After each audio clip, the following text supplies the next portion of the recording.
It was 2021. The first tower rose from the ground on the outskirts of the city of Prague, Czech Republic. Some people were furious, some were simply horrified, because they had never seen anything like this before. Does this mean that the end of the world is not so far away? A year ago, the remains of the cities, along with 5 towers, finally faded and were destroyed. The tower shone a benevolent light to those around it, and only its vastness and fertility became salvation from human instincts. The tower that appeared in the center of Seoul was no exception. As the last habitable zone, the tower became a private world for the survivors. No one had an explanation for how the world got to this point. They had only one goal: the top of the tower. People began to climb the tower. Those who managed to reach the top were gifted with money and fame. Among them, they are the only ones who achieved greatness that exceeded any human achievements. They were elevated to the top of the tower like the Constellations, and the only ones who were so close to the secrets of the tower. They were the only point of support for the generations to come. Nevertheless, as long as mankind eagerly awaited the return of the light world, led by the Constellations, however, 36 years have already passed. The boy fell from despair. He was the only one who survived. It was incredibly cold. His strength had already left him, and his anger was growing. Did he hear something? Everything around was on fire, and there was nothing but the dead. It would be strange if they spoke. This was the best expedition team in the history of Seoul Tower. They did everything they could. There was nothing they could have done from the start. Why did the Platinum Monarch sacrifice his life for him? The donation made no sense. A smile appeared on his face. In an instant, it changed to horror. Something pierced the Earth's crust and everything ignited again. The creature's entire body was covered with scales that looked like armor. It was a huge snake with wings, which was several dozen or maybe even hundreds of times larger than the boy. Did he survive after so many injuries? The boy was disappointed. All efforts were in vain. If only he had the blessing of the stars, he could still fight. The boy was covered with snow, which made him even more desperate. He hit the ground with all his fury. No, he wouldn't give up. Nothing will change if he says something so pathetic. His teeth gnashed from rage and the understanding that his death would not bring his brothers back. The snake started attacking. That was the end. The guy has already been through too much. He won't back down. He cried out in rage and swung his sword with all his anger. What happened?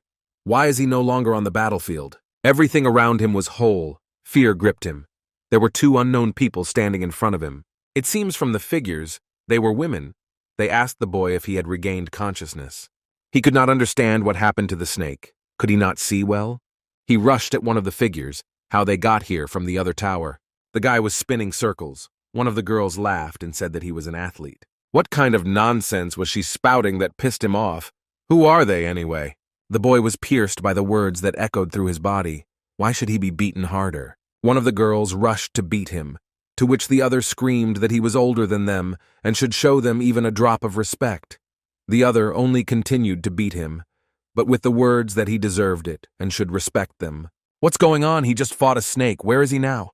The girl only screamed at him more, not understanding why he didn't do his best. The guy fell to his knees. The second girl scolded him for his dying words. The girl said through her teeth, why, if death is not an option, did he jump from the 89th floor? He was frightened by how they knew this. There was no one alive there. The girl hit him again with the sole of her shoe. She was sickened by the sight of him. They argued that if he found the sign after the death of the Platinum Monarch, he could defeat the snake. The other shouted that he was looking for death, which made her very angry. The boy was surprised. Was there really a way to defeat the snake? The girl was bursting with anger and irritation. If he had not given up, he would have defeated the snake. The young man was surprised how it was possible to think that there was a way out to overcome the snake. Then it turns out that he could save the lives of his comrades. He shouted, who are these girls and how do they know this? The boy begged them to tell him how to defeat the snake and who they were and where they were. He was seized with fear and despair at the same time. They poured water on him, talking about how long he was away from death. As soon as the water got into his eyes began to burn. He began to see. These 2 girls turned out to be more than just silhouettes. One of them had a twisted face. The pupil dilated from the water and gradually he began to see better. Are they human? They really were people, even more they were themselves. Is it true? The boy was overcome with terror. He fell into a stupor. One girl was smiling sweetly at him. It was visible despite the bandage on her face. The other was the personification of anger. They said at the same time that it was he who died earlier. They sat by the building and joked that they were constantly regressing. It was their ability. The boy just stood in surprise. He did not remember anything about any of them. One of the past lives angrily said that it was the fault of his body losing his memories every time they came back. How stupid, he still couldn't come to terms with death. It doesn't matter what success or achievements you get, because you will forget it and return to your 20th birthday, when you were powerless and all mistakes and decisions will be forgotten. Regression without memories and experience, then what's the point? The girl entered the community of magicians. Here she reached the position of master and received the title of first from the tower. Another entered the community of alchemists and received the title dynamite from the tower. It was the first time he had heard of such titles. In any case, there are many like them here, no more than 10. There are only 2 who are interested in modern life. They were called madmen, because all memories are formed before regression, thrown into the garbage dumps. And they were essentially garbage, because only after reaching the top of the constellations can you retain memories and see the next life. That's why they were so upset about his death. The girl breathed out to calm herself. It was just a stupid curse. One can only hope that their next regression will achieve more. It meant that he had come to the end, to die in order to watch future lives here. The boy's face changed. He did not understand what was happening. She looked disappointedly at the boy, wasn't it clear? He did not understand anything, but he understood that something had happened. The girl looked at him with contempt and just threw the obvious, "This is regression." Was he terrified? Regression again? His eye flashed and the surrounding picture changed. He immediately got up because someone was addressing him. "Back home in, get up, it's already dark." The boy did not understand where he was and what it was. The young man seemed to know him. He asked how long he planned to sleep here, because they were in danger. Baek Ho-min still felt like he was talking to some supreme mage and someone else. Where did his seal go? He seems to have lost his mind. The man was shaking him. He didn't understand what was wrong with him. Maybe he was just sleeping. He needs to get himself together. Out of nowhere, a man appeared who was hostile. He was against them being here. He slowly came to his senses. It was the 4th floor of Seoul Tower, a place where people like him were allowed to go. Baek Ho-min was also a hunter. The Constellations were not part of the research squad. None of the 20-year-olds worked as moneylenders. This was his reality. The reality where he was running from the hunters. It started again. The new 20-year-old him that everyone was looking at. They were wondering, what this time? He was next to this young man again, but he remembered the picture where 3 unknown people were staring at him. The boy thought that it was a dream, but unfortunately, he did not remember what happened there. The attackers saw Graver and decided to capture him, but they did not know where he was hiding. The young men were clearly not impressed by this. They would not have been able to do anything, because they did not even have weapons. The guy told that the engravers are the same magicians of the Coal Guild. Engravers can spoil their precious seals, and so they dump dirty work on them. A parasite ran between them, burning and screaming. One of the attackers used a seal charm to destroy it. Baek Ho-min only snapped at the defender in displeasure at this. A man ran out of the bushes, screaming with fear. He shouted for help. The engraver used magic to wrap his hand in something vile and burning. It was simply unbearable. The guy didn't understand what was happening. He just looked scared. A man came up to him and pressed him with force. He was going to cut off his hand so that the infection would not go further. He swung with all his might and swung the axe at the innocent. Such a sight confused him and frightened his friend. Everyone heard a loud scream. He was just screaming in pain. The boys dragged the wounded man to them in the den because he had a huge shock. The man with the axe warned the boys that the Gravers don't sit still, and unlike them, the Gravers have seals and even powers. If they let Graver escape, fearing for their lives, they will suffer the same fate. This scared Baek Ho-min because it was definitely not a joke. His life was in danger. The bald man shouted at them because it was impossible to stay still. The boys gave a scratch. They ran as hard as they could. What could the Graver do? Why did he annoy the elder so much? There was an elder in the city, the most famous usurer. He was also called Spider, and the main ones in his organization were called Spider Legs. The elder is one of these nigs. He sheltered the boy when he was 10.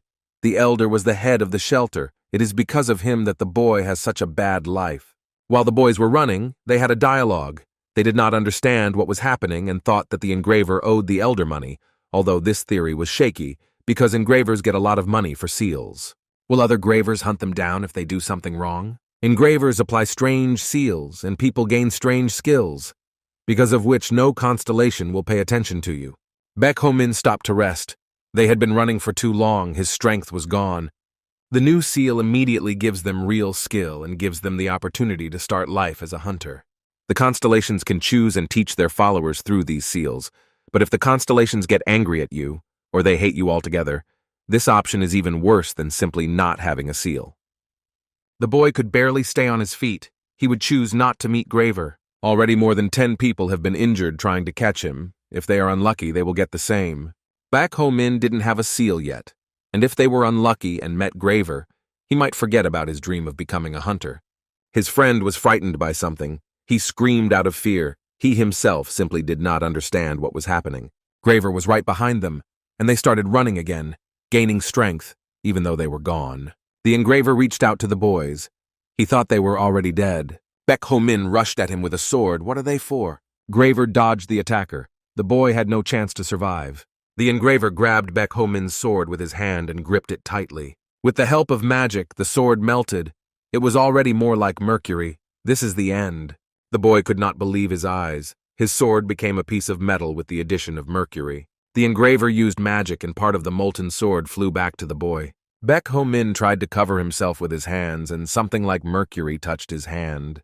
The pain paralyzed his arm. He was inexorable. His friend watched in horror. All he could think of was to hit the engraver. He kicked him with all his might, and gold coins poured out of his pockets. This mercury was eating into Baek Ho Min's hand. It seemed that it would burn the hand through. The boy grabbed Graver. He understood that he could not hold him by himself and asked for help. Baek Ho Min was angry that he now had to do without an arm. The only thing that awaited him was death. They held Graver together. Finally, he wouldn't hurt anyone. The friend exhaled. It was close. Gold caught his eye. Coins glittered and beckoned. Now they will be wealthy. They still did not understand how they could be so lucky, because one gold coin is worth 114 million won. This was the minimum price to get the seal. Baek Ho Min wouldn't have earned that much in 10 years. The friend reached for the money, but Baek Ho Min stopped him. It was the elder's money. However, there is so much money here, a friend enticed with an offer to take the money for himself. If they take the money for themselves, what will they do with it? However, if they do so, they will be in trouble. Obviously, it is the elder's money. Otherwise, why would they send it? The friend stood his ground. Even if the money belonged to the elder, he was already wealthy, and they could get the seals.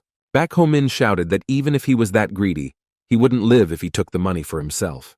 The boy looked at the coins. They were kind of strange. He had never seen them before.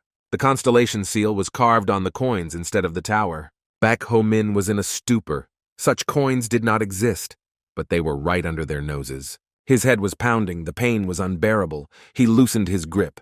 Graver realized that this was his chance to escape. He sharply pushed the boy, who did not even have time to react. Graver grabbed Baek Ho Min's arm, wrapping both hands around it. He burned his hand. The boy screamed in pain. The friend was so attracted by the gold that he did not even see what was happening behind him. The engraver took pity on them, and with a sneer that they would never earn from it, gave them a seal. The pain in his hand was paralyzing. The boy continued to scream and begged to stop.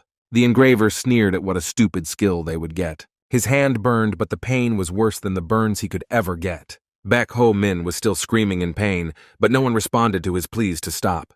The friend decided that it was necessary to act. He ran up from behind and swung at Graver. He hit him with all his might with a stone that clearly weighed quite a lot. The engraver only raised his eyes timidly. Cold sweat ran down his face. He was horrified. Finally, it was over. Graver was dead.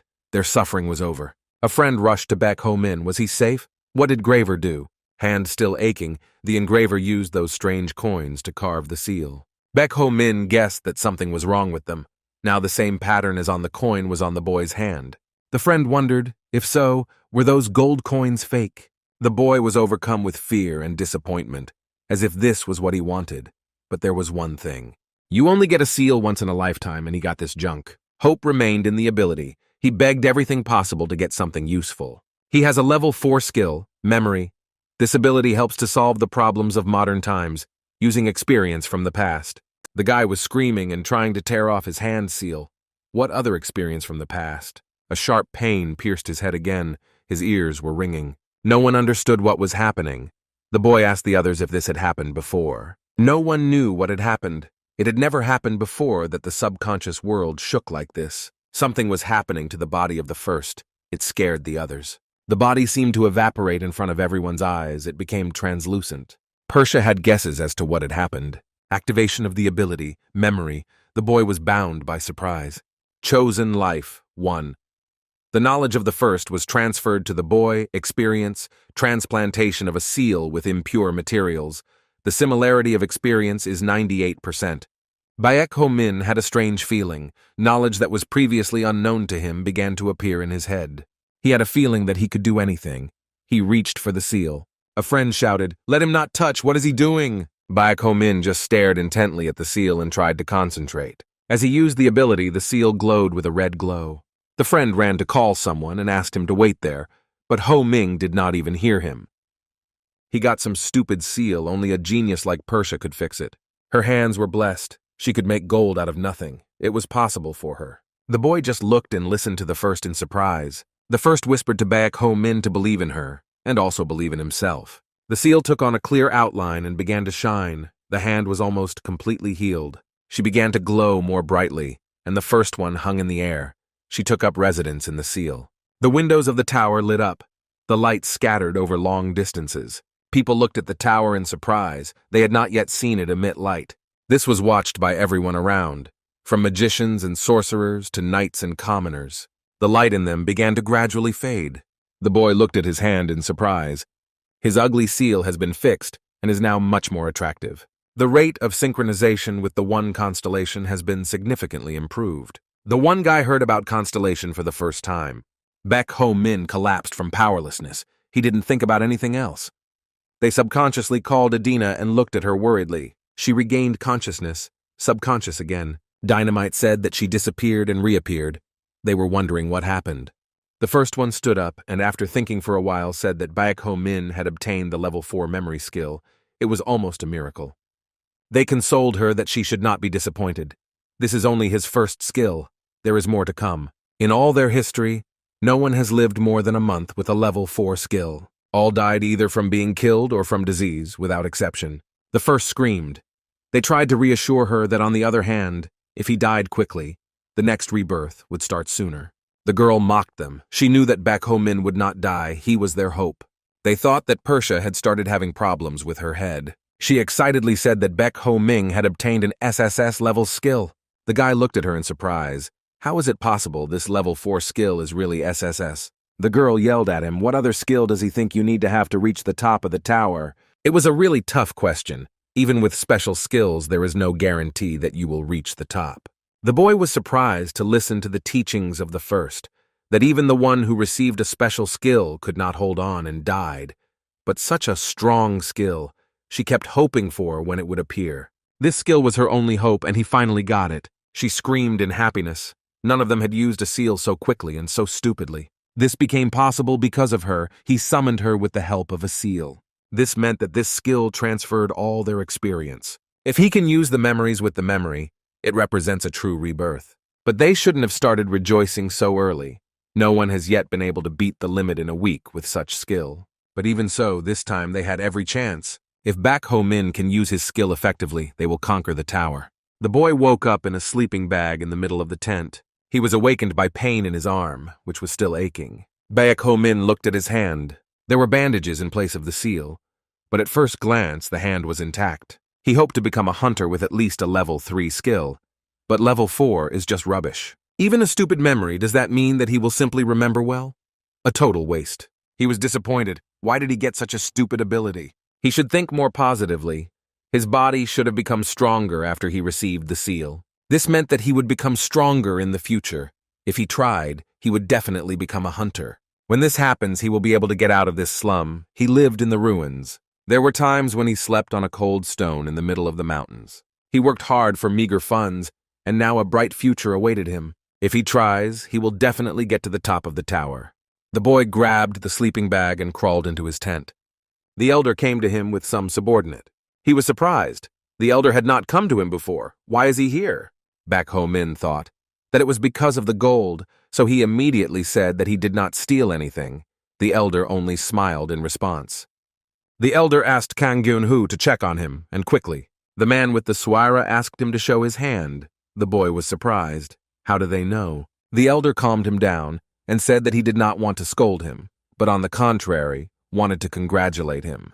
The boy didn't understand even more, but then he added that he heard that Baek Ho Min caught Graver, and that put everything in its place. He caught him with Hyung Sun, but decided to keep quiet and just say that he was lucky. The elder said that Graver had a fractured skull, which is why he died, and also thanked him for returning the gold coins that he had stolen. The boy did not understand what the elder was leading to. Something was wrong here. These gold coins are the initial currency that the Platinum Monarch wanted to introduce in the near future. They were scheduled to be issued next month, but the engraver had already managed to counterfeit them. Baek Ho Min did not understand why they were telling him this, because he was not much more than a slave here. The elder agreed. He would not have told him such a thing before, but there was one. But he had a copy of the new coin that was used for the seal on his hand. The guy was shocked. He didn't want it. The engraver specially engraved it on his hand. They must keep it a secret at all costs. The elder promised that if he told the truth, he would guarantee a good job and salary. Is it true? Will he be able to earn? The elder continued. If Baek Ho Min had a seal, then it was obvious that he gained some skill with it. He wanted to know what it was. The guy understood that showing his skill means telling about his weaknesses. Still, there was nothing to lose, so he told me that it was a level 4 memory. The elder doubted the boy's honesty. Baek Ho Min sat on his own and looked at them warily. The elder said that he would become a subordinate and was obliged to tell only the truth. So he asked again what skill he had. This was already starting to scare Baek Ho Min. They didn't believe him. The elder ordered to inject the truth serum. The boy shouted at the top of his lungs that he was telling the truth, but they didn't care. Kang Gyun-hoo injected him with a full syringe of blue liquid. The boy understood that something was clearly wrong here, and he was irritated by this. After 5 minutes, there was not much going on, so Kang Gun-hoo decided to bring the interrogation tools already. The substance knocked out Baek Ho Min and he fell to the floor. It was already extremely light, a white night. Silence fell around, which was interrupted by some voices. Baek Ho Min started to regain consciousness. He was weak and the serum was numbing his mind. The boy tried to remember what had happened and came to the conclusion that the serum had unlocked him. He saw many different tools. It looks like he is going to be interrogated. Baek Ho Min heard that there was a dialogue behind the tent door. According to the graver's information, he really has a memory skill. It seems like a coincidence. They said that the White Knight could not appear by itself, it seems because of him. But they do not believe him. The Lord and the guild members are going crazy. They need to find out what was planned to be done with the fake coins, even if they have to cut off their hands. Only God knew what would happen to him if he stayed there. The elder might kill him. How would he get out of here? An idea came into his head that he could not think of. He has a skill, it definitely won't get worse if he tries. Skill memory, chosen life dynamite, will restraint experience, imprisonment, escape, experience similarity, 21%. How is this possible? He again began to receive knowledge that was not there. He was able to identify one of the ingredients, low-grade scopolamine in the blue bottle. Also was able to identify another ingredient, mid-grade methamphetamine. He saw it for the first time, but he knew what it was. He took everything he needed. Baek Ho Min was mixing liquids. Knowledge he didn't possess appeared in his head, feeling like he was possessed. He concentrated on doing everything to save himself. An explosion was heard from the tent, which startled everyone around. The elder and Kang Gyun-hoo looked at each other. They saw smoke coming out of the tent. They were furious and looked inside. The smell was unbearable. There was no one in the tent. All that remained was acrid smoke. Kang Gyun-hoo stopped the elder. The gas seemed to be poisonous. Kang Gyun-hoo ran after the boy. He couldn't run far. They called a search party for Baek Ho Min and ran to find him. The elder made his way to the 4th floor to capture Graver. And now he has to capture Baek Ho Min as well. Ordinary people are only allowed to pass up to the 4th floor. If he escapes to the 5th floor, it's all over. It seems that Sarishina underestimated Baek Ho Min. He must have a reason to do so. Last night, the engraver carved Baek Ho Min's seal on his hand, and the entire tower was covered with white light. The constellations of which he had never seen appeared. He had to learn Baek Ho Min's seal, even if he had to kill him. The metal blade touched the elder's beard. Baek Ho Min held the elder's life in his hands. He was furious. He wanted to talk. The boy wasn't going to die here. Baek Ho Min didn't die inside the room. He drank the antidote from the gas ahead of time. If you dig a hole in the ground and cover your head with soil, you can survive for half an hour with an air pocket the size of your hand. The elder did not understand whether this boy had not yet left the truth serum or why he was telling him this. They didn't have much time, so Ho Ming tied him up and continued the conversation. Since he recently had a seal, He's going to train as an elder's subordinate. But now Baek Ho Min will get the salary he never got. Did he stay to get money? Didn't he think that life is more valuable? Baek Ho Min was going to take everything that was his, and to the fullest extent. The boy wanted the elder to list all his unpaid work. He was looking for money in the garbage. He had to rob street vendors. Even from time to time he took strange drugs from the laboratory. When counted with all the other assignments, all of this totaled about 175 million won. How could he be so ungrateful? He should have been deprived of upbringing, blood, and food. However, the rotten oatmeal, the moldy beds in the basement, the rags collected from the garbage dump were not worth even hundreds of won. The boy came closer to the elder and moved almost close. He was not the only one who had to calculate the value of his life. Baek Ho Min had no experience in killing, which is rare for someone like him who has lived on the streets for 20 years. It is incomprehensible that he would decide to kill someone. In the inner pocket was a silver coin that can be exchanged for money. Its value is about 10 million won. It wouldn't cover even 10% of the amount due. He planned to come back for the other part. He learned that from the man who raised him. It seems that Baek Ho Min has grown up. The elder promised him to repay the debt. The boy hit the elder in the temple with the blunt part of the knife. His ears rang. Finally, he cut down the elder. He was still tied to the tree, the rope barely holding on. If he leaves everything as it is, the elder will definitely come for him, but not alone. The spider will never leave him alone. If the boy wanted to stay alive, he had to kill him. An arrow whizzed past him. Someone had made a mistake. This stinger is very close to death, but he jumped back in time. People ran screaming from the bushes. They were hunting for Baek Ho Min. The boy gave a scratch. He will deal with the elder later. Now his life is at stake. Little by little, they caught up with him. There was no time to retreat. It was all or nothing. The leg was throbbing. It seems that the arrow still hit him. It completely swallowed the poison. The guy started nervously looking for something in his inner pocket. The attacker seemed to mock that if it was an antidote, it should have been applied to the wound, not drunk. The poison paralyzes the leg faster than the antidote works, and this time is enough to kill him before that. Baek Ho Min was nervous. Sweat was running down his face. He wanted to come up with something immediately. The attacker rushed at him. He could not cut his ankles because it would be difficult to drag him back, but cutting out the eye was not a bad option. Why the eyes? Quite a strange fetish. It was necessary to act decisively. Baek Ho Min hit the attacker in the stomach. He did not expect such a blow in force. The blow was so strong that it turned his insides out. He could not believe that the countermeasure had worked so quickly. Ho Ming looks down on him. He didn't say it was an antidote. Baek Ho Min once again hit the boy in the cheek with a fist that could have knocked his teeth out. From the subconscious, the past lives were looking after him. He was better than it seemed. Pesha asked them if they thought that they had come a long way to becoming constellations, would not be able to cope with a stupid hunter. Dynamite smiled. The stimulator she made did a good job, but this talent of Baek Ho Min allows you to use the power of the simulator at 100%. It was a good weight, his insight and adaptability even better than hers. Of course, this is all due to a good start. The main thing is not to let this sprout rot. They should put all their efforts to the maximum, then everything will work out. There was a conversation in the tent. First, Kong Kyung-hoo released Moon Shin Sa, now Baek Ho Min. It was disappointing. They were angry. The hunter who attacked Baek Ho Min was dead. Both of his eyeballs were cut out. That hunter had a strange habit of collecting eyeballs. Now, ironically, he was left without them because he was trying to get Baek Ho Min's eyes.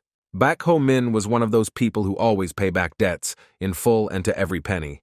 In any case, he was alone, without weapons or supplies. He wouldn't last long. The spider legs had to find him, dead or alive. When the spider legs found the hunter, Baek Ho Min stripped him to the hilt, leaving him with nothing but his clothes. He will most likely be able to live there for about 5 days. Besides, there is a tower that leads to the 5th floor. It also takes about 5 days to walk to it. He will try to get down there so they can't chase him. On the 5th floor, it would be very difficult for them to catch him no matter what method, but they shouldn't let him escape. As soon as the elder removes the seal from Baek Ho Min, he cuts it off. Finally, the boy came to his senses. He did not understand what was happening. Even if he reaches the city and hides in some workshop, the spiders will search for him until he dies. Right now, he won't be able to escape outside the tower. They won't be looking for him on the 5th floor. Does he have no other options but to go up there? The guy found a cave. It was almost invisible, so he decided to spend the night there. Baek Ho Min was wondering what that hunter had in the cave, and found an oil lamp and a painless dagger. Unlike ordinary things made by people, so-called objects have special abilities. They are divided into categories: ordinary, special, relics, and extraordinary. Even objects of the ordinary category are valued at a couple of million. Among all the extraordinary objects, these are the objects that cannot be grasped even by the constellations. The boy hit the oil lamp with the blunt end of the knife. It was not so useless, but rather fragile. You need to use it wisely. The painless canal had the same paralyzing roar as the arrow. The painless dagger is used as a tranquilizer. It is needed exceptionally by doctors in the alchemy workshop. The boy discovered the goblin cover. He was surprised that he even had one. If he hangs it in front of the entrance, he will be able to sleep peacefully. The boy covered the cave with a blanket and decided to practice the skill before going to bed. Only in the morning did he finally fall asleep. Baek Ho Min slept despite his circumstances. His leg is almost healed, thanks to the skill he used yesterday. The life chosen yesterday was called Dynamite. He did not know it, and he would not have thought that she was an alchemist because she was not like them. He didn't understand why such a wonderful skill was considered to be level 4, but the benefit of the skill directly depends on the ingenuity of the wielder. Was he some kind of genius? From the subconsciousness of life, objections shouted fiercely. Surprisingly, the boy did not see any traces of hunters. Since the tower is like a house for them, he must be determined to survive. He had to use the skill to the fullest. He chose the dynamite life again. Baek Ho Min could tell from the first glance at the flower that it was poisonous, even though it was the first time he had seen it. Walking further, he saw a plant whose vine was used for medicinal purposes. He smelled a strange bug, and the knowledge in his head said that if he mixed this plant and the bug, he would get a healing potion. Another plant that happened in his path could become a good repellent of parasites if it was set on fire. By simply using his skill in this area, he could find useful ingredients as well as ingredients for salves to heal his wounds. This forest was simply a treasure for the manufacture of various medicines and potions. Everything will work out for him. If he continues in the same spirit, he will be able to survive on his own. Something crawled loudly and quickly on the ground. It was something like a beetle, but of huge size. Its mouth with a large number of teeth could cause fear. The boy jumped out of the goblin cover and rushed at the bug with a dagger. He quickly and sharply hit him in the abdomen. The beetle curled up in a layer and tried to escape. It was spinning with great speed. Baek Ho Min kicked the bug to make it go astray. The beetle fell on its back in a panic and could no longer roll back onto its paws. It either screamed or squealed for help. Baek Ho Min used his dagger swing skill and hit the bug with all his might. He pierced the abdomen of the beetle with a dagger. Blood splattered around. It was a physical ability from the Nameless. The boy was surprised that it was not dynamite, but another life. Depending on the part of the body, the selected thread will also change. The hand at the place of the seal began to burn unbearably. During use, the seal heats up, and the big disadvantage was that he could not use it for more than a minute. Each skill had a price, and Baek Ho Min's side effect was overheating. He fried the beetle meat, and it was beautiful. It looked unbearable, but it tasted no worse than shrimp. Does he need to enjoy this delicacy if his situation is not the best now? If his emotions change every time he uses a skill, then he feels humiliated in a literal sense. Well, in any case, he has no one else to rely on, which is quite an obvious skill, given that he is alone.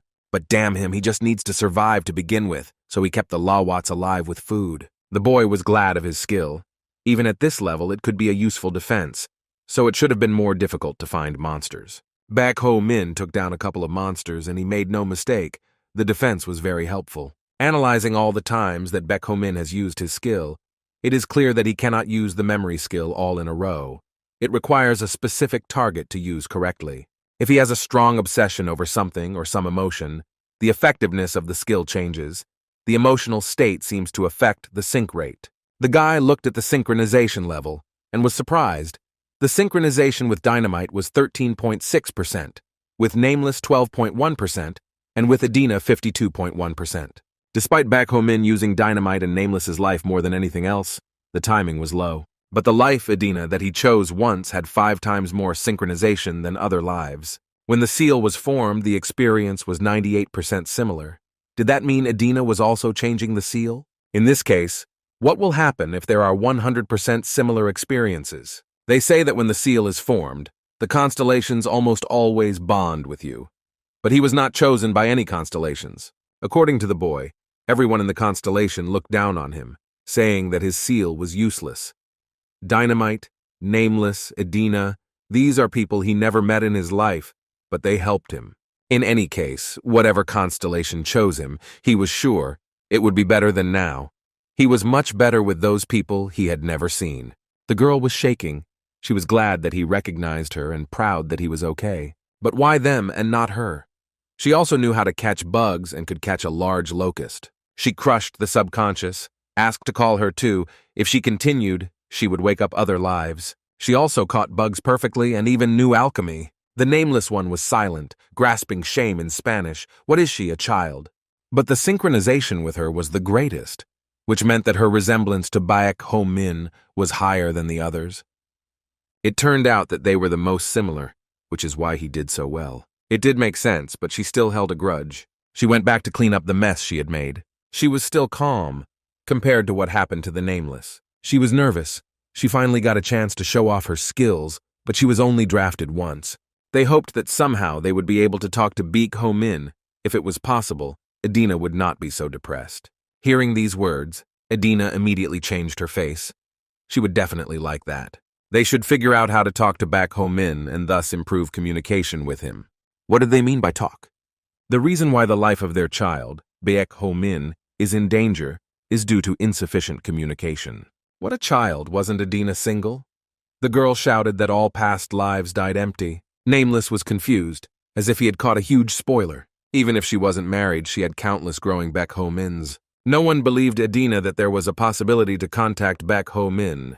Thanks to the memory skill, they had the opportunity to influence him. If they managed to control the tower system in some way, they may be able to expand the boundaries of their capabilities. Of course, this had great risks and carries with it danger. No one could understand the train of thoughts of Edina.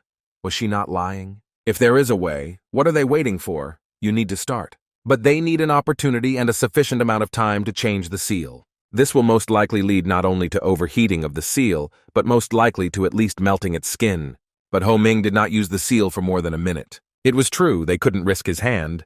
Edina reassured them. They would manage to fix everything in time. Before that happened, the bigger problem was the willpower to do such a thing. It's not something you can simply ask for, but the tower has never worked as planned. They didn't know when the opportunity would come, so they should start preparing now. Edina began to make some symbols with crossed fingers. The whole sky immediately began to shake, and the sun hid behind the clouds. The guy was shocked. Could Edina interact with the fictional world like that?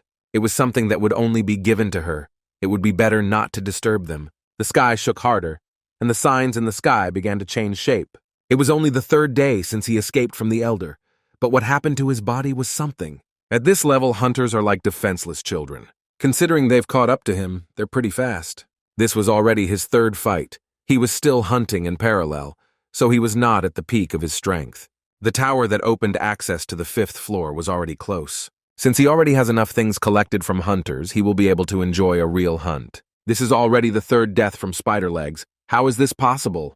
Baek Ho Min, without normal equipment, has already killed 3 hunters. The Elder was clearly not happy with this version of the development of events. It seems that he crossed the line of saying he was just lucky. The Elder was furious. Did Kang Gen-hu want to take him out? Didn't he tell them that something was wrong with Baek Ho Min? Kang Gyun-hu asked the Elder not to act like that in front of others. The old man was so furious that he began to threaten the hunter. Kang Gen-hu just calmly replied that if the sarcastic hunter was shown such disrespect, then the hierarchy in the tower would be destroyed. The hunter persuaded the spider that he should go down to the floors below, to which he received a negative reaction. The Elder could not believe that some subordinate would tell him to get out. Kang Gyun-hu didn't tell anyone to get out. He simply told them that while he was there, their work was getting harder. Spider Paws will continue to search, but if he goes lower. Everything only annoyed the Elder. He would keep an eye on them. The hunter thanked for the trust and swore that he would bring his hand. Baek Ho Min was already there. The tower was very close. Now he could train before going to the 5th floor. Those parasites appearing here would raise his level significantly. And when Ivan reaches the 5th floor, there will be no way back. He heard that until you reach the 10th floor, it will not be possible to return. The boy looked at the portal and weighed all his thoughts. Baek Ho Min heard something nearby. There was someone nearby. Baek Ho Min's footprints were found here near the tower. They were sure that Baek Ho Min was already on the 5th floor, but there was nothing they could do about it. They will also go there. They will have 2 days to find him. Hunters will go to the 5th floor for the first time. Will they be of any use there? Once they get there, they won't return until they reach the 10th floor. Kang Gyun-hoo reassured them that he had been there many times before, and if they followed his instructions, everything would go well. His nerves were already giving out. He told them to shut their mouths and go ahead. The hunters gradually entered the portal, still hesitating whether they should go. There was no way back. The hunters would not get out of here so easily now. After controlling everyone to come in, Kang Gyun-hoo started to follow them in. He thought that Baek Ho-min might have left some tracks to trick them and taunt them. And should he have reasons for such actions? Were all the guesses true? Baek Ho-min followed the tracks of the parasites, so he could somehow remain unnoticed. At his level, it's best not to face Kang Gyun-hoo just yet, and even now he'll die in a minute if he steps on the 5th floor. And if they are there, then he will be able to avoid fighting with them. They must have been busy looking for him on the 5th floor. Kang Gyun-hoo tracked down Baek Ho-min. Now he had almost no chance of getting out alive. Baek Ho-min was sure that he would do it. Kang Gyun-hoo started the conversation first. Probably he was wondering how he found him, but this is a standard action of beginners. To follow the tracks of parasites, it is a long way to escape, and it is easy to track if you look closely. If the hunter was so smart, why didn't he catch Baek Ho-min earlier? Given the appearance of the attacker, he ran in circles like a headless rooster. The hunter did not understand what was wrong with the boy. If he had told the truth to the elder, then this could have been avoided. Kang Gyun-hoo wasn't usually that social. Was he trying to regain his strength? The hunter offered a deal. If the boy followed him, he would only triple his hand. Baek Ho-min wasn't going to listen to this delusion. He decided to use the skill. The hunter glared at Baek Ho-min. Why was he so stubborn?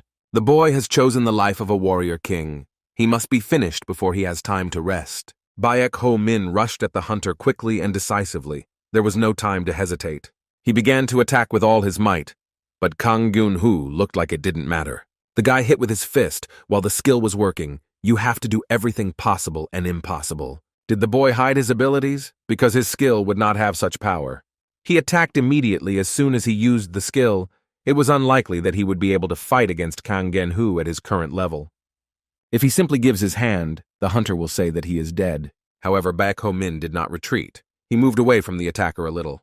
He reached behind his jacket for something in his pocket. Did he think he was born yesterday? Baek Ho-min pulled out a bottle of something and swallowed its contents. He gathered his thoughts and waited for the content to come into action. Kang Gyun-hoo immediately understood that it was a stimulant, but where could he have gotten it from? The boy jumped on the hunter. Of course he found him among them who were chasing him. He received a low-level body enhancement. Physical abilities were slightly enhanced. The effect was 5 minutes. Baek Ho-min swung and hit the man, who tried to fight back with an axe. Baek Ho-min could lose his mind at any moment, but he has to hold on. He has to finish off at least this attacker. Kang Gyun-hoo began to get nervous, sweat running down his face. The man chopped off the blade with an axe.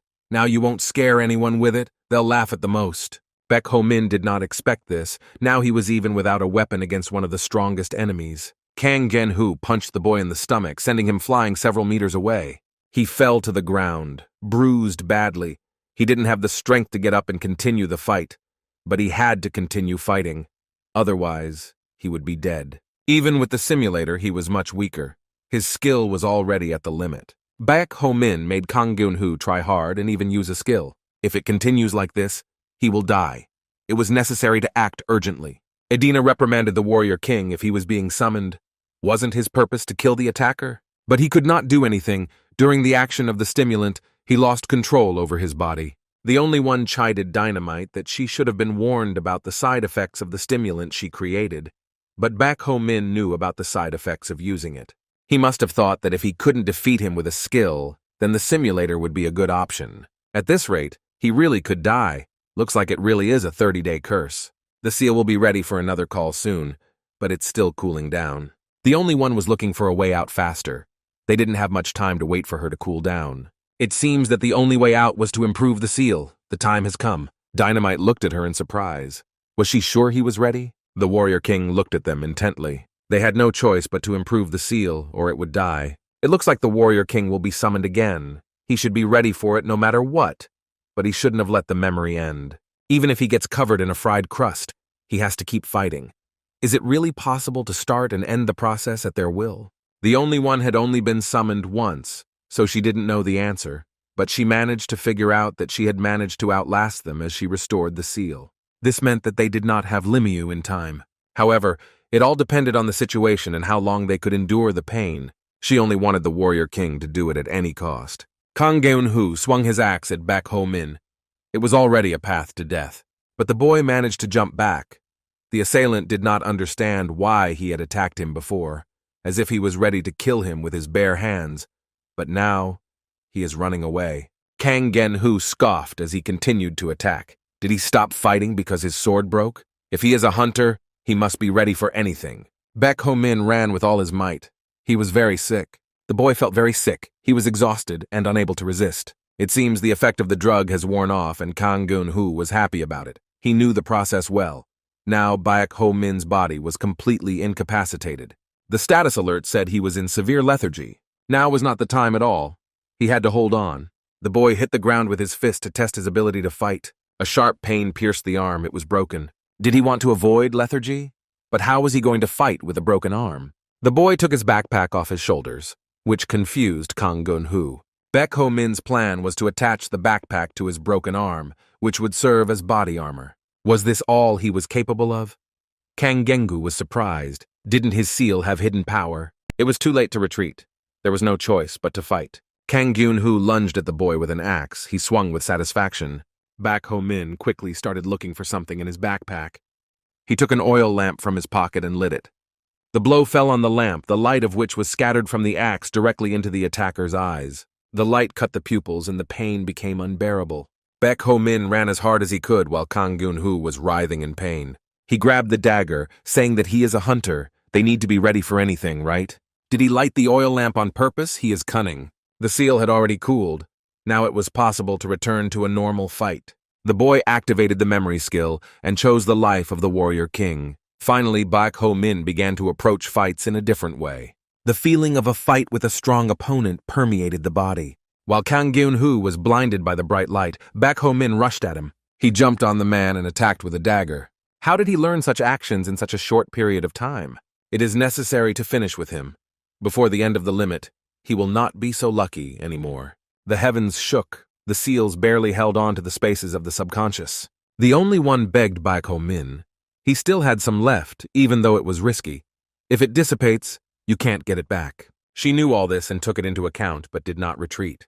Kang Gen-hoo was scared. It was like a simple opponent, but he could defeat him. But unfortunately, his sight returned. He missed his chance. Baek Ho-min's body couldn't keep up with the warrior king's actions, and time was already running out. The boy was nervous. If the effect of the seal ended, he would not be able to resist anymore. We don't rub our hands in hell. We will have to cancel the effect of the skill. It's the end. If he cancels the skill, they won't do anything. Let him be forgiven by the one. Will it all end like this? No, you have to keep fighting. Baek Ho-min swung his dagger, but it was aimed at himself. He poked his hand with a dagger so as not to feel the pain of the seal. This action surprised the warrior king. He did not expect this. Dane fell into a stupor. He put his hand down to stifle the pain. It was risky. She was the only one smiling. That was the way out. She was pleased. A truly courageous act. She will continue to the end. Now only go. Kang Geun-hoo was surprised and confused. Had his roof gone?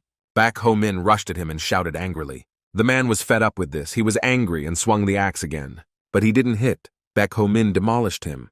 Kang Gen-hoo cried out in pain. He couldn't give in to such a boy. Baek Ho-min realized what happened. Did he kill him? The dagger was up to the hilt inside Kang Geun-hoo. Blood had recolored the sheath. No, he failed the elder after so many twisted hunters and monsters. Did he die from such a snort?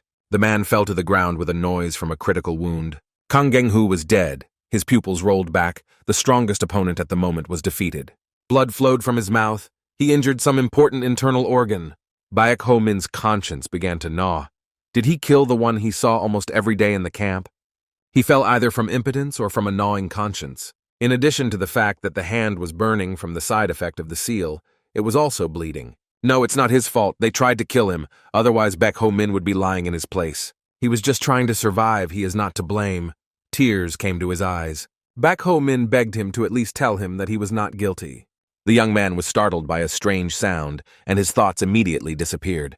A notification appeared that Swur Adina liked him. She did it? How is that possible? In their entire history, this is their first connection with Baek Ho-min. It's amazing that they managed to improve the system itself and not just improve the seal. It was not magic, but a real miracle. Dynamite praised the one. Her power was impressive. She can even rule the heavens. Can they give him a like this? No. There is no sincerity in their swearing. They should put all their energy into it. Constellations sent him abuse. Are they praising him? This is the power that Baek Ho Min almost gave his hand for, and also the Grand Enchantress almost disappeared. The Warrior King was expecting too much. He thought there would be a working way to contact him. Dynamite and Adina urged the Warrior King to abuse Baek Ho Min as well. If they like it so much, then this is most likely a great achievement. They continued to send him likes, but Baek Ho Min already understood what they liked. He asked to stop. This embarrassed him quite a lot. Insults kept coming and coming. Considering that even they and Suziria he had never heard of, he was very pleased with so many likes. It's amazing that all of Baek Ho Min's memory has been the Constellations. And if they're sending him smacks at a time like this, does that mean they're watching him? The boy thought it seems that they are really watching, especially now he entered the world of hunters. He needs to be brave. There is still a long way to go. Constellation, if they curse him, does that mean he is doing well? Baek Ho Min wanted to be told something else. They've started cussing again. Can they really only cuss? But it was enough for him, so better than nothing. His hand still hurt. His wrist was burning from using the seal for so long.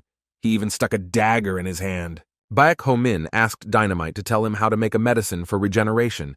He activated the skill. He created a potion that was already better than before. He finally made a mid-range medicine. Dynamite was incredible. He thanked her. Dynamite and Adina cursed again. Baek Ho Min noticed that Adina cursed all his actions. At first, he thought that it was impossible for him to connect with the Constellations.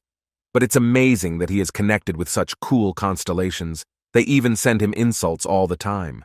He hoped that he would be able to meet them in the future. This day was quite difficult, but he finally woke up. Baek Ho Min was surprised that it was already morning, as if he hadn't slept. The pain in the boy's wrist is almost gone. It was all thanks to the dynamite medicine. He felt great.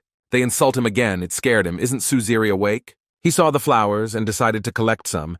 It might be needed for the dynamite skill.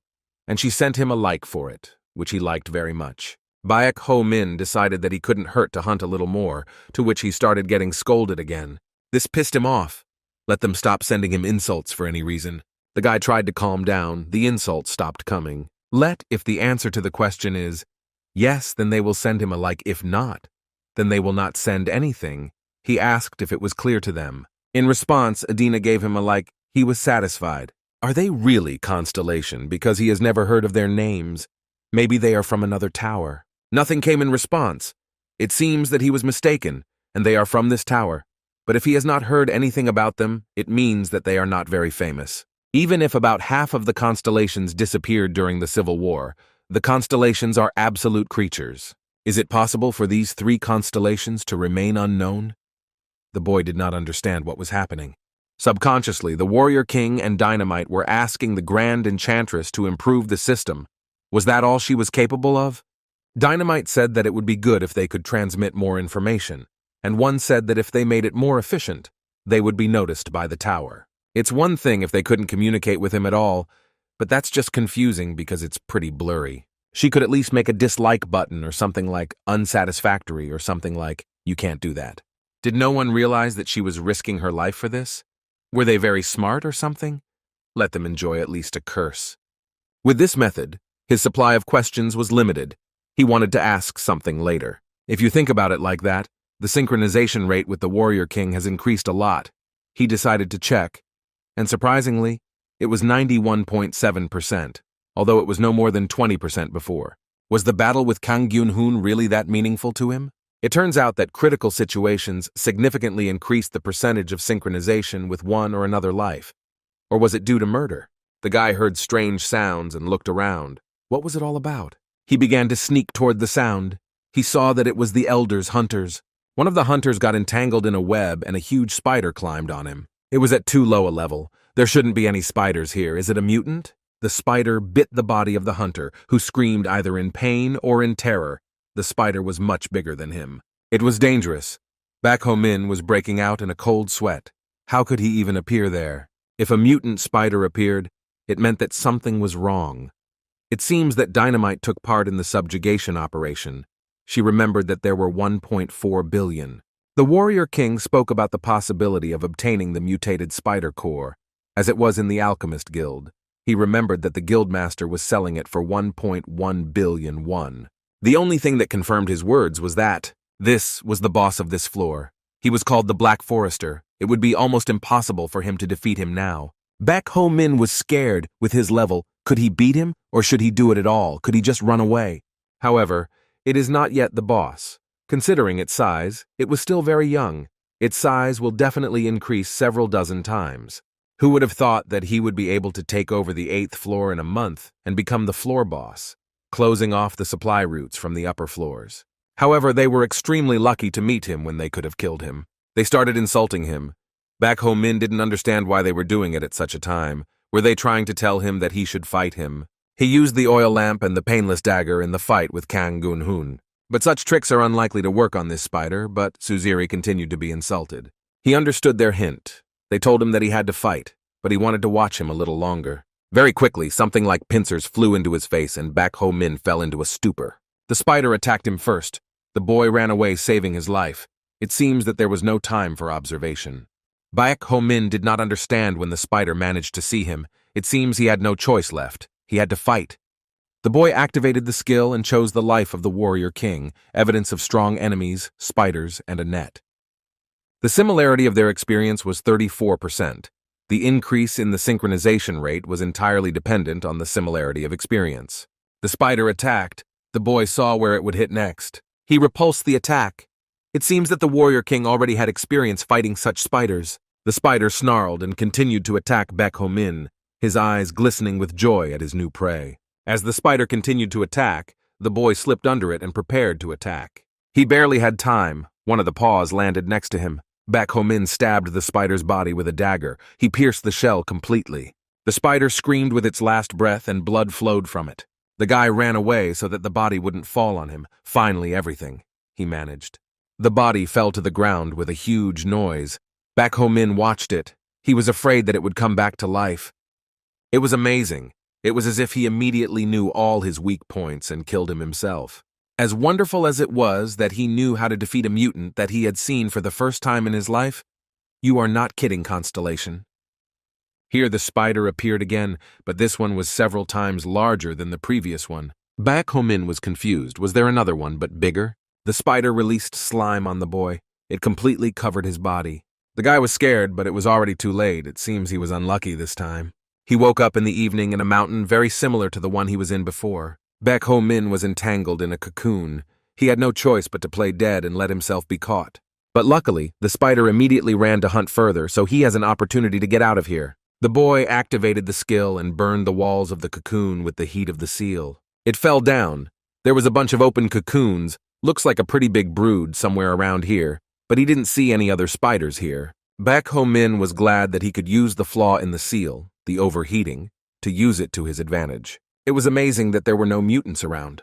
All the eggs around were empty. The warrior king said that they just have a solitary lifestyle. They devour each other, and the last survivor becomes the floor boss. The would-be boss devoured their relatives for power, but it seems there was one who overcame her instincts and ran away, and it seems she was the one who killed Baek Ho Min. Looks like now he will have to kill the real boss of this floor. Edina asked Baek Ho Min to check the sync rate. The only things he could use to fight were spider legs and sticks. It would be problematic if he came back. He remembered that the sync rate was supposed to increase after he killed that spider. Baek Ho Min checked the synchronization rate with the warrior king, and it was 100.7%. But what changes when the synchronization level increases? The window appeared again, but this time the user could choose a reward for increasing the synchronization rate. It's all from the warrior king, and he has to choose a piece of equipment, a skill, a stat, or a memory. The choice was great, but what should he choose so as not to make a mistake? The warrior king believed that he needed the characteristics, because the moment would come when he would not survive with only improvisation. Dynamite, in turn, believed that he should choose a skill, because it was not so dangerous on the lower floors, but there were many hired workers and hunters hired by the elder in the city. However, Edina believed that memory should be chosen. The only one insisted on memory, because for this he just needs to train, and he can improve his seal if he earns money. But he would not get memory from anywhere. There was something in the words of the great sorceress. It seems that she is right. Their memory had information from the future that might be needed. Their memories can improve memory skills.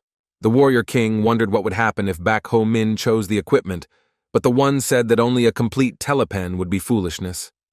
From time immemorial, Edina believed that weapons were only for bragging rights, that what was really important was training and a strong spirit, and the seal was covered with gold. It is true, but it was quite bold to reject such a choice of Baek Ho Min. This reincarnation of Baek Ho Min was similar to the one, so she believed that he would definitely choose the memory skill. Baek Ho Min thought that the choice was obvious and only a fool wouldn't choose it. He pressed the gear. Subconsciously, no one was happy about it, and you can't do anything anymore. The only one angrily shouted, how could he do such a thing? It was that stupidity. Equipment is a favorite choice of hunters. Those who became constellations receive trials from the tower, and if they pass it, they get a unique weapon. The items issued by the tower itself had excellent quality, and of course different abilities.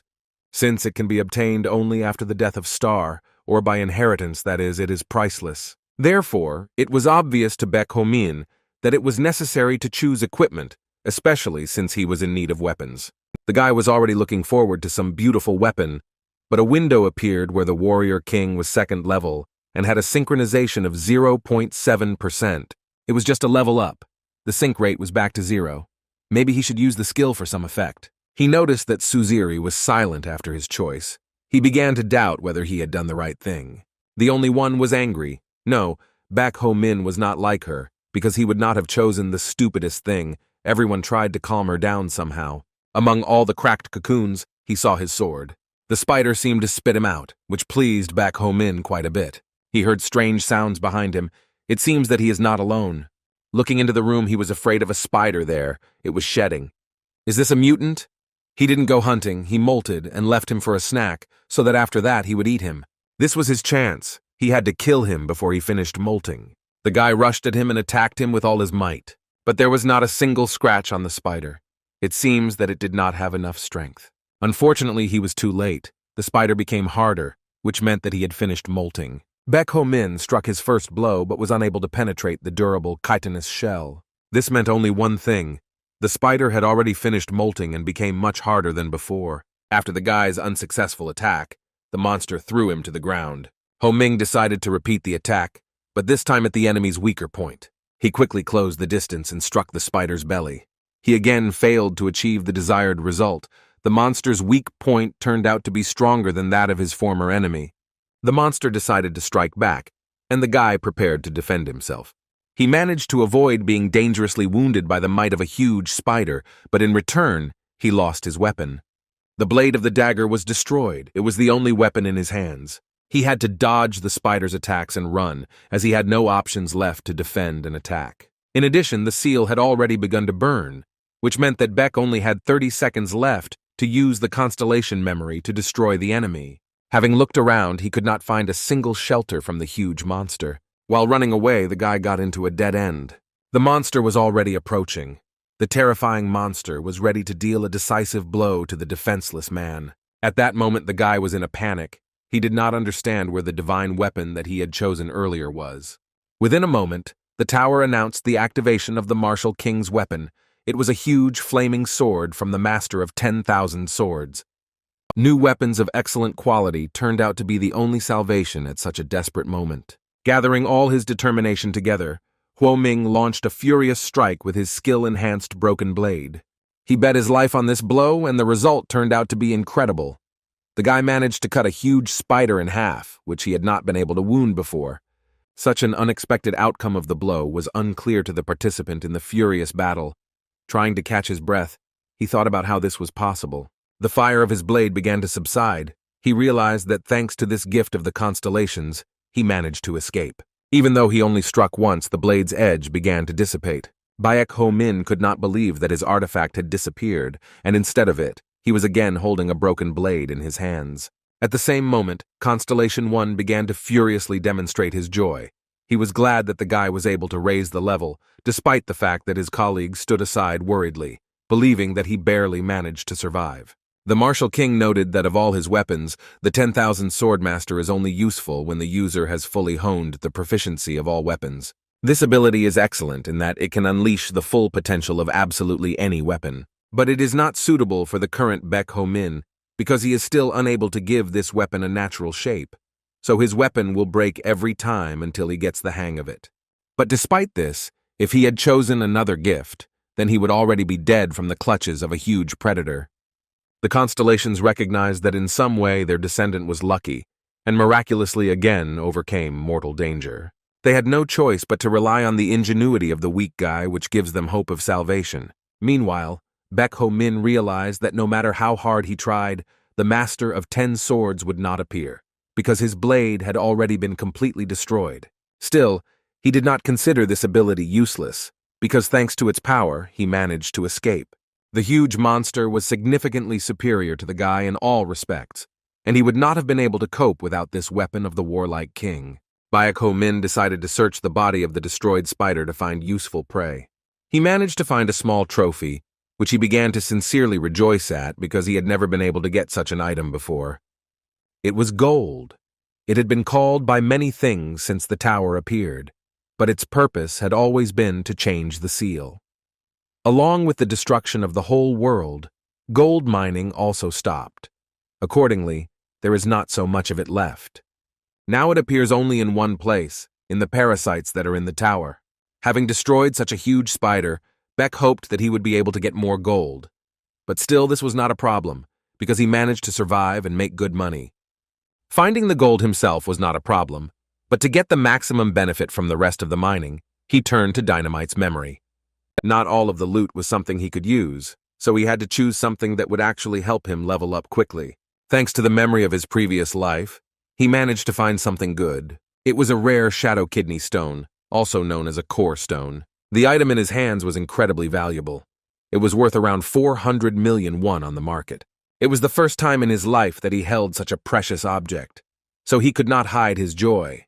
The guy thanked the Dynamite Constellation for his help and promised that he would pray to him absolutely every night. Leaving the cave, he was overwhelmed with emotions, because in his entire life, he had not been able to earn even close to what he was able to get in this cave on the lower floor of the tower. Remembering that the elder had the right to all the spoils of these floors, he was filled with anger, realizing that the old man was stealing even more than he had previously realized. At that moment, he decided that instead of continuing to climb the tower, it would be better to sell this item and earn some money to improve his equipment. He understood that in his current form, he could safely avoid meeting the elder's hounds without fear of his power.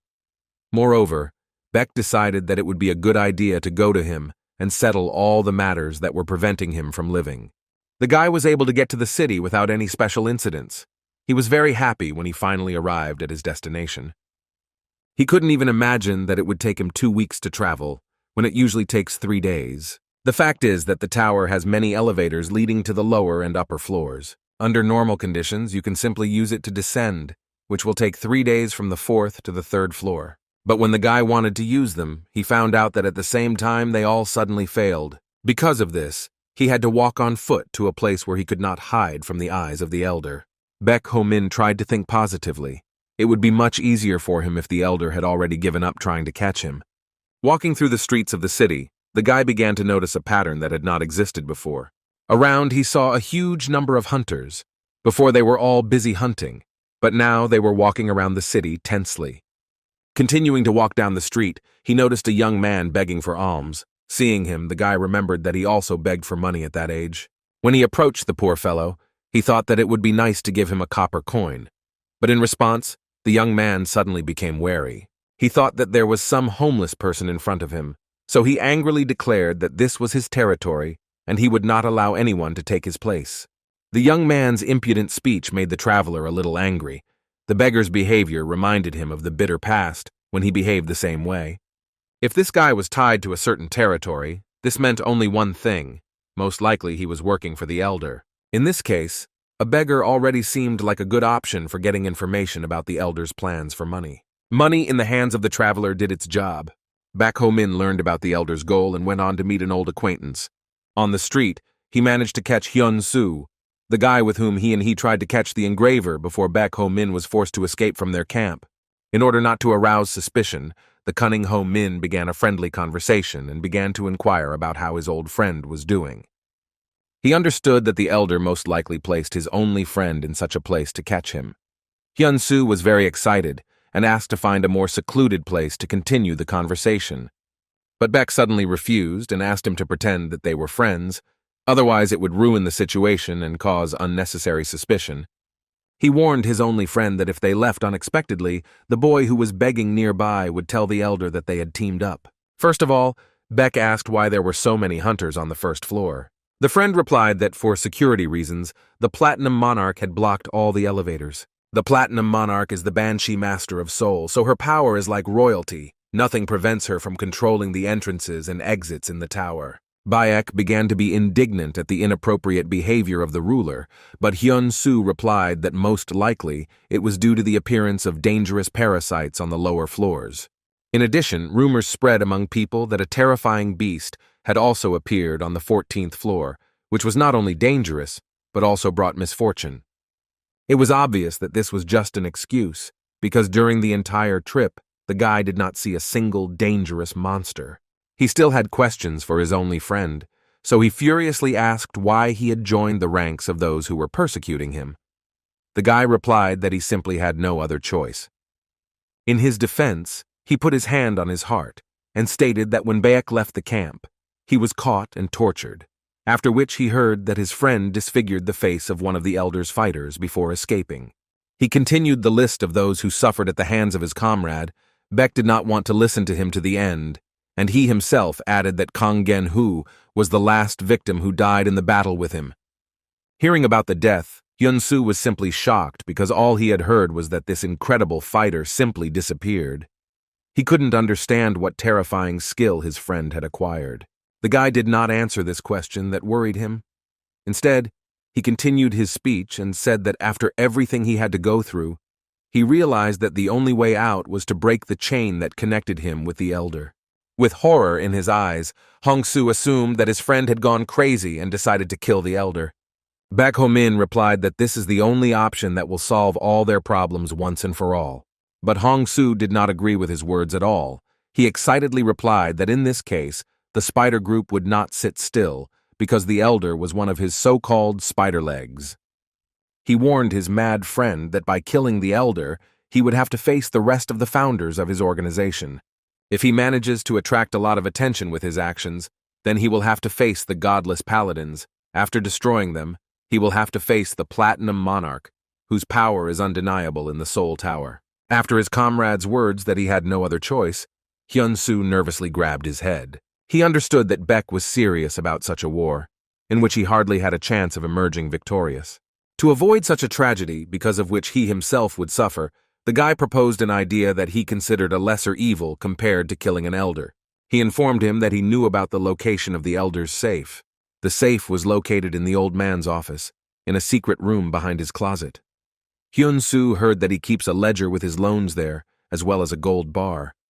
He was sure that the rumors did not lie, since he once entered that room and was convinced of this himself. Baek Ho-min couldn't believe that his frightened comrade suddenly decided to do something so risky. Looking at his hand, the guy replied that this was the only option for him to receive the long-awaited seal. The traveler still could not believe that his comrade had not told about this earlier. But in his defense, Hyun-soo said that if he had shared such information, then both of them would already be dead. Only after learning that Baek was able to defeat Kang Gen-hoo did he have hope that his plan would work. He was sure that the elder had many enemies, so if he was left without a single penny, then someone would take revenge on him for his insults. Baek was still not sure that this plan could be implemented. But Hyun-soo replied that it would probably be easier than dealing with the consequences after killing an elder. Discussing this option for resolving all problems, Baek Ho-min understood that being a hunter, he would need to go down to the city every week to replenish resources, so he would not be able to avoid the attention of the spider group if he did kill the elder. He didn't want to be on the run forever, so he decided it would be best if he could just cut ties with the elder. Nevertheless, he decided to listen to his friend's proposal and asked him to tell him in more detail about the plan. Hyun-soo began his story by mentioning the fact that there are too many hunters concentrated on the streets. This was due to the Platinum Monarch's decision to block all the elevators. Because of this, people were on edge, and a huge number of complaints began to come from hunters. But the guy believed that something was wrong here, because a more reasonable option was to send hunters to kill the parasites that threatened their settlement. Beck didn't understand what his comrade was getting at, so he asked him to come closer to the point. Hyun-soo replied that the real reason is that the Platinum Monarch does not want to lose sight of one person. The traveler excitedly asked who he was talking about. Hyun-soo stated that the source of the problem was the engraver they were pursuing, because he was associated with the introduction of a new currency that was discussed in the government. As it turns out, he was the one who stole the new currency design, causing concerns about coin counterfeiting. The elder tried to ransom them, while the Platinum Monarch tried to find the engraver at any cost, even closing the entire tower. Coin design was the main issue in this issue. What Buck was most excited about was that his seal looked the same as the coin, which was sure to get him noticed. Hyun-soo suggested using this knowledge to frame the elder. He knew that the angry Platinum Monarch would be searching the entire city, so it was a good idea to take advantage of this situation. Baek Ho-min still didn't understand how exactly his friend was going to force the leader of the godless paladins to act. In response to this question, the guy reached into the inner pocket of his jacket. He took out a coin with a new design, and Beck reacted violently to its appearance, saying that he should not have taken it. But in his defense, Hyun-soo said that thanks to this they had a chance of salvation. As it turned out, he had long been planning to carry out such a cunning revenge, but was afraid to try without support. His comrade's determination seemed suspicious, but his plan was better than what Beck could come up with. Hyun-soo wanted to know if his only friend was willing to take the risk to gain freedom. At that moment, the guy was worried that it might get out of control, but he simply had no other choice but to try. Still, he was confident that if the Platinum Monarch began to act, then the Spider faction and the Elder would forget about him as something less important. Gathering all his determination, Baek Ho-min firmly replied that he was in business. The guys were going to use the power of the Platinum Monarch to achieve their goals. Hyun-soo was confident that when rumors spread around the city that the design of the new currency had appeared in the city, the Platinum Monarch would appear here on the same day. As he left, he said that he would bring his friend up to date a little later. They made an appointment at the building at 7 o'clock, after which Beck asked his friend to be careful so that he would not attract the attention of the Elder's spies. Hyun-soo promised that he would be careful, after which he asked his friend to at least tell him what level of skill he had acquired. Beck admitted that it was a level 4 skill and then called it useless. Hearing this, Hyun thought that his friend simply did not want to tell his secret, because with such skill, there was no way he could kill Kang Gen-hoo. After that, they said goodbye, and the traveler's only friend went to the Elder's camp. The idea of getting the old man's property in exchange for his peace of mind was extremely risky, so the guy asked the opinions of the Constellations. In response, only the one supported the guy, but he was happy with that too, because at least someone paid attention to his crazy idea. Then the guy went to the exit from the tower. He had been inside for several months, and had already forgotten what the outside world looked like. To prepare and implement the plan, he needed to return to his hometown. First of all, he went to an area known for being a drug den. He had to wear a mask, so as not to attract attention from the hunters who work for the Elder. He believed that in this place, it was much easier to purchase everything necessary than at the bases of public guilds. The store clerk was surprised that the guy came to him to sell instead of contacting the guilds. The man was worried that Beck had brought something illegal, but the guy assured that everything was clean, and it was worth looking at the goods first. When he got acquainted with the goods that the traveler brought, he admitted that among them there were really good items. After this, Ho-ming stated that he was no longer interested in money, but in exchanging things of equal value. The items were in good condition, so the seller offered him 8,000 won. This amount was more than Beck expected, so he decided that prices had increased due to the fact that the Platinum Monarch closed the elevators that the hunters used to move around. He answered the seller that he agreed with this price, after which he asked to show him the store's assortment, which was available for exchange. He was most interested in knives, and was willing to see everything that was available. When the first good-looking object fell into his hands, he did not know exactly how to evaluate it, but the warlike king helped him with his positive reaction. In front of the seller, Beck began to sort the items and say something under his breath. The man was surprised at how experienced this young guy turned out to be. Baek Ho-min divided all the blades into 2 categories, and the seller thought that he was able to distinguish the best blades from the worst. He was most interested in the blatant knife. It was stated that this rare item emits a sharp scream with every swing. Although the knife was of a rare clan, the seller did not value it much, because no one buys this item. In response, he noted that the young man had good taste, after which he stated that he was ready to exchange it for the items that the guy brought with him. The blatant knife was just a funny object for the guy, after which he inquired about the cost of the other blades that were to his left. The seller could not believe that they were talking about the blades to the left of the young man, and not about the ones he had thought about before. As it turned out, I was glad that the guy wanted to buy all the junk that he was ashamed to even put a price on. He decided to take advantage of the moment and said that he was ready to sell them all for 3,001. The guy was pleased. He replied that in this case he would take everything and take the rest of the money in cash. His words put the seller in an awkward position. The man thought that he should save money, because it was not known when the elevators would start working again and his sales would resume.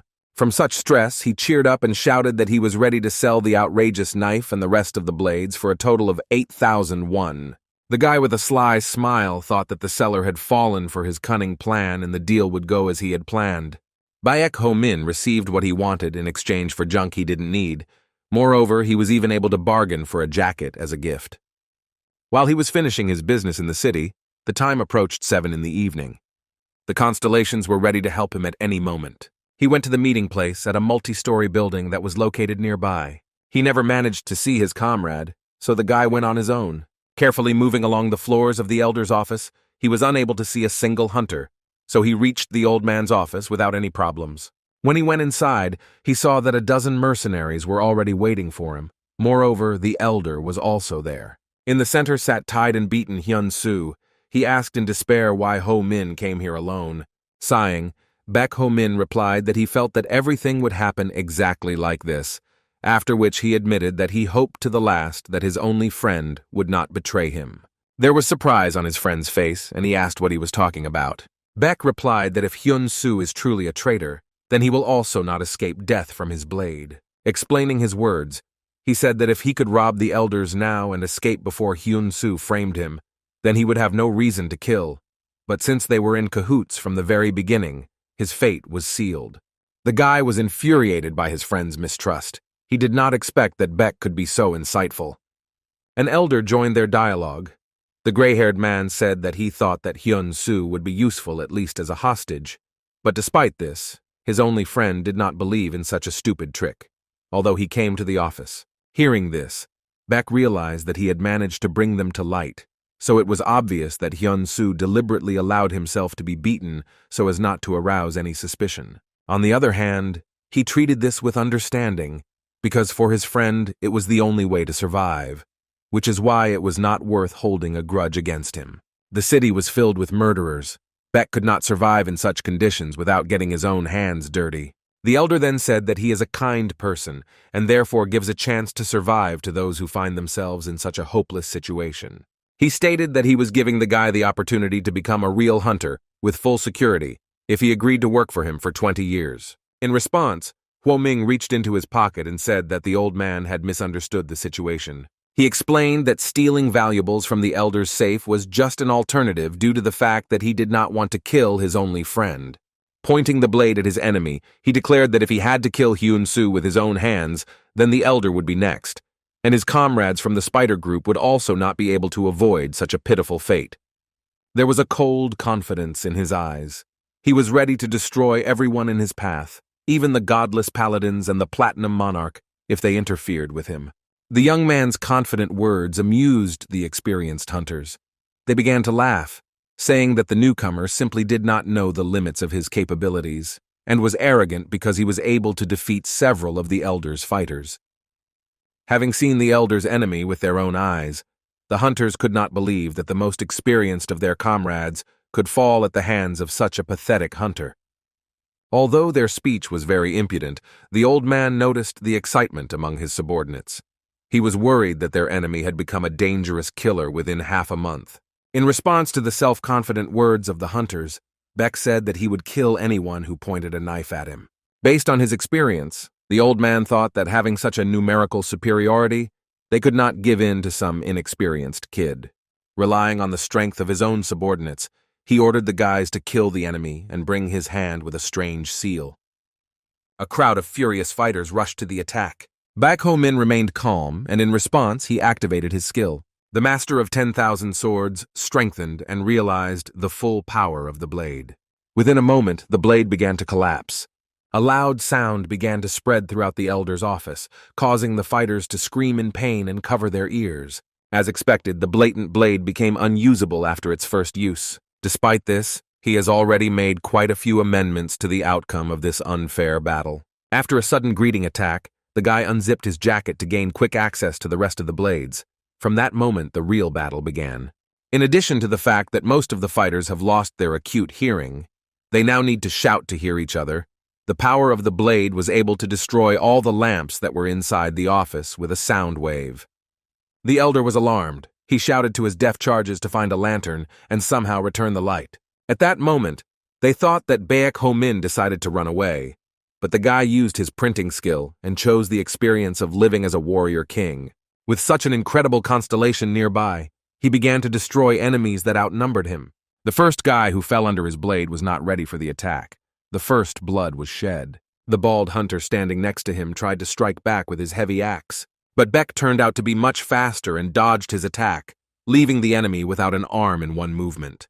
He ended the attack with a blow of the blade, after which two more fighters who were nearby furiously rushed to the attack. The guy did not have time to return the blades with which he destroyed previous enemies, so he took out new knives. In an instant, under the cover of darkness, he dealt with the first of the attackers. After that, he found himself behind the second hunter and plunged a knife into his neck. Huoming felt a noticeable result from his training. His body began to respond to the feelings of the martial king. Now he could detect the fear of his enemies without even seeing them. The panicked hunters continued to rush at the lone warrior. The next attack was blocked by the guy's armor. After this, he instantly got rid of his previously self-confident enemy. While everyone was panicking and trying to group up and repel the enemy, one of the hunters finally found a source of light and informed his comrades about it. But he began to rejoice too early, and as soon as he lit the lamp, a moment later Baek Ho-min appeared in front of him. The guy instantly destroyed the poor fellow with the light source, after which he switched to the rest of the hunters who ran towards him. One of the last fighters shouted to the team that they should use their skills on the enemy. After his words, Baek rushed to the attack. Being in complete darkness, he was able to easily avoid the enemy attack. This hunter turned out to be the last of those whom the Elder brought with him. The wounded man who fell to the floor said that Baek was the devil who came down from the tower. The guy with a cold look replied that the real devils are those who, after receiving mediocre skills, begin to steal and kill the defenseless. After these words, the guy heard the door to this office slam shut on the other side. Someone was in a hurry to leave the battlefield right during the battle, and most likely it was an old man who did not allow the young hunter to live in peace. Slowly getting closer to the enemies, the guy turned to the Elder and Hyun-soo, saying that they no longer had a chance to escape. Watching this spectacle, the one said with an intense gaze that this was a record. The martial king assumed that one of the constellations was referring to the record of killing people in such a short period of time. But as it turned out, the one wanted to say that this is a record for the number of moments where Baek Ho-min could die, because he would end up in two risky situations. It was indeed difficult to observe his actions. Dynamite noted that it was foolhardy to come to this place expecting a trap. The more experienced person believed that the hopeless guy could have come up with something better. The only one answered that in any case, the problem with the Elder is not so important, because soon the guy will face a woman who cannot be avoided. Dynamite confirmed his words, saying that this happened to all individuals immediately after they killed an Elder. The Constellations believed that from that moment on, the guy's fate depended entirely on luck. Meanwhile, Baek Ho-min had already managed to catch up with the Elder, who at that time was seriously wounded and crawling on the ground. Looking around, the old man felt that his death was inevitable. He shouted that ungrateful idiots were to blame for all his problems, who betrayed him after he raised and fed them. Looking at the Elder in such a serious state, Ho-min assumed that Hyun-soo, taking advantage of the moment, stabbed the enemy in order to vent his rage and blame it all on his only friend. Sitting down next to the old man, Baek asked how he became so pitiful. The enraged Elder called the guy a bastard and then asked if he was ready for the consequences. Baek Ho-min replied that he knew how the spider group would act, after which he invited the Elder to bribe him in order to survive. The old man replied that he had 2 gold bars, which he would give to the guy if he left him alive. He could not offer more, because he believed that he needed the rest of his savings to run the city. In response to such an unexpectedly caring attitude towards the city, Baek Ho Min asked whether the old man really believed that if he disappeared, the city would turn into ruins. The dying man continued to be cunning, and stated that the group was planning something grandiose, so much so that not only his area, but the entire city would be involved in this plan. He stated that he would personally propose his candidacy as one of the leaders of the raid. Baek Ho Min saw that the elder was in extreme despair, so he decided that perhaps he was even telling the truth. The old man's body was already shaking from weakness. He replied that he said that all his words were true, because he saw no point in lying before his death. Still, Beck believed that saving his life after demonstrating his own strength would not be the worst option, so he turned to the knowledge of dynamite. Using this knowledge, the guy noticed that the old man had lost too much blood and could no longer be saved. Addressing the elder with regret, he said that he could no longer be saved. Taking one last look at the one who ruined his whole life, the guy decided to move on.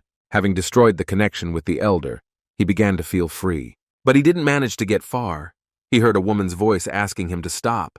Within a moment, the guy felt incredible pressure, because of which his body became terribly heavy. He couldn't believe that his worst expectations had become reality. In front of him, he noticed 2 girls in white uniforms. After that, the guy fell to the ground, unable to resist the enemy's skill. One of the paladins turned to the Platinum Monarch and said that she managed to detain a suspicious person near the scene of events. Baek Ho Min began to realize that his situation was now hopeless. The appearance of godless paladins was something Beck was not prepared for. The Platinum Monarch sat down next to the hunter, lying motionless on the ground, and said that she thought the cute little guy was magnificent, because he managed to cope with such an incredible numerical advantage of the enemy.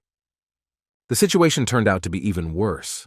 After hearing her words, Beck realized that they had already checked the situation inside the elder's office. The monarch's ward stated that the guy's seal showed no signs of strengthening, so his feat was most likely due to the fact that he became a parasite or possessed by a shadow beast. That girl used a high-level suppression skill that made Beck unable to move no matter how hard he tried.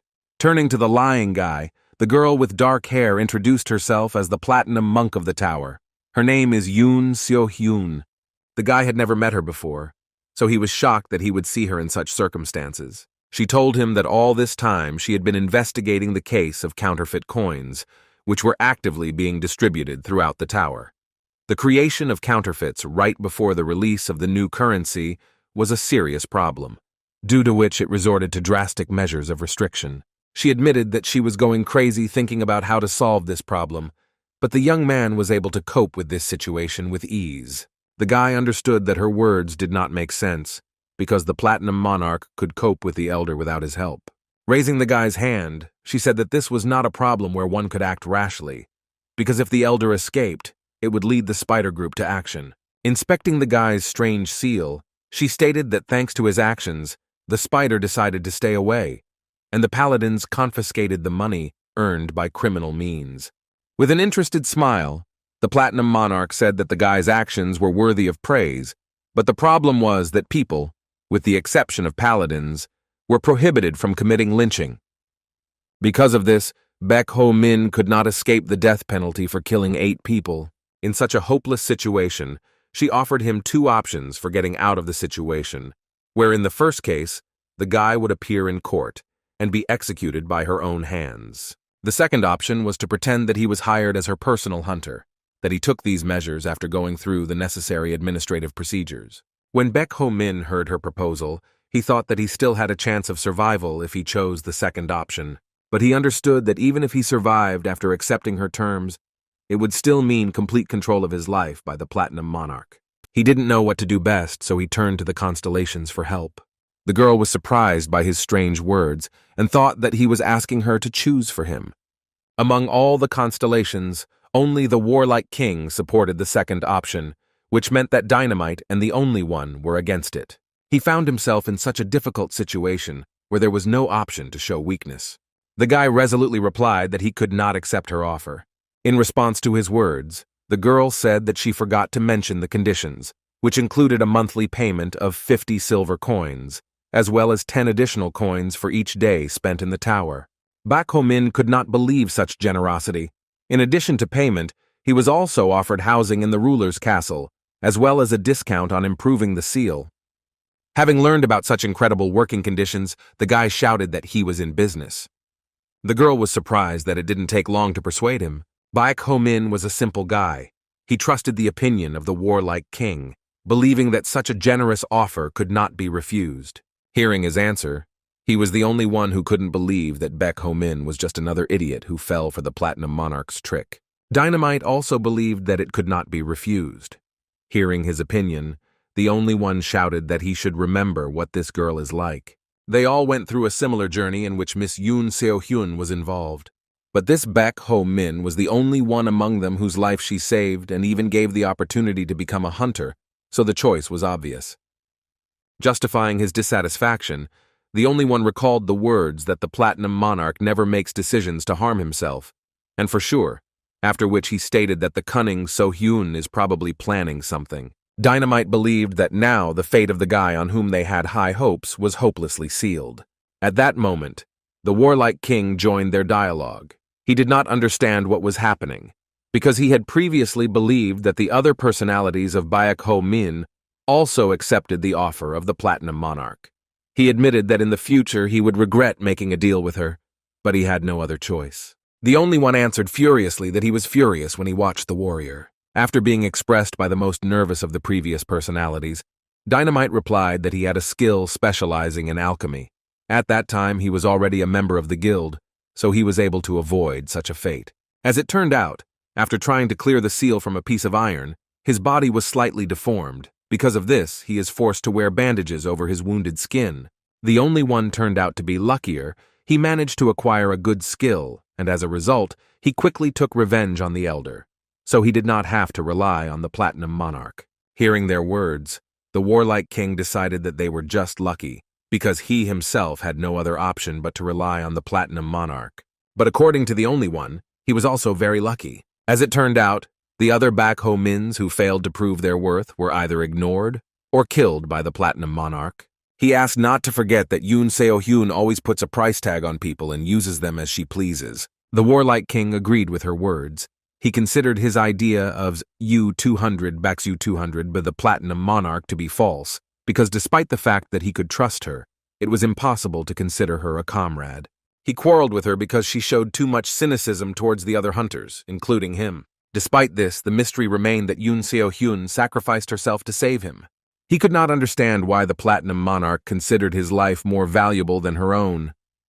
Because of that incident, he could not forget the image of the lonely back that protected his death. It was from the memories of the end of his life and the role of the Platinum Monarch that he responded positively to the ruler's proposal. At that moment, only Dynamite could see any positive. He stated that if Baek Ho-min became the Platinum Monarch hunter, it meant that he managed to overcome the death curse in the first month. The guy did it, and it really lifted the spirits of all his previous personalities. They decided that in such a situation, it was worth paying attention to the good moments. After the events at the elder's office, the guy woke up on a comfortable bed. He had never been in such a beautiful room before. It was obvious that this was Lady Yun's castle. He hardly remembered that yesterday he was dragged to this place, and when he drank some dubious tea, he immediately fell asleep. Sighing with relief, he could not believe such an unexpected development of events, because just yesterday he was an illegal inhabitant of the tower, and now he is one of the personal hunters of the Platinum Monarch. Looking at his arm, he noticed that he had a fresh bandage, so he assumed that the paladins had taken care of his wounds. It seemed to him that perhaps the rumors about the ruler of the tower as a cruel monarch were untrue. A moment later he was frightened by the girl's voice, who asked him to move, otherwise the recovery of his body would be delayed. He hadn't noticed her before, so it was unexpected. The girl who previously accompanied the Platinum Monarch introduced herself as the commander of the godless paladins, known as the Executioner Doll. Her name was known throughout the tower, so the guy could not hide his surprise. This name was given to her because she, like a soulless doll, cuts off the heads of her enemies. Having been the executioner of the cult members, she became the head of the order when the Platinum Monarch became the new ruler of the tower. Her reputation as an executioner was earned through her ruthless treatment of criminals. Baek Ho-min continued to admire her, saying that this was the first time he had seen her so close. The girl did not understand what they were talking about, so she continued to listen to the strange hunter. The guy admitted that he once saw her saving people at a crime scene when she had to break into a building and get out 3 exhausted children. The girl began to feel embarrassed and replied that there was nothing special in that case, because anyone in her place would have done this. The admiring guy then continued to demonstrate extraordinary knowledge about her career, saying that she is the hunter closest to the current constellations, as she has 4 orders of the star and is considered a true hero of the tower. The current active constellations never leave the tower. The only person who is close to both the constellations and the ordinary people is the executioner doll. Beck mentioned that she was the person who fought for 3 days with the beast on the 28th floor, which carried bad omens. The girl didn't know how to react to his excessive attention, so she asked him not to exaggerate. The pressure from the fan continued, and he asked if it was true that she single-handedly killed Baek Jo-wook and his organization. He continued to embarrass the girl by saying that one of her most famous feats was stopping one of the cult members from poisoning the city's water supply. The mention of the girl's heroics had no end. The guy also shared rumors that people call her the only paladin who really cares about ordinary people. In fact, the doll believed that it did not deserve the title of hero because it was simply doing its duty. She decided to give the impudent guy change and reminded him of his recent feat when he single-handedly took care of the elder and his killers. In response, the guy also began to downplay his feat, saying that he had simply encountered mediocre bandits, after which he wanted to continue admiring the doll, but she interrupted him with a cold and harsh phrase. The girl asked if Huo-min really doesn't have any accomplices. Seeing her look, the guy realized that she had been trying to reveal him all this time. Now she looked more serious. She said that she noticed the guy's cunning trick with which he tried to distract her attention through beautiful speeches. The current Baek Ho-min has never encountered such a charming girl with highly developed facial expressions. Her shyness and excitement were artificial in order to lower his vigilance. Still, he was not afraid of such a question, so he defiantly sighed with relief and admitted that he acted alone. Looking into the paladin's eyes, he admitted that he was not trying to appease her, because he really was a fan of her valor. It was very unusual to hear this, so the doll didn't know how to react. The guy was worried about one question. Earlier, he had been told that the ruler's hunters were exempt from the law, but he himself was still under surveillance. The girl replied that this procedure is carried out regardless of the will of the ruler, and that in order for the ruler to exempt him from the law, basic legal training is necessary. Based on her words, it became clear that the godless paladins firmly stated that they were a vigilante force, independent of the rules of the tower and its ruler. The paladin began to ask her questions and first of all asked whether Beck had visited the security zone on the outskirts of the Seoul Tower or entered its ground floor. The guy calmly replied that he didn't do it. The second question concerned the testimony that he had been subjected to a level 4 seal. She wondered how he gained the power to kill so many people using a defective seal with no trace of improvement. At that moment, the guy began to worry. So as not to delay, he hesitantly replied that the constellations helped him. In response, the girl asked what constellations we were talking about and what their rank was. Baek Ho-min thought that she must already have some guesses if she was listening to his answers so carefully. He wasn't sure that he should tell her the titles of those guys who supported him during the journey. At that moment, he received a positive reaction from one of the constellations. Seeing the message, the guy confidently replied that dynamite helped him. Placing his hand on his chest, the guy said that he believed that this all happened thanks to the blessing of the constellations. He wonders if it could be that he simply has hidden potential, because there are cases where some constellations have reached unimaginable heights by pure chance. The girl replied that this is only possible if Beck is one of the prophets. The prophets are the youngest constellations in existence and have risen to active constellations at incredible speed. The doll said that there was still a high chance that he was either possessed by the shadow or had become a parasite in the tower, in which case he would be executed regardless of whether he was the ruler's hunter or not. After her words, Beck realized that he needed to prove his humanity so as not to become a target of the paladins as a hunter with suspicious power. Looking at his hand, she said that the seal disappears from those people who have become parasites. However, this fact only applies to seals made of gold. Not a single case with an iron seal has been previously recorded, because most likely parasites are only interested in valuable metals. Still, she had a way to find out the truth for sure, so she invited the guy to follow her. She said that the next interrogation would be conducted in the presence of the ruler. Accompanied by the doll, he went to the palace of the ruler's castle, where the platinum monk was executing criminals. The first guy with a blindfold begged her for mercy, but she didn't want to hear him at all. The cruel girl took the guy by the neck and began to read the list of his crimes. His name was An Woo Hyun, and he was accused of attempted murder and several cases of rape. She said that, in accordance with the law, she would atone for all his sins. The life energy began to leave the criminal's body. His hair began to fall out, and he fell to the floor without signs of life. The girl hoped that he would think carefully about his sins and live his next life with honor. After this, the subordinate brought silver dishes to the ruler. The girl threw 3 gold coins at her, which she was able to get from the criminal's body. There were still 2 defendants left. They were in a panic that they would soon be executed. Next was Kim Lee Bin. He was accused of arson and murder. The girl said that his sins were incorrigible, after which she also removed all the energy from his body. Since he had more experience, a little more of the valuable resource was removed from his body. Baek Ho Min was extremely tense from such cruelty. He began to understand where the ruler got such a bad reputation. All 3 defendants were executed, and the girl turned her attention to her new hunter.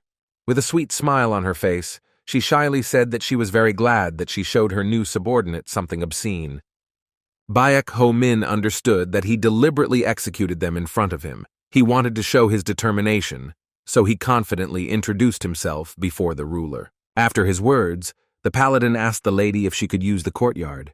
The monarch assumed that the doll wanted to conduct an interrogation and personally test the skill of the suspicious guy. The paladin believed that if Baek Ho Min really killed 10 people with his own hands, then he would not be able to hide his strength against her in a fight. Such a proposal did not seem entirely suitable for the monarch.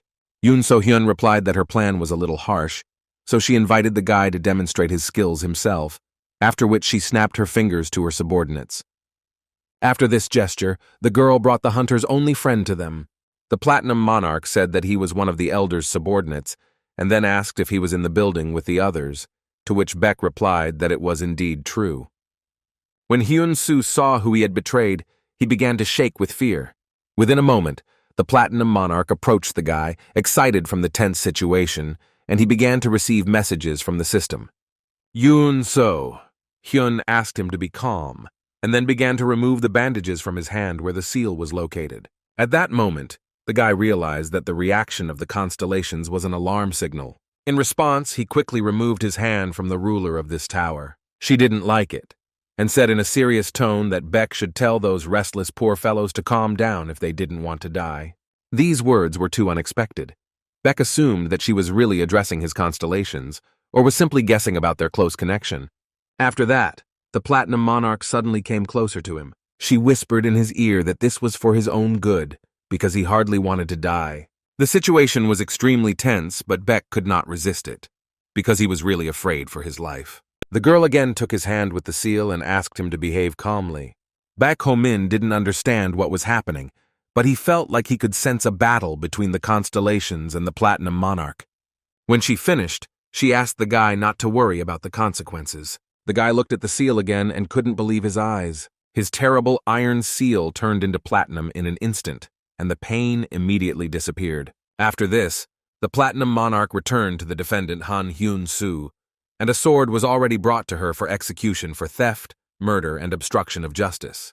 Looking at her new hunter's absurd friend, she noticed that attacking the ruler's hunters while they were on a secret mission was a serious crime. Hearing this, Hyun-soo began to shake with fear, because now he began to think that his friend was the ruler's hunter all this time. Baek Ho Min understood that the claim that he was the ruler's hunter on a secret mission was a lie to save him. Then the ruler turned to Baek Ho Min, saying that usually the ruler carries out the execution. This time she would like to see the skills of her new hunter. The guy did not understand what exactly was required of him. The cunning girl decided not to hesitate and threw the sword into the middle of the distance between her friends. She said that there would be only one sword, after which she invited them to start the battle. Tension began to rise. Baek Ho Min did not expect that he would be forced to execute his only, albeit unreliable, friend. While he was lost in thought, the vile Hyun-soo decided not to hesitate and rushed towards the sword. at the same time apologizing to his comrade, whom he was going to kill to save his own life. Hyun-soo grabbed the sword first and immediately began swinging it. Baek Ho-min did not expect such meanness. He barely jumped away from his first attack and shouted that he had no conscience. Despite these words, he continued to attack fiercely, fighting for his own life. The vile Hyun-soo was not at all worried about his friend, and hypocritically said that he would come to his friend's grave every day if he gave his life for him. In response, the nervous guy said that the Platinum Monarch never said a word about letting him go if he won. Looking at the ruler, Baek understood that this was a performance so that she could satisfy some interest. If she wanted to make sure of his fighting abilities, with the help of which he managed to get rid of the Elder's thugs, then in that case, she would put an executioner doll against him. Paying attention to her gaze, the guy realized what was going on. She looked straight at his hand with the seal.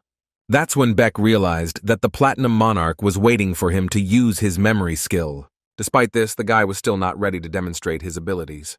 He could cope with the help of his own experience and current reflexes, so he was able to easily block another attack from his friend. Holding his sword, he delivered an instructive blow to his face. After that, Baek Ho-min easily caught his stupid friend's hand. After disarming the enemy, he grabbed him by the neck.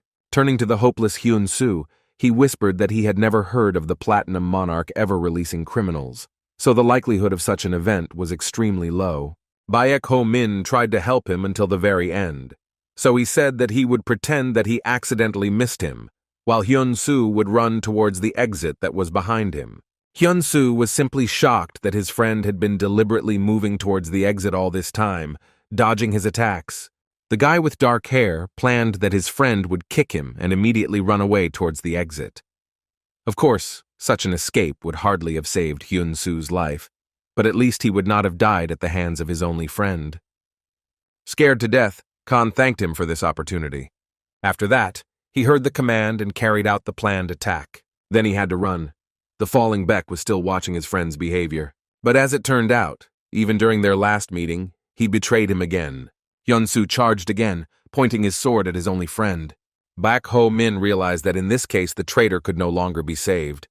Having parried his friend's blow, he told him that his action had once again demonstrated his true colors. Within a moment, the hunter was behind the fool. Baek grabbed his only friend by the neck. Slow and frightened of the situation, Hyun-soo could not do anything but continue to count on the fact that his naive friend would once again give him a chance to win. But it was too late. This time Ho-min simply thanked his only friend in his life for their journey together, after which he admitted that since he turned out to be a pathetic traitor, he could be killed without any regrets. At the last moment of his life, he tried once again to justify himself, but Baek was already fed up with his lies and asked him to keep quiet. After these words, he finished his task. The guy couldn't believe that the Platinum Monarch could actually achieve his goal. But at least he managed to survive and make a reputation for himself by carrying out the cruel order of the ruler. After his battle, the Platinum Monarch addressed him, calling him a young man, and praised him for his amazing execution of the order. In response, the guy coldly asked to address him by name. It turned out that Yoon So-hyun had previously heard that Hyun-soo had betrayed him several times, so she was surprised that Baek tried to save such a pathetic coward until the last moment. In response, her ward admitted that previously this man was his only friend, so it was not easy to unquestioningly carry out such an order. The shrill girl said that despite this, Huo-ming got rid of the opponent without any hesitation.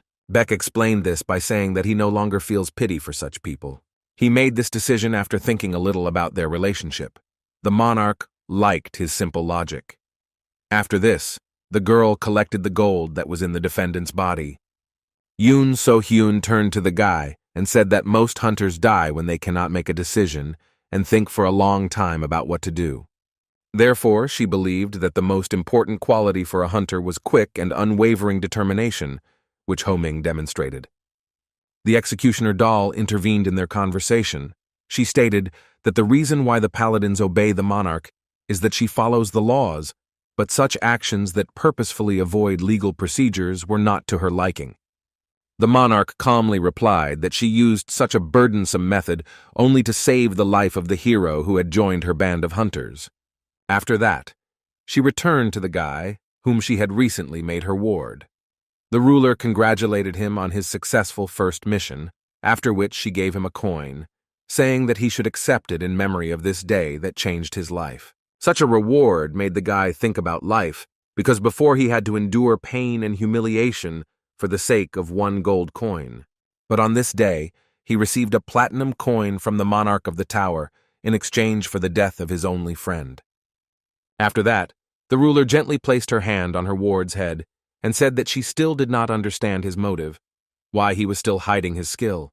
But despite this, she replied with a smile that it doesn't matter now, because she can only be happy that Baek Ho Min has become her personal hunter. Such a caring attitude from the platinum monarch of the tower seemed something unusual to the guy, and a blush instantly appeared on his cheeks. He had never felt such a gentle hand before, so he could not move due to the amazing pleasant feeling. Watching this spectacle, the Constellations were shocked. The warlike king, who spent the most time next to the ruler of the tower, was perplexed that this was the first time this girl behaved like this. Dynamite thought it was obvious, in his opinion, Yoon Seo Hyun fell in love with the current Baek Ho Min.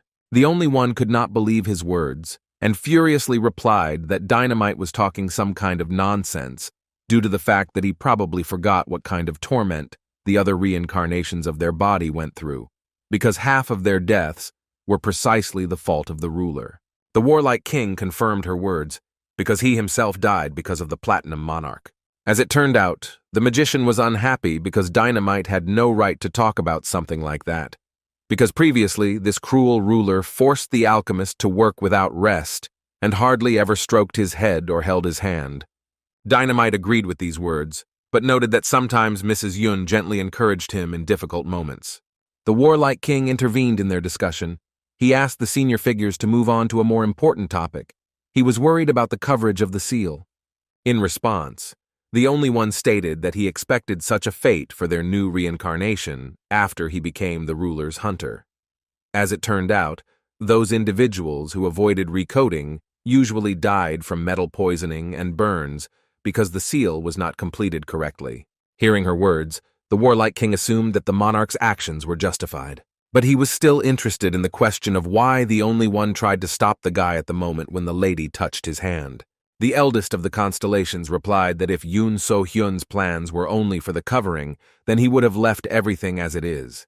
But it seemed to him that the Platinum Monarch was trying to somehow interact with the seal. After these words, the king asked what the ruler's plan could be at that time. The only one was not sure what So Hyun's goals were. He replied that they would find out after a while, after which he emphasized that most likely the Platinum Monarch knew about their existence. In his opinion, the ruler was trying to look at this world, so he had to reduce this risk to a minimum.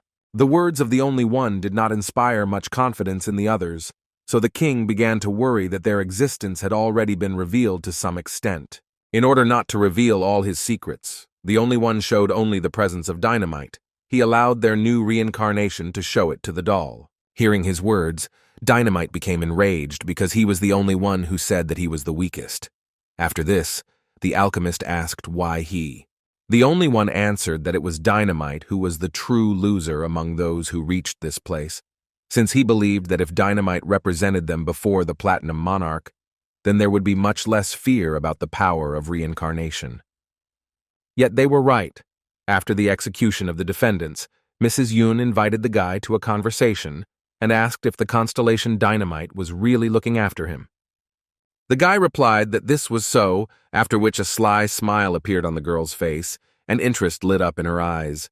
After that, he said that she would like to know more about this constellation. Before discussing Dynamite, she asked if the guy knew the situation related to his hand. Previously, Beck didn't know that he would one day become a hunter, so he couldn't believe that the seal had some risks.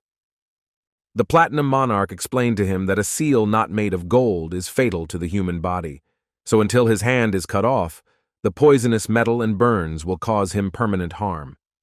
She explained that although he was good at using it, it would be too dangerous to use such a seal in every battle. Beck sadly replied that he fully understood the state of his seal. The ruler of the tower decided to explain the situation in more detail and mentioned that she had previously applied a coating to his seal, so the poison would no longer spread as actively throughout his body, and he would be able to maintain the activation of the seal longer than usual. The guy was surprised. He assumed that thanks to the platinum coating, it would heat up less due to use. But the girl replied that she could not completely stop the heating, since it was a kind of payment for the use of power by one of the participants in the tower.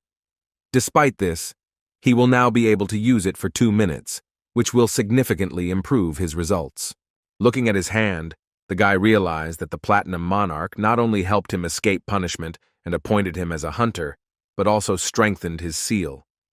Considering the cruel ruler his savior, he thanked her for such help. Seeing her sly smile, the guy was still afraid of her terrifying power. He believed that there must be some reason for her actions. Yoon Seo-hyun admitted that she personally wanted to see the skill of the talented recruit, and although she did not succeed, she did not intend to force it. After this, the girl added that if he showed success, then she would once again strengthen the player's seal. Baek Ho-min couldn't believe her generosity and asked if it was really true. The Platinum Monarch replied that she would not mind if the constellations that were looking after him would allow it. After these words, she again returned to the previous conversation and asked the guy to tell everything he knows about the constellation called Dynamite. The guy decided that lying would only make the situation worse, so he told everything he could. Despite this, he understood that the ruler was dissatisfied with such an answer, because there were many inconsistencies due to the fact that he was not allowed to mention the warlike king and the only one. After analyzing the situation, the ruler looked imperiously at the guy and asked if dynamite was really helping him absolutely free of charge. Baek Ho-min replied that it was so. His words continued to make the Platinum Monarch suspicious, and judging by her behavior, she was dissatisfied. Her piercing gaze indicated that she knew Baek was hiding something. The guy couldn't show all his trump cards, so he decided to just endure this tense moment. They then moved on to discuss the closure of the tower. The Platinum Monarch explained that this was a security measure, as some kind of huge anomaly had recently occurred in the tower. Baek Ho-min didn't see anything strange, so he asked what they were talking about. The ruler replied that several constellations unknown to them had been spotted. Hearing this, the guy could not hide his surprise, because he had never heard of such cases before. It is known among the test participants that you can become a constellation after receiving 5 stars from the tower, during which each participant becomes a real hero. At the moment, all known constellations appeared in this way. Therefore, it is difficult to believe that constellations unknown to anyone appeared out of nowhere. As it turned out, although the hunters constantly watched the constellations, they never learned anything about their names and origins. But the Platinum Monarch suspected that one of them was really named Dynamite. When she asked what he thought about such suspicions, the guy replied that he was not sure that this was so. It was a bluff and she was just interested in watching his reaction. At the same time, Baek began to doubt whether he had acted correctly when he revealed the identity of one of the constellations that was supporting him. The ruler further reported that after the appearance of these constellations, the tower underwent structural changes, which greatly influenced the process of rising through the floors. Baek asked what exactly was going on. It turned out that zones and parasites that should exist only on the upper floors began to appear on the lower floors, which means that zones that were in a stable state were out of control. With these changes, the elevators became dangerous to use, so the Platinum Monarch and the Paladins were forced to take measures to ensure the safety of the trial participants. After these words, the guy realized that the matter was really not connected with the design of the currency, but with the appearance of stronger monsters. He believed that the Platinum Monarch was not lying to him. Rising from her chair, she said that she hoped that this sudden appearance of constellations would not cause harm to their city. Miss Yoon also said that one of her hunters had already finished investigating and returned from a business trip, so he would teach the newcomer everything that was important for him to know. At that moment, the guy was surprised that he was not the only hunter of the ruler. It turned out that there were not many of them, but under her command, there were several outstanding masters of their craft. One of them was Kang Ha-jin. He was the same age as our hero and would soon become his mentor. The Platinum Monarch introduced the guys and asked her ward to teach the newcomer everything necessary for him to become a worthy hunter for the ruler. Turning to Baek Ho-min, she said that Ha-jin has been working for her for 2 years now, so he will be able to learn a lot from such an experienced hunter. Baek was a little excited, because he did not expect that among the ruler's wards there would be someone younger than himself. So Hyun asked them to become friends, and the new recruit was not against it. With a sincere smile, he extended his hand to his new comrade and said that he would now be under his supervision. But in response, Kang Ha-jin simply ignored this friendly gesture. Beck assumed that his mentor did not like him, but the ruler justified her hunter's actions, explaining that he was simply shy. It was hard to believe her words, because after looking at this fighter, Beck realized that he simply had no intention of making contact. This was problematic, and Ho Min realized that it would not be easy for him further. The ruler decided not to pay attention to this, and said that Kang Ha-jin would then tell the new hunter all the details of the work and help him with training. Turning to Ho Min, she said that he was still weak. The girl with a piercing gaze wanted him to prove his worth by becoming stronger. She wanted Beck to demonstrate that he was capable enough to carry out her personal orders. After this boring and tense introduction, Beck went along with his new mentor, but Kang Ha-jin still did not answer his question about where they were going. The recruit didn't like this behavior, so he asked if the other hunters of the ruler were just as rude, because Ha-jin didn't even bother to greet his charge normally. In response, the experienced fighter turned sharply and stared at the newcomer with a murderous gaze.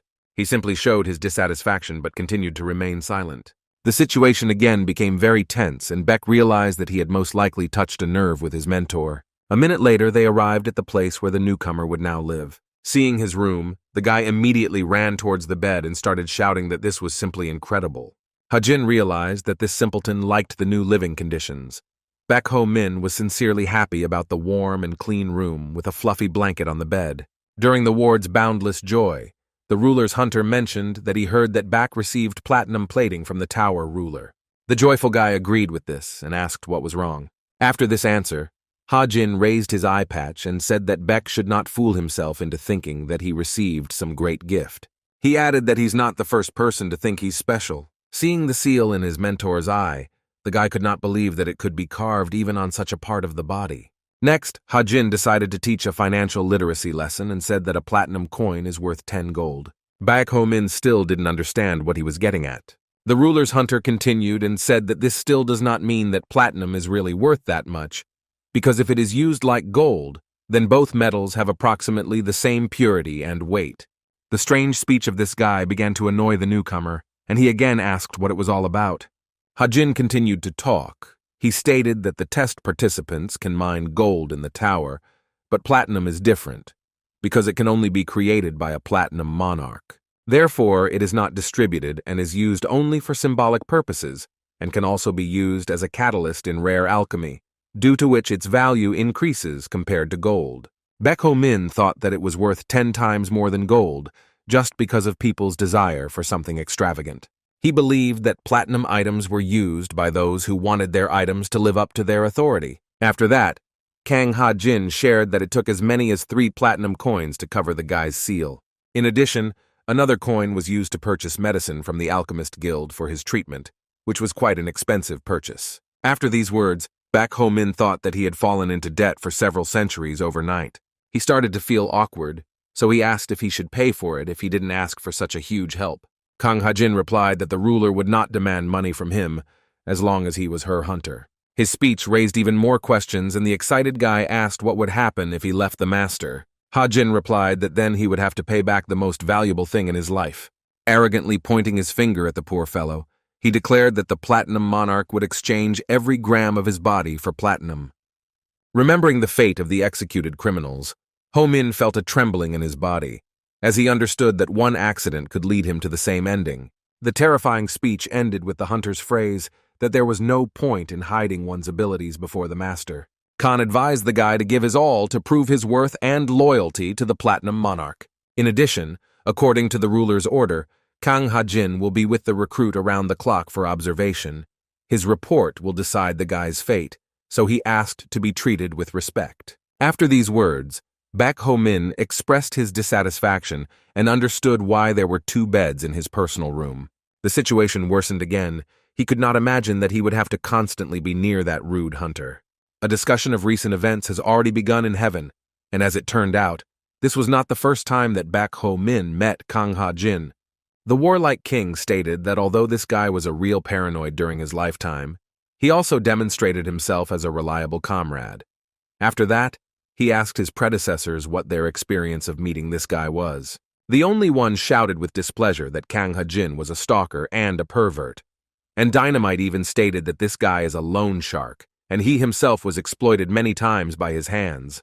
But what worried them most was not the new mentor of their new reincarnation, but the structural changes that did not exist before. This was a very unusual phenomenon that they had not encountered. Only the only one had any idea as to what caused such an anomaly. He stated that their existence is the main reason for the tower's changes. Using his power, he showed what the stars usually look like. But after they got stuck in heaven, everything changed. Due to rebirth, they disappeared from the world, but their stars remained in the sky. Therefore, it was not surprising why people are shocked that they see constellations that do not exist in reality. The 8 stars in the sky belonged to Dynamite. The Martial King was shocked, because he had only just learned that Sir Dynamite was an 8-star class constellation. The warlike king himself was slightly inferior to his predecessor. Looking up into the sky, Dynamite said that these 7 stars belonged to their warlike incarnation. The youngest of the 3 understood that the guys knew this well because they watched him after his death. The last cluster of stars resembled some kind of sign. The warlike king assumed that they belonged to the great wizard.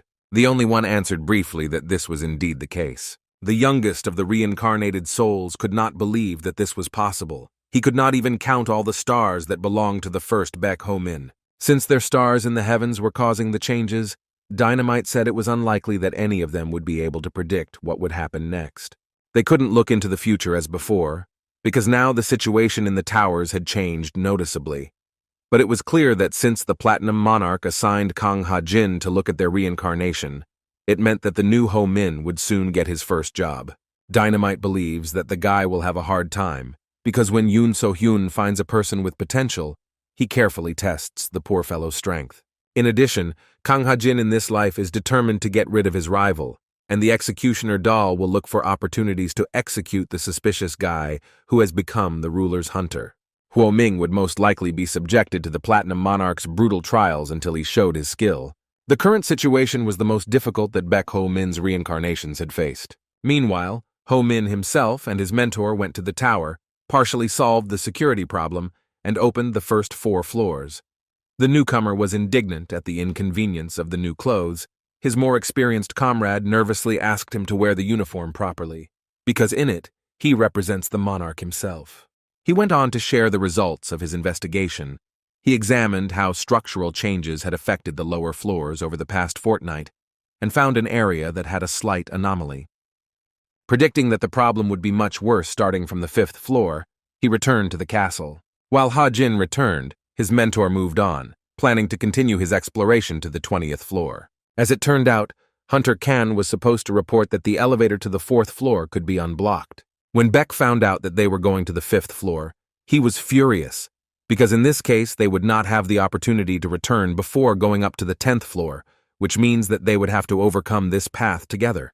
Still, the guy reassured himself that if he could make friends with this strange mentor, then everything would be much easier. Then they went to the nearest cave, where there was a trolley, which was considered a kind of elevator, which was not available for general use. This way they could get to the 7th floor, but Beck was worried that the tunnel and their transport were too small for such a long journey. At the same time, Kang Ha-jin began to launch the magical mechanism. For this, he sprinkled the key with gold.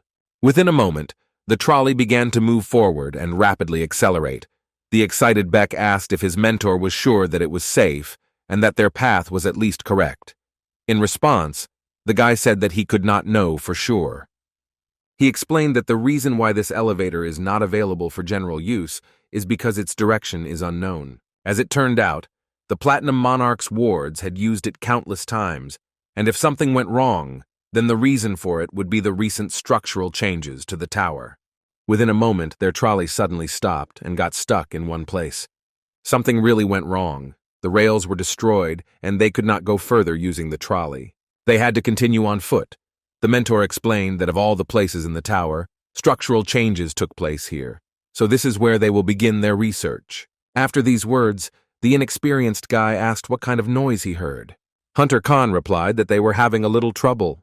Huge insects were already moving towards them. Seeing the monsters, Baek Ho Min asked what was going on. The mentor reassured him, saying that it was not dangerous to fight here, since they were on the lower floors. A battle began that Ho Ming could easily handle using his own strength. There were a lot of enemies, so he could thoroughly hone his skills in using a dagger. In parallel with the battle, The ruler's hunter carefully watched the movements of his new subordinate. Despite the numerical advantage of the monsters, the guy managed without any problems. When they finished, the observant Kang Ha-jin asked why his ward had not used his skill all this time. Bak Ho-min believed that there was no need, because he could cope without it. But in response, the dissatisfied hunter stated that if a person receives the favor of the constellations, he should use it, and not hide the skill until his death. Huo Ming nervously explained that these words did not make sense, because his seal heats up every time he uses a skill, which puts his life in even greater danger. After these words, Ha-jin made an unexpected and lightning leap forward. He grabbed his charge and pressed his head against the wall. Ha-jin said that he watched his ward fight against the parasites. In his opinion, he was careless, as if he had several lives, and although the ruler liked such stupid courage, he did not recognize such actions. The nervous guy furiously asked his more experienced comrade to remove his hand, but Ha-jin wanted to tell him something.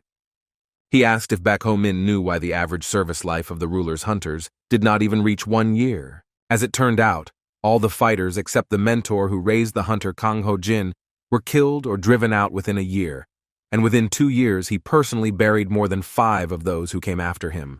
His first student was killed by a parasite, and another was eaten before his eyes, all because he could not bring himself to get rid of a comrade who was possessed. The mentor's words resembled a cry from the soul. He stated that he had already seen enough of those who died hiding their skills. After these words, he stated that even experienced hunters may not be able to cope with the battle against the parasites that they will have to face in the future. Still, Bak Ho-min understood his anger and agreed with every word he said. He knew that the prey in the tower kills the hunter. Blacksmiths die because of excessive confidence in their work, and alchemists because of their greed. These things seemed quite obvious to him. But after spending his life on the street, he came to slightly different conclusions. He believed that most people die because of the greed of other people. Despite this guy's honest words, he still couldn't just trust others, including his mentor and the Platinum Monarch. Because of this, the guy was not going to blithely show off his skill or talk about constellations. Observing his reincarnation's behavior, the Martial King admitted that Kang Ha-jin was indeed untrustworthy, but he wasn't sure if Ho-min was doing the right thing by hiding so many of his abilities. The only one answered that it would be much better if he did not tell anyone about them. Dynamite completely agreed with his words, because he was wary of his mentor.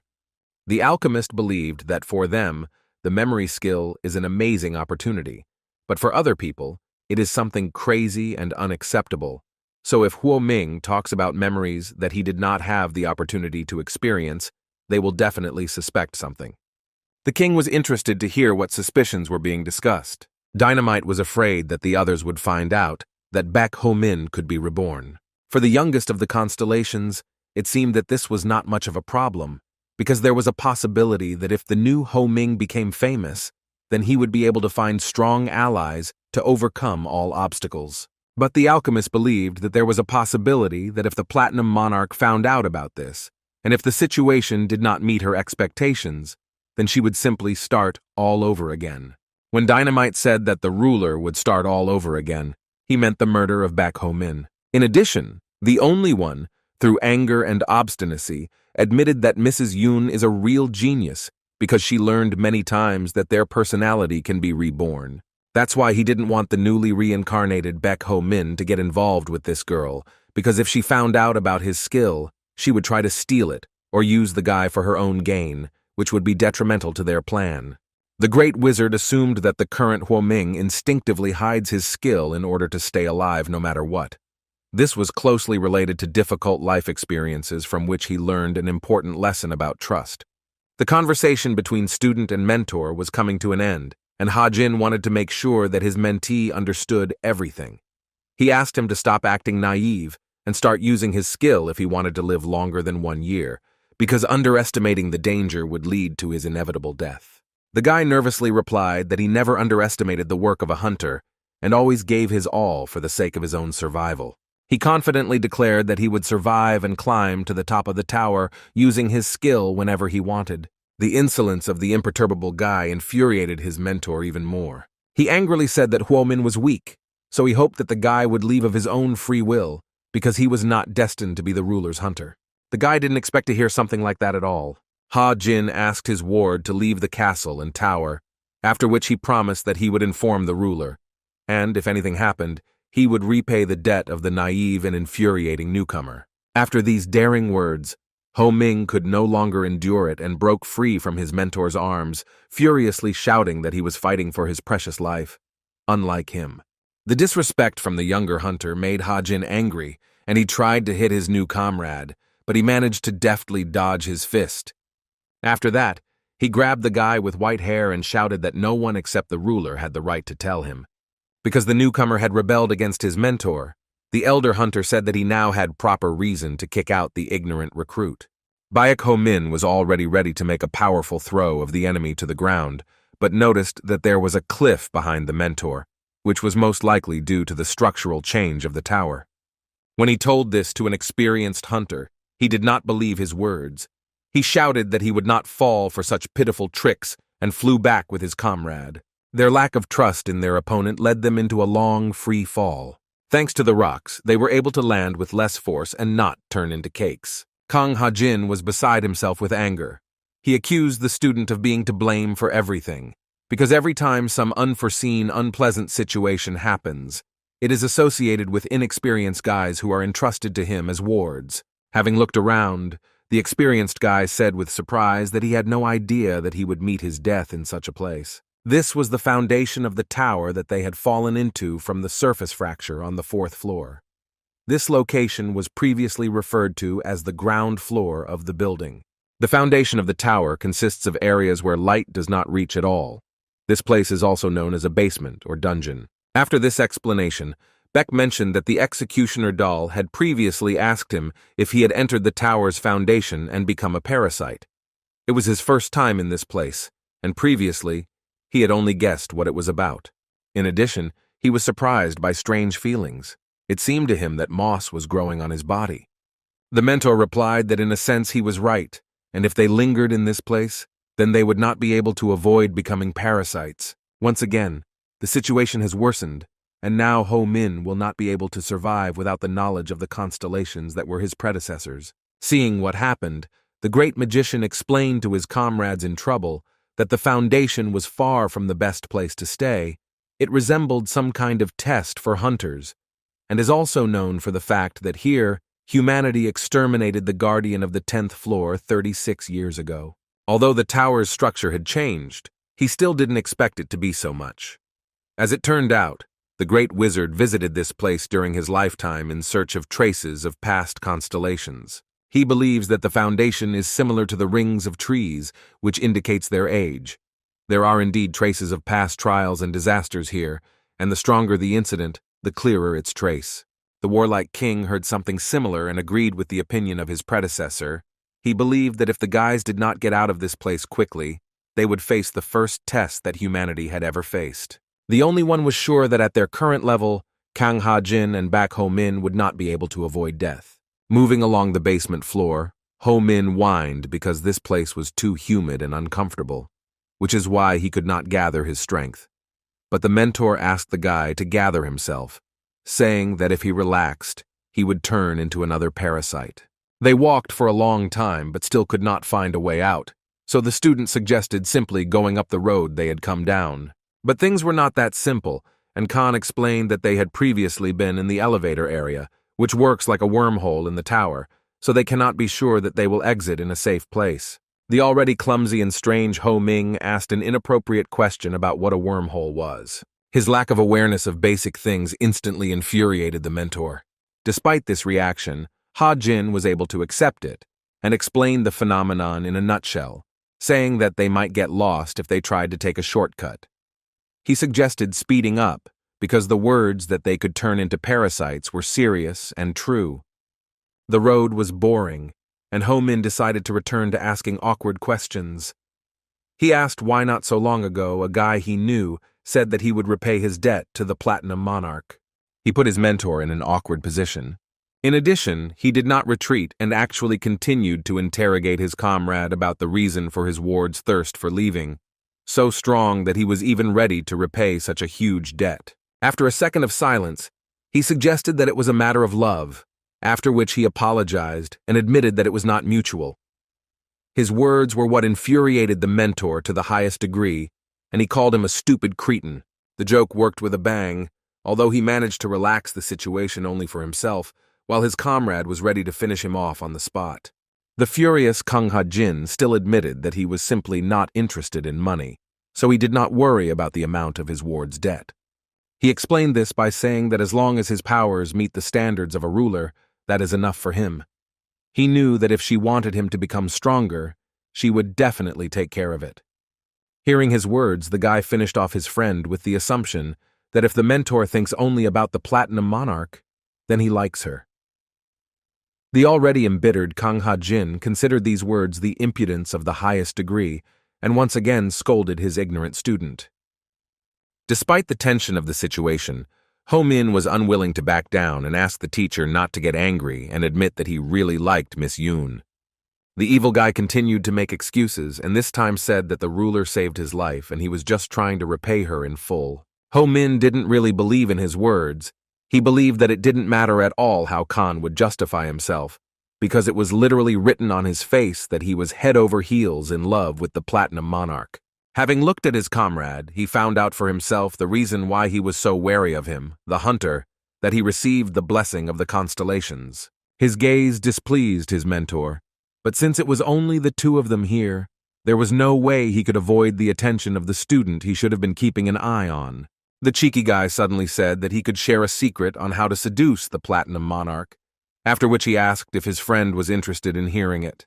At this moment, Kang Ha-jin froze in place, and it was obvious that he was still head over heels in love with the overlord.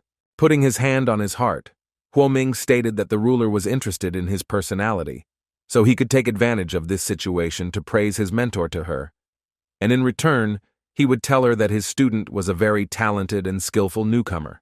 He explained that this way he would prove his worth to her as a hunter, and Ha-jin would succeed in her love affairs. Ho-ming was really sure that the experienced hunter had fallen for his trick, and would soon agree to the terms of the deal. But in response, Ha-jin pushed the guy aside and with a shocked look asked him to pay attention to what was happening behind his back. Ho-ming thought that they had found a way out, but he began to rejoice early, because the mentor believed that it was more like starlight. Approaching a fault in the foundation, the mentor suggested that this could be related to the constellations, or simply a consequence of structural changes in the tower. Therefore, Huoming stated that in this case, this light could help them to succeed in their exploration, but he still doubted that they should just enter a place unknown to them. In the middle of the room was an incredible sword with a golden hilt that was stabbed into a mirror lying on the ground. Thanks to this light, the recruit noticed that the feeling of moss growing on his body had disappeared. In response to this, the teacher suggested that this place could be connected with the guardian of the 10th floor. It was about a problem that most experienced hunters face. Guardians are one of the obstacles that does not allow you to easily climb to the top of the tower, but once you overcome this obstacle, a barrier appears, and it does not allow creatures from the upper floors to go down. After looking at the unusual relic, Ho-min assumed that by capturing the keeper, his territory would be transferred to the possession of the people. The mentor explained that breaking or killing them is an incredibly difficult task, but it is possible. But to turn the guardian territory into true human territory, you need to pass a test. Looking at the sword, he said that it looked like the item of the hunter who subdued the guardian of the 10th floor. The student replied that in this case, it's probably not worth touching this mysterious sword. Despite these words, he had an internal conflict, because he felt a strange feeling as if he was being drawn to this subject. As it turned out, it was not just like that. After seeing his actions, the constellation was the only one who reacted positively, so the guy asked the great wizard if he could touch the amazing relic. Having received a second positive answer, he said that he now understood why the subject attracted him so much. Hearing strange words from the student, the mentor asked in bewilderment why he was talking to himself. Within a moment, Ho-ming pushed his comrade away with his hand and shouted that this thing would belong to him, after which he grabbed the mysterious sword. At the last moment, the mentor tried to warn the student about something important, but it was too late. A moment later, the object was destroyed and they were thrown back. The mentor could not even believe that his inexperienced and stupid student could do something so rash and dangerous. Huoming faced the consequences of his action, The light that protected them from the moss disappeared. He could not believe that he was the only one who actually advised him something dangerous. But this problem seemed like a mere trifle compared to what he saw when he got to his feet. They were surrounded by their own copies, and the frightened guy began to go hysterical. After suppressing his own emotions, he decided to attack one of his copies. One blow was enough, and as it turned out, these were not physical bodies, but only puppets. The destroyed double immediately crumbled into small pieces of glass. A more experienced fighter explained that this is the ability of the guardian of the 10th floor, the mirror butterfly. This is a parasite that in their time could only be found in books on the history of the tower. Continuing to destroy his fakes, the guy mentioned that the past constellations had a hard time because of this strange monster ability. Huoming was concerned that his more experienced comrade was simply breaking counterfeits without thinking about the consequences. He feared that one day they might harm each other. But Hajin explained that it was stupid to assume this, because if they fight only with their reflections, then they will not be able to accidentally attack their comrade. Hearing this, the young hunter took this plan into account and began to act. His mentor said that destroying the fakes was only for self-defense, because in reality they needed to find the main body of the parasite. He was serious about this danger, so he resorted to using his skill. This skill showed him the path to something necessary, so he was able to easily determine that there was no main body among the fakes. The mirror butterfly was outside the battlefield, and Hunter Kang headed towards it to finish the surprise test. Heading towards the enemy and simultaneously destroying the reflections, he remembered that more than 30 years had already passed since the moment the mirror butterfly was defeated by the forces of humanity. He believed that the skill of the average hunter had improved significantly since then, since this test had been passed in much worse times than now. Hajin was confident that even though they were not the strongest fighters, they would be able to handle such a threat. The guy quickly found the target and, using his skill, identified the weak point of the parasite, the heart. Without any slowdown, he rushed to attack, but his attack was not accurate enough and he missed. The butterfly decided to avoid a collision with a person, while the more experienced hunter realized that he could not accurately pierce the parasite's heart in such darkness. Looking at the monster that was very close, he realized that he was not afraid of his strength. Within a moment, he began to feel unusual pressure from the parasite, which greatly worried him. Hajin fell to his knees, and the mirror butterfly went towards Homin's battle and the reflections. As it turned out, at that moment the mirror of the parasite caused the hunter to lose his sense of balance. Moreover, it was not interested in the battle and went to a less experienced person. He began to shake with anger at the thought that the mirror butterfly might perceive his ridiculous student as a greater threat than himself. Arrogance consumed his mind, and he rushed after the enemy, thinking that he would make the parasite regret such a naive decision. Huoming was still holding on. He never started using his skill and could destroy the reflections with his own powers. His mentor was already nearby, and he asked if everything was okay with him. At the same time, destroying his own reflections, Hajin replied that they should worry about the safety of the weaker member of the squad. Ha Min's strength was running out, and he said that there was no end to the reflections, and they should move on to a more effective strategy against this parasite. The mentor involved in the battle explained that the reflections are formed due to the dust of the mirror moth, and they will not disappear until the parasite dies. He also mentioned that he should have asked permission before touching the relic. In response, Ho Ming admitted his mistake and apologized for such a problematic carelessness. In fact, he couldn't admit that he took it because the constellation sent him a positive reaction. This action did not lead to anything good, and he began to think that this could be a misunderstanding. Fighting side by side, Hajin found the courage to admit that his charge was holding up even better than he expected. In response, Ho Min asked how things were going with the main body. He believed that only a mentor could destroy it, because he himself could not even see the parasite. An experienced hunter explained that the mirror butterfly distorts its own reflection, and if a person looks at it, his vision will be distorted, and he will lose his sense of balance. The guy couldn't believe that the guardian of the 10th floor of the tower had such a problematic ability, so he asked how the previous generation was able to defeat it. As it turned out, then there was a constellation of a crushing dawn with the name Ripple. At the time of the battle, it was not yet a constellation, but it found a way to pass the test after the loss of 2 comrades. Hearing this, Huoming was surprised that his mentor had not mentioned this incident earlier, since this way, they could use her fighting method to achieve a quick victory.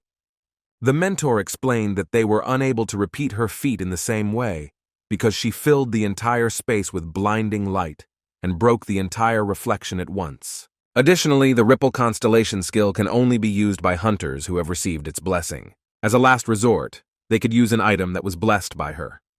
After these words, the guy remembered the sword that his ward had touched. Ha-Jin asked the student to find the sword. In response, the hunter began to whine about the difficulty of the assignment, but he had no other choice. He asked the ruler's hunter to cover him, after which he began to get out of the prison of reflections. Watching this spectacular battle, the Constellation was the only one who sighed heavily, as he was glad that the hunters had finally begun to work together. The youngest of the Constellations admitted that he did not think that the Great Wizard would force their new reincarnation to take the sword, because this test had already been passed, and they would not be able to receive rewards for defeating the parasite. But this did not bother the strongest of them at all. He believed that these two hunters needed to gain experience working as a team against strong opponents, because many more monsters would be waiting for them while they climbed to the top of the tower. It was hard to argue with that, but the warlike king didn't think it was worth the risk of losing the guy that gave them hope. In response, the wizard gave an example that the constellation Ripple is generous towards its predecessors, and if they are lucky, they can receive its blessing in the form of a good skill. Ho-Min, who was more accustomed to dark rooms, quickly found the sword, but did not understand how a broken object could help them. While fighting, the mentor replied that the mirror butterfly was circling next to him, so he should wait for the signal before using the power. Huo-Ming continued to doubt the effectiveness of their plan. He understood that only a small part of the sword remained, and even if he used the master of 10,000 swords, it would still not be easy to fill this place with light. While fighting the reflections, he did not notice how the parasite appeared right behind him. Thanks to his skill, Ha-Jin was able to detect the unexpected appearance of the enemy and shouted to his comrade that he should immediately turn around and strike in the direction of 10 o'clock. At that moment, Ho-Ming did not expect such a sudden appearance of the enemy and completely forgot about the main rule of fighting the mirror butterfly. When he turned around, he immediately directed his gaze to the parasite's body and felt weak. The guy fell to the ground. Ha-Jin did not have time to support him, and therefore simply reminded that his friend should be careful, because his vision would be distorted after he looked at the monster. Nevertheless, Ho-Min quickly came to his senses. He stood up and, despite the trembling, was ready to continue the battle. But when he wanted to deal the long-awaited blow to the parasite, it suddenly disappeared from his sight. It was obvious that Kang Ha-Jin could not use the Ripple sword, so his student took on this burden, although he was afraid that it might not work, because he could not know exactly where his opponent was at the time of using the power. Approaching the mentor, he suddenly grabbed him and asked for help. He embarrassed the more experienced hunter when he stated that he wanted to use his gaze to find the monster. At that moment, Beck thought that finding the enemy only with the help of the gaze of a more experienced hunter would not be easy, but he figured that if he could not win himself, then he would resort to using the skill of the martial king. In order not to hesitate, he used the skill of memory, but unexpectedly for him, this time the power of the great wizard was used without permission.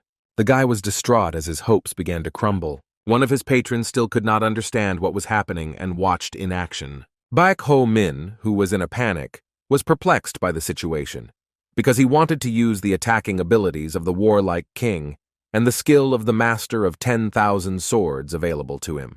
But the most experienced among his constellations had a completely different opinion about what happened. He happily declared that his time had finally come, after which he called on his reincarnation to fight according to his plan. A voice unfamiliar to the guy said that he could not believe that the elders passed this test with sweat and blood, which he considered pathetic. Baek Ho-Min could not understand who these words belonged to, and assumed that it was the constellation, the one who said it. After that, he heard another voice. This time it belonged to some girl. She said that taking the first step is difficult, but following the trodden tracks is an easy path to perfecting your skills. The hunter was shocked by the sudden appearance of unfamiliar voices. Moreover, the girl's voice very much reminded him of the voice of the Lord of the Tower. His mentor did not understand what was happening. He asked what his student had done, because of his actions, he could not move. In addition, he was also concerned that his seal could not be used. and it seemed to him that power over it had passed to his ward. Next to him was a mirror butterfly, and surprisingly, it also could not move. It seemed as if time had stopped. Ha-Jin could not do anything, but was furious that the anomaly was most likely related to the seal skill of the hunter Ho-Min. Somehow, the only one succeeded in influencing his reincarnation. He managed to make the guy's body repeat his words. Turning to Ha-Jin, he said that the mirror butterfly was caught in his eye, and when it distorts his vision, he cannot move, because the hunter's gaze is focused on her. He explained that the parasite only moves in the dark, where it is not visible. Therefore, the constellation ripple at one time filled the entire space with light for us to win the mirror butterfly. But the great wizard was not the type to do something like that. The words that the girl with the voice of the Platinum Monarch said were not at all from the memory of the great wizard. These were the memories of a daring and young warlike king who did not fully agree with the ruler's strategy. He wanted to destroy this parasite in his own style, fighting the insect in a way that no one had done before. Baek Ho-Min could not control his body. Power over him was transferred to the constellations. Unconsciously, he snapped his fingers and something unexpected happened. Before the hunter's eyes, the parasite's belly was cut open and the insects began to scream in pain. Ha-Jin did not understand what was happening, because he did not see any movements from his comrade. After this unexpected attack, the memory was replaced by knowledge of the life of the warlike king, and control of the body was again returned to the user of the seal. Having regained control of his body, Ho-Ming asked his comrade not to take his eyes off the mirror butterfly. Ha-Jin didn't understand what was happening and why his ward was giving orders, but he had no choice but to trust the amazing guy in such a difficult situation. Filled with rage, the guy rushed towards the parasite to finish her off before he escaped. Using the unlocked Martial King skill, he resumed his Ripple Constellation sword form. A powerful blow was aimed at his opponent. Although the mirror butterfly managed to heal its previous wound, but because of Ha-Jin's gaze, it had no chance to dodge the attack of the inexperienced hunter. One powerful blow from an object saturated with the power of light completely destroyed the parasite's body, and it began to crumble into small fragments. The light began to rapidly spread throughout the room and Ho-Ming began to lose consciousness. The battle ended, and the guys returned to the place where they found the mysterious object. Ho-Ming, with his backpack on his back, woke up on the floor of the basement. Looking around, he saw that the place had returned to its previous state, but he was sure that the battle with the mirror butterfly was real. Even the sword, which was destroyed due to his touch, returned to its previous state after they dealt with the sudden challenge against the guardian of the 10th floor of the tower. The hunter was shocked because the silhouette of a constellation suddenly appeared in front of him. It was a girl who looked like a hero. She stood behind the sword and smiled sweetly. The guy had already seen her face and shape earlier. The shocked Ho-Min couldn't say anything. It was the Constellation Ripple, and she was pleased that a new generation of hunters had been able to overcome the test, which brought glory to her power of light. After that, he felt the seal suddenly heat up. He received a message from the tower that the Ripple Constellation had bestowed its blessing on him. The guy was grateful to her for such generosity, although he considered this ability too simple compared to the blessing of other hunters. Still, he couldn't complain about the gift, and thought that thanks to the light of the constellation, he would no longer need to use a lamp, which only took up space in his backpack. The shy guy raised his head and turned to the constellation to thank her for the gift. But at that moment, he saw that the silhouette of one of the strongest warriors of humanity suddenly disappeared. He was a little confused because he didn't have time to say goodbye to her. The only one witnessed what happened, so he sent a positive reaction to the new Baek Ho-Min. The guy took his gesture as an approval of the power that he managed to receive as a reward for passing the test. Even though everything ended well, he couldn't stop thinking about what kind of voices he heard after using his seal. He assumed that in this place, there were already constellations with which he had the honor of interacting. In addition, it seemed to him that the female voice belonged specifically to the Platinum Monarch, which seemed extremely strange. He suggested that if the ruler really had to deal with this test, then she might know something about the Great Wizard, because it was strange that no one knew such a powerful constellation. At the beginning of the battle, he felt how the only one instantly took control of his mentor's seal and easily caught the mirror butterfly. Having gained incredible experience in the recent battle, being on the ground floor gave him an idea of what the base of the tower was. He decided that the surface of the building was where new stories were written, while the foundation of the tower was where the past was repeated. While in this place, it became clear to him why a weak person can become a parasite. Within a moment, he received a message about updating the skill's synchronization indicators with the memory of its predecessors. As expected, the synchronization rate with the only one skyrocketed, and the next time they used the power of a great wizard, their level of interaction would increase. He was so carried away by what was happening after the victory that he completely forgot that his mentor was not next to him. Until the last moment, he tried not to show his skill to a more experienced hunter, but in the end, he never managed to avoid using it. In addition, he unknowingly touched his seal, and it seemed to him that after such a nervous comrade would bring him reprisals, but instead, Ha-Jin simply ran away. The feeling of growing moss on his body returned, and he thought that it was time to leave this place. To illuminate the room, he decided to use the light skill of the Ripple constellation, and since this power reduces the strength of the weapon, he used the cheapest knife for this purpose.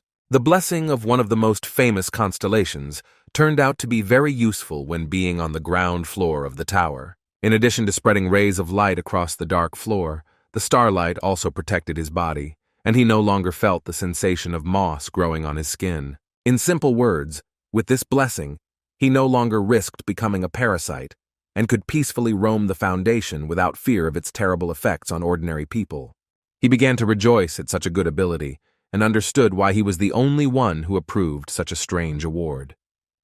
At the moment when the guy was filled with positive emotions, the silhouette of a man with a bright right eye appeared behind him. It was the mentor, and he coldly addressed Baek Ho Min. His ward was very scared from surprise. As it turned out, he also received some kind of blessing from the constellation Ripple, and at that time experienced new power. He said that his blessing was the ability to night vision, although this skill was very convenient, but in its power it was inferior to that received by the fighter who completed the test by killing the mirror butterfly. Huo Ming breathed a sigh of relief when he realized that his comrade was simply testing out a new power and was not planning anything treacherous as punishment. Ha-Jin said that the constellation Ripple is generous towards its predecessors, and if she were alive, she would be a real role model. The guy was surprised by his mentor's words and stated that she must still be alive, because he was able to see her immediately after completing the test. The nervous Kang Ha-Jin replied that the constellation Ripple had already ascended to the heavens, and this happened 16 years ago. He noticed that the ascended constellations can only whisper to them through the starlight, and they are not able to appear before the hunter in their form. Huo Ming was sure that he saw her in some dim light, even though it seemed impossible. The more experienced hunter still trusted his words, but could not believe that this could happen. He could no longer continue this conversation, and did not at all want to admit such respect for the pathetic hunter from the constellation. So he turned sharply and coldly, said that his student had imagined it because he had been looking at the reflection of the parasite for too long. Then he offered to follow him, since while testing his skill he managed to find the rails that would bring them back. Huo Ming trusted him, but could not understand why this impudent guy was acting so calmly. The silence was interrupted by a sudden address from the mentor to the student about what happened on the ground floor. The mention of a recent event infuriated the young hunter, and he decided that it was time to take responsibility for his actions. But his worst expectations were not realized, because the mentor said that they managed to win thanks to the brave actions of the newcomer, so he thanked Ho Min for what he did.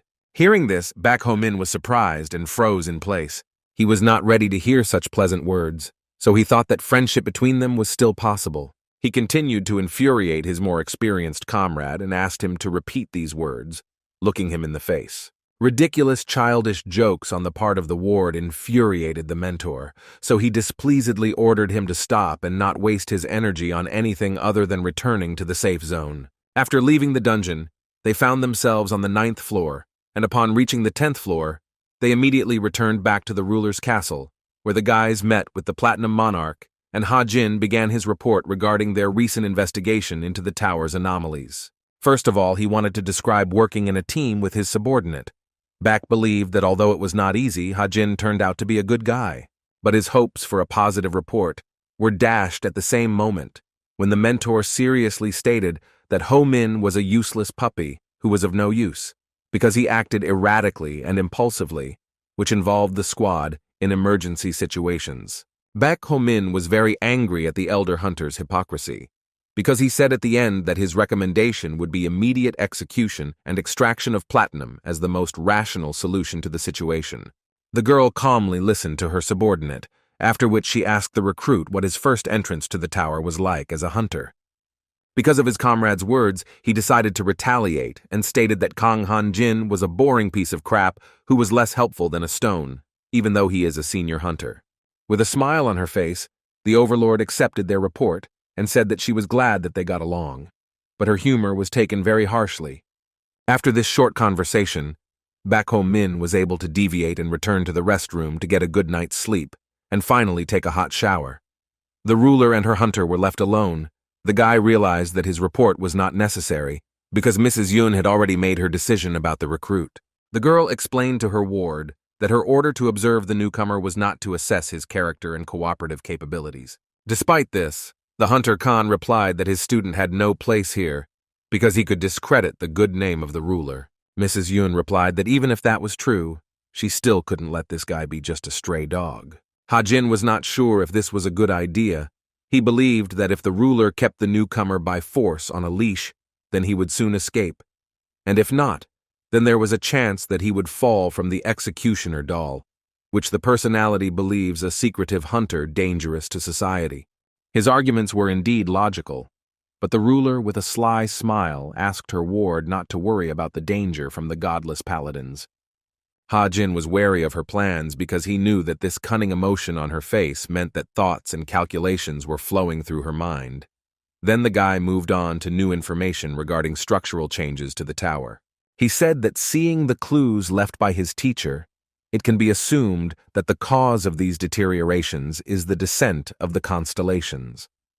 The hunters continued to investigate the reasons for the appearance of the constellations, who until now were only concerned with improving and maintaining the tower. After these words, the ruler considered it necessary to warn the master of the capital's guild about the danger. The hunter took this into account. He believed that most likely the hunters who were under the tutelage of the descending constellations would manifest themselves in the near future. In addition, he expected the appearance of more powerful parasites. He also reported an anomaly, due to which they were able to find traces of the constellation Ripple, which meant that it could also descend to Earth. The ruler had not heard this name for a long time, because the great warrior Ripple died when the Platinum Monarch was only 10 years old. At that time, many people mourned her death, as she was a real hero among people. In any case, the Platinum Monarch was ready for any situation.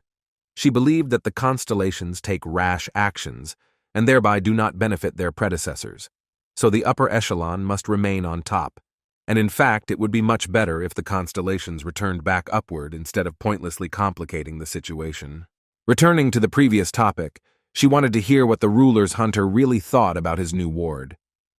It was the first time Miss Yun had seen such an emotional report from him and didn't understand why he was so offended. A little embarrassed, he justified himself that he was not offended, but simply surprised by the guy's skills. He admitted that if Baekho Min had received a worthy mentor, he would have become noticeably stronger in no time. The ruler was glad to hear his words, but believed that since the guy was supported by constellations unknown to them, there was no need to think about a stronger mentor. It turned out that during the battle, Ha Jin was able to notice traces of the influence of 2 constellations, but even so, he could not understand who they were, because these traces were insignificant. For the ruler, the descent of the constellations and the deterioration of survival conditions in the towers did not seem like an ordinary coincidence. She believed that these related phenomena should also include the appearance of a unique creature like Baekho Min, who is helped by mysterious constellations unknown to them. The discussion was over, and the ruler, accompanied by a maid, went back to the castle, but Ha Jin could not stop thinking about what worried him most. He didn't have the heart to tell the ruler that Baekho Min could control his seal as he wished. He was sure that the way he could control the seal was definitely different from the ruler's. The experienced fighter was puzzling over the question of who the talented recruit really was, which suddenly interested the Platinum Monarch. While Hunter Khan was complicating his life with difficult questions, his simpleton ward was happy with simple things. He took a hot shower, which he could only dream of in the past. In addition, he was pleased with the fact that all his wounds healed quickly. His body began to become stronger, and he attributed this to constant training and supplementation. Enjoying the conditions of the new life was suddenly interrupted by a loud knock on the door. Ho Ming was still angry with his comrade and did not want to see him at such a moment. The knocking on the door became unbearably loud, and Baek Ho Min angrily opened the door and shouted that breaking the ruler's property was punishable. Rather, he really regretted that he reacted so impudently, because the Platinum Monarch herself came to him. Seeing the ruler at the entrance to the bathroom, the guy was confused and began to cover his body, after which he awkwardly asked what Mrs. Yun was doing here. She explained her persistent attempt to enter by saying that the worry that the clumsy ward could drown in the bathtub took over. Still, taking a shower for 2 hours seemed strange. The unsure guy replied that this is due to the fact that he does not often have the opportunity to take a hot bath. His excuse was useless, and the lady said that if he had finished, then he needed to follow her, as she wanted to reward him for the completed task. Ho Min was surprised at her words, because he did not understand what kind of reward there could be any talk of while he was her debtor. The lord and her hunter went to the office, where the lady noticed that the guy was rather rude with his hands. She explained that most hunters don't worry too much about maintaining their seal, but to maximize the effectiveness of their skills, it's worth taking care of it. A little embarrassed by the gentle hands of the Platinum Monk, the guy agreed with her words and promised that he would be more careful in the future. The Platinum Monarch believed that the tower system was not perfect, and although a seal made of gold could be repaired, a seal made of steel was different, so it was important to maintain its condition manually. Based on her words, the guy came to the conclusion that in this case, the ruler would personally take care of his condition every week. His reward was another coin. The overlord was going to improve his seal with platinum. Frightened by his debt to the state, Baek Ho Min felt how quickly he was losing his freedom, and asked not to bother using expensive materials. But despite his reaction, the Platinum Monarch replied that there was nothing wrong with it, because it was a simple bodily enhancement that would help a guy avoid consequences for being so rude to his body. She was not going to stop with just this gain, and the guy thanked her for the much-needed help. When the ruler finished the procedure, Ho Ming began to feel changes. It was unusual for him that his skin felt toned and elastic to the touch. Because of this, he had the feeling that he was now more resilient than before.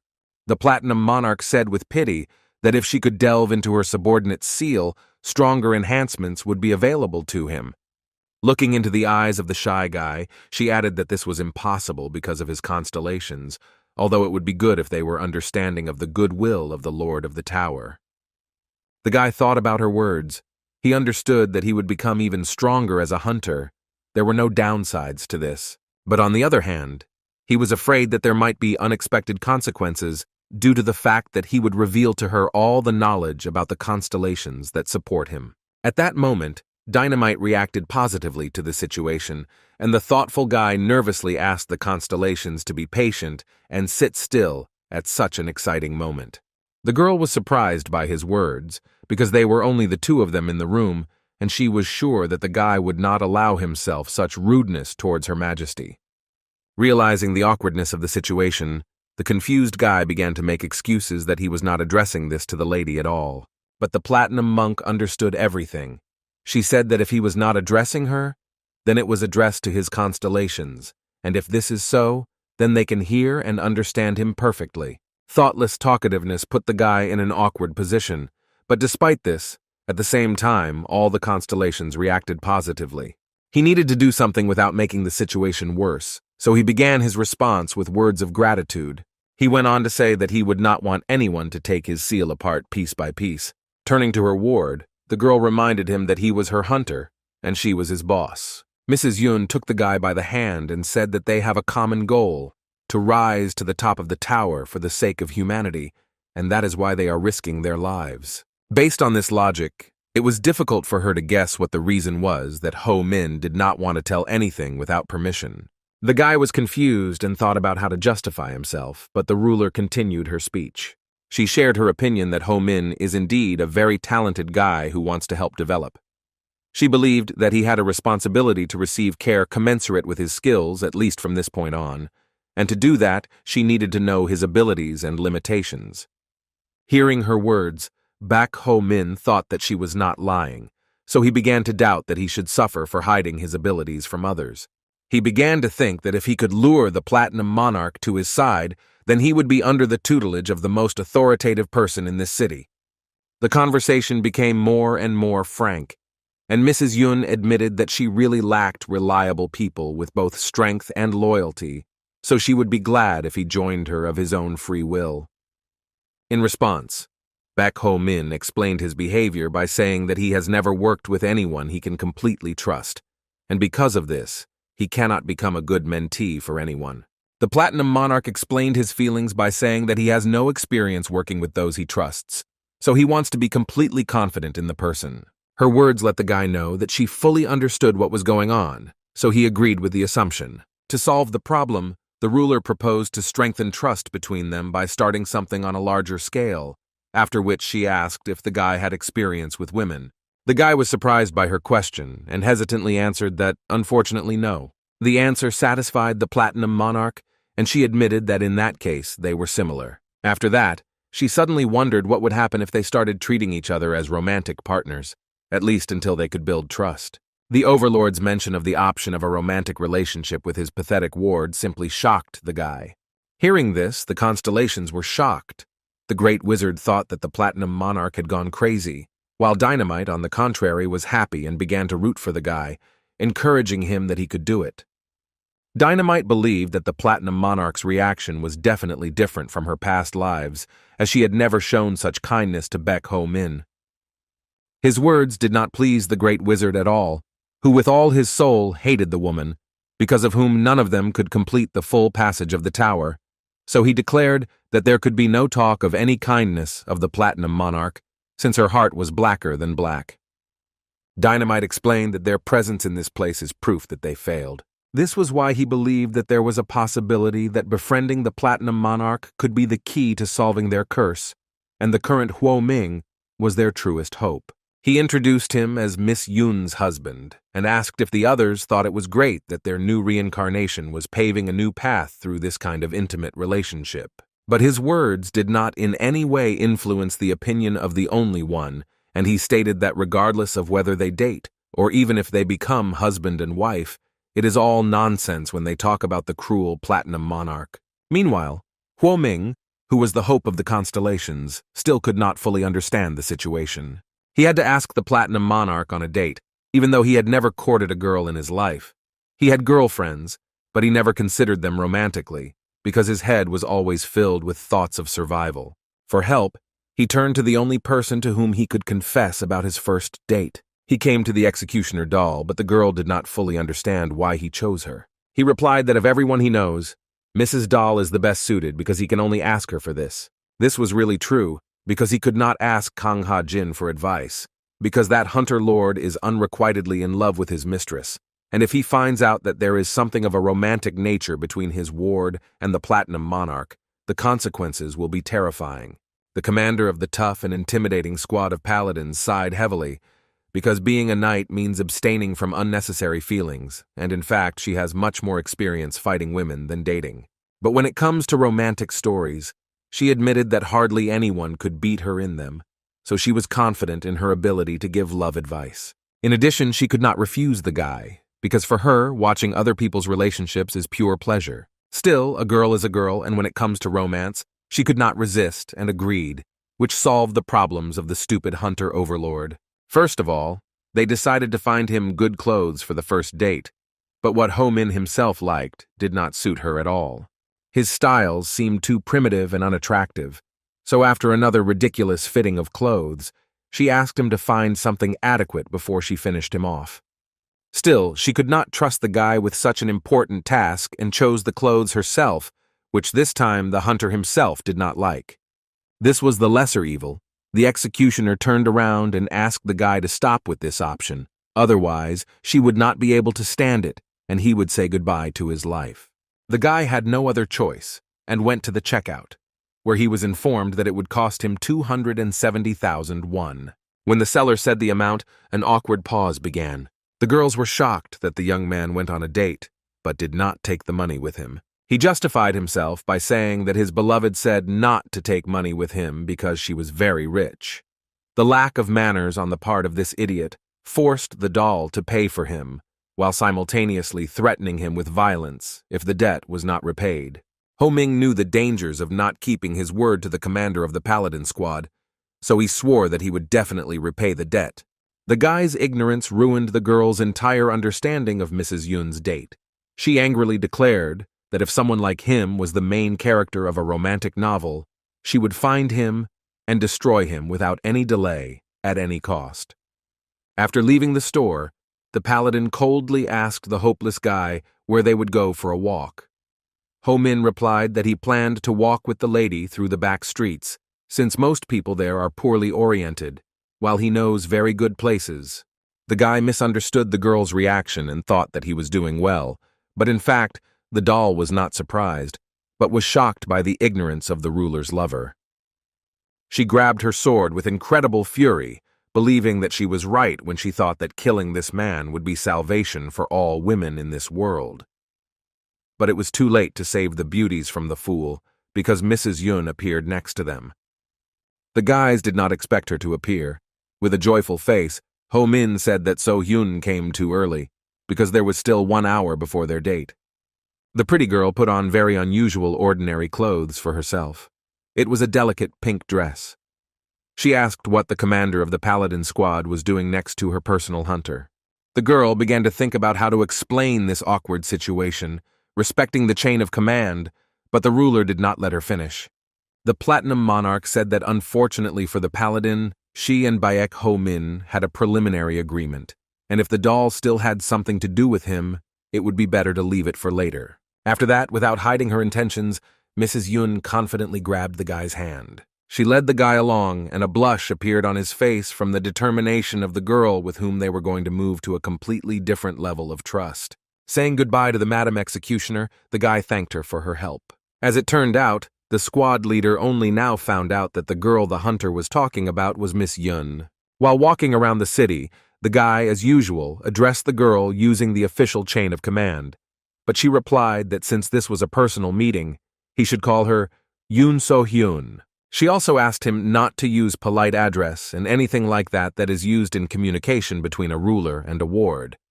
The guy quickly grasped the essence of their behavior and asked how So-hyun was able to find out that he was in this particular place. The girl, with a sly but sincere smile, admitted that she had previously installed a tracking sensor in his seal, and now, wherever he goes, whatever he does, she receives all the information about it. The guy showed surprise and artificial calm, thinking that such things were not talked about with such a calm smile as the strange girl who forced him to go on a date. He still didn't understand the essence of the date, and it seemed to him that it was a romantic walk, where the girl drags the guy along wherever she wants. In a sense, he was right. So Hyun dragged him by the hand to walk through the back streets, as he had wanted earlier. His plan from start to finish was simply ingenious. Local onlookers were already in anticipation of stealing jewelry, because when they looked at the girl, they immediately realized that she was rich. They had been waiting for this moment for a long time, and reached into their hidden pockets for bladed weapons, which would allow them to easily take possession of the money of a nice couple who had wandered into a place that was not the best for walking. Noticing the thieves' reaction to their appearance, several convolutions of our hunter's withered brain became active, and he slowly realized that choosing back streets as a place for a date was a mistake. He understood that conflict could not be avoided, so he reached for the knife that he had taken with him for safety purposes. Suddenly, the guys who were going to earn extra money thanks to their incredible luck were shocked by something. The thieves, scared to death, rushed from their place. Previously, their appearance had not caused them any concern, so he wondered what they might have seen that could change their plans for the evening. As it turned out, Mrs. Executioner Doll quite openly monitored their movements. Their date turned out to be extremely productive. It was 8 hours of power walking, from which the already travel-exhausted guy was damn tired. Looking around, he noticed that even his love advisor was very bored. The girl noticed his anxiety and admitted that they were doing something wrong, after which she asked if he felt his accelerated heartbeat.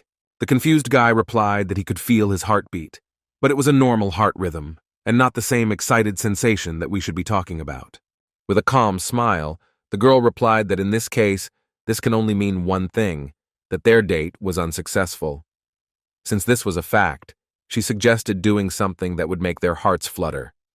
After these words, The guy felt an accelerated heartbeat because he didn't know what was going to be discussed. As you may have guessed, she was referring to the most romantic of all possible entertainments, gambling in an establishment crowded with alcoholics and people with low social responsibility. The girl did not waste time on trifles and began to bet immediately from 100,000 won. Her impudence seemed something funny to the visitors of the establishment around them. Huoming felt awkward because he didn't even think that this was what she meant by trepidation. A kind man who was engaged in scamming naive visitors, taking advantage of their excitement, cheerfully announced that now they would find out whether Lady Luck would bless this girl this time. As expected, unfortunately for everyone, it was another failure, and so Hyun was unable to choose the appropriate option 8 times in a row. It's hard to believe that someone as terrifying as So Hyun would deliberately allow some scammer to take her money. Huo Min said that since they had already lost 1,000,000 won, they should stop in time and get out of here. The girl answered with a confident smile that she was not ready to give up, so she was going to at least return what she had lost. Huo Ming was simply shocked. He did not suspect that it was because of her cunning, so he assumed that the Platinum Monarch was addicted to gambling. The swindler was happier than ever. He thought that there was some kind of dumbass in front of him, and this catch would provide him with a luxurious life for the next month.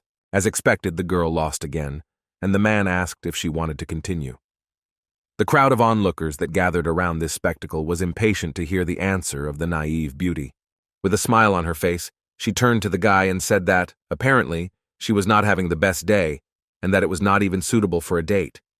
In response, the guy showed courage and calmly offered to leave it and move on. He still did not understand that So Hyun was a demon in the flesh. The girl recalled her words that she would return what she had lost, after which she reached into her handbag for more money. Unexpectedly, for all visitors to the establishment, she took out a gold coin with a calm face. Huo Ming was shocked that her passion had led her to the point where she was willing to sacrifice such value. Seeing the girl's bet, the scammer was shocked. He thought that this naive beauty was crazy. He didn't understand what was happening, but at one point he even suggested that in fact he himself was the prey. Things got much more serious when the girl asked to start and assumed that the man knew what would happen if he backed out. Fearing the consequences, the man began to rearrange the glasses in order to confuse the player. He couldn't break the rules of the back streets and leave everything as it was.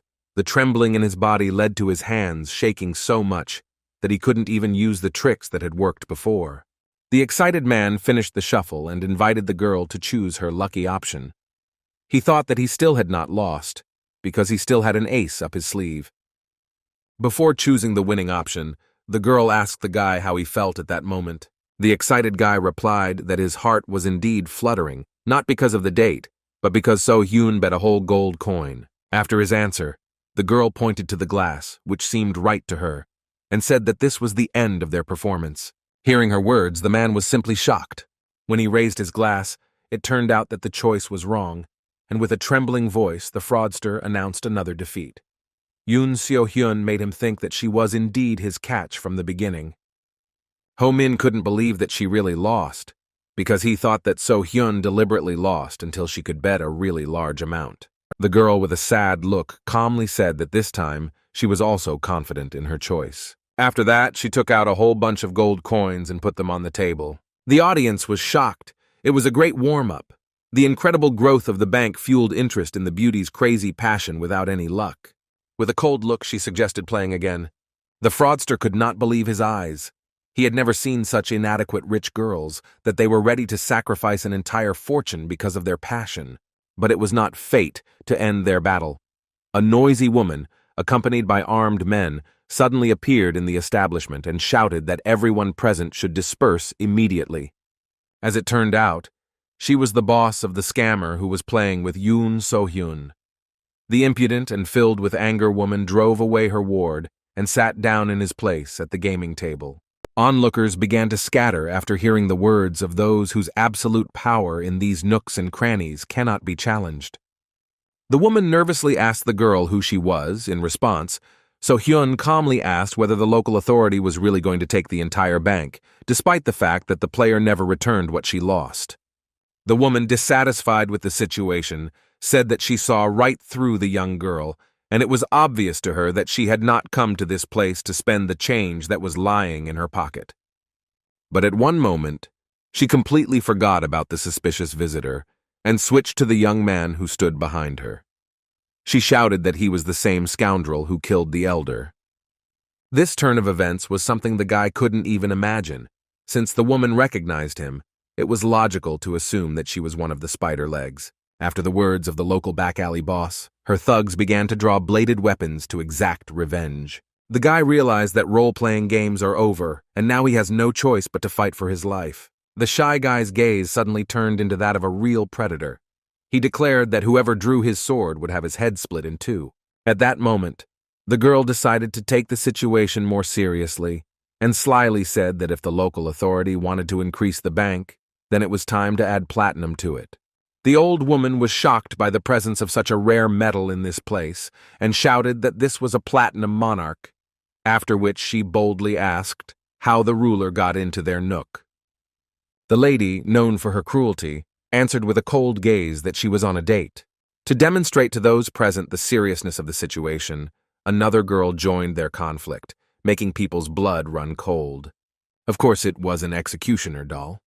She turned to the elder's thugs and said that if they tried to do anything, their head would say goodbye to their neck. The woman was simply shocked and asked what the Platinum Monarch's plan was.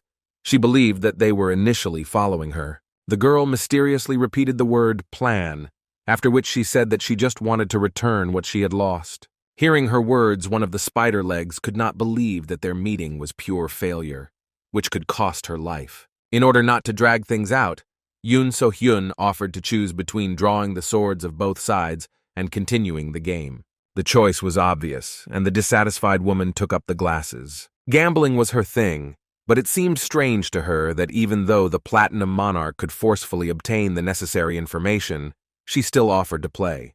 The woman had spent decades in this field, and could definitely say that the new scammer from their team was able to fool her with ease. But suddenly, for everyone present, the smiling girl with the highest power in the tower announced that since luck was not on her side, Baek Ho-min would play for her.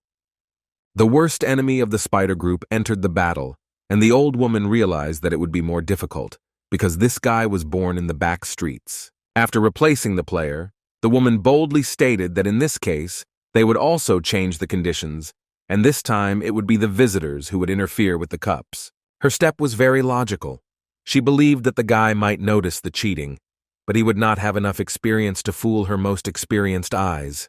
The girl asked if Beck would mind playing under such conditions. The guy calmly replied that since the circumstances were this way, then he would do it, after which he sat down at the gaming table. Looking into his opponent's eyes, he remembered Dynamite's words about how he had enjoyed this from the moment they started playing.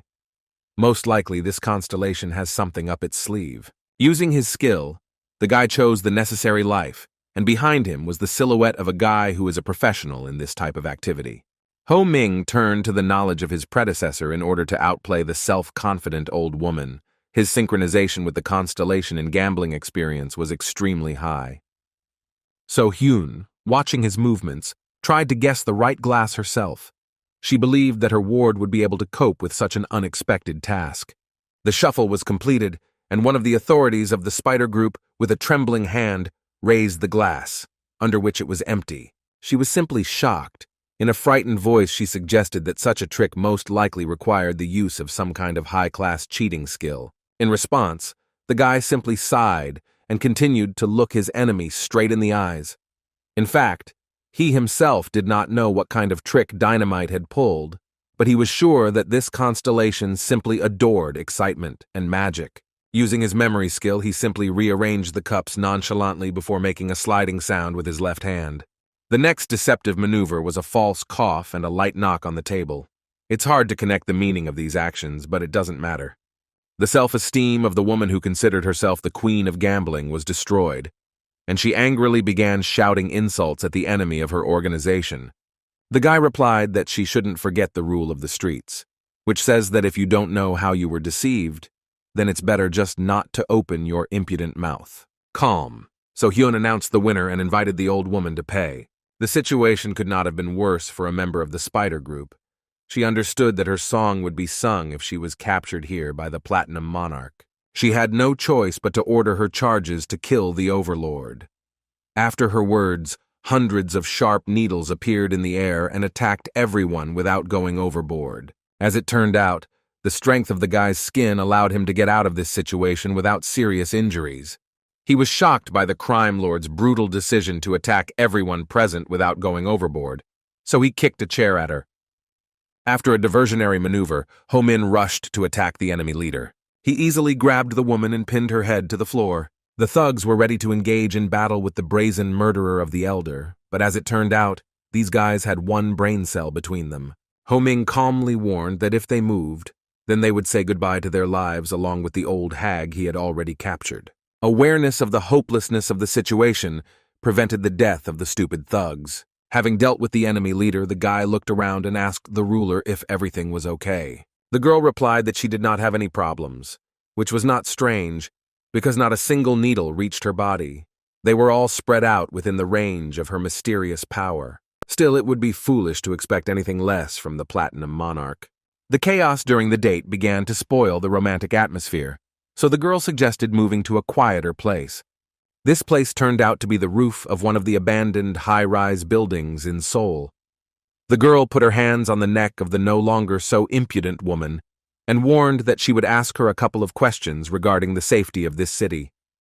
She said that in recent times there has been an increase in the production of counterfeit money, incidents of violence including murders in the tower and other crimes.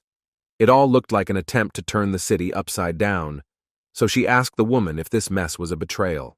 The frightened woman replied that this was not true and that she was just trying to survive. In response to these words, So Hyun stated that no matter what excuse the defendant has, betrayal is betrayal, so it would be nice of her to tell the truth at such a responsible moment before the law.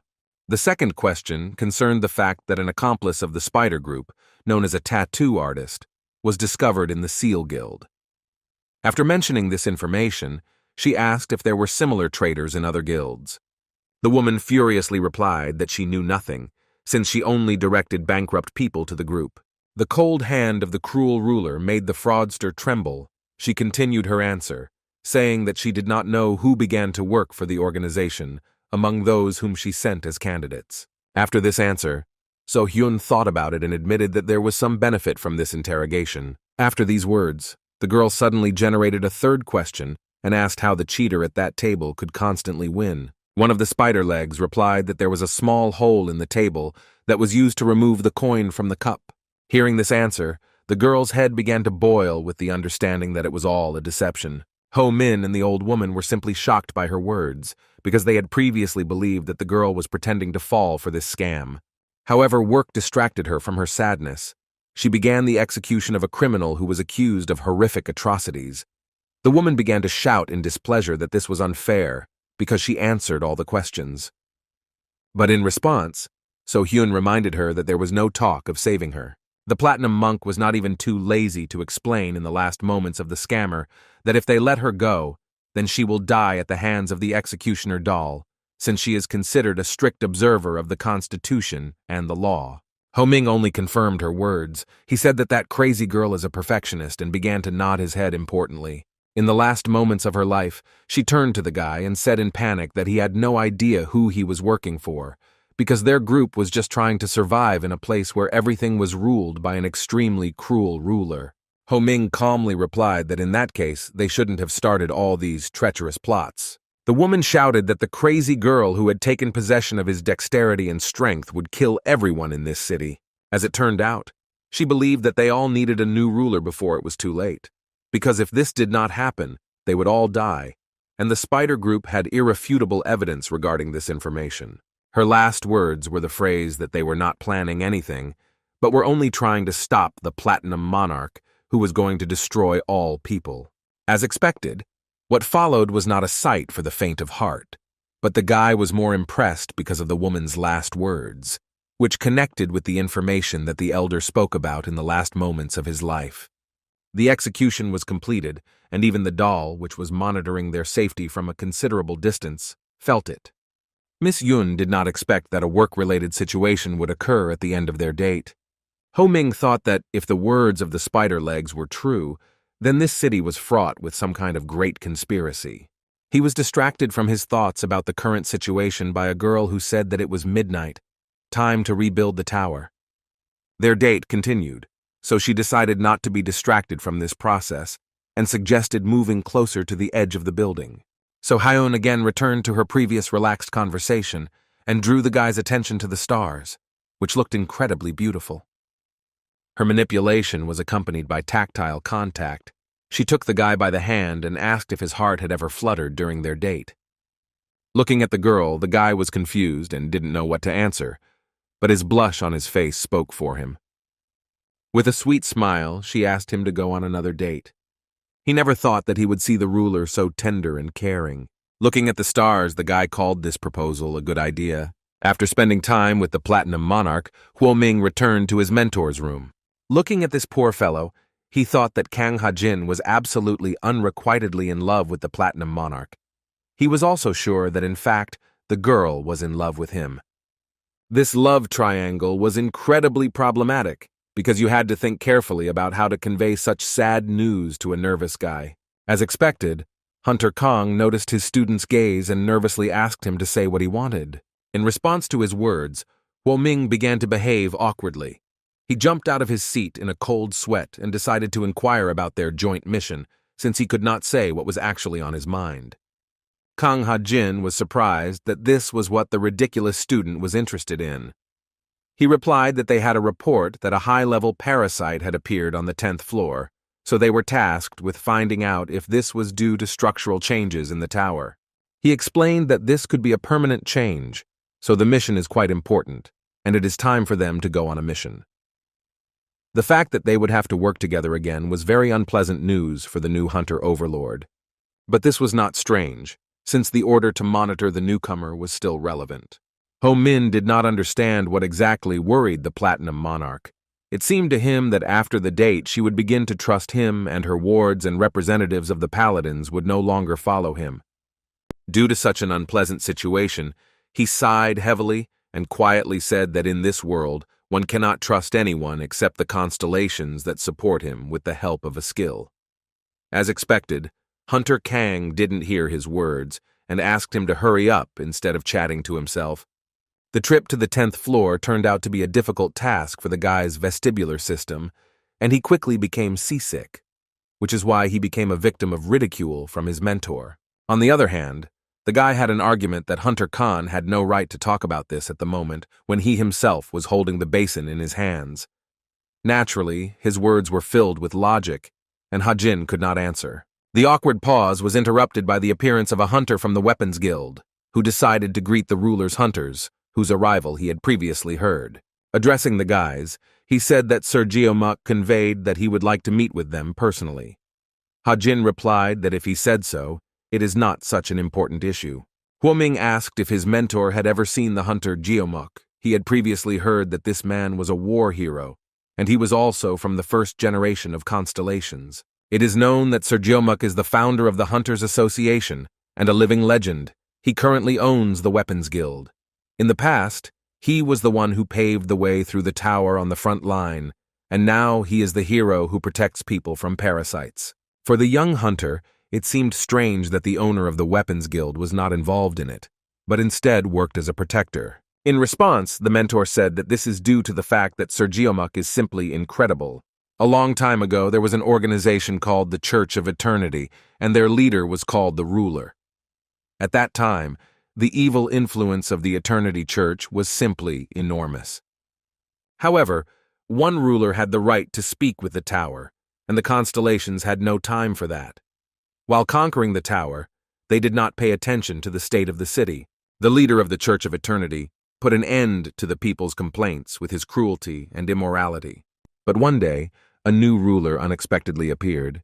She was only 17 years old, but with the appearance of the titled ruler, a civil war immediately broke out in the city. People's discontent continued to grow rapidly. Those who came to the girl's defense and pushed for the uprising were the Alchemy Guild.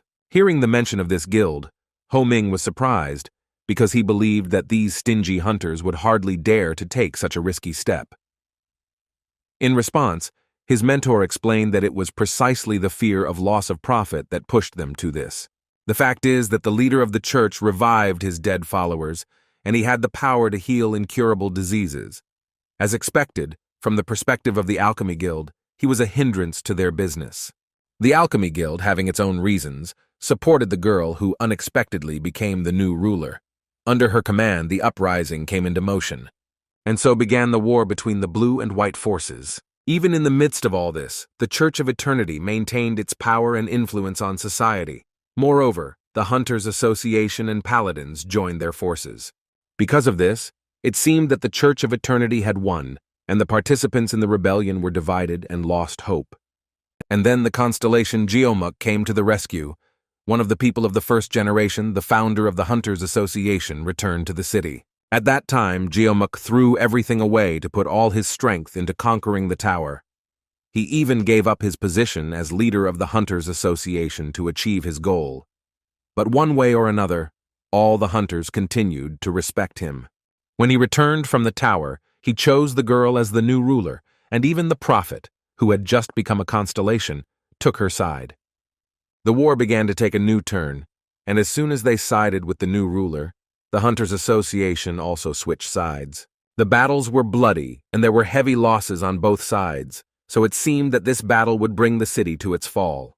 At that difficult moment, the executioner doll appeared on the front line along with the heads of the leader of the paladins and the church employees. Thus, the paladins turned into godless paladins. Hearing this, the guy felt a trembling and noted with a laugh that such actions were in her spirit. Thus, the Church of Eternity fell apart and a new ruler reigned victoriously. Then the Hunters Association split and the participants began to disperse into different guilds. Hearing this, the guy assumed that the Platinum Monarch had become the new ruler, and he was right. Ultimately, the Executioner doll put an end to this civil war, but it is worth noting that if Sir Geomuk had not appeared, then such a turn of events would not have happened. Therefore, even though the Platinum Monarch became the ruler, people still continued to say that Geomuk should have taken the throne instead of her. From this, Ho Min realized that Geomuk was simply forced to flee the city in order to avoid a new uprising. After talking about the great warrior, Ha Jin returned to the task in the tower and reminded that its concept is clearly divided into every 10 floors, where, as they already know, the base of the first floor is the foundation with buried ruins and the forest above them, and the base of the second is a battlefield steeped in battle. Listening to their conversation, the warlike king said with a smile that it brought back memories since he spent a lot of time on the second floor. Dynamite sighed heavily and said that just looking at the sandy desert disgusted him, because around the 10th floor the consumption of potions reaches the ceiling, and the alchemists work without rest. The great wizard reacted to their words with ridicule and declared that he himself skipped the second staircase and immediately went to the third. Despite this, he knows Geomuk's opinion about what is happening there. For the hero of humanity, this place is literally cursed.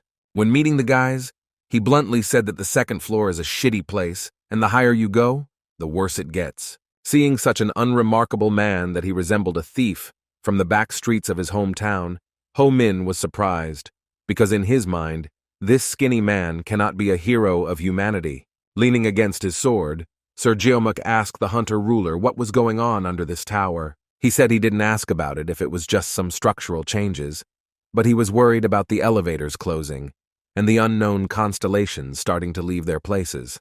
In response, the ruler's hunter assured that the city was in perfect order under the rule of the Platinum Monarch, after which he shared rumors that the venerable hero had found a high-level parasite.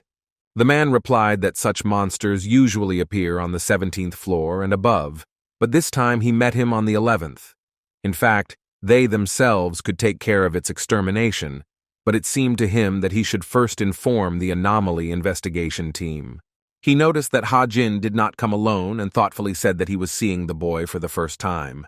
Baek Ho Min immediately responded to his interest and began introducing himself, but as it turned out, there was no point. The arrogant hero sighed heavily and told him not to bother himself, because there was no point in memorizing the name of the hunter of the ruler, who, like his colleagues, was unlikely to live more than a year. The hot-tempered Ho Ming wanted to attack him with dissatisfied words that Sir Geomuk himself looked no better than a dead man, but the mentor stopped his stupid ward in time.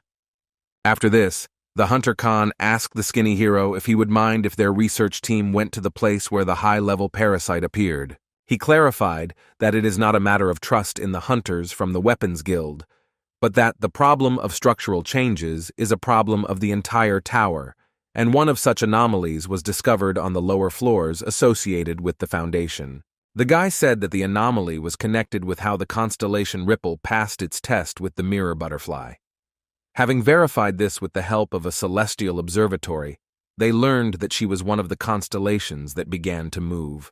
The guy suggested that most likely the structures associated with it also began to move. Lately, the star Ripple had been shining as brightly as the North Star, so it was logical to assume that this was a serious matter. Therefore, he needed to know if Sir Jiamook had recently noticed any problems in the mirror room on the 10th floor. The guy's question turned out to be very insightful and accurate, so the man first thought about it, after which he coldly replied that he had not noticed anything. Hearing the answer, Ha-Jin explained his interest by saying that there are concerns that if something happens in the mirror room, then new anomalies may arise on the 10th floor. The guy's tone evoked some dissatisfaction and a hero recognized by humanity, and he said that it seemed strange that the ruler was worried at a time when troops of the Weapons Guild were here. After his words, the ruler's hunter realized that Sir Jiamook could be hiding something, hiding behind his own pride as a warrior. To avoid arousing suspicion, he respectfully apologized for saying it without thinking. Sir Jiamook did not answer and simply continued to stare piercingly. Huo Ming watched this situation tensely and silently. He was immersed in thoughts about what the battles would be like on the floor where the mirror butterfly test room was previously located. Before the guys left the hero's camp, he told them that Hunter Li Il-ho would give more detailed information regarding the events on the floors so that the research would go smoothly. As the man began to walk away, Huo Ming wondered out loud that such a skinny hero could become a constellation. Dissatisfied, Ha-Jin asked him not to act like an idiot, because such things can only be said where they cannot hear you. The guys went to the desert of the 10th floor, and on the way to the next stop, Hunter Il-ho said that the 11th floor is where, in their opinion, the changes took place. There was a hill with a broken flagpole. Upon hearing the news of the missing hunters, the Weapons Guild fortress sent several people to help. Fighting every day, the parasites continued to try to raise the flag from the other side. Looking around, Huo Ming noticed one of the parasites. There were more than enough of these guys here. If there were no serious problems with the monster, they simply called them dead, since they were harmless and simply wandered around the desert. Such monsters are located on the second staircase and can move calmly even with mortal wounds. But their brain is one with the brain of parasites, that is, after death they do not die, but become parasites. Huo Ming said that it would be more logical to call them zombies, but it wasn't that simple. The guy explained that, unlike zombies, to kill a parasite you need to cut its heart and take the gold, or bury its body where there is a lack of starlight. In addition, the vast majority of these parasites of the second ladder are people who died in battle. After this clarification, Il-Huo revealed that they had previously sent 3 main hunters and 20 soldiers to the hill with a broken flagpole, and if a high-level species appeared, it should be taken care of without any problems. He saw no point in the ruler wasting time on this, but since the Platinum Monk's hunters had arrived on the scene, he was forced to invite them to look around. The speech of one of the great hero's wards made it clear that the Weapons Guild was not very happy to see them on the territory that was their conditional camp. Within a moment, Ha-Jin felt hostility. He took out his twin blades and asked his comrade to prepare for a fight. Looking around, Huo Ming was shocked that the aggressive parasites were right in front of them. There was a whole crowd of dead people who surrounded the exhausted guy from the Weapons Guild who had fallen to the ground. The guys decided to hurry up in order to save him in time. Noticing their appearance, the parasites rushed to attack. The mentor turned to his mentee and asked him to be careful and remember the words that these guys are different from the parasites that he saw, but the method of killing is the same.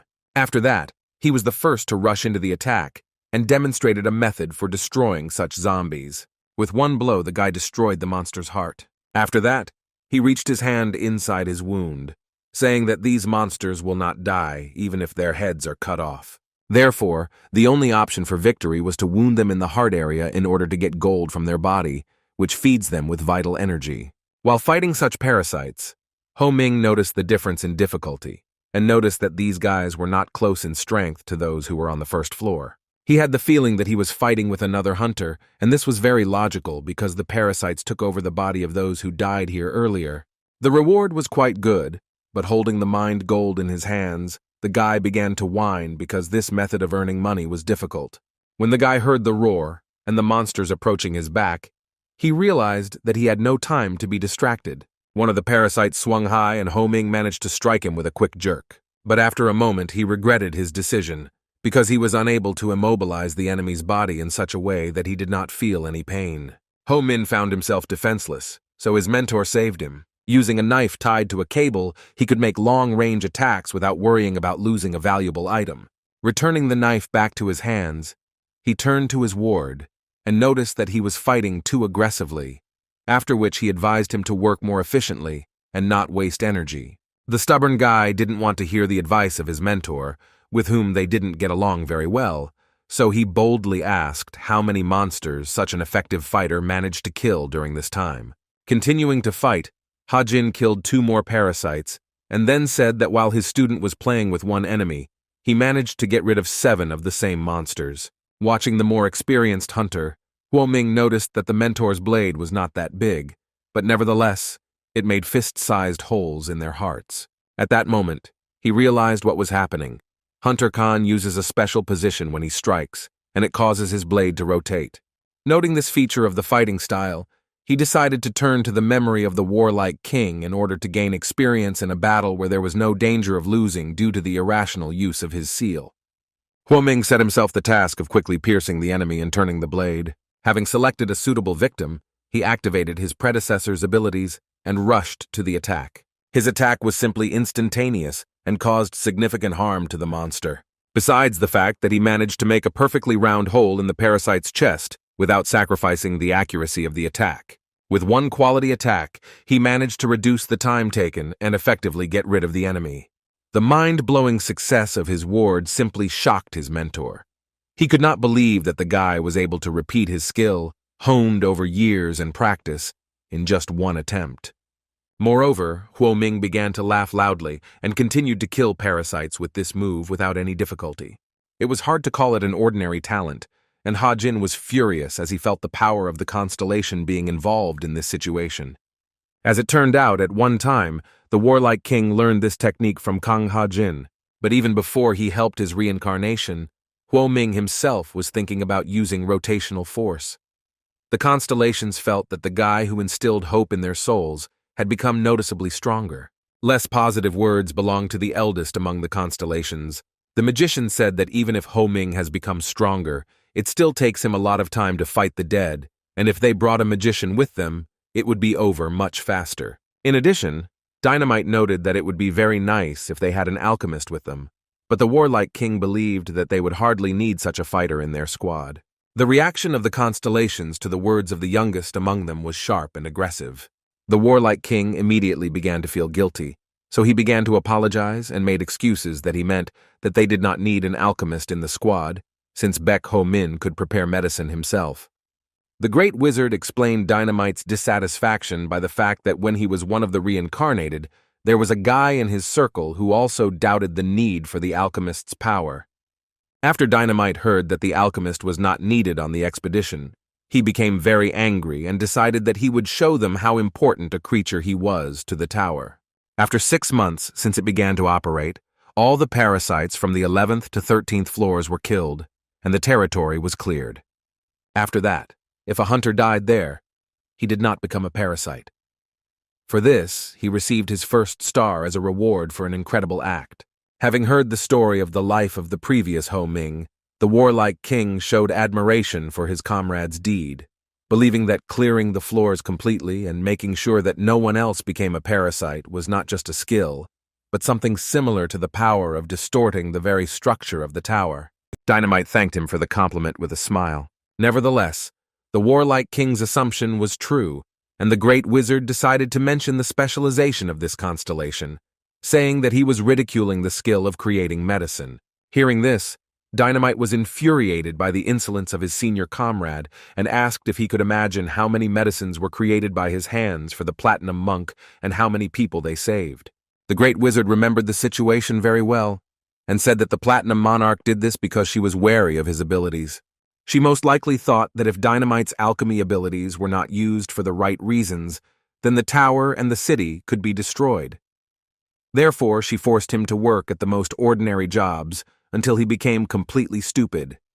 Full awareness of that situation plunged the alchemist into shock. Despite the enormous potential of this guy, the eldest of the Constellations asked him to sit quietly and not interfere during this expedition, since their goal is not to destroy the parasites. He stated that their goal is for the current Baek Ho Min to dominate this tower, receiving a lot of applause along the way.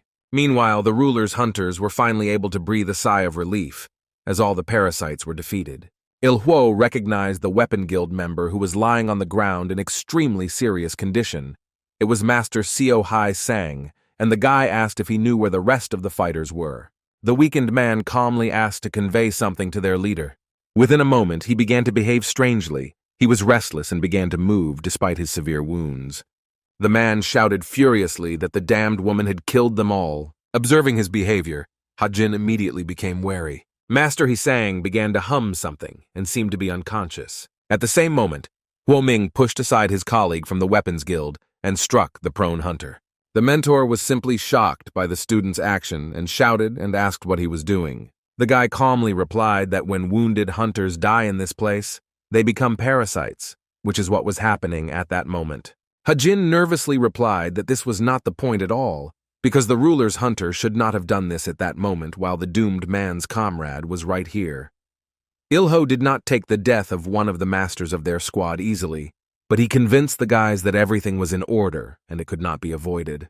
Despite the tension of the situation, the ridiculous Ho Min continued to incite his mentor and almost got into a fight. They were distracted by the ward of the tower hero. Il-Ho asked the guys to hurry up, since his surviving comrades were in serious trouble. A few hours later, they climbed to the 11th floor of the tower. Even though they were in a hurry, it was already late. Il-Ho was worried about the death of his comrades and could not even imagine who could have done it. Within a moment, they began to hear a woman scream. A plea for salvation sounded from the nearby rocks. A lonely girl with a kitchen knife in her hands continued to resist, but there was no end to the parasites. The numerical advantage of the monsters put her in a hopeless situation, and she began to say goodbye to life. But within a moment, both monsters missed blows that destroyed their hearts. The ruler's research team arrived on the scene moments before the girl could fall at the hands of the parasites. The girl sat down on the ground and thanked her saviors in a trembling voice. Hunter Il-Ho recognized her. It was student Yu Ha-Yul. Hearing this, Huo Ming was surprised that the disciples were also coming to the second staircase. The mentor explained that the students of the Weapons Guild had actually been conducting their training on this floor for a long time. But after the appearance of structural anomalies, this place turned out to be too dangerous. First of all, Il-Ho asked the surviving girl what happened to the others. The frightened girl was traumatized by recent events. Many experienced hunters were injured, while some of them died or simply disappeared. Her slurred speech at such a crucial moment infuriated the experienced hunter and shouted that she should pull herself together. But the already traumatized Ha-Yul became even more scared because of his words. Hearing his colleague's rudeness, Ho Min stood up for the girl and grabbed the guy by the shoulder, after which he asked him not to put even more pressure on such a frightened student. At that moment, she felt a little calmer. She began to feel safe when she saw how he protected her in front of the older hunter. Worried for the lives of his comrades, Il-Ho boldly fought off the hunter's hand, but took his advice into account and took into account the student's condition, asking for information. The girl replied that the vice-captains were further away. Of the 23 hunters who participated in the expedition, 7 are dead, 9 are wounded, and 5 are missing. Ha-Yul was the only fighter in perfect order, while their field medical center was overcrowded with guys with serious wounds. According to Brigadier Kang Min, they received and treated all the wounded here, and also prevented the dead from reaching this place. The worried girl hesitantly admitted that she was the only one who could still continue to fight, after which she apologized for her arrogance. Considering the girl's condition, Il-Ho asked her to calm down and praised her for her good work in saving many lives. After that, he turned to Brigadier Kang Min to clarify the details of what happened at the hill. The wounded man, who was sitting in the camp covered in bandages and a blindfold, replied that when they were heading towards the flagpole hill, they came across an undead centipede that should not have been there. Hunter Khan confirmed his words, because usually this centipede appears only on the 18th floor, noting that these are strong parasites, and you need to know in advance how to deal with them. The behavior of such an experienced hunter indicated that the situation here was extremely difficult. Ho Min carefully analyzed all his words. Remembering that recent horror, the foreman broke out in a cold sweat and began to tremble. He said that compared to the dead, the centipede was on a completely different level, and besides, the battlefield was overrun with countless numbers of parasites. The fighter's condition was terrible, and he needed a good rest, so the following questions were asked to his student. Like the foreman, she didn't really want to continue and began to dodge the question, which seemed strange for the ruler's hunter. The girl noticed his piercing gaze and excitedly admitted that in fact they could have fallen into the trap of parasites, but that high-level undead made them an offer. Ho Ming was shocked by the information that such powerful parasites were able to communicate, while his colder mentor asked to share the terms of the deal.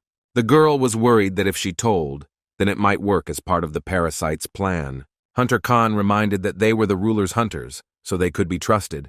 He was going to analyze the parasite's plan and then take some measures. Hearing that the ruler's hunters had come to them, the girl was very surprised and began to get nervous. The guys did not understand the reason for her reaction and asked what was wrong. With incredible trembling and fear in her eyes, she admitted that the parasites had offered them a peace deal in exchange for one of the ruler's hunters. The parasite's interest was strange, and Hunter Khan began to worry that they might be the wards of their enemies. After this confession, Ho Ming said that he now understood why the 10th floor foreman was so scared when he saw them for a visit. Just a moment later, the girl suddenly screamed and pointed her hand towards the entrance to their camp. A huge number of dead people were heading towards them. In addition, this was the only passage that led to this place, so the guys were surrounded. For the first time, the ruler's hunters saw such a huge number of dead that they deliberately attacked their camp. Ho Ming understood that they had completely blocked the passage, and now they would have to take the fight. It was necessary to react immediately. Il-ho gave the order to the student to take care of the vice-captains of the squad. The parasites that were approaching their camp began to shout that if the hunters brought Baek Ho Min to them, then they could survive. The guy was shocked that it was really about him. Il-ho replied that he would not believe their trick, but the ruler's hunters understood that he would agree to their condition if he was convinced. The monsters explained that the dark ghost constellation blessed them with this promise. The promise of a mysterious constellation did not mean anything to Ho Ming, and he asked his mentor what it was about. Hunter Kang began to get nervous. He explained that the dark ghost is a 5-star constellation. Breaking a promise would cause the constellation to lose its star and status, so he would not risk his divinity if he could not fulfill the conditions. Ho Ming did not understand what was happening because the constellations were supposed to help the younger generation climb the tower. Moreover, the excessive attention to his personality was alarming news. As soon as the hunters of the Weapons Guild heard about the promise, they immediately stated that they should agree for the sake of the common good. But Ha Jin sharply replied that they shouldn't even think about that. Hunter Khan decided to defend the interests of the ruler and the life of his insane ward. But his colleague from the guild was against this because he believed that they did not have the slightest chance of winning. In response to his whining, the ruler's hunter stated that whoever their opponent was, the camp was a good place for a battle, and they would not compromise with these parasites, since it was against the laws of humanity. His words did not give hope to Il-ho, because he could not even imagine how they could get out of the encirclement, while the student of their guild decided to pick up a blade and hesitantly shouted that they must sacrifice the ruler's hunter. In a trembling voice, she admitted that after Brigadier Kang Min learned that they were surrounded by a centipede, he cut his own throat. Threatening the hunters, she said in a trembling voice that if they sacrifice one person, the rest will survive. Ha-jin tried to explain something to her, but it was useless. The girl shouted that they were in a hopeless situation, and if they accepted the fight, they would allow new deaths of Mr. Jeomuk's charges. Ha-jin had no choice but to rush in and knock the weapon out of the trembling girl's hands. To prevent her from doing anything wrong, he decided to put her to sleep with a blow to the neck. He understood that she was cornered, but he could not accept that she was ready to point her blade at a fellow hunter, because such actions were a crime. At the same moment, the second combat-ready hunter from the Weapons Guild rushed at him. His hands trembled and he was even able to slightly pierce his comrade's hunter, but Ha-Jin managed to block his trembling hand. The man said that his students were right. He didn't want to admit it, but he said that if they sacrificed one fighter, then the rest would survive. The ruler's hunter could not believe that his colleagues from the guild would be so pathetic, so without any doubt he hit the man in the face. After that he immobilized him by pressing his head into the ground. Several more wounded guild fighters arrived at the scene. They could barely hold their weapons in their hands, but they also believed that handing over the hunter to the ruler was the only correct decision. In a panic, they asked him to hurry up, because they believed that they should not die for him in a fight in which there was no chance of victory. Addressing these pathetic guys, Ha-Jin stated that Baek Ho-min is the ruler's hunter, and if they do not stop behaving like this, then everyone will be guilty of treason. But his words did not at all change the mood of the tremblingly frightened fighters. They believed that it was better to die by execution than in this place. For all their troubles, they blamed the ruler's hunter, for whom the undead sent by the constellation came. Sighing heavily, Huo-Ming coldly declared that he would go to the enemies. The guy also said that he doesn't like such situations and is ready to be abandoned again. Kang Ha-Jin couldn't believe that he would hear such words from his ward. However, this decision was not so strange for him, because he remembered that Ho-Ming was forced to kill his childhood friend because the Platinum Monarch was watching him. Heading towards the enemies, the guy said that he hates to think at such moments, because he just needs to get rid of everyone who points their blade at him. Ha-Jin shouted after him that he had not even thought about what his mentor would have to say to the ruler regarding the fact that he allowed his ward to go to his own death. Ho-Ming mysteriously replied that now he could remove some heavy burden from his soul. He admitted with a sly smile that he recently went on a date with the Platinum Monarch. Hearing this, Ha-Jin completely forgot about the situation that was happening at that moment. He thought it was a joke, but having lifted the burden from his soul, Ho-Ming furiously rushed into battle. Approaching the huge crowd of the dead, he used the seal skill under the name Master of 10,000 Swords and struck a powerful blow. He was eager to fight with a cry and fought despite the huge numerical advantage on the part of the monsters. His courage seemed foolish to the parasites. They said it was pointless to think that he could fight forever. But the guy was not going to listen to them and shouted that he would chop up everyone who approached. He was surrounded by enemies, and at one point his backpack with equipment was stolen, saying that the guy should not be so confident in his abilities, since he would not be able to use this skill without a weapon. He was surrounded by parasites and had no way to resist. The monsters began to bite his limbs and hold him down, preventing him from moving. The situation was difficult, and the guy was running out of ideas on how to avoid death. The only way out of this situation was the help of friendly constellations. The guy activated the skill in the hope that the warlike king would be able to do something. But instead of him, someone appeared who he considered useless in a fight with the parasites. Seeing the appearance of Dynamite, Ho-Ming thought that he was doomed, because alchemy was of no use in such a situation. Dynamite, who came to his aid, had already been in similar situations. The constellation extended its hand forward and declared that the time had come to destroy the pathetic dead. Not long ago, Ho-Ming raised the level of synchronization with the second constellation and gained a new skill. This was a laboratory skill, and as you know, the laboratory of the first alchemists was their own body. Humanity has used their bodies as research equipment to discover the various properties of poisons and medicines. Dynamite's mini-lab made this skill more intuitive. Being in a difficult situation, the guy inserted his hand into the monster's eye. He managed to get a strange mushroom from there, which is the true form of the parasites of the second staircase. After that, the guy ate a sample of the monster's body, and his laboratory began to analyze the composition. The hunter's body laboratory instantly analyzed the orange mushroom, and at the same moment synthesized the corresponding vaccine ingredient. The monsters believed that these were just desperate attempts to escape, but the guy's plan had already begun to take effect. By biting the parasites back, Ho-Ming spread the vaccine, which he was able to produce by researching the genetic material. The monsters began to scream as their bodies began to lose their parasite abilities. Within a moment, the parasite appeared on the battlefield with a flag in his hands. Ho-Ming noticed his presence and realized that this was the main body that controlled the other monsters. Although he weakened the dead, he could not get close to their main body, since he could not escape from the encirclement without any weapon in his hands. At that moment, his mentor read the situation and threw his twin blades in his direction. The guy was surprised that his friend was worried about him even despite such a difficult situation where they had no support. Ha-Jin asked him not to waste time talking, as he would not be able to contain so many monsters for long, even with the vaccine being distributed.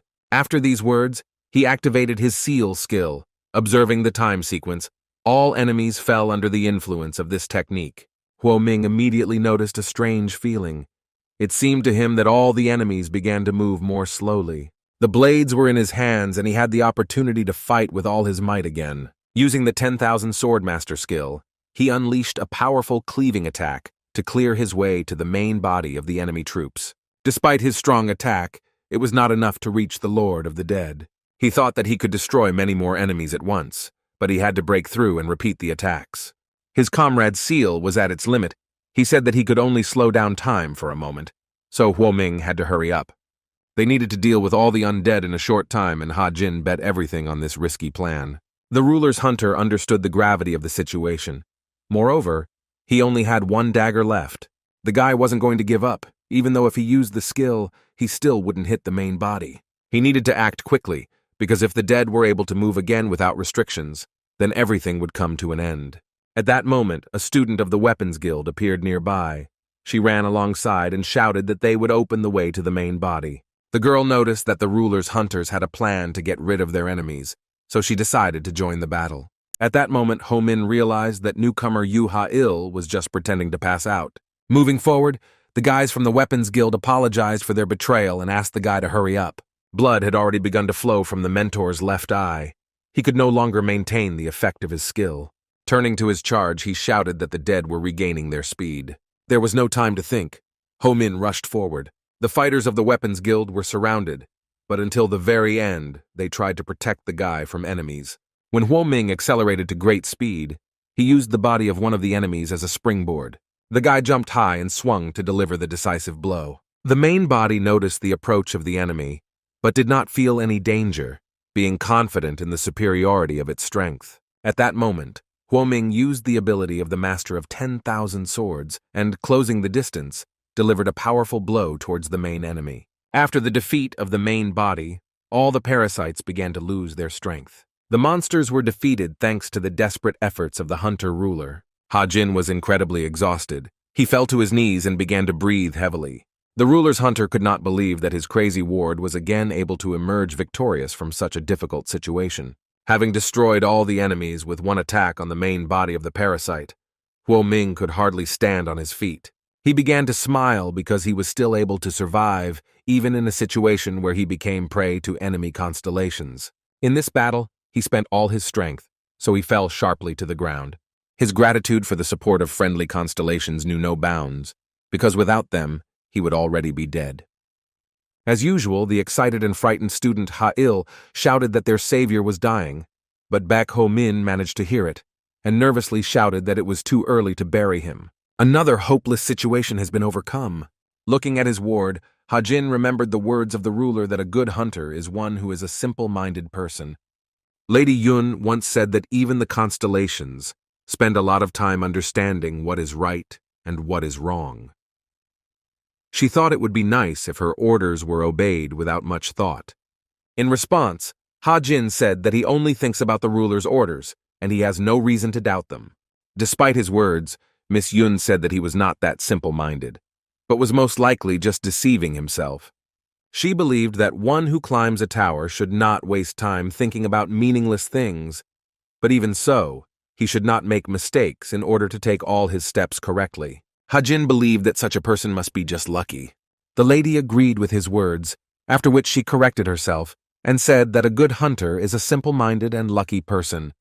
After this conclusion, she said that Kang Ha-Jin does not have such qualities, and he will not be able to become the good hunter in question.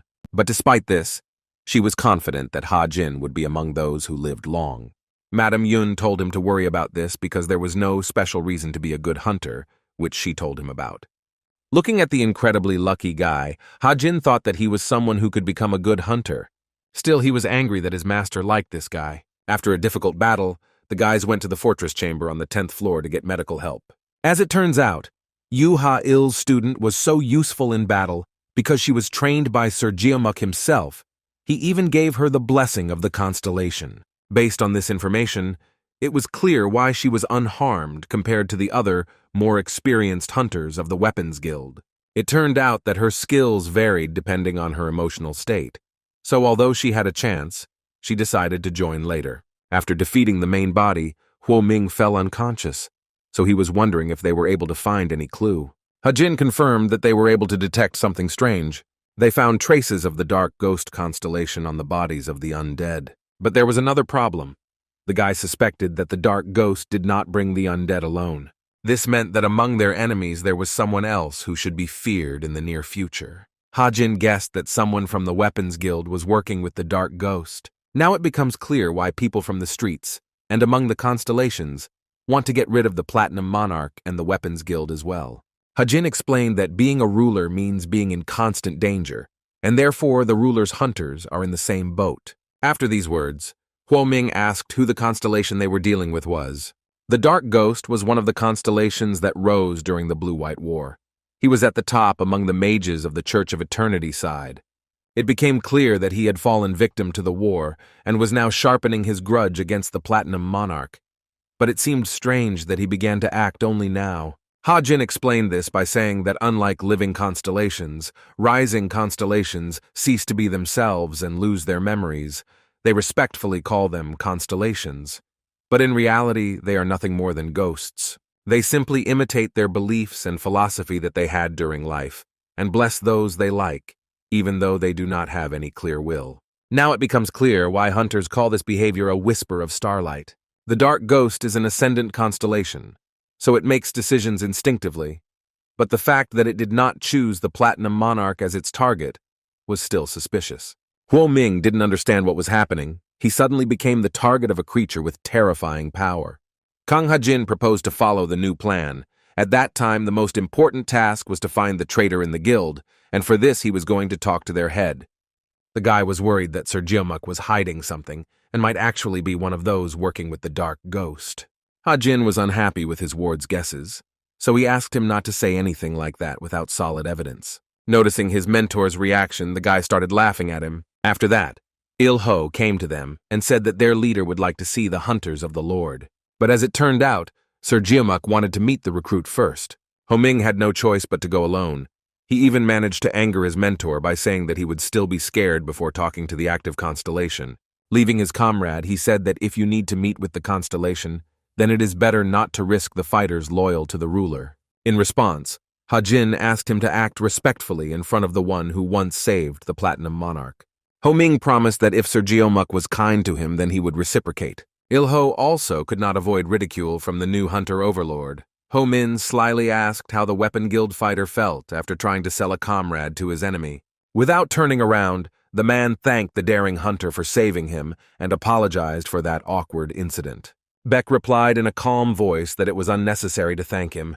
After that, he said that as long as he was alive, he would not forget the fact that he was betrayed by the guys from the Weapons Guild. Il-ho didn't know what to answer. He was lost in thought, and they walked on in silence. Soon they arrived at the head of the guild, and Il-ho left them for a private conversation. When Sir Geomuk mentioned the situation where the hunter Beck saved his subordinates, the guy admitted that the Weapons Guild fighters wanted to sell him, but he killed the enemy leader before this happened.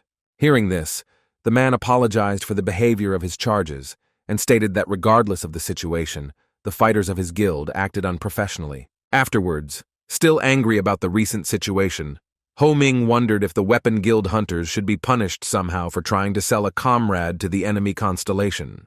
In response, Sir Geomuk coldly said that Beck would not be able to be a hunter if he continued to obsess over such trifles. Sitting on the floor, he said that even a constellation could die in the tower without any unpredictable reasons. He asked the hunter ruler to go through this situation with understanding and gratitude while maintaining a cool head. Then he added that, as an option, the guy could later repeat the betrayal towards his offenders, but for the hunter, it seemed that this proposal was too much. Considering the situation, Sir Geomuk asked if the guy wanted him to fulfill any special wish. Without any hesitation, Huo Ming clearly answered that he did not need anything, and it was better to leave this conversation for the future. Sir Geomuk asked if the guy was sure of his decision, because then they would consider the matter without the desire he mentioned. After that, the man said that recently, uprising Zakis had been seen in the vicinity of the Platinum Monarch. In addition, he heard that the traitors were in the ruler's palace itself. Ho Ming had no idea that the enemies could get so close to Lady Yun. The leader of the Weapons Guild also said that there is a person who knows about every step of the Platinum Monarch. Most likely he is close to her, and plans to start a rebellion, given her plans for the future. Hearing this assumption, the guy asked why Sir Geomuk was so sure of this. Looking at the guy with a piercing gaze, the man said that he also received an offer to overthrow the current ruler and install a new one in her place. The matter was important, so Huo Min hurriedly asked how he answered. The man said that he neither accepted nor refused the offer. He would simply stick to his place in the tower, as he had done before. He wasn't going to take the Platinum Monarch's side, but he wasn't going to go against her either. Despite his neutrality, he considered it his duty to find out who was in charge of all this. And since the dead Constellation was also trying to take part, he could not sit on the sidelines. The man rose to his feet.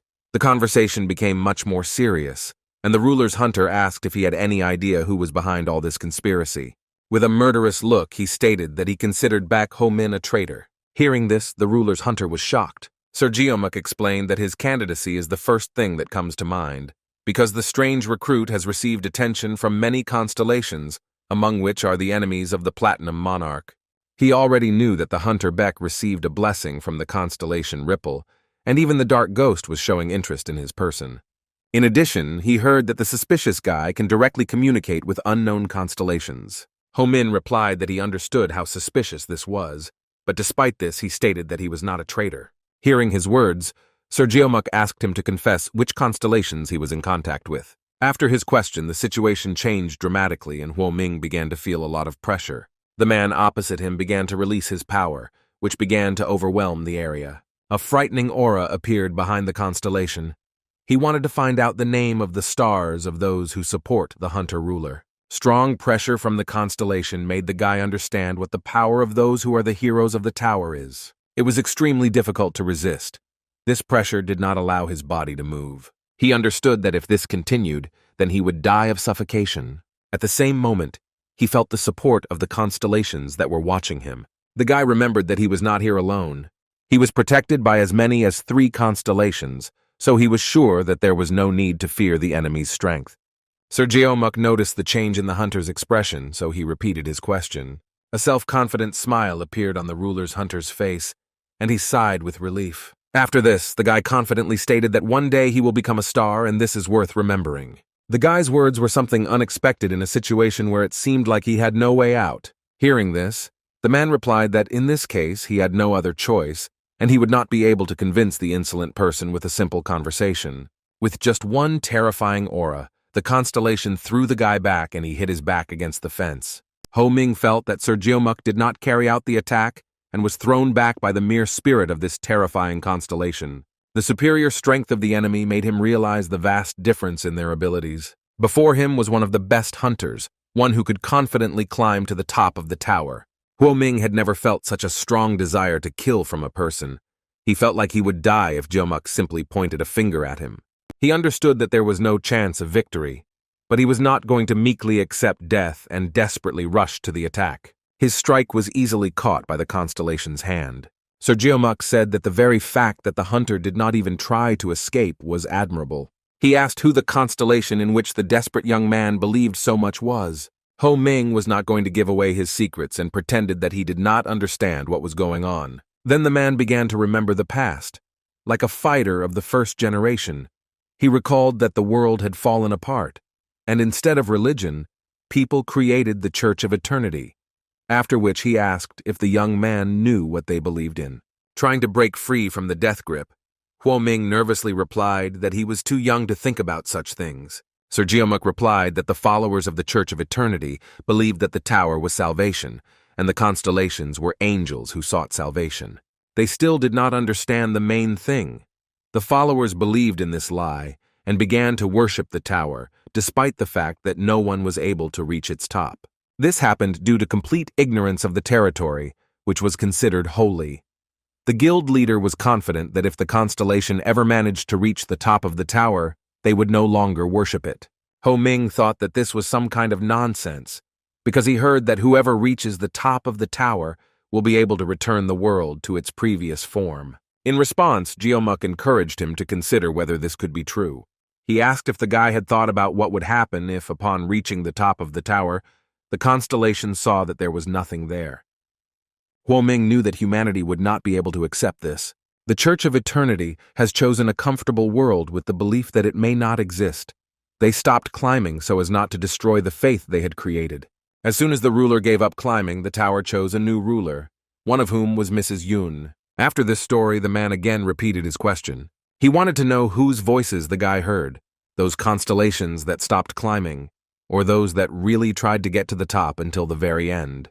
He wondered what kind of paradise they were talking about to the hunter they began to support. The Constellation's grip was so strong that Huo Ming couldn't even move. He decided to resort to using the skill and chose the memory of the martial king. The combat skills of this body's previous personality suggested that he could continue to fight. Baek Ho Min launched a series of blows with the limbs that were free. In response, Geomuk asked whether the young man was hitting at full strength. The guy had no choice but to get the hidden blade. Using the skill of the 10,000 Sword Master, he struck a blow that forced the Weapon Guild leader to dodge. As it turned out, during a series of blows, he stole this sword from his opponent. After one use, the blade shattered. Huo Ming attacked again, saying that it was expected to find a weapon from the guild master. He continued to deliver a series of blows, but this was not enough to in any way harm such an experienced fighter. The guild leader suggested that the guy not waste time and ask for help from friendly constellations. At that moment, the guy decided that his opponent had relaxed and opened himself to attack.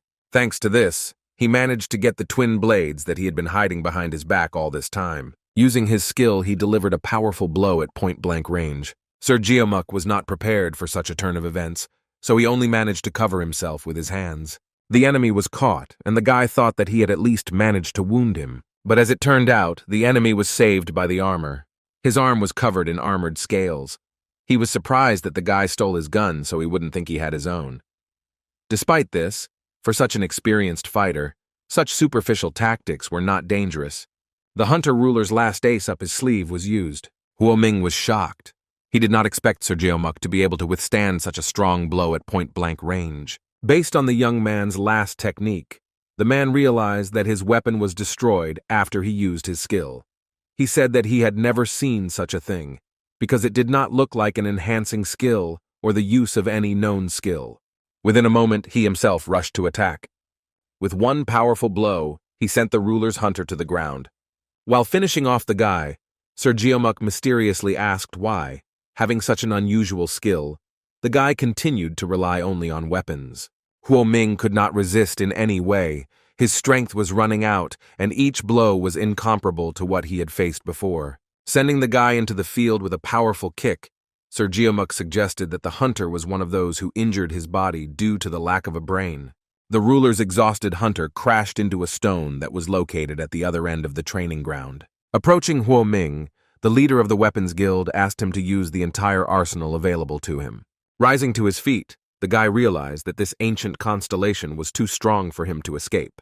The man once again suggested that the hopeless fighter pray to his constellations before the logical end comes. At that moment, the guy understood that if everything continued like this, he would die. Despite the hopelessness of the situation, he could not accept such an outcome.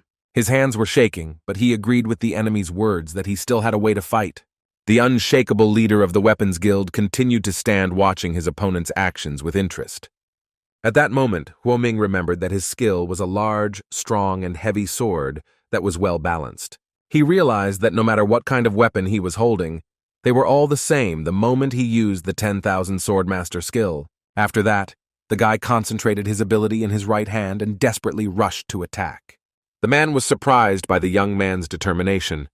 While delivering a powerful blow, the guy realized that the user of the technique himself was also a weapon. The powerful attack created a huge hole in the building. As expected, Sir Geomuk was able to endure it. Despite this, he still had to resort to full armor coverage. The enemy survived, but Ho Min himself received severe fractures to his right arm. He was exhausted and could no longer continue the battle. The man watched the guy thoughtfully until he realized what had happened. Huo Ming lost consciousness in the middle of the fight while standing. After that, Sir Geomuk clenched his fist and said that this is the end. A few days later, the guy woke up in the first aid station.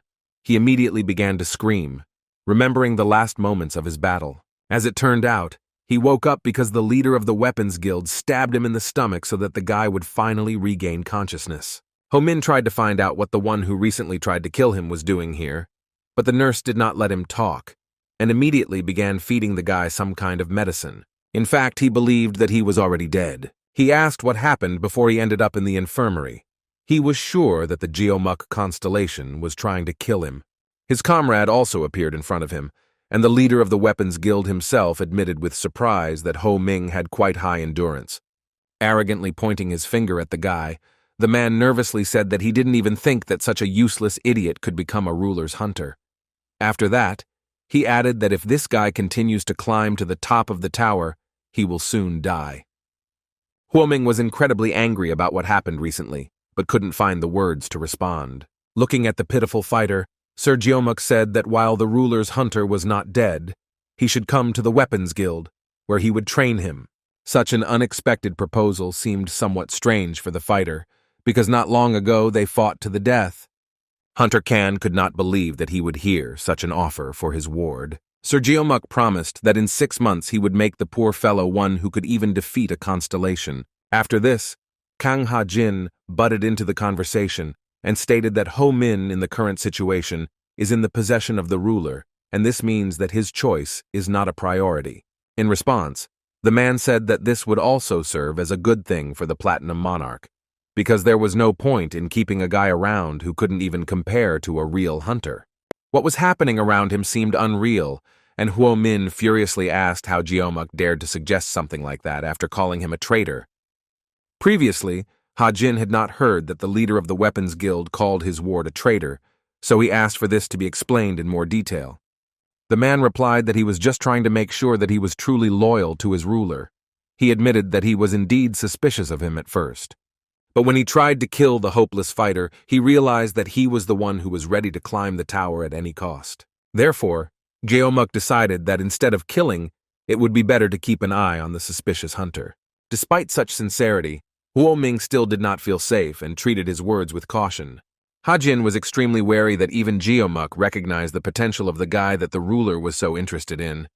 Sir Geomuk shared his opinion that the Platinum Monarch has a strong desire to climb the tower, but now the city has experienced regression. He was suspicious of the Platinum Monarch, because it might turn out that she too had fallen, agreeing to peace instead. But when he met Baek Ho Min, he decided that in that case, she wouldn't take a crazy idiot.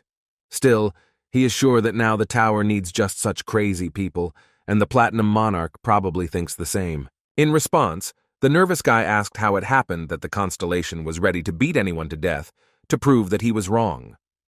Kang Ha-jin was dissatisfied with his ward's behavior, so he asked him to stop using such rude language and show politeness to the hero, while Geomuk himself began to laugh at the situation. He admitted that he already knew halfway through that Ho Min was not a traitor, but the situation seemed so funny to him that he wanted to tease the fighter. He said that the guy should not worry about that incident because he would already receive tests, but not from him, but from the tower. The mysterious words of the Constellation made the guy understand that he had to face danger, which was much worse than Sir Geomuk. The man explained that the tower would continue to give him test after test, in some way a test, the passing of which would give him the opportunity to climb further. Therefore, the guy will meet not only parasites, but also constellations and other people who strive for the top. Huo Ming had no other option but to agree with these words. Yet in such a short time, he was haunted not only by a handful of people, but also by the dark ghost and parasites that were under his control. Next, he will face trials much worse than a battle with a warrior of the first generation of human resistance. The guy replied that he didn't care about the difficulties, since this was not the first time he had come face to face with death, since he grew up on the street. He believed that in order to end this miserable life, he needed to climb to the top of the tower. These words aroused hope in the old warrior, and he said with a laugh that in this case, he definitely could not let go of the funny young man. Ha-jin began to think even more about what his ward was hiding, since he was so attracted to the ruler's most influential allies. A week later, the guy finally recovered. His bones fused together, and he was back in action, Even Sir Geomuk was surprised by this and said that Ho Min reminded him of a lizard. After that, he asked the guy to follow him. He said that the ruler's hunter should see this with his own eyes. When they arrived at the place, the guy noticed that the other side of this room looked like a mirror, and based on this, it was logical to assume that this was a mirror room. Sir Geomuk confirmed his assumption and said that this is a mirror room where everyone can meet another themselves. He said that the place inside the mirror room is a parallel world in which you have chosen an alternative path in life, and those who pass through the mirror room can meet themselves from other worlds or bring objects from there. The personalities that the guy meets are not an illusion or doubles. This room is actually access to an alternative reality. Ho Ming treated these words with skepticism. He still did not believe in the existence of parallel worlds. Sir Geomuk replied that the last time he used the mirror room was during the Civil War, where he saw a world in which the Platinum Monarch never appeared. Because she never appeared, he saw a future in which the Church of Eternity had won. After this, he sided with the Platinum Monarch in order to avoid such a future. From that time on, he never used the mirror room because he was not sure which future was better. He also admitted that Ho Min was the first to hear these words. Placing his hand on the hunter's shoulder, he shared his opinion about the conspiracy against the Platinum Monarch. The first-generation fighter believed that the conspiracy was so large and spreading so quickly that it even involved the Constellations, especially after the appearance of a guy with a mysterious seal that had a connection with deities unknown to them. Ho Ming understood that he was considered one of those who was the cause of the changes taking place. Sir Geomuk shared his opinion that the best solution would be to use a mirror room instead of useless training. After that, he wished the guy good luck and threw him forward. It was too unexpected, and the guy didn't have time to notice how he ended up on the floor. When he got up, he wanted to ask what the old man allowed himself. But looking around, he realized that he was now here alone. There were many marks on the wall around him. The guy began to feel that he really was in a parallel world.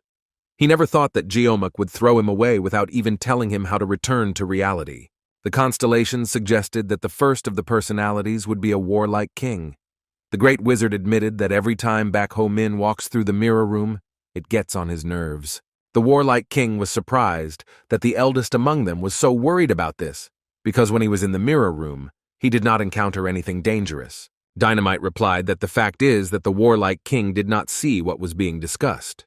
The eldest among the Constellations added that the chances are that the warlike king will soon wish to fall into the ground in shame. He didn't understand what was going on, so he just continued to watch. While in this room, the guy noticed that after some time the curtain was closing. He believed that if he walked through the room again, he would most likely end up in another parallel world. He wanted to figure out how to return to the world in which he lives. Just when he saw no point in being in this room, the doors opened behind him. Huo Ming heard the door creak and looked around.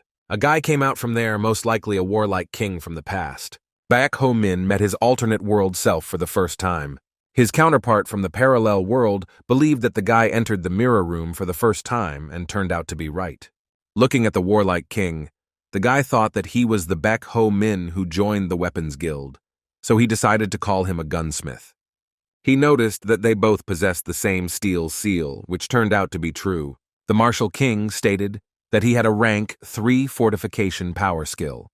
He explained that this was a suitable skill for close combat, and that was why he was able to join the weapons guild. At that moment, the guy saw a message that his synchronization with the memory of the warlike king had increased. He was still not sure that this was the identity of the constellation with which he was communicating, so he assumed that the increase in synchronization was due to the similarity of the seals. After this, he asked if he was also the ruler's hunter. The gunsmith replied that he was also caught by the executioner doll, as he was considered suspicious and, in order to save his life, was forced to work as the ruler's hunter. But at this point in his life, he was training in the weapons guild because he believed that he was still weak. He stated emphatically that he began to follow the Geomuk constellation. In addition, he was a supporter of this man and believed that he was more suitable for the throne of the ruler because the Platinum Monarch was too cruel. The warlike king was extremely worried about the fact that a girl like her occupied such an important place in the tower. Addressing Baek Ho Min, he stated that a person needs one sword in order for him to climb the tower. To him, this test seemed like an inappropriate place for someone who could somehow use seals, no matter how rare they were. After listening to his personality speak in his youth, The warlike king felt such shame that he wanted to simply disappear. He realized that the other constellations had this exact moment when they warned him that he wanted to die. Dynamite said that he shouldn't suffer so much because of what he saw, because it's just a parallel world, and he can't just call it his past. After these words, Dynamite continued to laugh, which caused even greater dissatisfaction on the part of his younger comrade. In order to somehow reassure the youngest among the constellations, the great wizard said that everyone has unpleasant memories from childhood, and besides, Baek Ho Min especially suffers from teenage eccentricity, which is why he cannot distinguish left from right. The situation oppressed the warlike king too much, so he walked away from the others and said in a trembling voice that he would like to be alone. Meanwhile, the young warrior king continued to give his opinion on the role of the various factions, saying that the Weapons Guild are those who climb the tower, and the Seal and Alchemy guilds exist only to support them. The current Baek Ho Min was tired of listening to all this and asked his comrade from the parallel world to remain silent, since his ears were withering from all this nonsense. The guy's rudeness infuriated the warlike Ho Ming a little, so he asked if the guy was also associated with the Weapons Guild. Huo Ming boldly replied that he felt ashamed when he listened to such chatter from a person with his face. Hearing this, long-haired Huo Ming said that he simply did not understand what a platinum monarch was. He thought that the current Baek Ho Min was an idiot if he couldn't understand how wild and superficial Mrs. Yoon was. The conversation turned out to be so annoying that the ruler's hunter rushed into battle against his person from the Weapons Guild. At the same time, he used a quick punch to distract the enemy. Huo Ming from the Weapons Guild took out his blade and resorted to using the technique. In response, the guy decided to use the memory of the warlike king. Both hunters rushed to attack. The hunter from the Weapons Guild was surprised that his opponent was good at martial arts. He believed that his skills were standard, but somehow different from what Sir Geomuk teaches. Huo Ming replied that it was obvious, because he never learned anything in the Weapons Guild. The guy from the parallel world believed that this was an outright lie, but Ho Min did not want to listen to his assumptions and asked him to silently continue the battle. Looking at the young martial king, he could confidently say that the body of a man from the Weapons Guild had muscles and nerves designed specifically for fencing. As the name suggests, the Weapons Guild has methods of improving one's body as a weapon. And besides, the guy from the parallel world is very careful. He does not break his weapon, but rather takes care of it, holding it in his hands with respect. What Ho Min observed in the behavior of the young warlike king was for him the best training in the skill of using weapons. After another attack, another blade in Huo Ming's hands was destroyed. The guy from the Weapons Guild did not expect such an outcome, but was confident that now he could easily finish the battle. At the same time, Huo Ming did not pay much attention to him. His seal continued to burn, but even without a weapon in his hands, he was confident that he had already won. At that moment, he simply turned around and said that although he didn't particularly like this option of life, he was grateful for the help. The young warlike king thought that his enemy was trying to escape. Hearing these words, Huo Ming changed his mind about leaving the room and rushed into battle again, using his 10,000 swordmaster skill on his fist. After that, he instantly found himself in front of the enemy and sent a blow straight to his face. The gunsmith did not have time to react, but Huo Ming spared him and stopped his fist a moment before the blow. The losing guy fell to his knees. He had never lost like this. Before leaving to the next room, Huo Ming explained to him that when he saw the fighting style of the guy from the Weapons Guild, he understood how to control his strength. The experience of a brief battle with his double from a parallel world turned out to be so enormous that the hunter no longer thought about finding a way out, but decided to explore other options for events. Behind the next curtain, he encountered the personality of Dynamite. He was still young, and when he saw this guy in front of him, he immediately tried to drive him away if he had not come to him with the goal of helping him make medicine. He understood that this version of his life had joined the Alchemy Guild. Still, he could not refuse to study the art of creating medicines, so he joined the process. Then he went to the next rooms, but among them there were many empty ones, and most of his personalities that he saw were ordinary losers. He managed to gain experience only from individuals from the guilds of weapons and alchemy. In addition, during this time he was able to significantly increase the level of synchronization with the constellations. True, after meeting dozens of boring individuals, He was already thinking about how to leave the mirror room, but he still could not find a way out. Within a moment, another person with long white hair pounced on him and began his greeting with a chokehold from the back. To escape, he struck the opponent's face with the back of his head. As it turned out, it was a girl, and she was not very happy with such a greeting. She managed to inflict a cut, and Ho-min realized that the cause of the stinging pain was the poison that the stranger used. Looking at the girl, he asked who she was, because he was sure that they were not the same person. In response, the impudent girl shouted that he should shut up, since he was a pathetic dog of the ruler. Ho-ming thought about it. At first, he assumed that she was a traitor who hid in the room to kill him on the order of a dark ghost. Still, it seemed strange to him, so he decided to overpower her and interrogate her. But the moment he tried to activate the skill, his seal began to suddenly heat up and behave malfunctioning. He didn't understand what was happening, because it seemed to him that he had enough time to rest before using it again. But no matter how many times he tried to activate the memory skill, nothing worked. Since the skill was not working, he thought that his opponent had a seal that would cancel the enemy's power. Looking at the girl again, he noticed a seal on her neck. Her seal was also made of steel, which made him realize that she was also his parallel world identity. While the shocked guy could not understand why Ho-min was female in front of him, the girl asked how he could relax in a battle in which he would soon die. At that moment, he realized that she was not bluffing, and her blows indicated that she was seriously trying to kill him. After parrying several close blows, the guy jumped back and the girl threw a kunai at him. Ho-ming only received a slight scratch. Watching her movements, he realized that they resembled the techniques of people from the back streets. At that moment, it became clear to him that this was a version of the future in which he rose through the ranks in the back alleys and became a servant of the Spider's organization.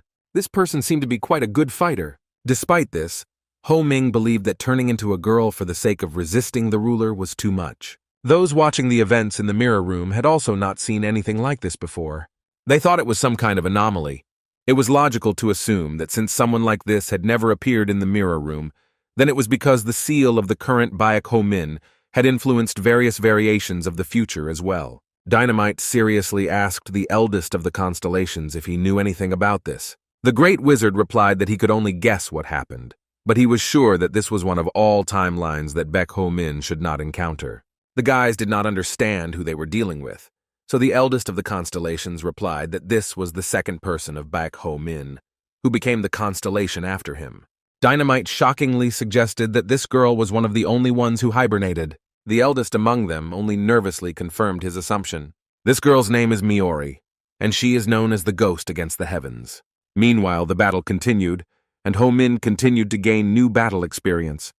He believed that her way of fighting was very similar to the people of the Snake's Den, a place where killers could earn money for their work. When he asked the girl if this was really so, she boldly replied that this did not concern the ruler's dog.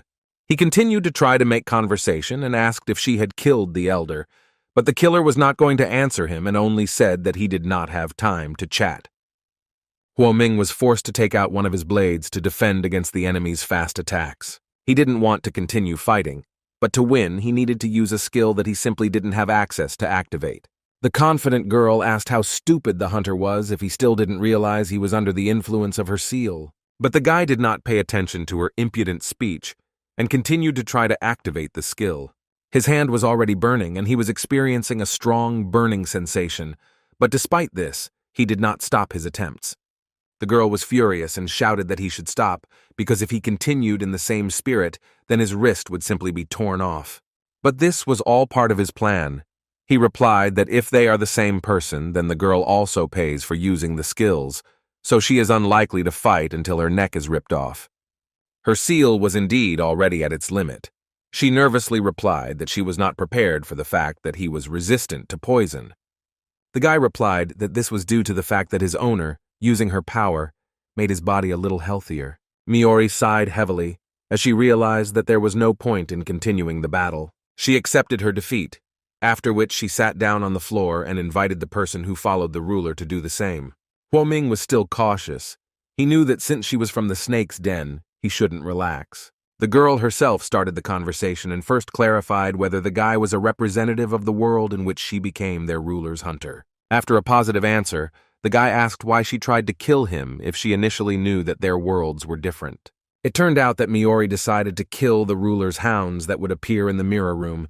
Besides, this served as a good practice for her skills. She was a representative of a world in which Ho-Min became a traitor. Based on this information, the guy asked why she was trying to commit high treason. In response, the girl said that since the guy took the side of the Platinum Monarch, then he seriously knows nothing about her. The guy answered sharply that he knew enough and even started dating her. The girl was simply shocked by the man's stupidity, so she began to rudely curse him. Sighing heavily, she admitted that she thought about whether to tell the details or not. But after hearing what she heard, she decided that there was no other choice. She said that if the Platinum Monarch respected him so much, then it would be much easier to stab her in the back. Ho-Ming did not understand why to do this. In response, Miori stated that the Platinum Monarch is a parasite. Hearing this, the guy was simply shocked. After that, he justified himself that he was actually excited about important information, which turned out to be some kind of stupidity. The girl was furious and shouted that it was true. As an argument, Ho-Ming asked her how the person who can manipulate the seal could be a parasite, because when you become a monster, your gold disappears from the seal. When the topic of the seal came up, the girl asked if he had seen her seal. The guy calmly replied that no. Miori called this fact real proof because the Platinum Monarch, as a parasite, does not have a seal. The girl's logic simply shocked him, so he said that in fact most people hide their seals under their clothes. At that moment, Miori felt emotionally tired and said that if he didn't want to believe her, then let him do what he wanted. After that, the guy asked where she learned to deceive people and suggested that it was in the snake's den. But the girl replied that she was not lying and was in another organization. As it turned out, Miori is a member of the Spider Group. The leader personally trained her, and she became one of the Spider Legs. Ho-Ming was surprised how this person could become a spider leg while he had never even seen the head's face. Miori said that after the murder of the elder, she found herself in a hopeless situation. The Platinum Monarch and the Executioner doll found her and tried to kill her, and while she was at death's door, Spider came to the rescue and saved her. As it turns out, her past was different. She was among those whom the Platinum Monarch wanted to kill. At that moment, the guy treated her with understanding and thought that if the lady tried to kill him too, be it parasites or something else, he would try to find a reason to rebel against her. He admitted that since they tried to kill her, then this is a normal reason for rebellion, based on the logic of their personality. Miori was surprised that this was the first time they had found a common language. Ho-Ming decided to share his story. He said that since the Platinum Monarch is very kind to him, he has no complaints about this scenario. At that moment, Miori thought that he was as naive as she was in his past. She admitted that even if he was another ruler's dog, she still liked him. After this, she said that while he had time, he must learn about the rebellion against divinity. Ho-Ming did not understand what they were talking about, so the girl explained that his position regarding the Platinum Monarch would be determined when she killed him, or he killed her. After that, the girl stood up and said that she was leaving the place, while Ho-Min tried to find out how to leave the mirror room. The girl was infuriated by the fact that he came to this place without knowing how to get out of here. She explained that he was a moron, and to get out, he just needed to open and close the curtain with his own hands. After that, she said that they would not see each other again, so instead of saying goodbye, she simply swore at him. Seeing this meeting in the mirror room, the Great Wizard was simply shocked. He began to hastily and nervously look for something in his pocket. His behavior worried his comrades. Next, he took out his glasses, after which he said that it looked like Miori had burst out. Within a moment, the girl Ho-Min had recently seen appeared in front of them. The Martial King and Dynamite had never heard of her before, so they asked who she was if the eldest among them was so worried. The guy nervously replied that this girl was a constellation, that she was the only one of her kind who successfully carried out the uprising. She is Baek Ho-Min, who killed the Platinum Monarch and became the ruler of the city. Because of her origin, she was nicknamed the White Spider. It was hard for the guys to believe that one of the individuals was able to succeed in the uprising and seize control of the city. The warlike king could not at all come to terms with the fact that the female version of Baek Ho-Min could lead their enemies. He believed that this was due to the betrayal of one of those whom he had previously considered his comrade. Still, the uprising always took place, but without the participation of Baek Ho-Min, it was always unsuccessful. The fact that a constellation appeared among them and made a successful uprising forced them to change their expectations of the future. Until now, they didn't have to worry about the uprising, because compared to what awaited them, the uprising was not a serious problem. But now the constellation that killed the Platinum Monarch has awakened. The future began to change even more rapidly, and the constellations could not even imagine what awaited them in the end. What plans the White Spider had regarding Baek Ho-min's actions was unknown. Meanwhile, the guy didn't even suspect that he had a new constellation, the memory of which he would soon gain access to. When he left the mirror room, he was shocked to see his comrade and Sir Geomuk calmly sitting on the floor and playing backgammon. He was furious and called the tower hero a crazy old man for not telling him how to get out of that ordeal. In response, Geomuk began to laugh, and as usual, the nervous hunter Khan shouted that his ward had no right to address the leader of the Weapons Guild so rudely. The man asked the recruit how he liked that training. In response, the guy nervously shouted that he was not ready for it and could have died in the mirror room a bunch of times. After these words, he sighed heavily and still admitted that its benefits were hard to overestimate. A positive result was what Sir Geomuk desired, so he asked the student to allow him to continue the conversation with his mentor. During the game, he shared his guess that traitors were currently taking up positions in the city, as well as in the Weapons Guild.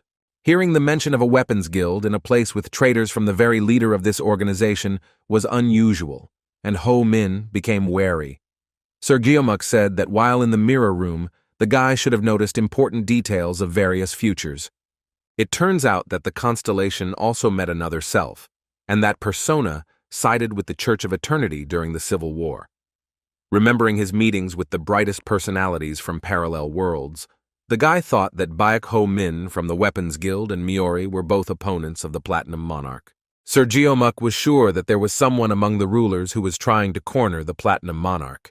While Baek Ho-min was thinking about who might be causing him suspicion, the constellation turned to him with a serious confession. With a carefree look, he sincerely said that the guy was as weak and useless as possible. But despite this, he remembered that he saved his hunters, so on behalf of the Weapons Guild he expressed his gratitude to him. He also mentioned that Kang Ha-jin thinks highly of his abilities. Hearing this, Baek Ho-min looked at his mentor slyly and began to feel awkward. The guy nervously replied that he simply said that his student was more useful than a mongrel suffering from diarrhea. The compliment was not bad. The leader of the Weapons Guild added that although Huo Ming is weak, the fact that he stands on the side of the Platinum Monarch is a blessing for her. The guy still didn't understand what the old man was getting at, and continued to listen carefully. Geomuk explained that thanks to this hunter, he decided to believe in the Platinum Monarch, so as long as he was alive, the Weapons Guild would side with the current ruler. Ho Ming was glad to hear this, because his activities had a positive effect on the situation surrounding the threat to his ruler. At the same time, Hunter Khan was very wary of the constellation's strong respect for his strange and suspicious student. Placing his hand on the shoulder of the new hunter ruler, Sir Geomuk asked him to show his true will and promised that his stars would shine with him. As a result, the Hunter Khan understood that his student had strong constellations and the active hero Geomuk on his side. He believed that with this situation, the chances of a successful uprising had sharply decreased. After this meeting, the investigation was over, and with new data, the guys returned to the ruler's castle. During her meeting with the student, Miss Yun thanked him for receiving the full support of the Geomuk constellation, after which she acknowledged that this was truly a miraculous result. As a reward, she invited the guy to go on a date, and he was surprised because it was a little unexpected. As it turned out, she had already chosen the day for their date, and was sure that it would be more interesting, since one person whom she considered reliable shared information with her on how to do it correctly. Ho-min couldn't believe that this time everything would be for real, so he asked who could tell her such important details. Miss Yun replied that her advisor was the executioner doll. Hearing this, the guy was a little shocked, because last time it was not the best idea. He couldn't believe that the ruler didn't actually have someone qualified to give her normal love advice. At that moment, the Platinum Monarch looked extremely serious. She was sure that this time she would succeed. Looking at her, the guy thought that she was most likely a very lonely person. In addition, there are traitors around her who are planning an uprising, so it is unlikely that a serious relationship would ever be in her interests. He was sure that in order to find out about the rebellion against divinity, he would have to deceive his ruler. The time came for their second date, and Mrs. Yun still dragged the guy along with her. This time they were going to go to the cinema and have dinner. In response, the guy was silent, which greatly puzzled the girl, so he had to awkwardly call this plan cool. In addition to the second date, he also received another seal improvement, so he said that now he should also think about some kind of return gift. The girl was surprised why he wanted to give her something. In response, Huo Ming became a little shy and explained that this is a common thing between people who are dating. Madame Yun thought about what he could give her, while the guy said in confusion that since the madam has a huge amount of money, he hardly has the option of surprising her.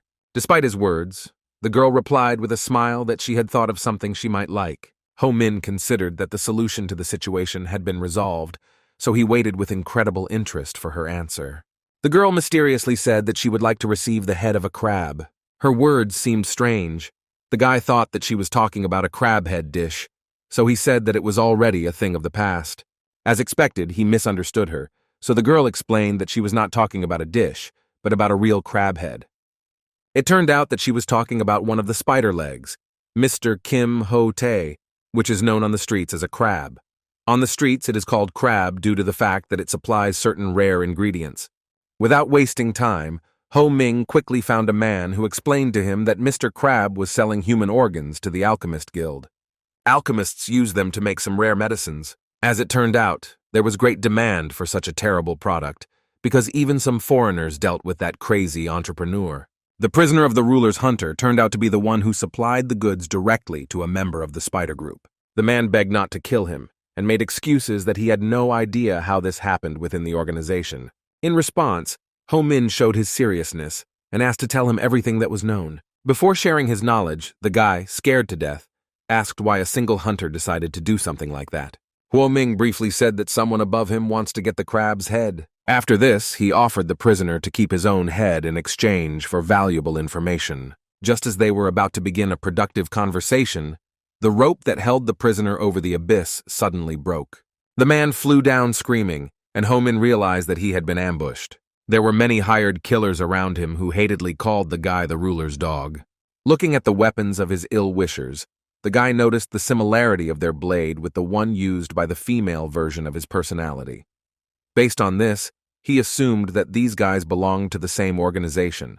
First of all, Huo Ming looked at his enemies and assumed that the alchemist was just a decoy. One of the assassins responded that they knew in advance that the Platinum Monarch was targeting the spider's legs. Thanks to this, they realized that if they let one of their guys in as bait, they would definitely catch someone valuable. The guy was surprised that the Platinum Monarch fell for their plan, because instead of him, someone with less chances of survival could have been here. One of the assassins pointed his blade threateningly at the ruler's hunter and ordered him to inform the Platinum Monarch that he had found the crab.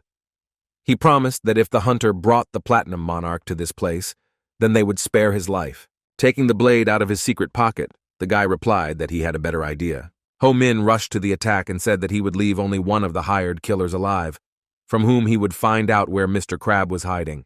After that, he offered to fight and find out who would leave here alive.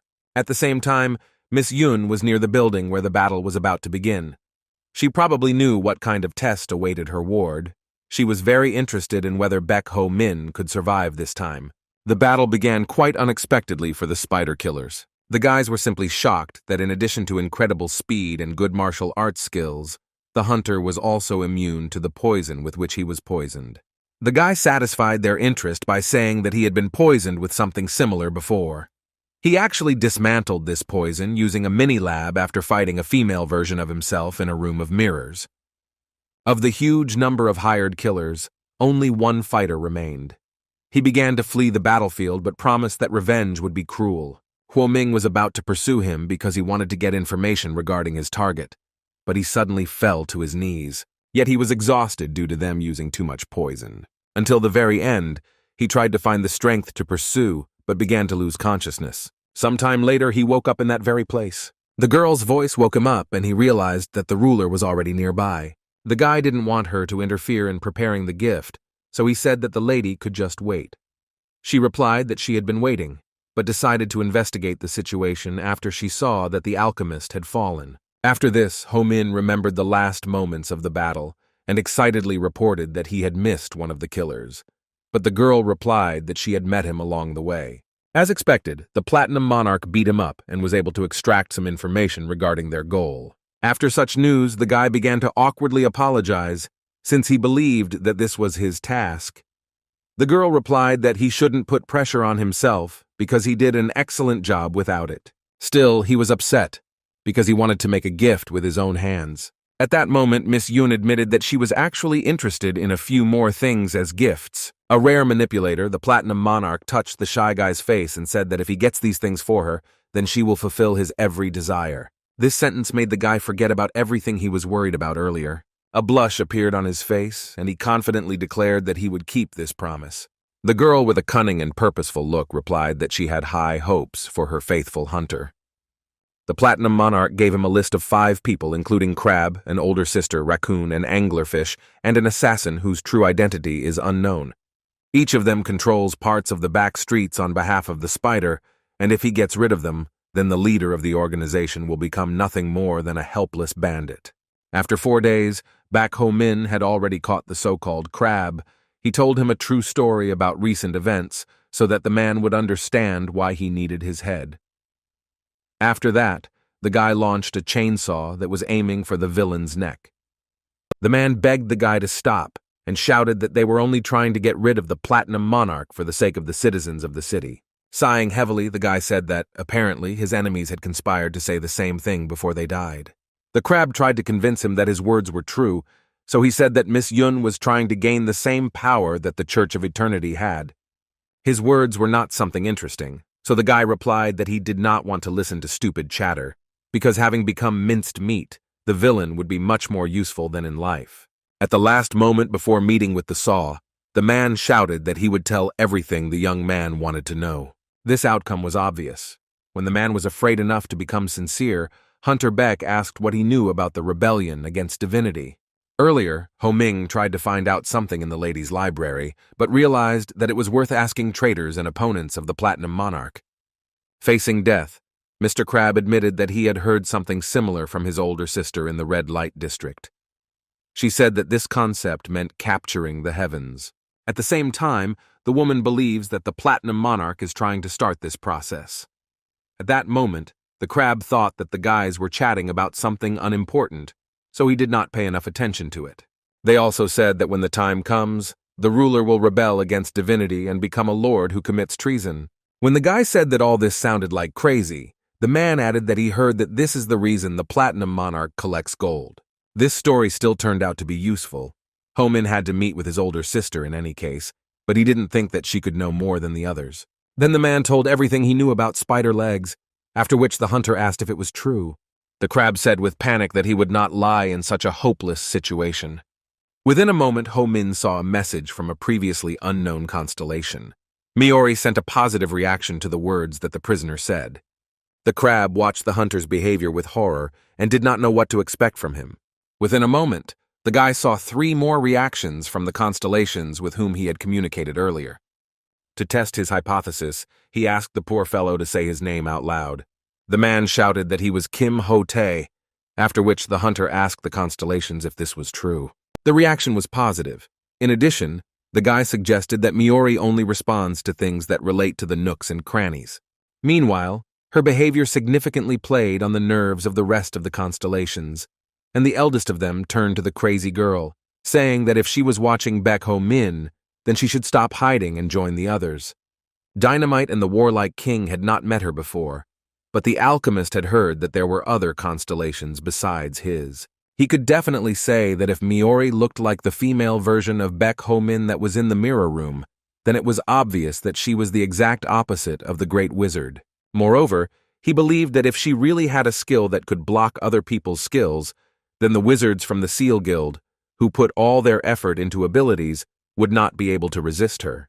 Hearing this, the martial king realized that her seal was the reason why she was able to defeat the Platinum Monarch. Dynamite believed that she was still not ready to interfere much in their plans, but he was already stressed by the fact that she had learned to like their reincarnation.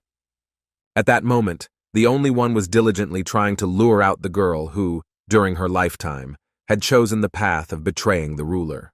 Before finishing what he started, Ho Ming thought that thanks to the new constellation, he was able to find out a lot about the spider. He was not yet sure whether this was true, but he understood that later he would find out everything himself.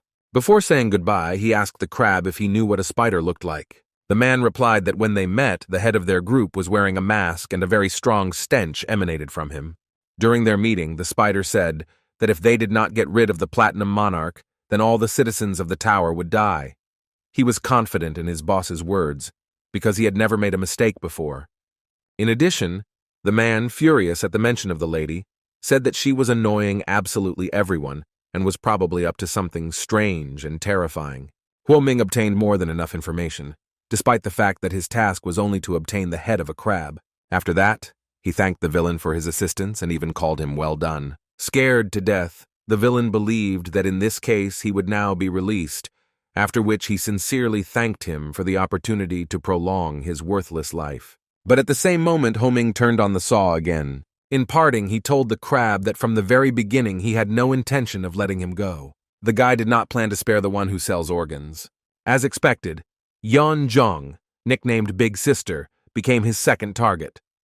The Miori constellation actively assisted him in her interrogation, and as a result, he was able to obtain information about the rebellion against divinity. The captive girl had very superficial knowledge, but what was valuable was that, as it turned out, this mysterious phenomenon was considered a way to clear the tower.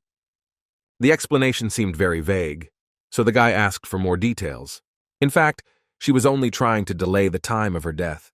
She herself did not really know what rebellion against divinity was.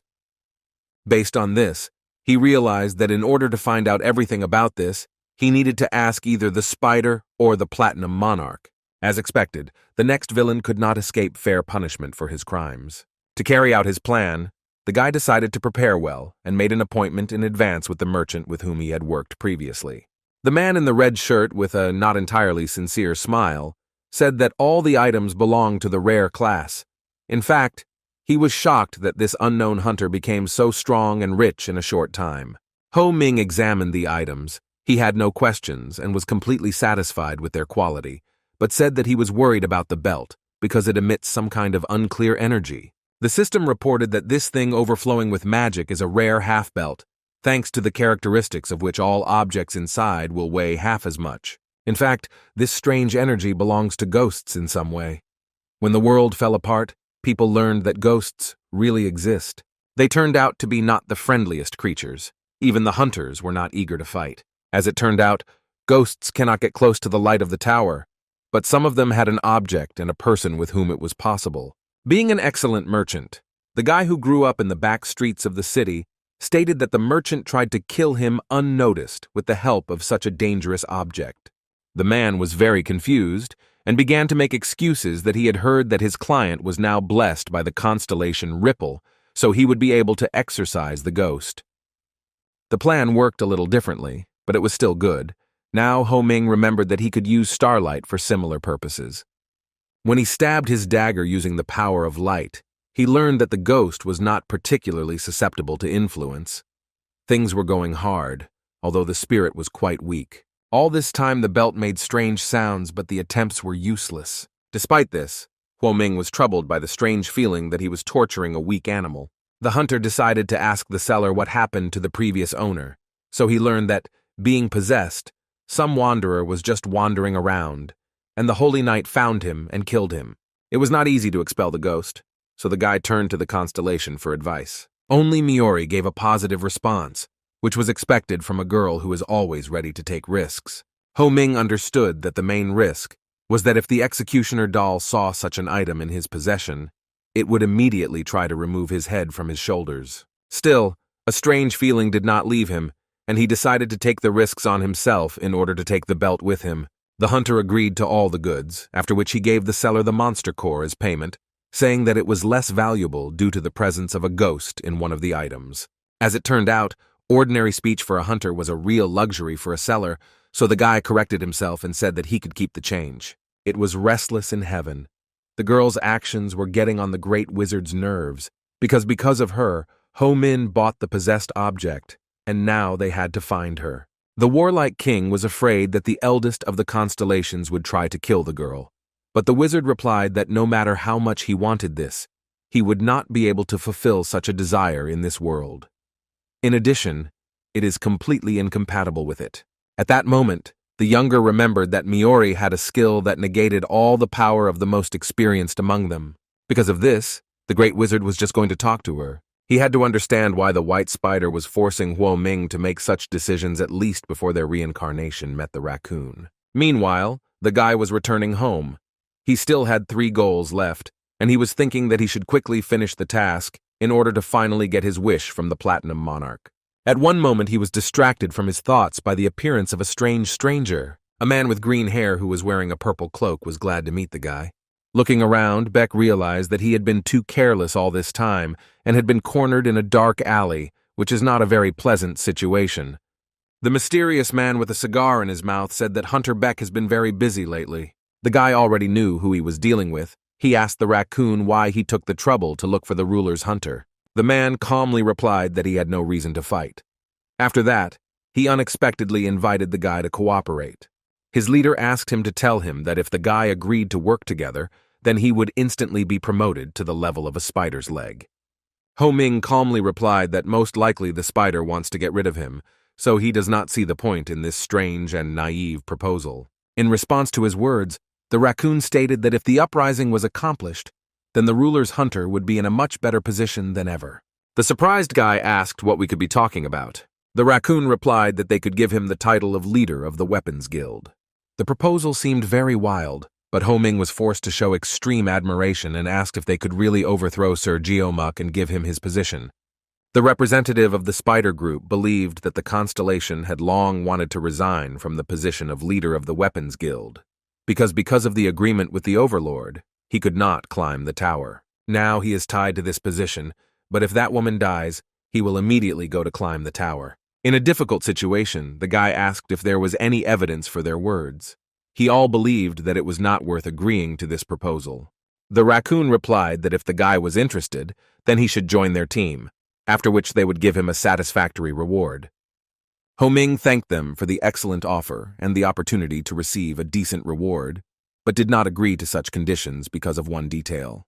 He suddenly turned to the fighters behind him and said that when an offer is made, no one prepares their blades to attack. He took the fighters by surprise, and at the same moment they had to prepare for battle. Without any second thoughts, Huo Ming rushed into battle. Observing the behavior of the ruler's hunter, one of the members of the Spiders team was not very pleased that the young man did not want to listen to his words. Having no other choice, he ordered his soldiers to get rid of the insolent man, after which his entire squad entered the battle. During the battle, Ho Min noticed a strange detail that haunted him. When he realized what moves his enemies were using, he shouted that Sir Geomuk was a good-for-nothing old man who had never been able to get rid of the traitors within the Weapons Guild. At the same moment, Raccoon began to exhale a huge amount of smoke from his cigar, after which he asked the team not to hesitate, since their opponent could no longer receive any blessings from the Constellation and was weak. Huo Ming heard the details of his enemy's ability and realized the danger he was in. The words about the impossibility of using the power of the Constellations turned out to be true, and Ho Ming could no longer cast the ripple blessing on his blade due to the fact that some special cigarette smoke surrounded him. Addressing the guy, the raccoon said that although he is the favorite of the Constellations, in this smoke it does not matter. At the same moment, the guy thought that his skill also did not work, after which he decided to check it and tried to use the power of the seal. But as it turned out, the memory of the warlike king responded without any problems. Huo Ming was surprised that everything was fine. The skill did not work for his seal or for the help of his personal constellations, so he could continue the battle at full strength while his enemies underestimated his capabilities. Having the opportunity to fight in a free style, the guy used the ability of the master of 10,000 swords and began to fight back. No one could compare with his strength, so he dealt with the fighters very quickly, even despite the fact that among them there were representatives of the Weapons Guild. At one point, among the fighters lying on the ground, he noticed Li Il-ho, one of the closest allies of the Geomuk constellation, who turned out to be a traitor. Taking it off his face, the man was surprised. Why didn't his smoke work? As it turned out, his left eye had a seal similar to the one that mentor Kang Ha-jin had. The man decisively stated that in this case, he must definitely finish everything himself. Seeing the platinum seal of the enemy, the guy was surprised by the realization of what was happening. It turned out that the raccoon had previously been one of the ruler's hunters. The man admitted that this was indeed the case. Based on the new details, the guy understood that his enemy was completely different from the other spider legs, so he couldn't let his guard down in such an intense battle. But after a moment he felt a sudden pain of injury. He was attacked by one of the fighters he had recently destroyed. At that moment, it became clear that those guys from the Weapons Guild had become undead. The raccoon showed his strength and was ready for battle, so he opened his assortment of killer weapons, which included a larger number of throwing blades. Throwing a kunai towards the guy, he invited him to start a battle between the so-called ruler's dogs. Huo Ming did not have time to dodge, and had to protect his body by sacrificing his hand. He noticed that the dagger had a seal on it. After that, the guy felt its effect. Due to the wound from the seal dagger, he could not see or breathe normally, which made it clear that the enemy's skill weakened his senses. Continuing the battle, the guy tried to cope with attacks from both sides, and realized that now it was much more difficult for him to dodge the attacks of the undead, which previously did not pose any threat. During the battle, Raccoon said that he is a wizard who specializes in curses, which is why the effect of his skill on the enemy is equal to death. The situation was desperate. The guy only had one blade left, so he could not use the skill of a master of 10,000 swords. Throwing another kunai at the guy, the villain shouted that all that the naive young man would get as a result of this fight was an inevitable defeat full of torment. After these words, the guy with weakened senses was unable to dodge another blade that pierced his defenseless back. Facing the undead, the exhausted guy fell to his knees. Another curse left him without vision, and the guy began to fear that his whole story would end so absurdly. But within a moment, he heard the sound of a notification from the Constellation, after which he realized that he still had battle options in reserve. At that moment, he activated his skill again, and this time his memory turned to Miori's abilities. He had never encountered her strength before, and was surprised that she decided to help. It was quite unexpected, but he had no choice but to trust her. Within a moment, he rushed towards the wizard without even seeing him in front of him. The man could not believe that the guy repulsed his attack without much difficulty, and was able to get within fist-fighting distance. The raccoon did not understand how the guy was still standing, because his daggers had a curse that dulled the senses, because of which the wounded enemy should have been on the verge of death. It seemed to him that the guy was simply able to somehow preserve his feelings, but this was not enough to fight. Fearing a close-range battle, the man thought he would have to use a skill he rarely used, but it was too late. A moment later, Huo Ming destroyed the enemy's seal with a precise blow from his dagger. He was able to do this even though he was almost completely deprived of his feelings. The wounded man grabbed his eye and shouted that this couldn't happen, because his boyfriend must be blind. Due to the destruction of the seal, control over the undead was lost. Moreover, after canceling the skill, Huo Ming regained his feelings again. This was his first experience using Miori's memory, and only thanks to this he was able to survive. It was a completely different set of instinctive movements compared to the martial king. The assassin's movements were more aggressive and unpredictable than those of the Weapons Guild fighters. The wizard lying on the ground turned out to be unarmed, because fighters of his class lose all their combat effectiveness if they lose control of their seal. Ho Ming put his dagger to the enemy's neck and asked why one of the ruler's hunters became a spider's leg. The enraged raccoon declared that the Platinum Monarch was trying to rebel against divinity. Huo Ming didn't understand what the problem was if it was just a way to climb the tower. According to the villain, the Platinum Monarch is going to put the entire human race on the line in the battle against the tower. Besides, he said, as soon as I tried to find out more about it, the Platinum Monarch sent me into a death trap, but the spider came to his aid. Now it became clear why he is no longer the ruler's hunter. Most likely Mrs. Yun tried to get rid of him because he knew too much. This assumption explained why the ruler's hunters did not live long. Trying to escape, the raccoon began to talk about how similar their fate was. He stated that because of the similarities between them, he decided to give him a chance to escape from the Platinum Monarch. He thought that he could reach the youth if he tried to find out about the rebellion against divinity. After such loud statements, the guy asked the Constellation whether this information was true. Miori answered his question positively, so the guy thought that given the information about the rebellion against divinity, the betrayal of the Platinum Monarch, and the fact that he was given a chance to avoid such a fate sounded very plausible. But until this moment, Madame Yun had never betrayed him, so he had a strong feeling that there was something more to this game. Sighing heavily, he replied that in this case he needed to ask the Platinum Monarch directly about everything. The man was simply in shock and shouted that the hunter was blown away because if he did this, that crazy girl would turn him into platinum. Pointing his sword at the enemy, Ho Ming coldly said that he should remain silent because in any case this would be his end. At the same moment, an executioner doll appeared in front of them and asked the hunter ruler to stop. The guy did not expect her sudden appearance. The girl said that Ho Min was again rushing things and acting too rudely and thoughtlessly. In response, Ho Ming only briefly said that he was just doing what the ruler ordered him to do. The doll explained her appearance before him by saying that she had abandoned the title of Constellation and returned to the city in order to prevent any crazy actions of the ruler.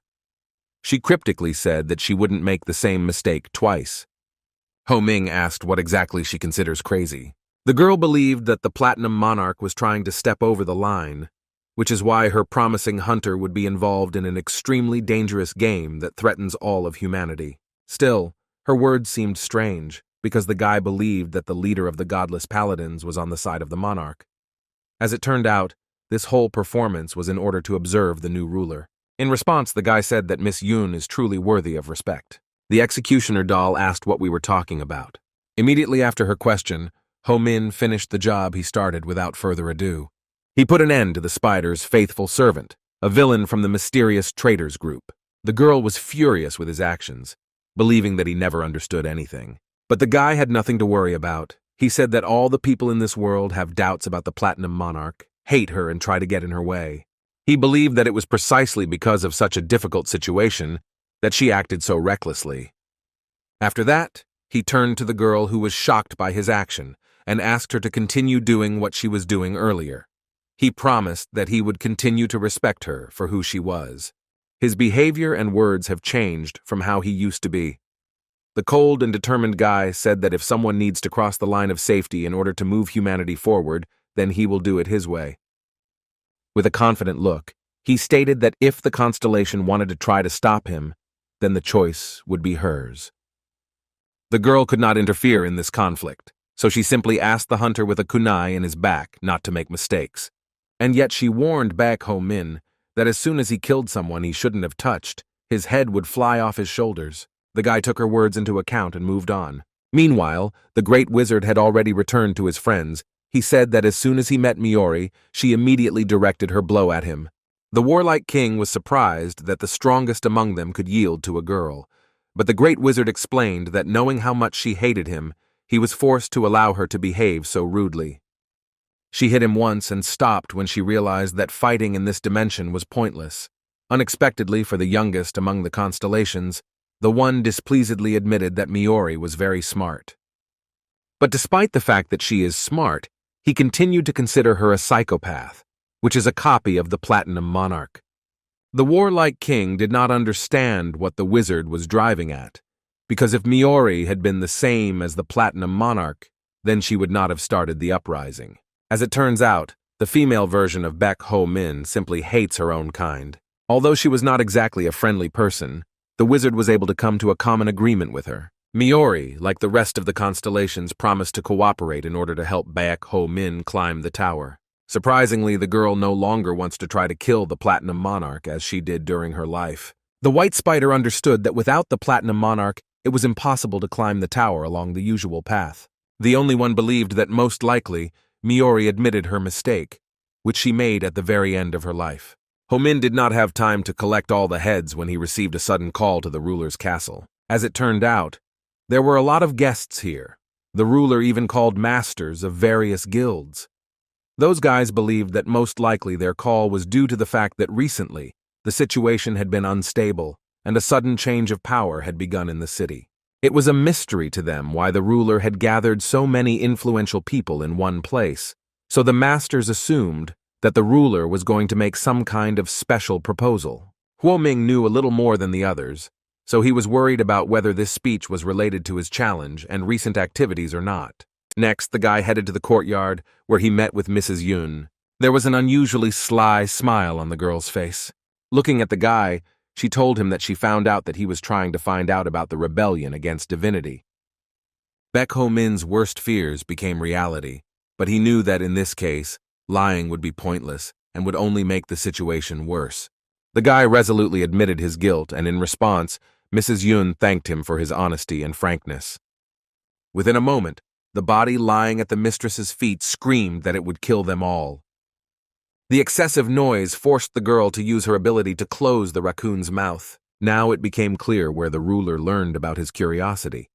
Ho-ming believed that he had killed this bastard during the battle, but when he heard his unpleasant voice, he wondered who brought the villain back to life. The girl replied that she did not have resurrection abilities, so this was the work of one of the constellations. She speculated that this might be the constellation that blessed the spider people. She went on to talk about how this loser joined her team in the past. In the past, Raccoon committed a serious crime, but it was a waste of talent, so she gave him the same choice as Ho-min. Despite her kindness, the raccoon began to abuse the ruler's power and returned to his old habits. Eventually, he crossed the line and she was forced to take action. Ho-ming wondered if the reason for his dismissal was the same curiosity that he himself was now experiencing.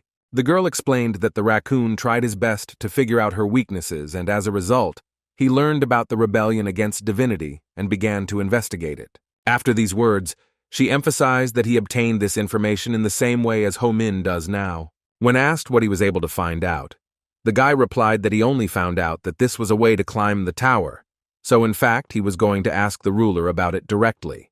The cold and calm Mrs. Yun stated that if she told him everything, then the hunter would have to be with her forever. Hearing her words, the guy resolutely said that even under this condition, he was still interested in learning more. After this, the girl agreed to tell him about the rebellion against divinity and handed a sealed envelope towards the guy. Looking at the sheet, the guy asked what it was. The girl mysteriously replied that it was a love letter, because she would like to go on a third date with him. She was going to tell him about the rebellion against divinity after today's speech to the representatives of the various organizations of the tower. The ruler's executive car, accompanied by hunters, arrived at its destination. Student Yul also came to them. She thanked them for the opportunity to see the ruler's hunters again, after which she asked with surprise why the ruler chose such a slow mode of transport, and how people even managed to ride something like that before the collapse of the world. Hunter Khan explained that they actually do not have enough fuel, so they use the power of the seal to travel. In response, the excited girl asked why the ruler was trying his best to drive such a car instead of more convenient transportation options. Ha-jin explained that this is due to the presence of old-fashioned authority. The ruler's decision to use the machine is due to the fact that she wants to put pressure on the old people from the guilds who look down on her. Everything became clear, so Hunter Yu asked where Baek Ho-min was. She was worried that he had been badly injured while on a mission with the Weapons Guild, which is why he still hadn't finished his treatment. The guy replied that if she was asking out of guilt, then she shouldn't worry, because Ho-min didn't sacrifice himself to save them. After these words, the girl said that it was good. The situation before the ruler's speech was very tense, and Hunter Khan continued to think about what she wanted to say in front of all these big shots. He believed that although Sir Geomuk had provided them with quite good protection, Miss Yun could still become an easy target during her statement. As it turned out, his excitement was very justified, and within a moment, the killers of the uprising movement appeared with firearms in their hands. Seeing the ruler's motorcade, they began to shoot in his direction. The use of such an old and long-forgotten weapon took the hunters by surprise, and many of them fell under enemy bullets. This was so unexpected that even Hunter Khan was shocked, while Student Yu did not understand what was the source of such terrifying power. Ha-jin noticed enemies that were located at the windows of the upper floors of buildings that were located next to the road. He understood that most of the hunters who came to them to accompany the ruler were in a state of complete shock from such a strange weapon, and therefore could not cope with the situation. The guy turned to all the wards of the Weapons Guild and asked them not to panic, and also to avoid open areas where they could get hit by enemy bullets. After these words, the guy began to use throwing knives to eliminate the shooters. His speed was difficult to match, so he eliminated several enemies without much difficulty. Then he asked the guys to simply hold on until the ruler fled to a safer place. But a moment later, a strange magical sphere, overflowing with energy, appeared in front of them. After its activation, a powerful explosion scattered all the hunters from the machine. The guys flew back and hit the fence. When they gathered their courage, they saw that the front part of the ruler's car was badly damaged by the explosion, and a strong fire had started there. Looking around, the guy saw something strange and unexpected. Starlight emanated from the explosion site. Looking closely, he saw that in front of him was a creature that was a constellation. Without any delay, Kang Ha-jin decided to enter the battle. Using his throwing blades, he launched the first attack. Despite his efforts, the constellation easily repulsed everything that flew in its direction. Approaching the enemy, the ruler's hunter remembered that from the living constellations, there are only 4 heroes, and this is definitely not Geomuk, because the enemy has a completely different physique. The second constellation was the Prophet. He is a staunch supporter of the Platinum Monarch, so only Tori and Syzygy remain. None of the Weapons Guild fighters wanted to fight such a terrifying opponent, surprisingly, but Kang Ho-jin would not mind supporting his ward, with whom he did not get along very well. Despite his expectations, one of the Weapons Guild fighters still decided to fight back. It was Yu Ha-yul. She ran decisively towards the enemy and asked the ruler hunter to use his strength to support her. Although she was not as good as Yuek Ho-ming, the hunter was glad for her help, knowing that she already had some experience. He had to trust her, so he activated his seal's ability called Time Series Observation. The mysterious enemy slowed down, and the girl quickly headed towards him to attack. But a moment later, another powerful explosion occurred. The blast wave again threw the guy's back and caused even greater destruction of the territory. Due to such a powerful enemy attack, even the experienced fighter Kang Ho-min lost consciousness, and when he woke up, he was seriously injured as he fell on an iron reinforcement. Student Yu was also injured. She could not get up and was most likely also injured. The guy tried to find the strength to get up and continue the battle, in order to at least protect the follower of the Geomuk constellation. But a moment later he passed out again because he had lost too much blood due to the wound. The threat to the enemy constellation had passed, so he decided to return to reprisal against the current ruler. Hitman in purple clothes opened the back door to take the Platinum Monarch out of the car, who should be dead or seriously injured. But just a moment later, several assassins came under attack from Platinum spears at the same time. The frightened killers realized that Miss Yoon was still alive, so they decided to finish the job using fire weapons. But at the same moment, Student Yu joined the battle, and with one instant attack she got rid of all the armed enemies. Her speed and skills turned out to be simply incredible, and the enemy constellation regretted that they had underestimated the girl, that she looked exhausted and useless. In addition, the enemy felt that the blessing energy of the leader of the Weapons Guild, Sir Geomuk, was emanating from her. Godless paladins came to her aid. The executioner doll turned to her comrades and declared that protecting her master was their primary task. At that moment, the enemy, with terrifying force, decided that he should retreat. The squad of godless paladins was late, and the executioner doll began to think that it was their fault that the ruler died due to an enemy raid. The sentimental student of the constellation began to cry. Feeling guilty, she turned to her teacher and with a trembling voice said that she did not deserve to be who she was. But a moment later, Mrs. Yoon got out of the wrecked car and consoled the poor fellow, saying that she had done a good job. Student Yu Ha-yul could not hide her shock, while the paladins began to make excuses that they could not even think that problems would arise in this place and at this time. The ruler was in perfect order and asked not to worry about her condition. Addressing her charges, she asked them to take care of her faithful hunter, who was seriously wounded. At the same moment, a doctor rushed to him. The man shouted that even though he was still breathing, it was very difficult to guarantee successful treatment. In response, Lady Yun coldly said that Hunter Kang's heart belongs to her, so it will not be able to stop until she orders it. The doctor began to save the wounded man and called the alchemists for help. Next, the ruler turned to the follower of the leader of the Weapons Guild and asked if she had received personal instructions from her mentor. The excited girl replied that Sir Geomuk asked her to protect her mistress. Hearing this, the lady asked the girl to accompany her to the tower.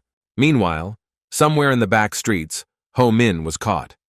Before the Platinum Monarch was about to talk about the rebellion against divinity, the guy planned to crush another enemy. But this time, he fell into a well-prepared trap where, to his surprise, the fighters used real pistols, which he had previously only seen in films.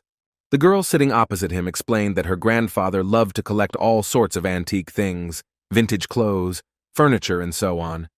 Ho Ming admitted that it was like any grandfather. Taking out a knife from under her clothes, the killer said that her grandfather was an incredible man. She said that he was in charge of an orphanage and helped poor children from the gateway with work. In response, Ho Min asked if he was the person he was thinking about. The girl continued her speech and said that although he sometimes gave instructions to kill someone, they were still alive and well-fed only thanks to his content. In her eyes, that was until he was finished off by one of the ungrateful children. The ruler's hunter was actually surprised that the old man had a granddaughter. With a sly smile, the girl replied that this was just a lie in order to beautifully complement her role within the group. After that, she thanked the guy for the compliment and said that, as the granddaughter of an old man, she even wanted to get rid of his killer. At that moment, Huo Min assumed that she was one of the leaders of the spider group, which was an unknown killer. Rising from the chair, the girl said that when she answered all his questions, she would no longer be unknown as before. Then she invited him to follow her. The guy did not understand her motives and said that this place was already a good place to commit murder, but one of the girl's charges said that he should silently listen to her words. The girl looked towards the center of the main event of this day and was surprised that even at a great distance she could feel the vibrations of a powerful explosion. The ruler's hunter could not allow their interference because in that direction, the Platinum Monarch was going to give her speech. Therefore, he immediately rushed to the attack and, thanks to his speed, was able to avoid pistol shots. Before the girl's eyes, her team began to rapidly disappear. At that moment, she realized that without her intervention, it would be impossible to calm this guy down. Within a moment, the guy felt several wounds on his back. He didn't understand how the girl managed to carry out so many attacks in one instant. She was significantly superior to him in terms of speed. But after taking a good look, he saw that his enemy's appearance had changed very much. The girl had grown significantly and already looked like a real woman. She said that Baek Ho Min may not try to defeat her since she is much stronger than everyone he fought before. The fact that she suddenly changed was accompanied by a significant increase in her strength. The girl with a sly smile explained that 1 star was shining for her, after which she suggested that this was the first time he had encountered an enemy of such a level in battle. The situation became clearer, and Ho Min felt a real danger because he had not previously fought to the death with a hunter with stars. The unknown killer again rushed to the attack, warning the guy that even though she has 1 star, the difference between those who have 1 star and those who do not have them at all is simply incredible. Huo Ming did not have time to repel her quick attacks and continued to be injured. He did not think that among the spider's subordinates there would be someone with 1 star. Continuing to inflict wounds on the guy, she explained that her transformation was the power of a star, so an ordinary hunter would not be able to cope with it. When the guy found the right moment to strike back, the girl suddenly decreased in size. The villainess with a sly smile could very freely control the size of her body, which brought additional complexity to the guy. The unknown killer continued to put pressure on the guy and stated that his speed did not even come close to meeting her expectations. Huo Ming was forced to jump to a safe distance. He could not cope with the enemy's pace, so he was forced to analyze the situation. The wounded guy looked very nervous. In order to stall for time, he asked why she kept talking about her abilities, because it would be easier for her if she just shut up and defeat him much faster. The girl boldly replied that she was actually bored of fighting him seriously at the moment when her comrades were attacking the Platinum Monarch. The ruler's hunter was shocked, because as it turned out, her task was simply to detain the guy so that he would not prevent them from putting their plan into action. Looking around, she said that the explosion they heard earlier meant that the Platinum Monarch was attacked. She also reported that the Constellation had joined the attack, so she thought it was logical to assume that the Platinum Monarch was already dead. Hearing that even the Constellation was against Miss Yun, the guy began to worry about whether everything would be okay. At the same moment, the girl said that their goal was not to kill the ruler's hunters, but to stop the Platinum Monarch himself. Moreover, she said that the spider wanted to see him. The killer wanted the guy to sincerely rejoice. The wounded hunter thanked her hesitantly. At that moment, a satisfied smile appeared on the girl's face. She said that the guy quickly grasps information, and based on this, he probably knows the value of his life, which is wonderful news for them. But then the guy said that he actually thanked her for chatting and giving him time, after which he threw his cloak in her face, thereby limiting the girl's field of vision. The girl believed that his tricks did not make any sense, so she threw back her cloak and decided that now she would definitely put an end to the impudent man. But after this movement, she saw that the guy began to scream brutally, and ghost energy appeared around him. The girl was simply shocked. She assumed that he was using shadow hands, and then called him a crazy bastard. Within a moment, the possessed guy rushed to attack.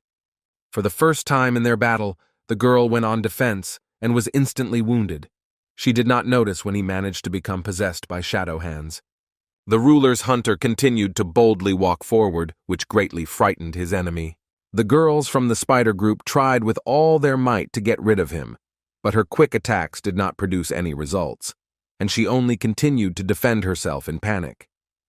Although previously Huo Ming was significantly inferior in terms of speed, now it was not difficult for him to dodge the enemy's sharp attack.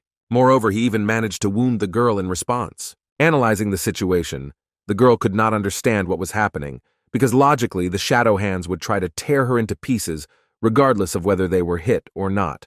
But just now they simply dodged her attack and even carried out a retaliatory strike. With horror in her eyes, she assumed that the guy was not completely possessed by the ghost and was able to maintain his sanity. With a smile on his face, the guy admitted that he had been figured out quite early. The girl was simply shocked. She asked how this was possible, since she had never heard of anything like this before. In fact, he wasn't possessed to begin with. He used the skill on Miori as soon as the enemy started chattering about the Platinum Monarch, and from then on, the knowledge of the constellation filled him, so he immediately knew what he should do. The half-belt is possessed by shadow arms, and among Miori's knowledge was information on how to use it. In order to tame the shadow hands, the tamers in the Circle Guild used golden collars. Luckily, he had an item that he could use as a replacement for that artifact, and it was the blessing of the Ripple Constellation. The Martial King used the 10,000 Sword Master to transform his body into a weapon while Miori enveloped him with shadow arms. The starlight emanating from his body suppressed the shadow hands just the right amount, and as a result, he became a being with superhuman strength while maintaining the same rationality, just like the tamers from the Circle Guild. Naturally, he will not be able to maintain this state for too long, because with every power comes risks. Huo Ming used the abilities of 2 constellations at the same time, so he felt as if his seal could burn out and dissolve at any moment. He understood that if he continued to use the seal like this, there was a risk of losing his hand or becoming possessed by shadow hands. Therefore, the guy decided to hurry up and eliminate the unknown killer before his time was up.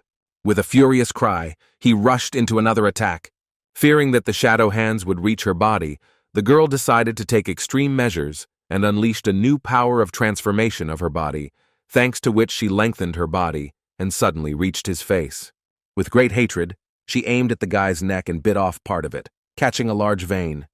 After this, the girl quickly returned to her previous appearance. With a satisfied laugh, she shouted that this was the end. But at the same moment, she saw that the shadow hand of the hunter ruler grabbed her body and the guy tightened his grip. With the power of the ghost, he managed to tear off the girl's left hand, and she shouted with great hatred that he would pay for this. Fearing for her life, she decided to escape from the battlefield, which actually turned out to be a gift of fate for the hunter ruler. The guy tried to rush after her, but it was too late. His reserves of strength were at their limit, and the strength of his ghostly hands began to weaken. Huo Ming stopped using his skills and fell to his knees from exhaustion. Having a dangerous wound that continued to bleed, the guy understood that if the unknown woman had held out a little longer, he would have lost. After that, the guy fell to the ground, exhausted. It seemed to him that all these trials were filled with bad luck, because he was constantly on the verge of death. In the last moments, he saw a man in uniform approaching in front of him. Before he passed out, he kept thinking about whether the Platinum Monarch was okay. Watching another intense battle, the Great Wizard continued to be nervous because Huo Ming was not afraid of death at all. In fact, the constellation itself was exactly the same during life. Dynamite said that this is due to the fact that he is moving too quickly, and due to this pace, he has recently met many serious opponents. The youngest among them noticed that as a result of constant battles, synchronization increases and Baek Ho Min's abilities grow by leaps and bounds. To tell the truth, he was the only one who was against such a fast pace, because in the end, such a brat wouldn't be able to cope, and everything would be in vain. Dynamite agreed, after which he asked what kind of skill it was that the unknown woman used at the very end. The wizard explained that this is a beginner skill called Poisonous Snake, which is a modified ability from the blessing of the constellation Terror. Due to the reconstruction of the tower, too many unknowns began to appear, so it was difficult to even guess why the constellation of Horror and the Dark Ghost descended.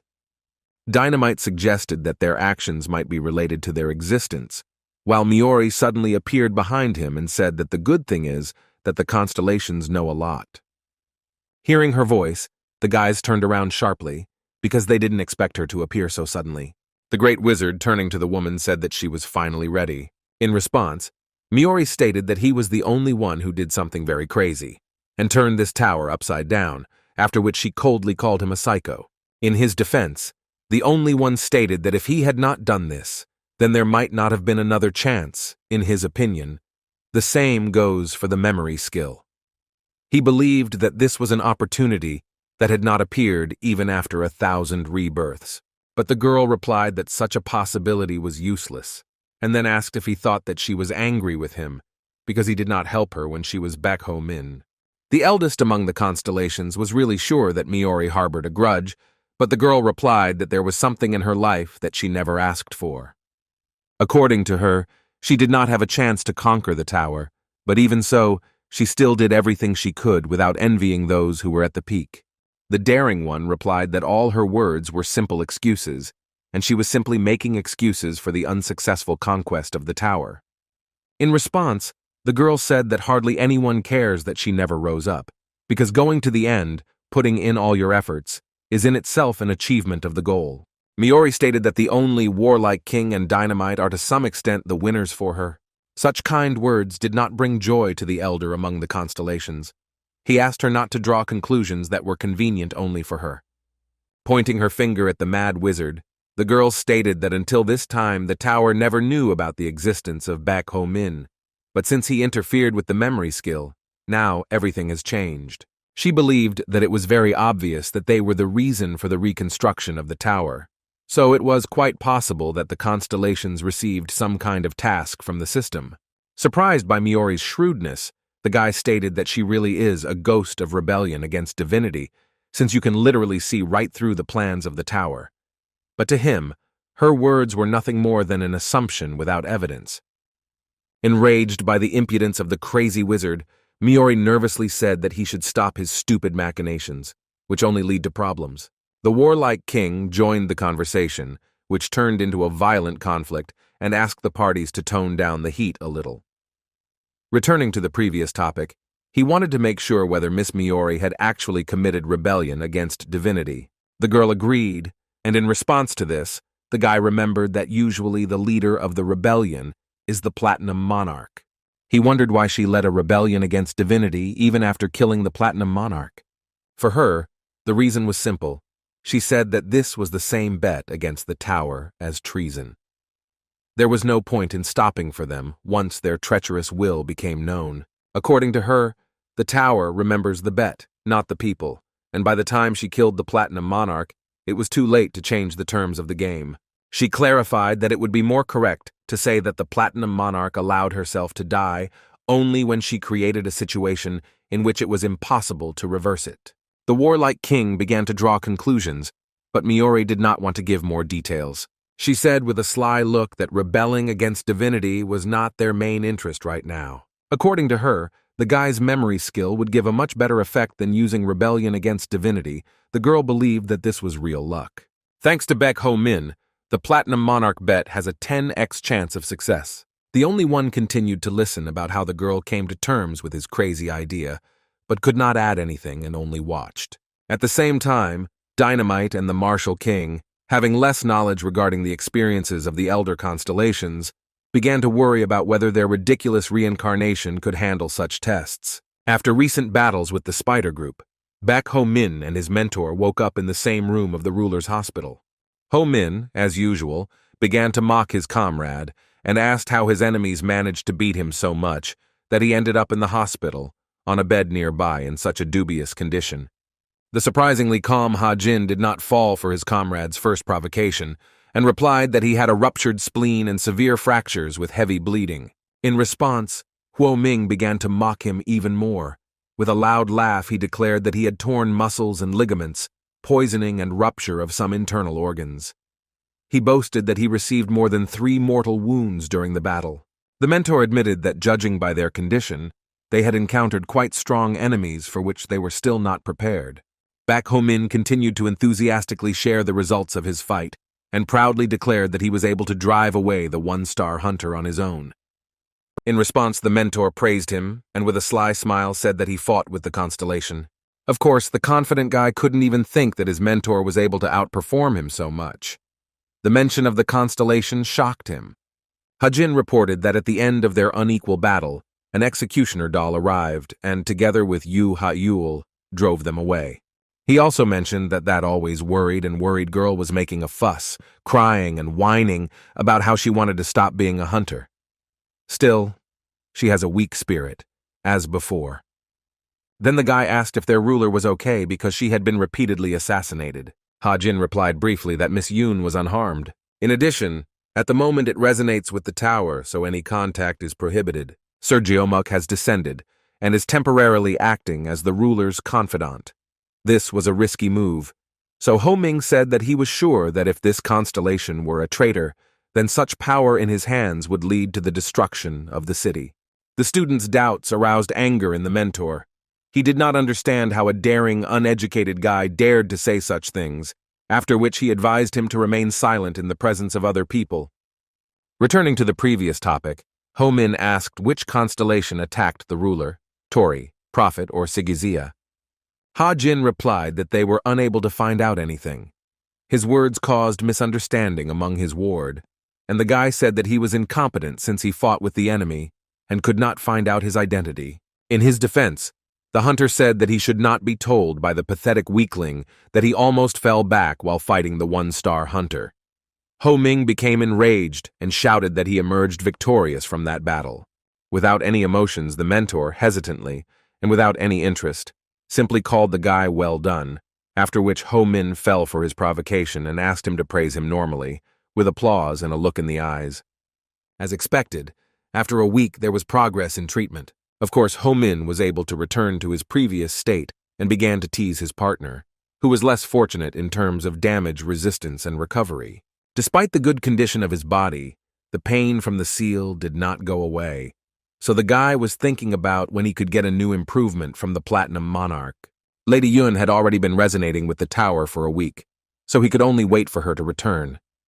For now, he understood that without her help, he would not be able to use the seal for as long as before. Still, he had free time to sort out his progress, and the guy decided to check the level of synchronization with his constellations.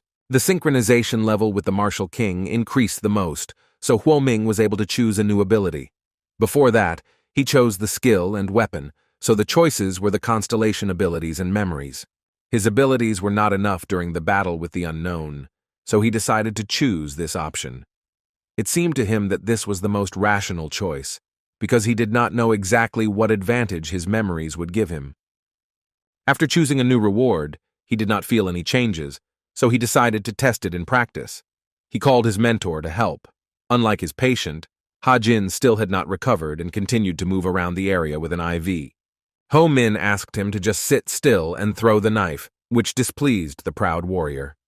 Hunter Kang said that it was stupid to doubt his throws, because even if he just sat, his ridiculous student was unlikely to be able to dodge. Taking out a wooden training knife, an enraged Ha-Jin declared that if Ho Min could dodge his throw, then he would begin to consider his student as his equal in strength. Continuing to infuriate his teacher, Ho Ming boldly asked whether he should really rejoice at such an honor that some weakling would consider him his equal. After these words, he boldly asked the teacher to throw away this dull knife.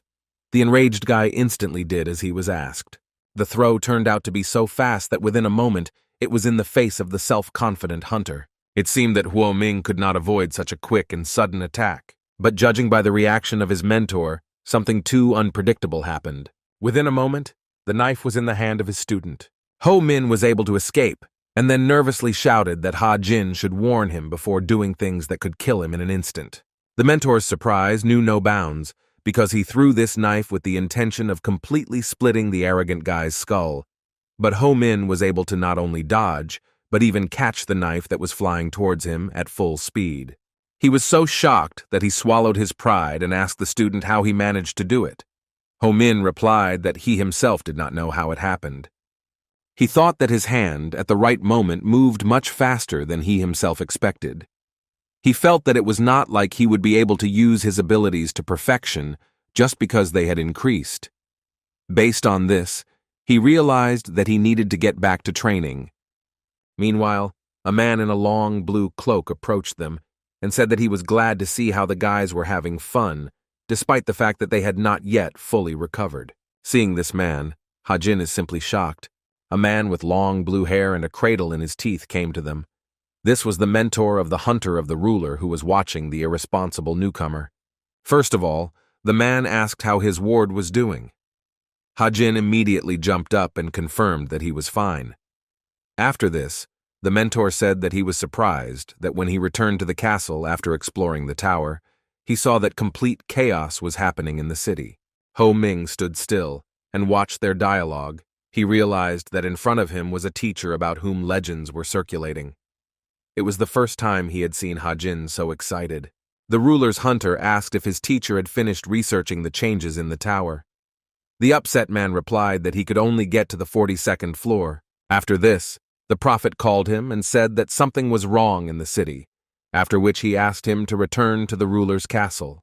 Ha-Jin wondered how the prophet knew about what was happening in the city. The teacher replied that the Platinum Monarch had sent an urgent message to all reliable constellations.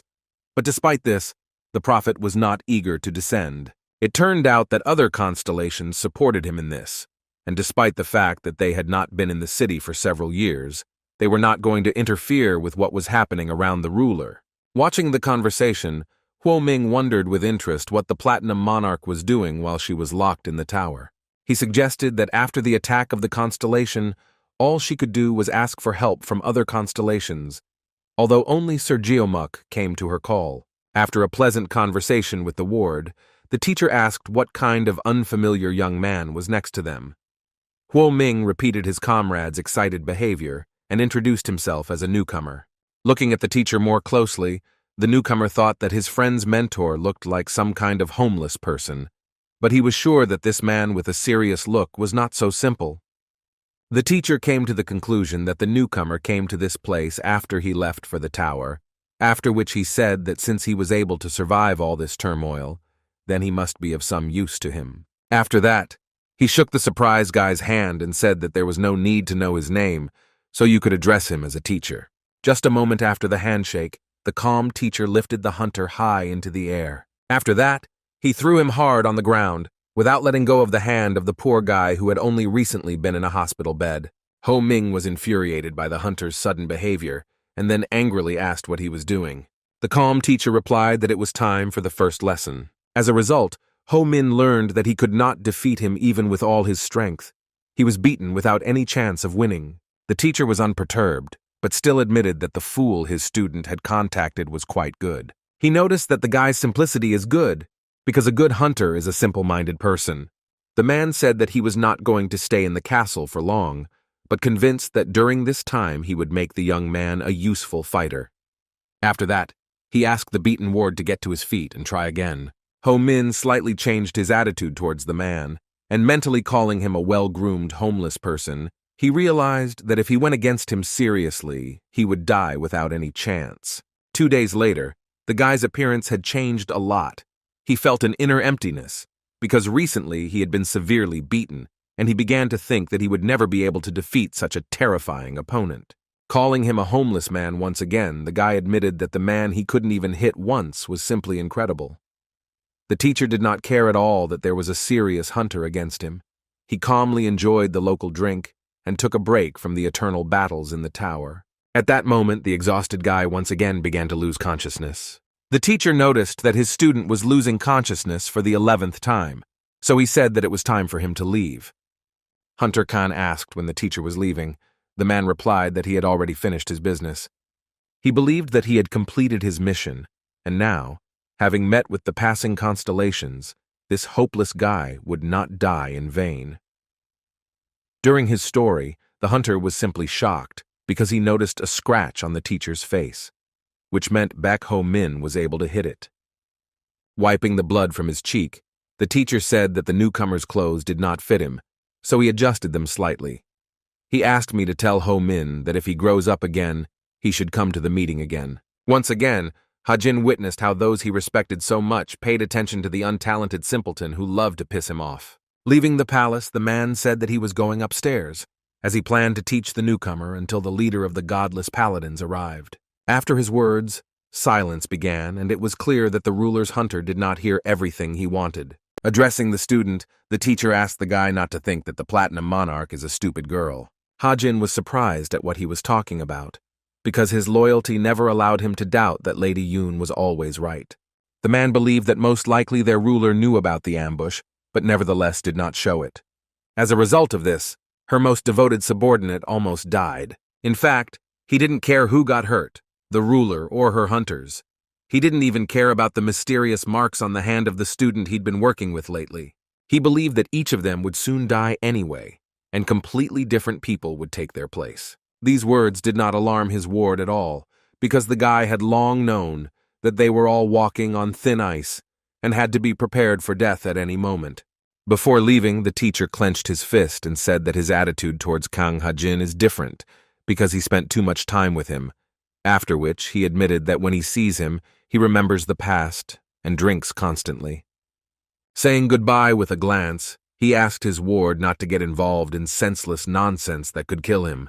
He asked him to take care of himself and said that if it was too dangerous with the Platinum Monarch, then he could leave her and return to his teacher.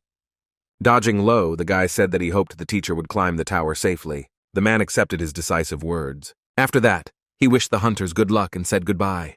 With a smile on his face, he thought that Kang Ha-jin had not dared to answer one important question this time. After the man left, Miss Executioner Doll came to them and asked what kind of stench she smelled. The guy replied that his teacher had just been here. Looking at the beaten Huo Ming, she realized that the smell of alcohol was part of the strange man's training. She was not very happy that the teacher beat the ruler's hunter at the moment when she needed him. The poor guy's mentor asked what the leader of the godless paladins needed from his ward. The girl replied that this was an extremely important matter, and she needed both of them. After this statement, they went inside the castle and Baek Ho Min regained consciousness. Ho Min thanked the girl for her concern and said that he heard that it was she who saved him from the underground, where he was ambushed. The girl replied that it was just her job, after which she said that the Platinum Monarch showed her the body of a raccoon, which also could not die. After these words, Ho Ming said that their world is full of mysteries, and because of this, the paladins are probably in chaos from a huge number of tasks. The Executioner Doll replied that despite her busy schedule, she had a personal matter with him. She said that over the past 10 days, due to the absence of the Platinum Monarch, half of the city has plunged into anarchy, and because of this, various rumors are beginning to spread. Some idiots began to spread the opinion that the true ruler had died, and that only a figurehead was being shown before them. The problem was not only this, because as it turned out, the latest terrorist attacks were the work of the rebels. They have a lot of people and weapons, and among them there were even constellations. Despite this, they were still not strong enough to kill the Platinum Monarch. She led this to the fact that there is some fault in this of the ruler's hunter. After all, since he had recently killed most of the spider's legs, the spider had lost control of the underground world. Ha-jin had not heard this news before, and was simply shocked when he learned that Ho Min was able to do something so incredible. At that moment, his ward realized that his mentor still had not heard these stories, and was unlikely to know about the agreement that he had concluded with the Platinum Monarch. The Executioner Doll continued and stated that the city is on the verge of collapse, and what is happening inside directly affects the hunters and constellations in the tower. She believed that if they did not know that the people they left in the city were safe, then the hunters would begin to descend, and this would not only make the pace of capturing the tower slower, but could even lead to unexpected consequences. However, among those who came down there was an Executioner Doll. She knew that the Platinum Monarch had been looking for an opportunity for a long time to destroy the spider, causing as little damage to the city as possible. But now chaos has begun, and in order to restore balance in the city, one of them must die. After these words, the guys began to guess what was going on. The girl seriously turned to the guys with a task that they should do. She asked them to personally kill the spider in order to restore the ruler's former influence on society and the city as a whole. When asked why she didn't do this herself, the girl admitted that she couldn't catch the spider's legs on her own. For all this time, she managed to find only the elder. While on Bakho Min, they seemed to be deliberately jumping and giving away their location. They wanted to use the guys not as the main fighting force, but rather as bait. The godless paladins assumed that one of the spider legs was the spider itself, but it was difficult for them to say which one they were talking about. If they had blatantly hunted them, then the group members could have escaped, so they had to act more carefully, and, as a result, the circle of suspects narrowed down to the flickering anglerfish. Hajin asked why him. The girl reached into her pocket and explained that their decision was related to the ammunition used in the terrorist attack. Showing the guys the bullet, she said that they had not been produced for a long time. In addition, she checked with the Weapons Guild if they had something similar, but Sir Jeomuk said that he had never created such a thing. This meant that the weapons of those attackers were obtained outside the city, and there is only one group of madmen exploring the permafrost for equipment. These are the smugglers. Naturally, the doll did not release the version that the anglerfish bought the weapon on the orders of the spider. But even so, they should have gotten rid of him as the last support of the organization of criminals. She believed that they needed to capture the anglerfish in order to be able to contact their leader. Hajin didn't mind joining their plan. His student also did not object, but was planning something cunning. In return, he asked her to forgive him once if he did anything bad along the way. Hearing this, the mentor became furious and asked how he dared to plan something bad. The doll replied that it could not guarantee protection. Sighing heavily, the guy continued the manipulation and said that he was going to risk his life, while the head of the godless paladins could not help him just once. After these words, he said that in this case, it would be better to join the people's militia. The executioner doll was filled with anger as the cunning Ho Min realized how important his role was in their operation. He was carefree because he knew that in this case the girl would have to make concessions. And so it happened. The doll replied that if the guy does not kill innocents, then she can turn a blind eye to something illegal for once. Despite this promise, she warned that this did not apply to the rest of the paladins in her squad. Ho Min got his way and suggested getting down to business. The guys went beyond the tower's property. This road is called the escape route. There are endless slums in which even Ho Ming did not want to stay for long. This is such a wild and dangerous place that even criminals avoid it.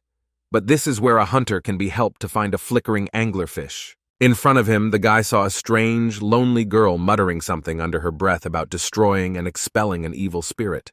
Huo Ming was cautious and quietly asked who was approaching him. After his words, this girl began to scream and tore the rag that tied her hands to her body. After that, she rushed towards the guy with a wild cry. She didn't pose much of a threat to the guy, so he carefully stepped back and tripped her. The girl did a forward somersault and hit the ground with a scream. She lay dissatisfied on the ground, while the guy said with understanding that among people like her, it is unlikely to find someone adequate. The girl was already shaking with anger. She asked how he managed to evade her attack. The guy replied that no one in the world could have suffered from such pitiful movements. Then he asked what she knew about the flickering anglerfish. He understood that the tamers were friends with the smugglers, and this girl might answer something. Dissatisfied with recent events, the strange fool asked why he needed to know this. Huo Ming said that he had his reasons, after which he remembered that the tamers are the longtime enemies of the executioner doll. Recalling this, he threatened that if she did not help him, then the Constellation would take over. The girl was scared to death. Hearing this, she said that if the guy works for the doll, then he is not the spider's informant. Huo Ming was surprised by her words, while the girl with a serious look stated that there were no smugglers left in this place, since the angler took them all a week ago. Then they went to the girl's place of residence. Her name is Haru, and she briefly explained that the smugglers know how to avoid shadow hands even outside the city, which is the reason why they cooperate with the tamers. Smugglers need the skills of tamers, while they need money. Huo Ming agreed, saying that the collars really cost a lot of money. As it turned out, lately the anglerfish had been forcing smugglers to leave the city more and more often, so much so that she could even see the fatigue in their eyes. Suddenly she began to observe that some adults stopped returning from trips. Ho-min asked what else strange the girl observed. She watched as the commotion began. Those adults who knew something mistakenly decided to complain to the anglerfish, and since then they have not returned. That's why she decided to defend this place. Huo Ming laughed at her stupid self-confidence, but she shouted displeasedly that it was her duty, because this place is the source of eternal life. It was because of such intentions that she decided to attack him in the middle of the street in order to try to scare the stranger who was among the slums for the first time. The guy was worried and asked how he would find the flickering anglerfish if there was no one left here. Haru cryptically replied that if he was looking for that leader, then she could help him. In response, the guy asked in disbelief if she knew where he was. With a sly smile, she said that the anglerfish was hiding now, but she had a way to get it out of hiding. She believed that their goals converged, so they would help each other so that Baek Ho-min would get the anglerfish, and she would bring the adult tamers home. The place where Haru says the anglerfish is hiding is a sparkling street called Itaewon. This is the city's largest entertainment district. Who would have thought that an anglerfish would be hiding in such a popular place? Besides, Itaewon is located right behind the lady's castle. As a cover, the hunter and the Constellation dressed in fancy clothes to appear as a beautiful young couple. Ha Jin wore a purple suit. He believed that one of the spider's subordinates thought that they would not look for him in the most obvious place. The guys, as usual, did not get along, and Ho-min tried to offend his mentor. The more serious executioner doll asked them to be silent. In response, Huo-min asked if she was really sure that her red dress would distract people's attention, and they would not recognize the famous hero. The girl replied that most of the population recognized her thanks to her uniform. Moreover, she had never appeared in such an outfit before. More importantly, she believed that the anglerfish would not be able to stop them and escape. She was sure that the enemy would never guess that they would come for him here. The attentive glances of the men in suits indicated that they suspected them of something. Ho-ming noticed this and said that there was no turning back now. After that, with a smile on his face, he invited the guys to start. The guys approached the guard and presented an invitation. The man was surprised and said that today many came with the same invitations. Despite this, there were no problems, and the guard invited the guys to follow him. Addressing the doll, the guy said that the invitation from the anglerfish acquaintances that Haru gave him was a reliable thing. In response, the doll asked not to relax, because they still do not know why the Shadow Hand Tamers have an invitation to this club. Ha-jin was already in position, but Haru still didn't show any signs. Ho-min believed that she had her own job, after which he invited the girl to go inside. They entered a club where very wealthy people were having a good time, having fun and dancing. While inspecting this club, Ho-min surprised the girl with his knowledge, saying that although not much time had passed since the end of the world, these guys were able to restore this place, and apparently they liked the entertainment of the past era. He didn't know how to explain his knowledge of the past, so he said he had heard about it from older people before. Meanwhile, the host began his speech and thanked everyone present for coming to their sophisticated club. With a laugh, he noted that all visitors probably know that the city has been full of turmoil lately. He also stated that the tower is completely unstable, while the Overlord and Paladins are completely useless. After such an announcement, he stated that especially for such a case, their suppliers had prepared a means of self-defense for everyone, something that every person needs who is worried about their life in a city overflowing with chaos. He happily declared that it was something dangerous, found outside the city. He called it a monster that emerged from the cold that destroyed their world in the past. After that, he shouted that these were shadow hands, after which a shackled Haru appeared in front of them, shouting something about the chaos of destruction and other things that tamers mutter under their breath. Huo-min was shocked when he realized that this was her plan. A nearby executioner doll said that their plan was simple. She said that when their target appeared, the hunters and paladins should attack at the same time. Still, the guy was a little tense, because Haru said that she knew a way to lure out the flickering anglerfish, and even said in which club the smugglers sell the things they found. But he could not even imagine that for the sake of this plan, she was ready to fall into the hands of these villains. She had to sell herself, with the hope that the hunters would help her free the adult tamers. Still, it was not clear what would interest the angler, so he assumed that she was a very valuable commodity among visitors. The presenter stated that the shadow hands are the same ghosts that hang around the borders of the city, and all they know is the desire to shred and kill. Pointing his hand at the girl, he clarified that only tamers are able to control those creatures, and so far there has not been a case where a tamer wanted to sell a grown phantom. After these words, he stated that this tamer herself came to put herself up for sale, because she is an excellent commodity, capable of summoning shadow hands and using them as her servants. Hearing this, the audience was simply delighted and began to prepare their wallets. The presenter introduced the girl and said that she had sworn in the contract to fulfill the will of the Dark Constellation, and if she ever violated the terms, the Vision of Darkness would take a bloody payment from her. Huo Ming was surprised that she actually decided to sell herself, despite the fact that she has such crazy abilities. He understood that the girl had made a big bet that the anglerfish would appear in this place, without even fearing that she would be sold to someone else. After the announcement, an auction began, in which participants began to rapidly raise bids and reach 2 billion won. The executioner doll was not happy that the sellers thought that shadow hands could be released into society. She was sure that it was only a matter of time before chaos and mass casualties began among the population. After her words, the guy was surprised at what he saw. It turned out that the flickering anglerfish did show up at the event. A man, accompanied by security, came down from the second floor. The leader of the godless paladins immediately warned her charges about this and asked them to monitor the location of the target. At one point, the man joined the auction and raised the bid to 8 billion. The presenter was simply shocked by such a sudden increase in the rate, after which he asked if there was anyone who would dare to offer more. The man was confident that he had already won and was not even afraid that there might be enemies nearby. Meanwhile, the executioner doll said that everyone should focus and be ready. After silence among the participants, the presenter announced a successful sale and asked the buyer to go backstage. Hearing this, the executioner doll turned to her charges and said that they should wait for the signal, while she and Baek Ho Min went after the target. The guys held hands. The girl asked the hunter to relax and act as if they were a couple. Ho Min replied that this was a little strange and suggested that he was unlikely to be able to go on a normal date for the rest of his life because each of them ended in a bloody fight. When they went backstage, security was not amused. The man turned to the strange couple and said that they should not be here. Huo Ming began to act confused and asked if there was really nothing to see here. After this acting game, they quickly rushed to the attack. The guards were two easy targets for such fighters. Ho Ming and the Constellation quickly got rid of their enemies. After this, the executioner doll informed the wards that the underground passage had been cleared and ordered the paladins to occupy the entrance. Everything went according to plan, and they moved on. But suddenly they felt a strange vibration in the wall next to them. A powerful explosion occurred, which miraculously did not hit them, but destroyed the walls nearby. Constellation and Huo Ming did not understand what was happening.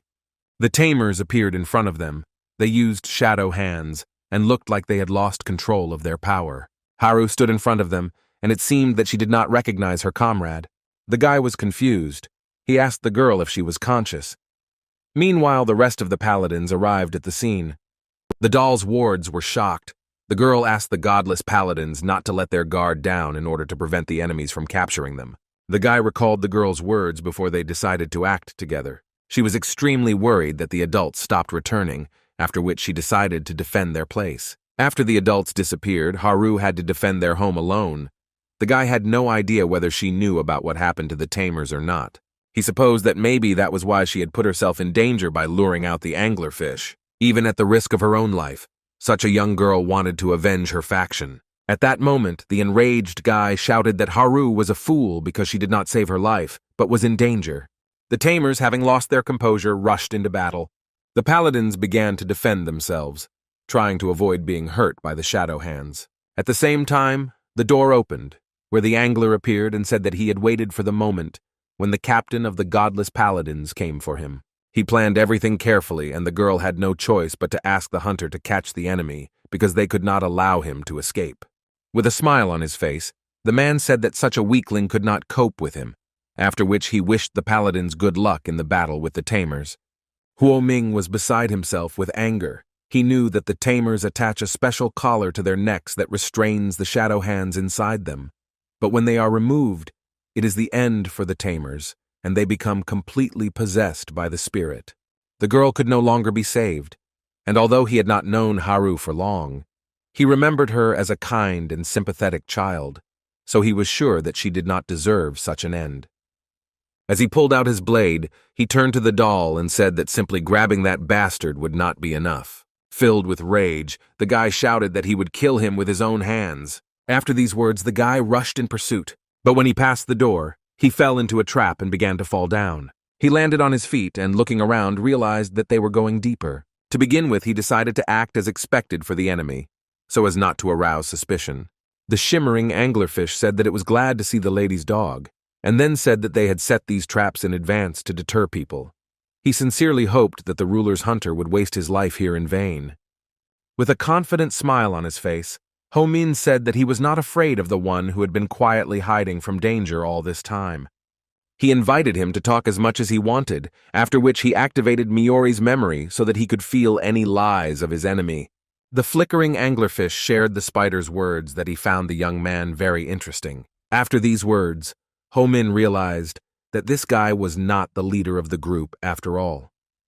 In addition, Miori approved of his words, and this meant that his assumption was correct. The man admitted that he doesn't care about the ruler's hunter, and he doesn't understand what others find so interesting in his personality. He said that they had lost a lot of influence after their attack failed, and all their allies had either died or fled in terror. Ho-min was surprised that even after such events, the spider's ward was throwing away money and leading a very carefree life. In response, the man said that when lives are at stake, money is not important. Hearing this, Ho-min asked why he needed so many tamers, angrily saying that although they were mad, they remained innocent people. Remembering Haru, he said that those guys were just working with the smugglers to survive. Angrily, he asked if it was the tamers' fault that they had to spend their last money on collars for shadow hands, while all they could do was live on the outskirts in the slums. In his defense, the villain said that they also had no choice, and if they could convince the tamers to help in the coup, then maybe they would even win. But as it turned out, they were not interested in the affairs of the city, and they remained simply mad men obsessed with shadow hands. Ho-min didn't understand his motive and asked if it was because of this that he allowed the shadow hands to capture them and simply released such dangerous people into the city. The arrogant man replied with a satisfied smile that it was so. After that, he began to use his power and thanked his opponent for giving him time to prepare. With his hand movements, he activated the chains. Ho-min was shackled because he forgot that magicians could control metal. After that, the enemy sent another chain towards the guy's face, at the end of which there was a blade. At the same moment, the blade was knocked off by some kind of blade. Ha-jin joined the battle and asked his ward not to let his guard down. After that, he rushed into battle and shouted that he could deal with the enemy himself. The man had to dodge the blade that flew towards him. The mentor freed his comrade and said that he should be careful because they cannot know where the next chain will fly out from. Ho-min furiously rushed into battle and declared that he could deal with the enemy himself. His hatred had its place, but he was in too much of a hurry, and Ha-jin shouted that he had to stop before he made the terrible mistake of underestimating his enemy. At that moment, Ha-jin was distracted by the reckless behavior of his ward and did not notice how he fell into the trap that the magician had prepared in advance. He entered the magic circle and instantly began to be bound by the magician's chains. Despite the immobilization of the ruler's hunter, the flickering anglerfish was still worried that at this rate it would not be possible to cope with two opponents at the same time. Filled with anger, the man furiously pointed a huge number of chains towards the hunters. Seeing this, Ho-min did not understand how a magician could use such power and thought that he was some kind of monster. Ha-jin understood what was happening and shouted that that madman sacrificed both hands to the constellation for the sake of this power. Ho-min didn't understand what exactly this meant. His comrade explained that the enemy is giving a sacrifice in order to temporarily receive part of the power of the constellation, because human flesh is a valuable material, and the more valuable the gift, the greater the reward. While fighting off countless chains, Ho-min could not understand why their opponent decided to put his life on the line in battle. What seemed strange was that he had previously created shadow arms and used everything he had to buy himself time. But now he was risking his life for just one battle. The madman continued to press on his enemies and shout that he wanted them to say goodbye to life in this place. Ho-min did not have time to dodge and began to get injured, which is why he turned to his mentor and asked if he could use the time dilation skill that he had used earlier. While fighting off the enemy attacks, Ha-jin replied that it was dangerous to do so, while he didn't even know what constellation their enemy worshipped. He wanted more information to make sure everything worked out. While Huo Ming was fighting, their synchronization with the one constellation began to rapidly grow upward and reached the maximum of the first level. Watching the battle, the Great Wizard hoped that Huo Ming would not do anything stupid and start using their memories. Thanks to the constellation's constant reactions, the guy remembered that he rarely uses the wizard's memory.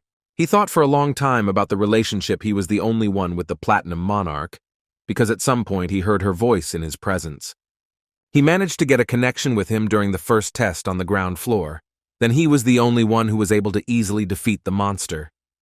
At that moment, it seemed to the guy that it didn't matter how strong the constellation was, what weapons or skills he had, because with it he could do everything.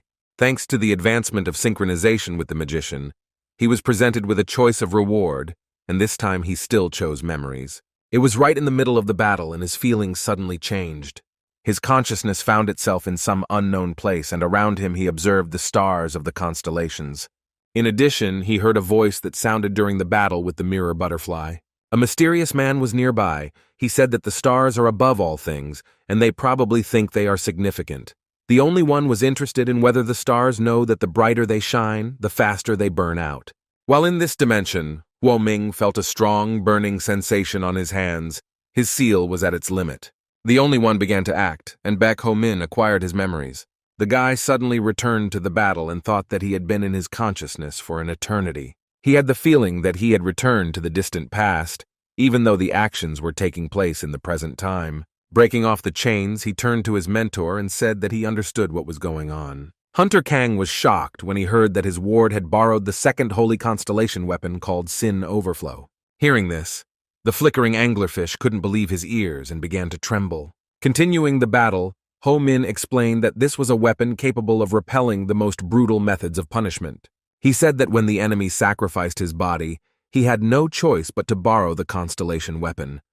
Ha Jin believed the words of his ward and replied that he did not even think that this was possible. Thanks to the memories that were transferred to the guy, he was sure that this time he would not make a mistake. Next, he asked his comrade if he was sure that if they recognized the enemy's constellation, they would be able to attack him.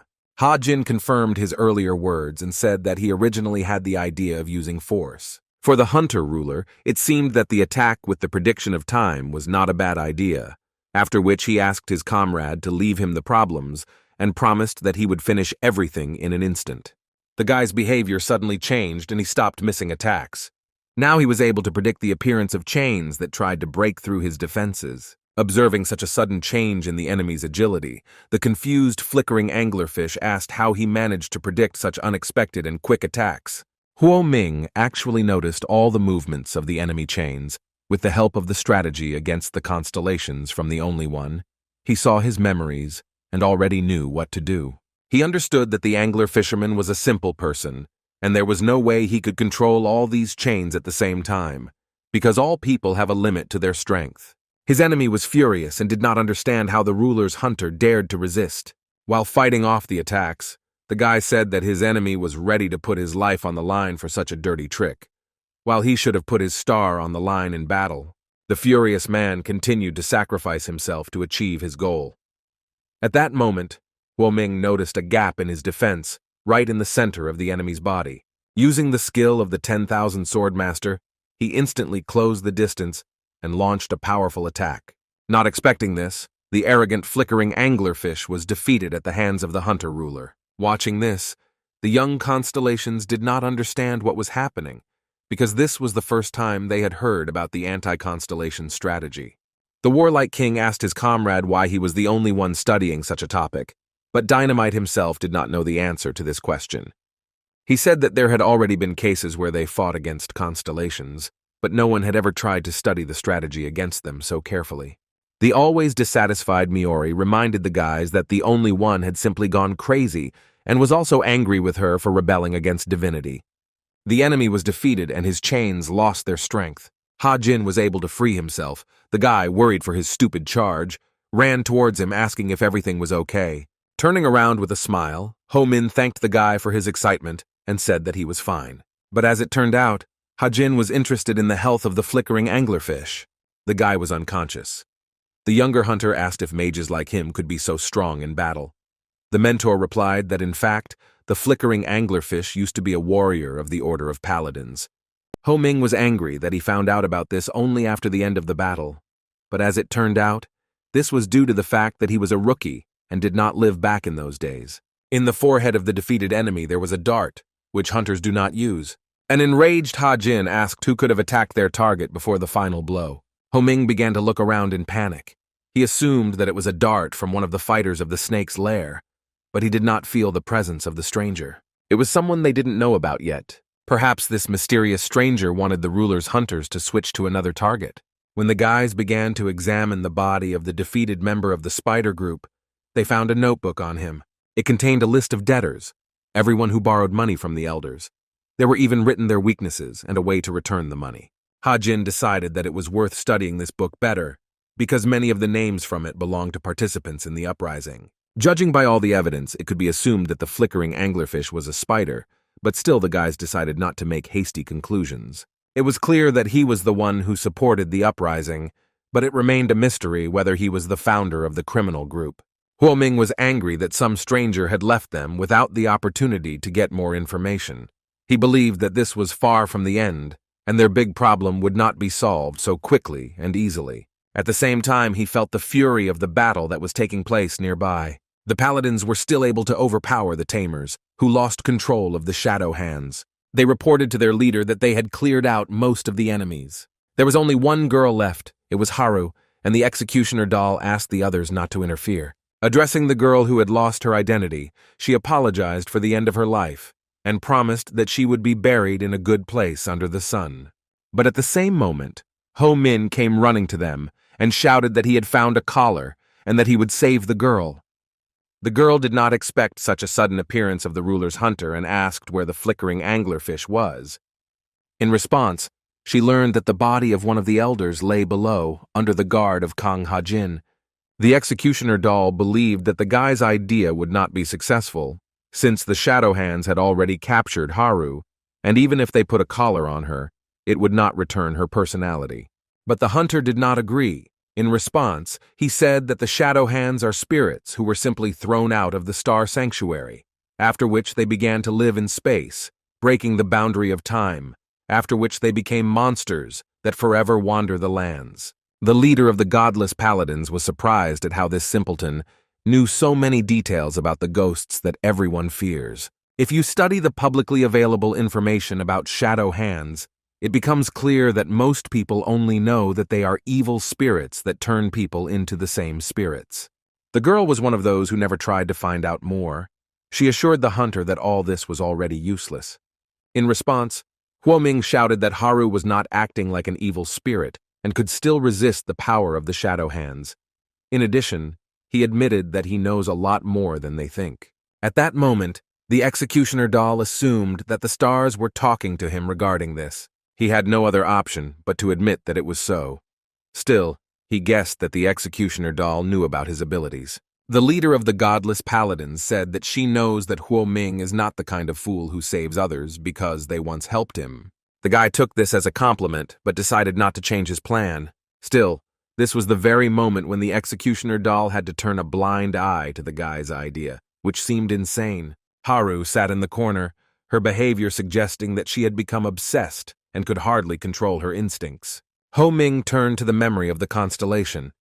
In his opinion, before this time, Miori perfectly understood what would happen next, so her help would be just in time. Using the blade, the guy began to subdue the shadow hands that captured the girl. Minor wounds from the sword with the blessing of the Ripple constellation allowed her body to be partially freed. Continuing his ritual, he asked Haru to stand still, after which he inflicted several more light cuts on her arm. Next, the guy attached a collar that he found nearby to her neck. A few more blows completed the preparation for the ritual, and the guy began to cast a spell. He tried to hold her, after which he began to free the ghosts, calling them to return to their world. It was very difficult for Haru herself. The weak girl could barely stand under the pressure of the ghosts. Addressing her, the guy begged her to return, because she still had not had time to take revenge on the villains who had done such horror to her clan. It is unlikely that she could clearly hear his words, but still continued to resist.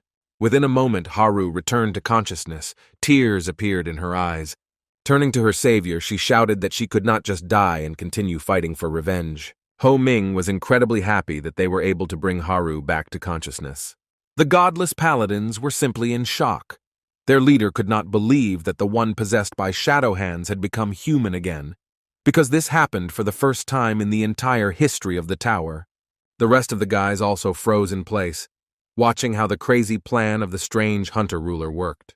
The girl started screaming about revenge and the destruction of all humanity, while the guy tried to calm her down so that she would not become a target for the paladins.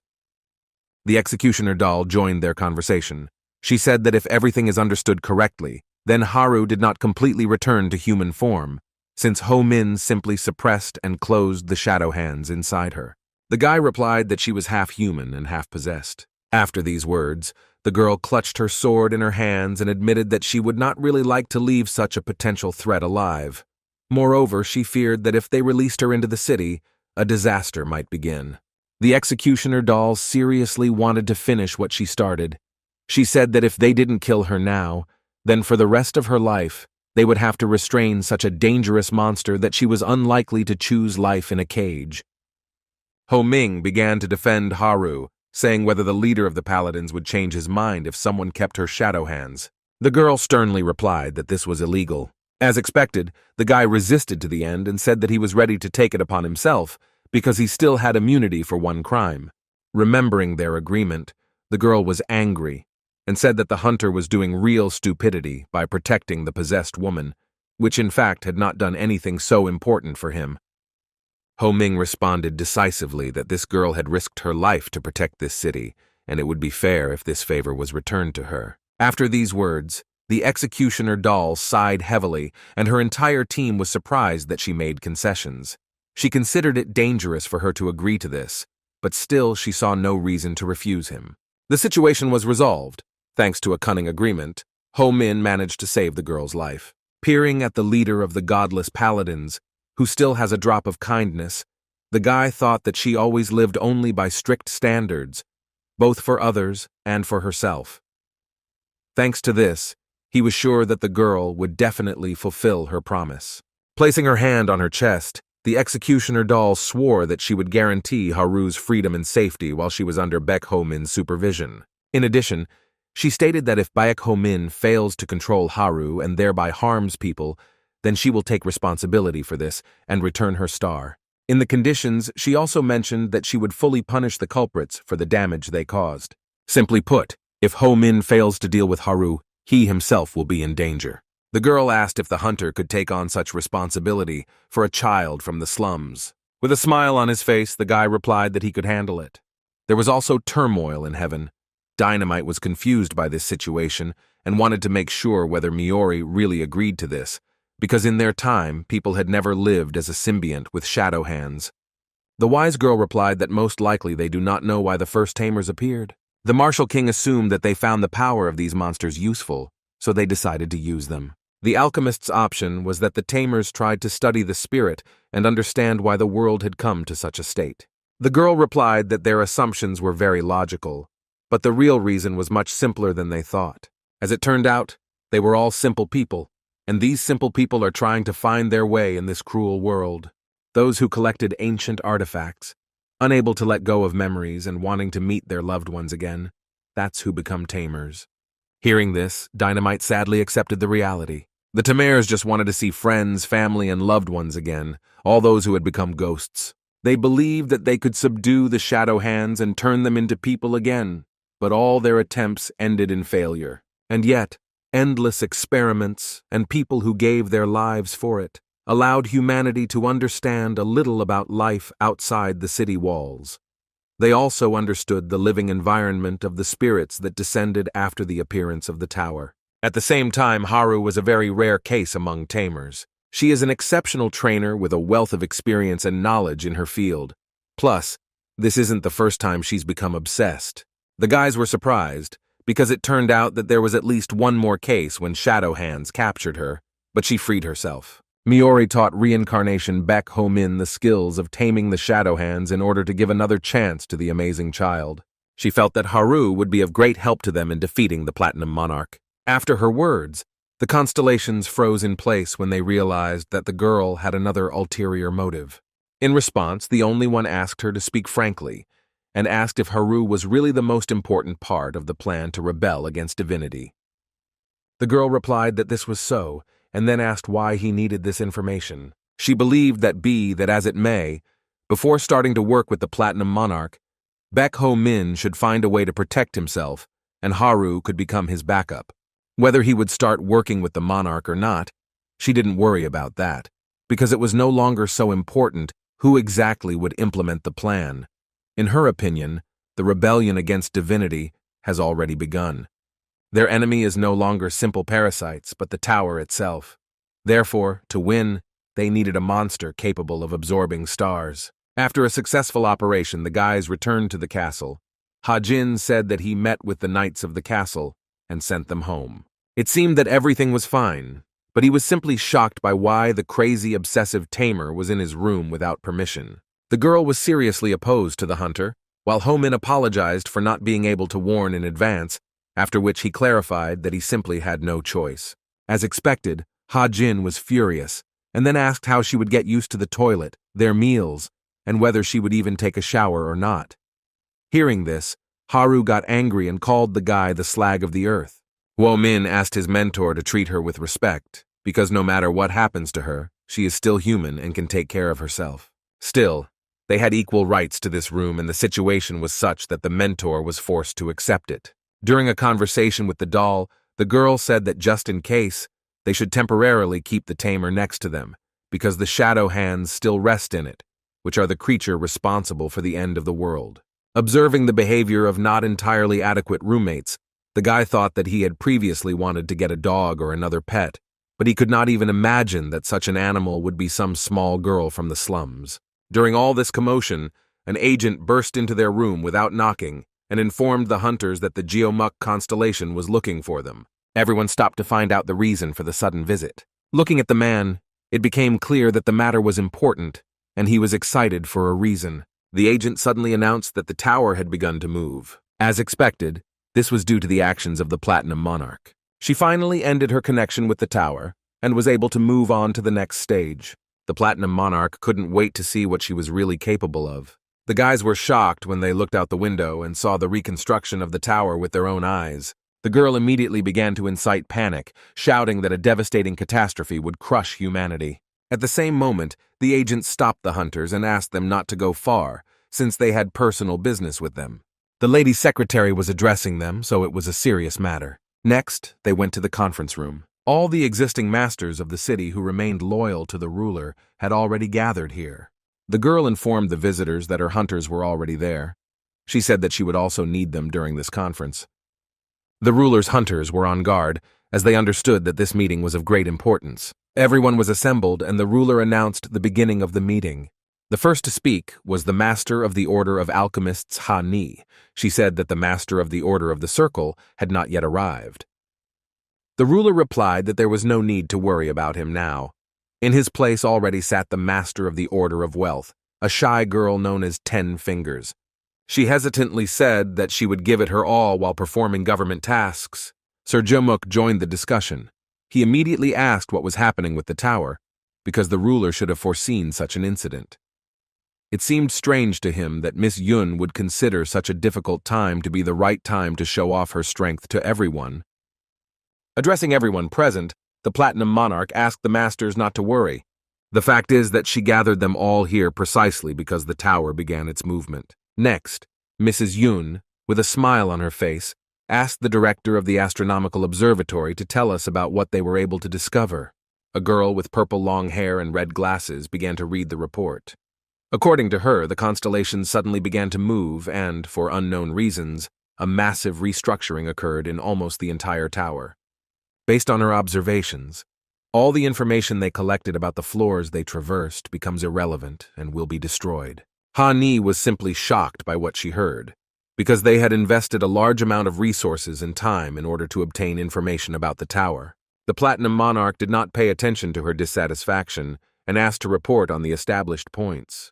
The 10th floor stronghold was still operational at this point, but they had lost contact with the 20th floor strongpoint. Most likely, they were destroyed during the reconstruction of the tower. The masters were horrified. The man with purple hair, like a follower of the old times, angrily said that this had never happened since the foundation of the tower. Hearing their words, the Platinum Monarch asked the director of the Tombstone Library whether this incident could have been predicted.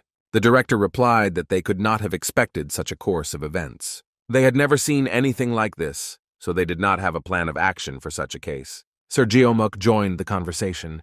He asked if everything was really that bad, because earlier he had personally climbed the tower without a clear plan. He believed that now there was hardly anything different from the old days. Miss Yun respectfully noted that one thing is definitely different, namely that at this moment they have much less money and resources, and there is no longer a single goal that would unite them together. Addressing everyone present, the Platinum Monarch spoke about the rumors of rebellion that were spreading throughout the city. Because of this, she had the right to assume that they were all pursuing different goals now. She believed that in this case they would be united only by an important goal, which they all needed most. Sir Geomuk agreed with her words and showed full support. The Platinum Monarch imperiously crossed her legs, and with a confident smile declared that with all of the above, she was introducing martial law and henceforth forbidding anyone to act or assist in actions against her will. On top of that, she was going to convince the city residents to help them clear the tower, and all resources would be spent on this. When Miss Yun snapped her fingers, the director of the observatory picked up a briefcase from the ground. Then she put it on the table and opened it. Everyone present was horrified, because inside there was evidence of the extermination of all the traitors. Moreover, the master of the district turned out to be traitors, and not everyone present could believe it. Mrs. Yun clarified that the man is now a former master. Instead, the frightened Ten Fingers was appointed master of the order of the district, who immediately saw what would happen to her if she betrayed the ruler.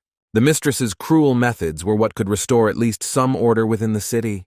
With a piercing gaze and an ominous smile, the ruler declared that they had gotten rid of those who went against her will. After this, she asked the master of the Order of Alchemists whether she agreed with the introduction of martial law in the state.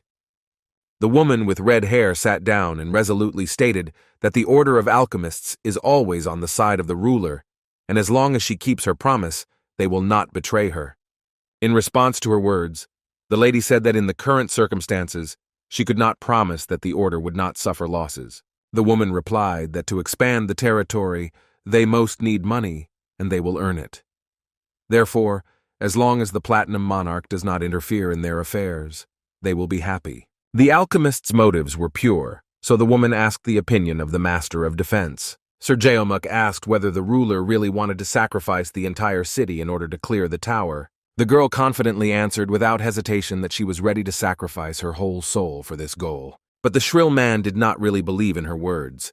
He believed that she could not sacrifice her soul, because women like her initially could not have one at all. The man had no choice but to agree, because he understood that the circumstances required it. In response, Miss Yun thanked the Constellation for its support. When Ho-Min looked at the rest of those present, he realized that there was no point in asking the Tombstone Observatory, because they were originally created to help the city and the mistress. Ha-Jin thought that the consent of the masters is the consent of all the people subordinate to them, and if this is so, then no one will go against the Platinum Monarch again. In the end, the Platinum Monarch turned to the hunters and unexpectedly asked them to deal with the remaining traitors. The guys knew what they were talking about and immediately began to perform their duties. At the moment when the agents detained them, this was exactly what they were talking about. The Sovereign Secretary provided them with an order from the Platinum Monarch that when she gave them a signal, they were to deal with the people on the list. The ruler's hunters, in front of everyone present, instantly eliminated the traitors who were hypocritically standing before the ruler. Naturally, this was not a sight for the faint of heart. The execution of the master's order served as a good lesson for all those present about what happens to traitors. When the guys finished, Miss Yun praised them for their work and stated that these were all the remnants of the traitors they had to get rid of. After that, she addressed everyone present with a new proposal. She said that with such a team, it was time to try to clear the tower. As expected, chaos began inside the city. The criminals believed that they could do whatever they wanted because the inevitable end was coming. But at the same moment, a detachment of godless paladins appeared in front of them, the doll gave the order to its fighters to protect civilians from marauders and minimize the number of victims. The criminals were more afraid of the executioner doll than the end of the world, so they abandoned their crazy idea and began to run away. Meanwhile, her ward returned to the leader of the paladins and reported that the Platinum Monarch had returned to her castle. In addition, he said that the Platinum Monarch ordered the silence of all traitors and had already received support from the heads of the guilds. The executioner doll did not understand what Miss Yun was thinking, because in such a difficult situation, she should focus on solving the chaos among the population. The ward also said that from this moment martial law begins to apply, and all resources intended for the development and support of the city will be redirected to clearing the tower. The mention of such harsh measures made it clear to the leader of the paladins that their ruler was going to seriously take on the conquest of the tower. In addition, she was shocked that several guild heads were eliminated right during the meeting with the ruler, and 10 Fingers was promoted to Master of the Order. The doll could not believe that the Platinum Monarch decided to take such radical steps. Meanwhile, the guild fighters arrived. They asked the executioner doll to take care of more important problems, and declared that they would finish the work in this area themselves. It was the first time she had seen these guys so cheerful. They were rushing forward to neutralize the marauders and help the wounded. The guys from the Weapons Guild clearly explained to the looters that they were not doing what they should have been doing during martial law. The leader of the godless paladins witnessed something like this for the first time in recent times.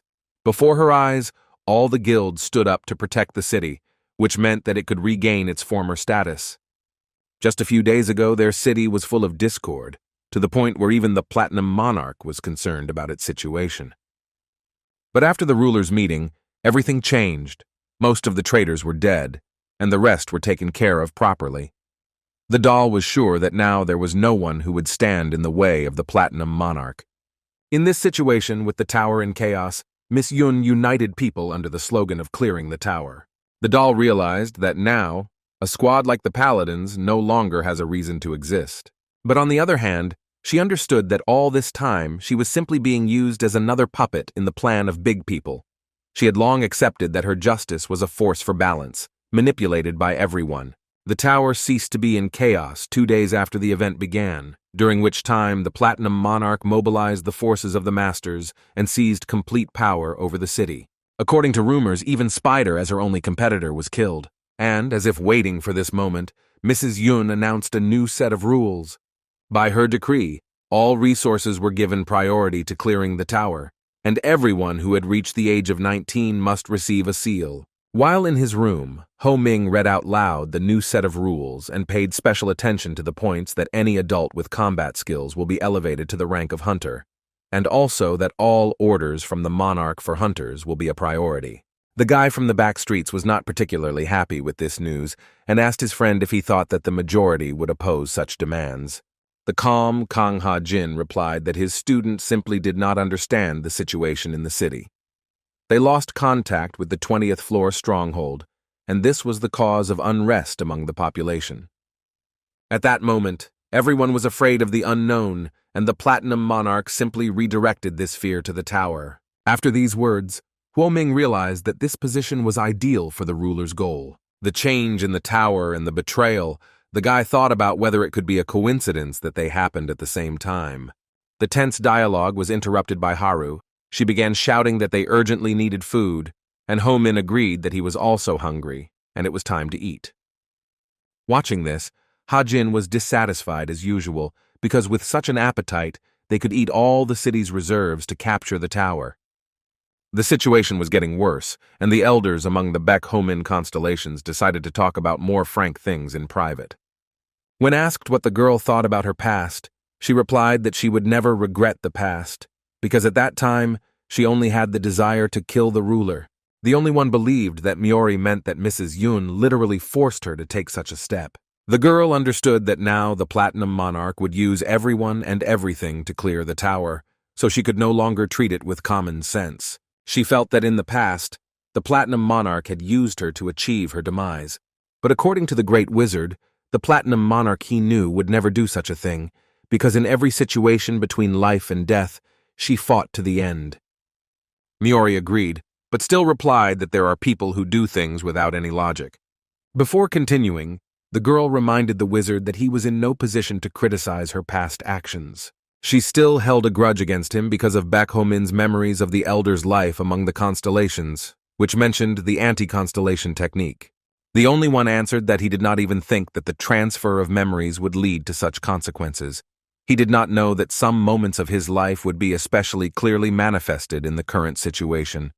Angrily pointing her finger at the magician, the girl stated that the main problem was that they helped him create this technique, and he was seriously planning to rebel against divinity alone, while hypocritically condemning her actions during life.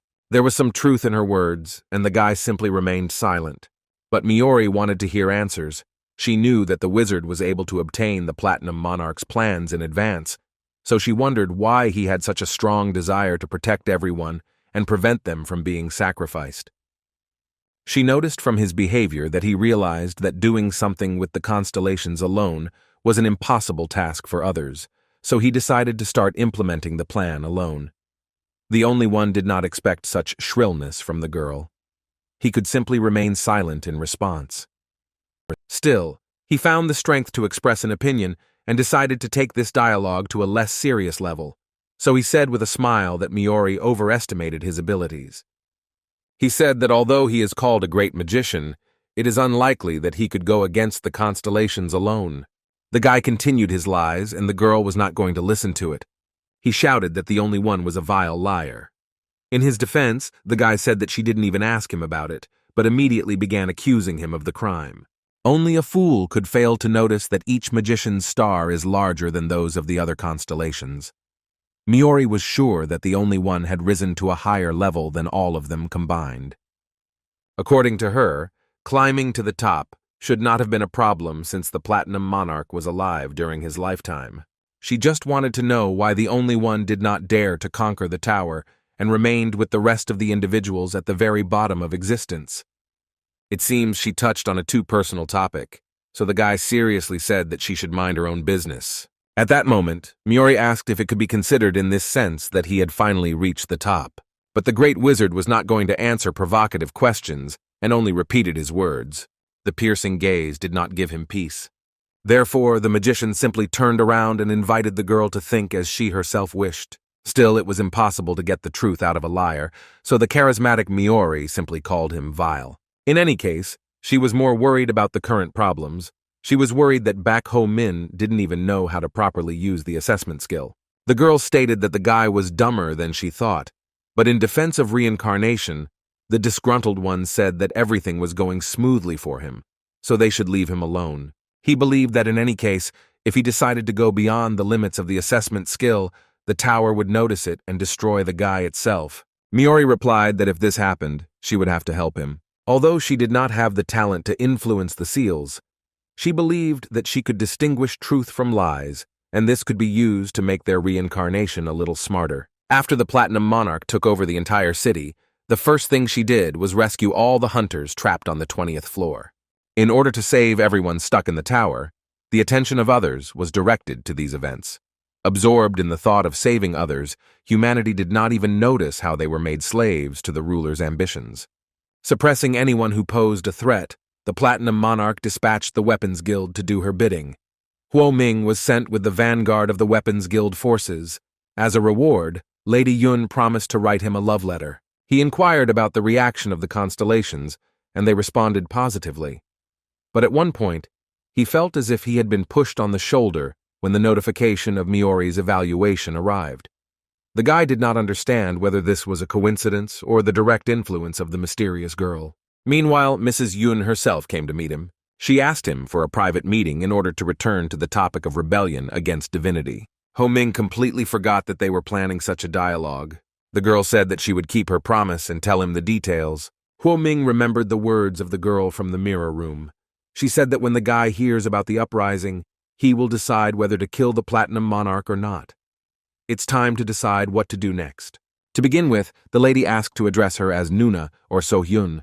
She asked the guy not to worry, because he promised to call her by name when they were on a date. She admitted that although she looks like a cruel ruler, she is only 25 years old. During the strife compared to the Church of Eternity, she was just a little girl. That's why Hani used the image of the monarch to capture people's minds. Since she was just an ordinary girl, Hani thought that having a mysterious and calm image would help their candidate. And in order to survive, Yoon So-hyun had no choice but to behave like a monarch. But during the conversation, she thought that she did not want such a personality for herself, and that it was much more pleasant for her to be an ordinary person, which she considers herself to be. Ho-min was surprised by her frank conversation and admitted that at that moment she really looked like herself. The girl's facial expressions and manner of speech seemed completely different to him, different from those demonstrated by the Platinum Monarch. The girl said that she does not consider herself worthy of such a title, since she knows the opinion of people that they call her a demonic, crazy, or useless monarch. The guy was excited by her words and said that she should not worry about these rumors, because she is doing everything possible for the good of humanity. But for the Platinum Monarch, what people thought wasn't the main issue. She was worried that the city could not be united under the control of such a ruler. Her words prompted the idea that the recent uprising was her way out of the situation. The girl confirmed his guesses and said that the plan was to unite people not under the banner of the monarch, but with the idea of conquering the tower, which in fact is a rebellion against divinity. It had been 7 years since she became the Platinum Monarch, and she had been planning all these events since the head of the Church of Eternity was killed.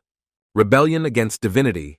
It was a plan to unite the city, an ordinary spark that was supposed to ignite a fire in the hearts of people, a decisive battle against the tower that will unite people. The guesses that seemed just guesses turned out to be true. All recent events were part of a plan to implement a rebellion against divinity.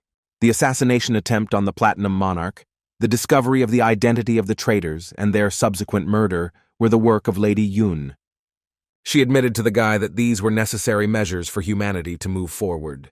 Huoming realized that in this case the Platinum Monarch is also a spider. The girl confirmed his guesses and said that she was just about to tell him about it. After these words, she took a mask out of her pocket and asked the guy if he knew what it was. Seeing a spider mask, which probably represents the leader of a criminal gang, the guy replied that the mask looked creepy. The spider was considered the person who wore this mask. Although Yoon So-hyun used her to create a criminal group to balance the government's forces, the spider itself was never one person.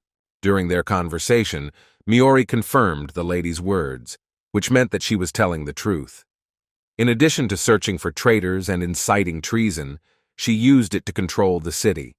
Ho-ming asked why the Platinum Monarch was so obsessed with controlling the city. The girl replied that the fact is that the city is slowly dying before her eyes.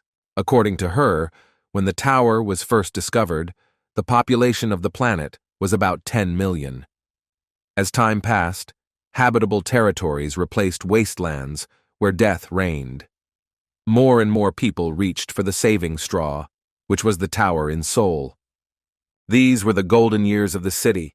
Heroes reached the top of the tower with the support of people. Everyone dreamed that they could return to peaceful days, but now things are simply terrible, because the population is unlikely to reach 150,000. Due to a long series of defeats, everyone has lost the will to fight. Even the constellations that were a ray of hope for ordinary people turned away from the original plan. The conversation was over. Although Ho-min was angry with the ruler for manipulating the city all this time, he said that he would not take revenge on her, because he promised that he would forgive her once. The girl with a piercing gaze asked why he should forgive her. Ho-min confidently replied that it was because she loved him. The ruler was surprised by his answer. She did not understand why he said that. The girl wondered what he meant. The guy explained that he heard that from love to hate there is one step. The ruler assumed that the guy heard this from the executioner doll. She didn't think she would ever hear something like that, so she asked the hunter to continue. Ho-min said with a pleasant smile that he coped with his role on the date as a partner, since he interested the girl. The ruler, who was considered a cruel woman, heard such treatment addressed to her for the first time in her life. She noticed that Baek Ho-min was truly a kind and good person, and also that this was exactly what she expected from one of her hunters. At that moment, the guy noticed that the Platinum Monarch had returned to her image as a ruler. The girl admitted that she never had a desire to harm her subordinate. She just wanted to find out if she could keep him near her longer. Huoming still didn't understand where she was going with this. Placing her hand on her chest, the girl said that now her feelings were revealed. Looking into the guy's eyes, She said that she must follow the path of the monarchs of the past and protect the people close to her, not allowing them to make wrong decisions. After these words, she announced that she was removing Baek Ho-min from the position of Hunter Overlord. Maintaining the image of a ruler, she thanked the guy for his faithful service and said goodbye. After this conversation, the guy returned to his room to pack his things. He thought that he was no longer the master's hunter and no longer had to follow other people's orders. He finally achieved the freedom he had previously dreamed of. Looking around, he saw his mentor and the leader of the godless paladins talking about something. Seeing Kang Ha-jin, Ho-min remembered his words that if he was deprived of the title of Hunter Overlord, then his body would be turned into platinum as repayment of the debt. This will no longer happen. The guy has freed himself from any shackles. The guys probably didn't know what happened yet. Ho-min's dismissal occurred during their personal meeting, and Kang Ha-jin did not even suspect that now his life would become a little calmer. Ho-min himself did not think that he had a need to distract the guys from the conversation in order to say goodbye. In any case, they still meet in the tower because their goals to reach its top are similar. Now Ho-min could feel truly free because he was not influenced by either the ruler or the spider group. He walked forward, not knowing what awaited him ahead. True, life as a hunter ruler was not as bad as he expected. He couldn't fully understand his feelings. Although the guy became free, it seemed to him that he had lost something important. During his long thoughts, he did not notice at all how he found himself surrounded by strangers in formal suits, whose appearance did not seem friendly. Within a moment, the guy noticed the culprit of this unexpected meeting. It was the girl who was previously one of the spider legs. The girl said that the guy had nowhere else to go, so if he didn't resist, then the end of his life would be painless. Huo-ming began to yawn and said that they had never seen each other before. In response, the girl became furious and shouted that she would tear him apart. After her words, the guy asked if she could do this after she found out who he really was. With a malicious smile, he said that he didn't think she could do it, after which he took out a spider mask. Everyone around was simply in shock. The furious girl asked what this meant. Huo-ming said that she was the only one who saw a spider in a person. This meant that only she could confirm this. In response, the unknown killer shouted that this could not be true, after which she ordered her killers to get rid of the insolent man. Before the fight began, Huo-ming activated a skill and surrounded himself with shadow arms. Seeing this, the girl was very scared, because using that terrifying power of ghosts, the guy left her without an arm during their last meeting. Ho-ming wondered if their battle would end if he tore off her other arm as well, but this time as her leader spider. The girl shouted that she was the only surviving spider leg, and it couldn't be that her leader had decided to expose himself now. Their conversation dragged on, so as not to waste time even longer, the guy called the tamer Haru for help. Within a moment, the tamer, filled with rage, landed next to her savior. The frightened assassin didn't know what was happening. She thought that Huo-ming had summoned a shadow beast. To add weight to the fact that he was a spider, the guy asked how a lord's hunter could control a shadow beast if it was illegal. After his words, the girl began to put together the puzzle. The guy asked her to think about who took care of the legs of the elder and other spiders in order to get closer to the platinum monarch. But for the girl, it still seemed that this could not be true, because she clearly remembered that although the spider wore a mask and changed its voice, she was able to determine from the smallest details that it was a woman. She believed that the fact that she was unable to hear the sounds of footsteps and the eerie movement of the spider was something that simply could not be faked.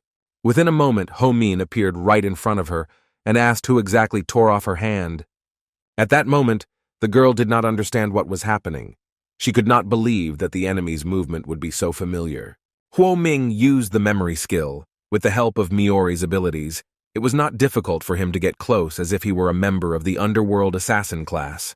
The overwhelming presence and terrifying movements make the girl experience a feeling of real shock. She fell to her knees and declared that this was the real leader of Spider. The subtle manipulator has once again achieved his goal. Then they went to a modest small place among the destroyed area of U-200 by the city, which, according to Ho-min, had been his lair all this time. Her real name is Yeonhwa, and she denied being involved in the murder of the sparkling anglerfish. Her words were true, and Miori confirmed it, so the guy confidently replied that he was aware of it. Then he asked if she had any guesses who could have done this. The girl said that it could be the work of a group that joined in the murder of the Platinum Monarch. She was worried about their leader, who ran away from the battlefield without doing anything. She was sure that only people, along with the Constellations, could imitate her techniques. Someone used an awl to make sure that suspicion fell on her. Remembering the previously mentioned group, the guy thought that there was not a single hunter in it who could actually kill the Platinum Monarch. It was also obvious that due to the unsuccessful plans to assassinate the ruler, Lady Yun was able to advance the rebellion against the deity. Putting all this information together, he knew that most likely the group was actually helping the Platinum Monarch, and if this was true, then he no longer had anything to worry about. After discussing the strange details of the elimination of the flickering anglerfish, Manhwa suggested talking about the spider's plans for the future. She admitted that she wouldn't care if the Platinum Monarch went crazy and stuffed the entire city's population into a tower. She was only thinking about which rope to grab onto in order to survive in such a cruel world. In response, Ho-min asked what decision she came to. The girl replied that even if the guy is a spider, she has already seen all the madness that he did under the leadership of the Platinum Monarch. Before her eyes, Huoming destroyed all of the spider's legs, took control of the shadow beast, and even appropriated the platinum circuits and spider's mask for himself. After hearing his recent achievements, the guy thought it sounded more impressive than he even thought. Having mentioned all this, she stated that although she did not know who he really was, she would like to join him as she felt that it was the safest option for her. The girl turned out to be more calculating than he expected. It seemed to him that she would be consumed by anger and go crazy, but seeing a possible chance, the girl immediately changed sides. Demonstrating her sincerity, the girl said that since the guy revealed himself, then most likely he has some kind of plan. The guy replied that he had something on his mind. Hearing this, the girl felt relieved and inquired with great interest what was being said.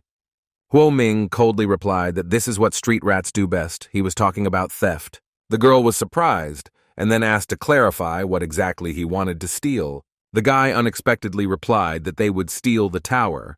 He was going to take away the rebellion against divinity from the Platinum Monarch in order to take possession of the top of the tower. In his opinion, this is their only chance while the tower is still in the process of dialogue with humanity. While Ho Ming was hatching a very insidious plan, the ruler, along with humanity, went to the tower. General anxiety only worsened, and this was noticeable in the behavior of student Yu Yul. The girl asked why they needed huge carts of things on the hike. The hunter replied that they would go to the tower by order of the Platinum Monarch because she said that she would fix the elevator and strengthen several hunting objects. The lady is also planning to build a camp so they can live inside the tower. Yu Ha-yul was very worried because she didn't know what danger to expect. Most of her comrades from the Weapons Guild turned out to be traitors, so she had no choice but to follow the ruler's hunter. Ha-jin interrupted the temporary silence, saying that he had not seen his comrade for a long time, and for some reason some eccentric woman had replaced him. He admitted that he wanted her to tag along. Moreover, he did not see Haru and therefore guessed that they left together. It seemed to him that it was not bad that the two annoying individuals were gone, but on the other hand, he admitted that it had become a bit boring without them. The girl was surprised by the hunter's words. She assumed that he had not heard the news, so she told him personally that Baek Ho-min had been suspended. Ho-min was in shock, so he had to turn to the overlord with this question. After delivering food inside the tower, they returned to the castle, where the girl was surprised by the guy's interest. After which she mentioned that he reported him as if he should be driven away immediately. Ha-jin found himself in an awkward situation and had to make excuses. He said in confusion that even though Huoming is rude and acts stupid, he is still an outstanding hunter, that he could become a great dog if someone put him on a leash. The Platinum Monarch calmly replied that she wanted a dog that she could use as many times as she wanted. But in her opinion, Baek Ho-min was not that kind of person. The girl mentioned that the hunter had secrets, created incidents here and there, and even climbed to the same level as her. He was too problematic for her. She admitted that the biggest problem is that she cannot get rid of him the way she wants. Based on this, the only solution was to remove the hunter. Ha-jin suggested that the ruler got rid of the hunter because of the dynamite constellation. Hearing this, Mrs. Yun was surprised and decided to listen to the continuation. The ruler's hunter seriously inquired whether Huoming and his constellation were strong enough to make her hesitate. The Platinum Monarch was surprised by the sudden speech of her subordinate and asked him to make such an interesting speech. At that moment, he did share the story of how Baek Ho-min touched the diagram of his eye. He admitted that he did not disclose this information because some of it seemed dubious to him. According to him, the moment his scheme was revealed, he felt the presence of many constellations, not just one. For a moment, he also felt as if their circuits had connected. He believed that there was only one constellation guarding Baek Ho Min, although he felt as if there were several. As a result, he was sure that everyone present had the same aura. The hunter's conclusions were interesting for the ruler. The guy added that he was impressed that the dynamite constellation only knew alchemy. After all, at the same time, Huo Ming demonstrated a high level of martial arts, was able to repair his own platinum circuit, and even managed to tame a shadow beast. According to Ha Jin, this mysterious constellation can do everything the tower has to offer, including martial arts, magic and alchemy, schemes, submission, and absolutely anything else. According to him, this is simply an amazing constellation. He said that his words may seem like an unreasonable assumption, but on the other hand, he was sure that although the hunter had a constellation, there was no way he could achieve all this on his own. At that moment, he declared that if such a constellation exists, then it is definitely not a simple, but a superior being. The girl thought about his expression about the power of that mysterious entity and called it very funny. Hearing about the constellation above all others, a very good idea came into her head. The girl asked to spread a rumor about the result of the huge constellations that had recently appeared. The words of those rumors should be that dynamite has appeared before them, a superior constellation that is trying to guide humanity to the top of the tower from the upper levels. Hearing this, the guy anxiously asked how he could say something like that on behalf of the ruler. The girl reassured him, explaining that this should not be an official announcement, because the hunter only needed to spread the rumor. Tell it like the Platinum Monarch tried to hide it, but somehow the information leaked out. In response, Huo Ming asked why such a rumor should be spread. The girl explained that people will find hope, and the constellations provoked by the term of the superior constellation will begin to act. In addition, she also thought that interaction with that mysterious person was still out of reach for them. She theorized that dynamite might hear the rumor and run to the top of the tower. At the request of the Platinum Monarch, Ha Jin spread rumors about the superior constellation, and this information was on the mind of everyone who entered the tower. Restless hunters began to find some mysterious meaning in it, because dynamite for them was a constellation that was above the rest. The rumors were spreading so much that Huo Ming couldn't miss it. He immediately saw through the ruler and realized that this was simply incitement carried out by the Platinum Monarch. Some fighters doubted that the information was true, because constellations cannot appear out of nowhere. But in defense of those rumors, some guys argued that since dynamite is better than others, its appearance may well be inexplicable. Based on the amazing strength of the unfamiliar creature, they thought that dynamite could be the one behind the reason for such sudden changes in the tower. Ho Ming understood that only a few people knew about his relationship with the constellation, which had recently been on everyone's lips. Moreover, all these rumors spread so quickly that they would soon reach the city itself. He was a little annoyed by all the fuss, so he thought he should hurry up and climb the tower. Hearing the rumors, the one was enraged by the Platinum Monarch's handiwork, while the current-time hero himself simply laughed quietly on the sidelines. Miori didn't care about that situation at all. She wanted to hurry Baek Ho Min to the tower. But the only one continued to show his dissatisfaction and said that this title should have belonged to him. The situation only worsened after the alchemist asked why the great magician did not give his name. Thanks to dynamite, the only one became an unremarkable ordinary constellation, whereas he was known as a superior being. The guys began to fight like children, while the more serious constellations only watched. The warlike king approached the girl and said that since there were rumors among humanity about a superior constellation, then Baek Ho Min would soon be the center of attention. He wondered if this would be good or bad. Miori, in turn, stated that the Platinum Monarch had prepared all the conditions for the emergence of a new star under the name Baek Ho Min. She believed that there was still a way out. According to her, if Huo Min really wanted to hide his identity, then he could wear a spider mask. Besides, she wasn't sure that anything bad would happen if he attracted a little attention from everyone. At that time, he was protected by as many as 4 constellations, so the guys believed that, after all, the expression about superior dynamite was not so accurate. Meanwhile, Baek Ho Min finally returned to the tower where his journey began. A lot of things have happened since he's been gone. He wondered if he should start climbing the tower and how it would end. When the guy approached the crowd, he saw that a government representative was sorting out the hunters who had arrived at the scene. He believed that since Kang Ha-jin participated in the first expedition team, he should now be quite high in the tower. Afterwards, Ha Yonghua approached him, and he asked if she was able to identify the informant among the members of the expedition group. The girl replied that the first group was organized exclusively from hunters from the atelier, so none of the informants were there. Despite this, she bribed several of the second group. According to her, the Platinum Monarch separated the experienced members of the expedition group from the ordinary hunters, but there were not many gaps separating them from the first step. Huo Ming believed that all this was to their advantage. They should follow the first group at the end to quietly climb the tower.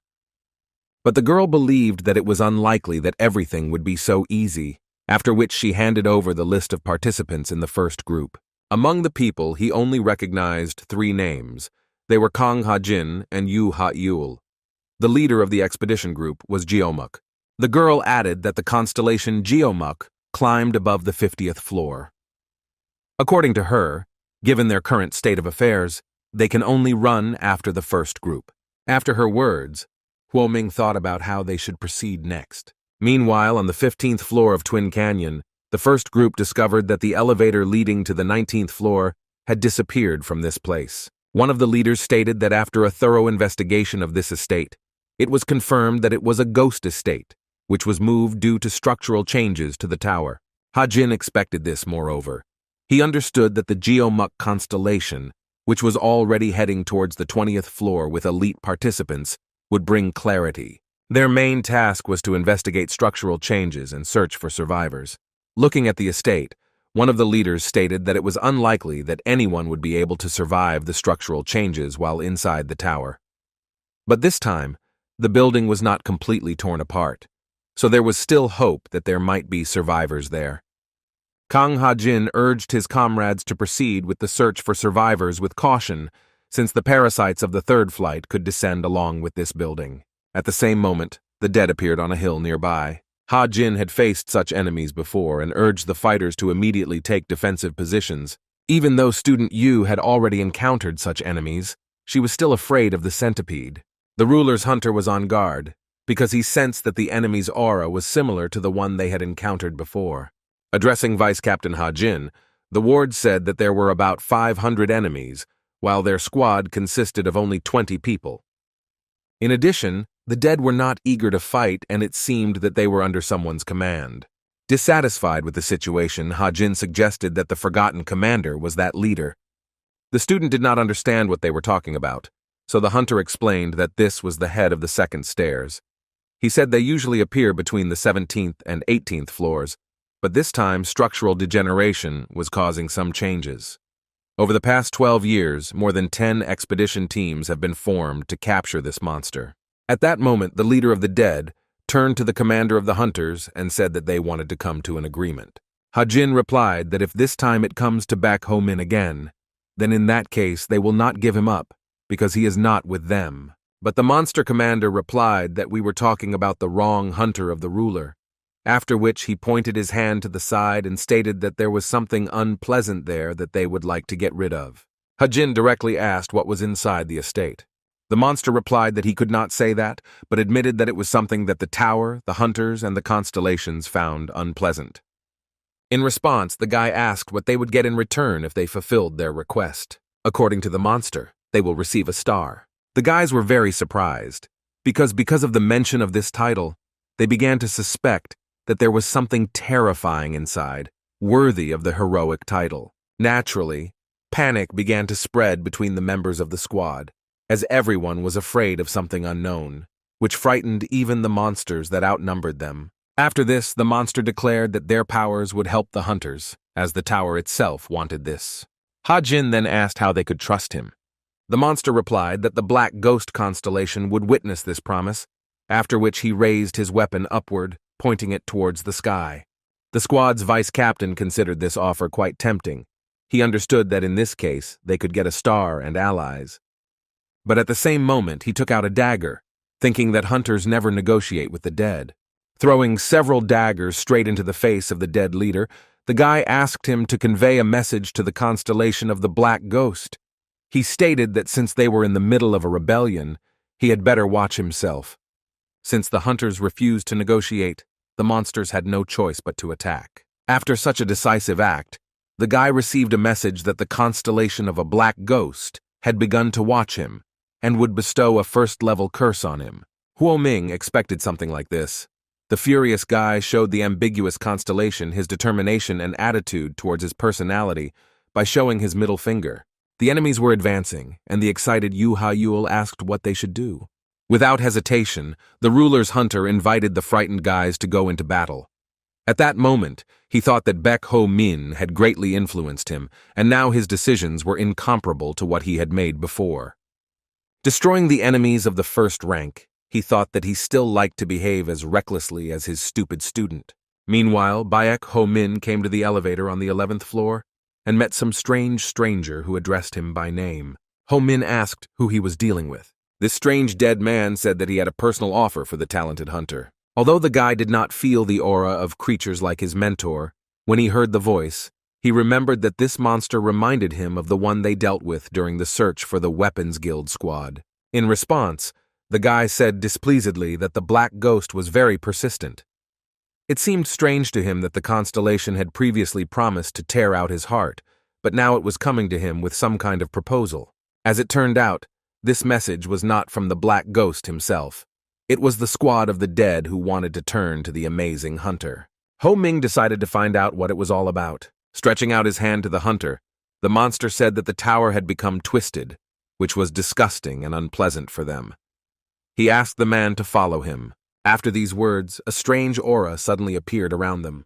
He had never seen anything like this before and assumed it was some kind of teleportation. The monster explained that he borrowed the Black Ghost's ability. After using the mysterious power, they ended up on the same floor as Hunter Ha Jin's group, and first of all, Ho Min asked what happened to that upside-down building in front of them and what they were doing here. The monster said that they want to get rid of the unpleasant thing inside this building, and for this, they turned to a rather strong hunter. Ho Ming did not refuse to interact with monsters and asked what the reward for completing the task would be. The monster replied that if he helped them, then they would help him get the star. The words of the leader of the squad of the dead seemed too tempting, so the guy clarified that in order to receive a star, you need to do something exceptional. The monster said that he had enough skill to achieve this, while the hunter simply did not have the opportunity to achieve such a title. Huo Ming was interested in the fact that the leader of the dead had acquired some mysterious skill, after which he mentioned that he had already destroyed the incarnation of the Black Ghost. In response, the dead man stated that it does not matter, and they themselves decide who will work with them, while the Black Ghost is simply helping their squad. Huo Ming wondered if he should trust the Black Ghost that had tried to kill him many times. Still, he was very attracted by the opportunity to get a star, because such cases had never happened in his life. Since the Constellations unanimously supported the guy, he stated that he had one condition for their deal. Huo Ming stated that until he received the star, the dead could neither attack him nor betray him. In addition, he demanded that the teleportation skill be transferred to him. The monster was not happy and boredly said that his demands consisted of several conditions. At the same time, before giving his answer, he stated that he received a message that Kang Ha Jin on the other side of this floor rejected their proposal. Since it was not clear what they were talking about, the guy asked what they were offering him. The monster said that it was not important now and asked him to consider his personal proposal. There was nothing to think about, because even the Constellations did not refuse this offer. The guy also took into account the fact that it was not given exclusively to him, so the chance of falling into a trap is quite small. Ho Ming agreed to the terms of the deal, after which he asked to clarify what would be proof of their trust. The monster pointed his finger at the sky and declared that the Black Ghost constellation would bear witness to this promise. The constellation's promise was absolute, so the hunter had nothing to worry about. The free hunter stated that in this case they had entered into an agreement. After that, the monster suggested starting. The system reported that the Black Ghost provided the player with a challenge. He was required to destroy the heartbeat, which spun the tower on the second stairs. The guy had previously heard about such a task, and also that hunters received similar tests from time to time. The most famous were those given by the tower itself. It is known that when 5 stars are collected, the tower gives the hunters their first test as a constellation. And when they pass this test, they receive their own signature weapon that defines them as a constellation. Only the tower can designate someone as a constellation. Everything seemed clear, so Ho Min, who was serious about the task, suggested moving forward. But at the same moment, he noticed that the monster was not following him. He learned that the dead cannot go inside the building because there is no light. The dead man explained that most of the parasites in the tower's ecosystem depend on light, and although some can live underground, they themselves are bright to support their existence. His case was special, so Ho Min showed that he had a light with him, which simply stunned the monster. Despite this, the monster began to make excuses, saying that it would be better if he stayed because his ridiculous body behaves unusually and his stomach hurts. At that same moment, Haru decided to teach him a lesson in politeness and took off the dead man's head with one blow. The creature was not pleased with this treatment, but the guy tried to calm him down and said that he would not die anyway, unless they removed the heart from his body. Meanwhile, the Constellations were discussing a rather unusual test on the part of a dark ghost. They had previously noticed that such tests were usually given by Yun Seul, known as Ripple. In addition, some were worried that the dark ghost still had a grudge against Huo Ming. The warlike king showed his positive reaction due to the magician's request, but wanted to find out personally if there was any reason for concern. With a strange smile on his face, the great wizard admitted that it was suspicious, but also mentioned that he only decided to agree because the personal request came from a dark ghost. He stated that if it were Yun Seul, she would try to get a couple more blessings and be done with it, but with the dark ghost, things were different. After his words, the warlike king asked what the hidden purpose of that ambiguous constellation could be, but according to the only one, there can be no catch. Moreover, he believed that if everything went perfectly, then along with this test, they could get rid of that old idiot. He thought it was amazing for a guy on Earth to take a star from the sky. Meanwhile, Ho Ming and his comrades went inside and saw that the building was not only turned upside down on the outside, but also on the inside. Inspecting the objects, he asked the dead man how he could find the right path. At the same moment, after touching the wall, the building began to change and he was almost crushed. The walls moved and the guys flew down. When everything stopped, Ho Min was still safe and came to the conclusion that things start to change when he does something wrong. He still hadn't figured out how it all worked, but he knew there had to be a pattern here that he needed to understand in order to get to the heartbeat room. In order not to stand still, he again took a risk and touched another object inside the room. But in response, the building began to change again, and the guys began to look for a place to hide from the movement of the walls. When everything stopped, Ho Min and Haru were quite annoyed by the situation. He couldn't sit still and analyze, so he continued to touch the objects around him. Once again, the guy quickly flew down. The attempts did not stop and led to the same result. Haru was already accustomed to the hunter's strange behavior and did not keep her emotions to herself. Once again landing on the ground, the guy decided that it was better to stop acting rashly, because if this continues, they will all die. Turning to the girl, he asked if she was able to find out something. In response, the tamer cryptically mentioned blood and the test. These words did not satisfy his interest, and he angrily thought that she was of no use. Remembering what he touched, the guy came to the conclusion that when he interacts with various objects, he ends up in another room. The only problem, he believed, was that there were millions of different combinations in this place.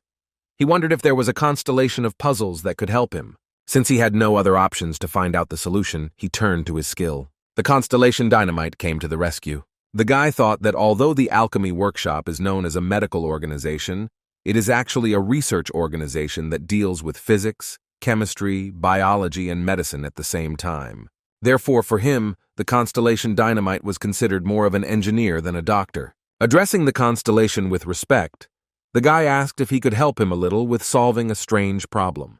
At the same moment, the guy noticed how his perception began to change dramatically. Through the dynamite's point of view, his surroundings began to change in appearance.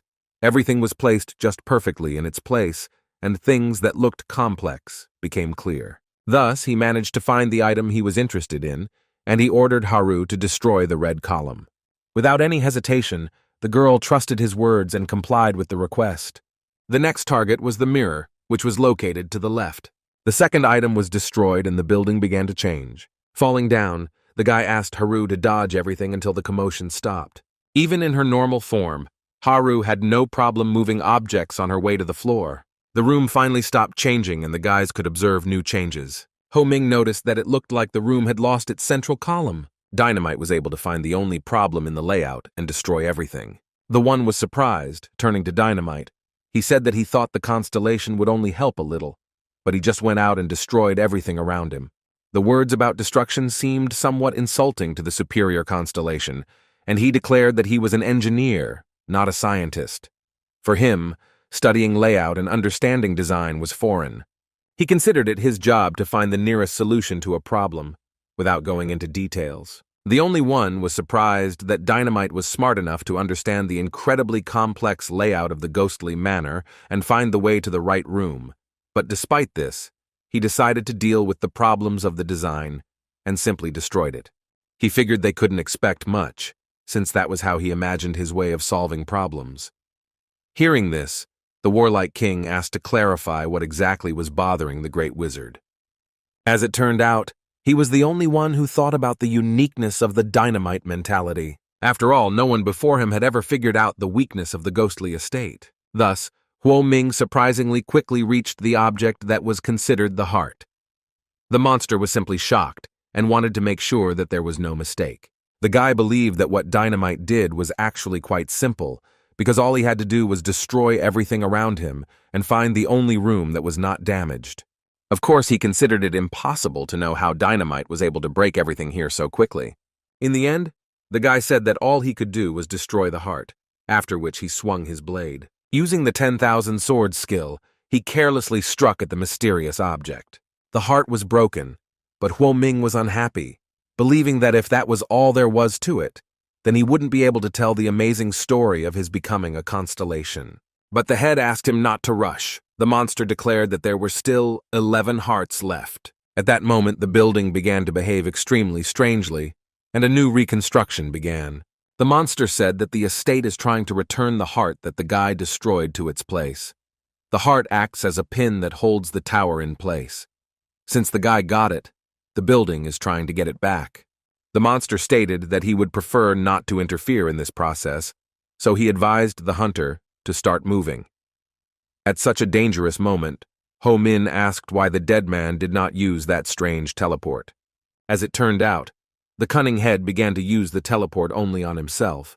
While he was returning to his body, he asked the hunter to be careful on the way back.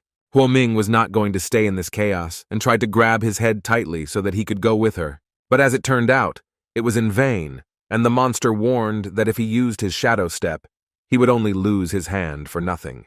It was clear that the black fog that the monster created was a passage only for him. At the same moment, the one showed his positive reaction, after which the guy began to use his memories. Using the skills of a great magician, he began to try to steal the blessing of the dark ghost, which simply shocked the monster. In the last moments, my head screamed that the guy was making a huge mistake, since he didn't even know about the side effects of the shadow step. In response, the guy shouted that he didn't care about side effects when the most important thing was survival. At his call, Haru jumped onto the guy's back. During the destruction of the building, they managed to use the dark ghost teleportation technique together.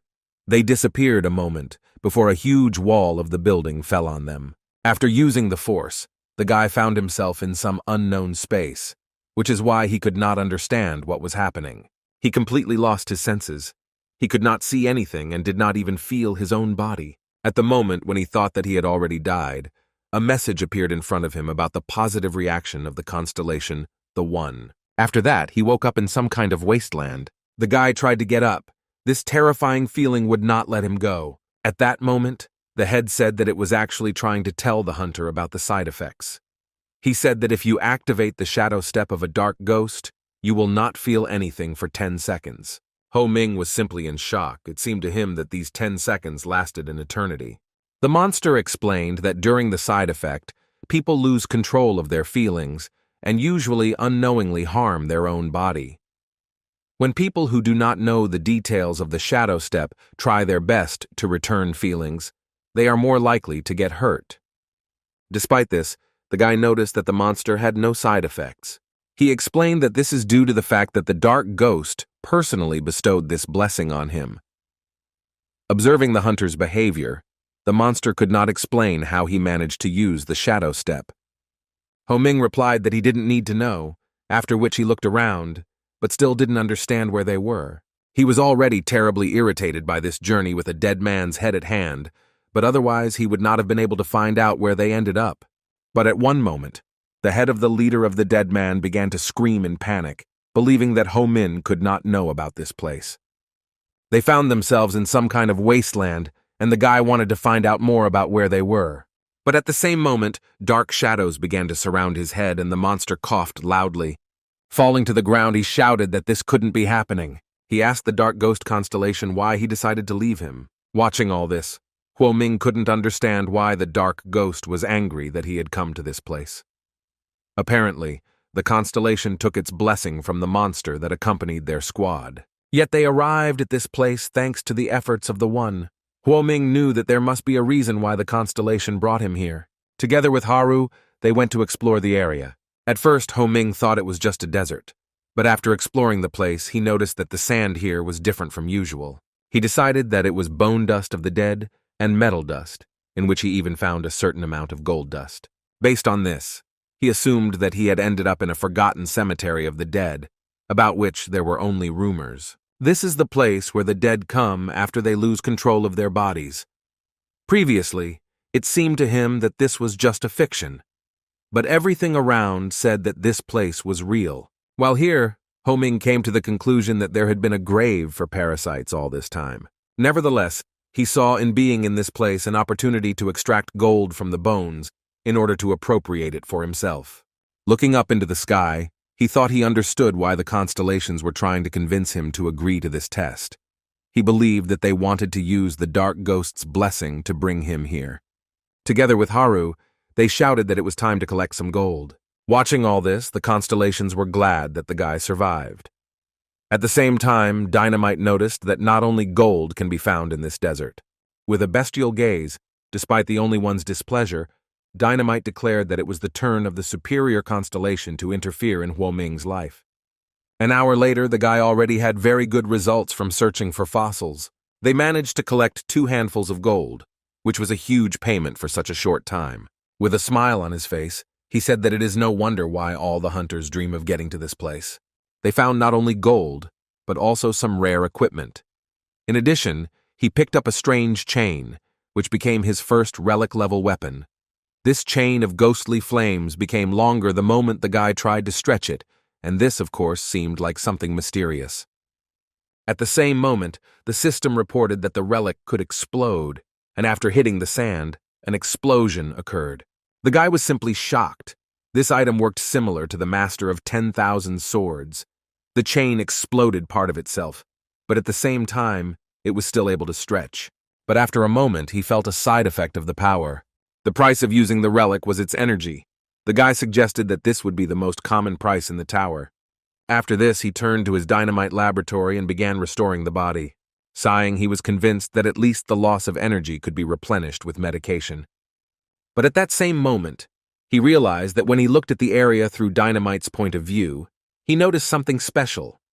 Awareness of the situation forced him to act immediately. The preparation took quite a long time. He had to use the dynamite memory many times in order to complete his task. The warlike king did not understand what was happening and asked his comrade what he was up to. The alchemist replied that he helped the guy make explosives. With a smile on his face, he explained that since the substances and equipment were limited, he had to maximize its power. He assumed that since the phantom flame chain was a weapon that required ammunition, then if it was loaded with explosives, all chains would have the same effect. He helped the guy create a multifunctional biochemical explosive, which is known for its extremely high mortality rate. Hearing such terrifying words, the warlike king thought that the alchemist frightened him very much when he told something like that with a smile on his face. Now he began to understand the reason why the One always names this constellation as a suspect in mass destruction. As a result, the guy managed to create 5 gray, 3 red, and 1 white explosives. He decided to start testing with gray pebbles because there were the most of them. When he brought the explosive closer, the chain immediately absorbed it. In addition, that part of the weapon even changed color to match the explosives inside. Huo Ming was ready for the test, but couldn't accept the fact that he would have to waste this substance after spending so many hours trying to make it. He hoped that through all these efforts he could earn the title of Constellation. The guy called Haru with him and walked on. After looking around, the girl asked where they should go, because there was only wasteland around. At that moment, the Constellations began to react positively to his actions, and the guy decided that they wanted him to move on. Still, he trusted them, and it seemed to him that they were helping him, so he listened to the advice. Meanwhile, Vice Captain Kang Ha-jin's squad continued to fight against enemies with an incredible numerical advantage. The undead had already begun to pass through the hole from the left rear, and the situation was getting worse. At one moment, a monster called the Forgotten One appeared in front of them. He stated that they were done with the rebellion and human forgotten and deferred punishments from the past would one day arise again. The guy didn't understand what these words meant, so he threw his knife towards the monster. His blade simply bounced off the dead man's body, and he had to go into close combat. While fighting, they thought that all the hunters who once searched the ghostly estate said that they saw the so-called Forgotten Ones. Based on this, he decided that all the dead people blessed by the dark ghost were connected to this. Stretching his hand forward, the monster shouted that the hearts supporting the twisting of the tower and the twisting part of the tower were back in pursuit. Kang Ha-jin continued to think about the riddles said and decided that the dead were targeting the destruction of all the hearts, since they were the cores that were necessary to maintain the twist of the tower, which the dead hated so much. He understood that he could not cope with this matter on his own, so he was going to grab one of the Forgotten Ones and take him to the Geomut constellation so that he could get more information. But at one point, the monster suddenly grabbed the guy by the hand. He began to use the blessing of the dark ghost and declared that the hunter would become a part of the past. Kang Ha-jin made a terrible mistake and already realized that if he fell into the dark ghost's curse, he would immediately die. The monster gloated about his inevitable success. But at that moment, he was suddenly caught by some kind of chain. Just a moment later, a powerful explosion occurred that freed the hunter ruler from the hands of the Forgotten One. Ho-min did not understand what was happening. He was one step away from death, and some miracle saved him. That miracle was Ho-min. He waved his relic and said that he thought Kang Ha-jin was disappointed that his old friend came to this place. With a sly grin, he decided to spur the white-haired guy on and asked what the feeling of losing was. Seeing his stupid ward, Kang Ha-jin could not find the right words to support the ridiculous dialogue. All he could do was admit that Baek Ho-min had saved him again. Ho-ming continued to pester the guy and asked, was he bored without any of his comrades? Ha-jin immediately became confused, after which he called the free hunter a psycho and stated that he did not even notice his absence. In response, the guy started making faces and said that he hoped Ha-jin was looking forward to their meeting. Still, there was no time for such jokes, so the hunter in the service of the ruler asked to talk about this later. Seeing the guy killing the Forgotten Ones, he assumed that Huo Ming also did not accept the Dark Ghost's test. But at the same moment, the guy unexpectedly replied that he had actually accepted the test. Kang Ha-jin was simply furious. He shouted that if the guy accepted the test from the Dark Ghost, then it is obvious that he should not kill the subordinates of the constellation.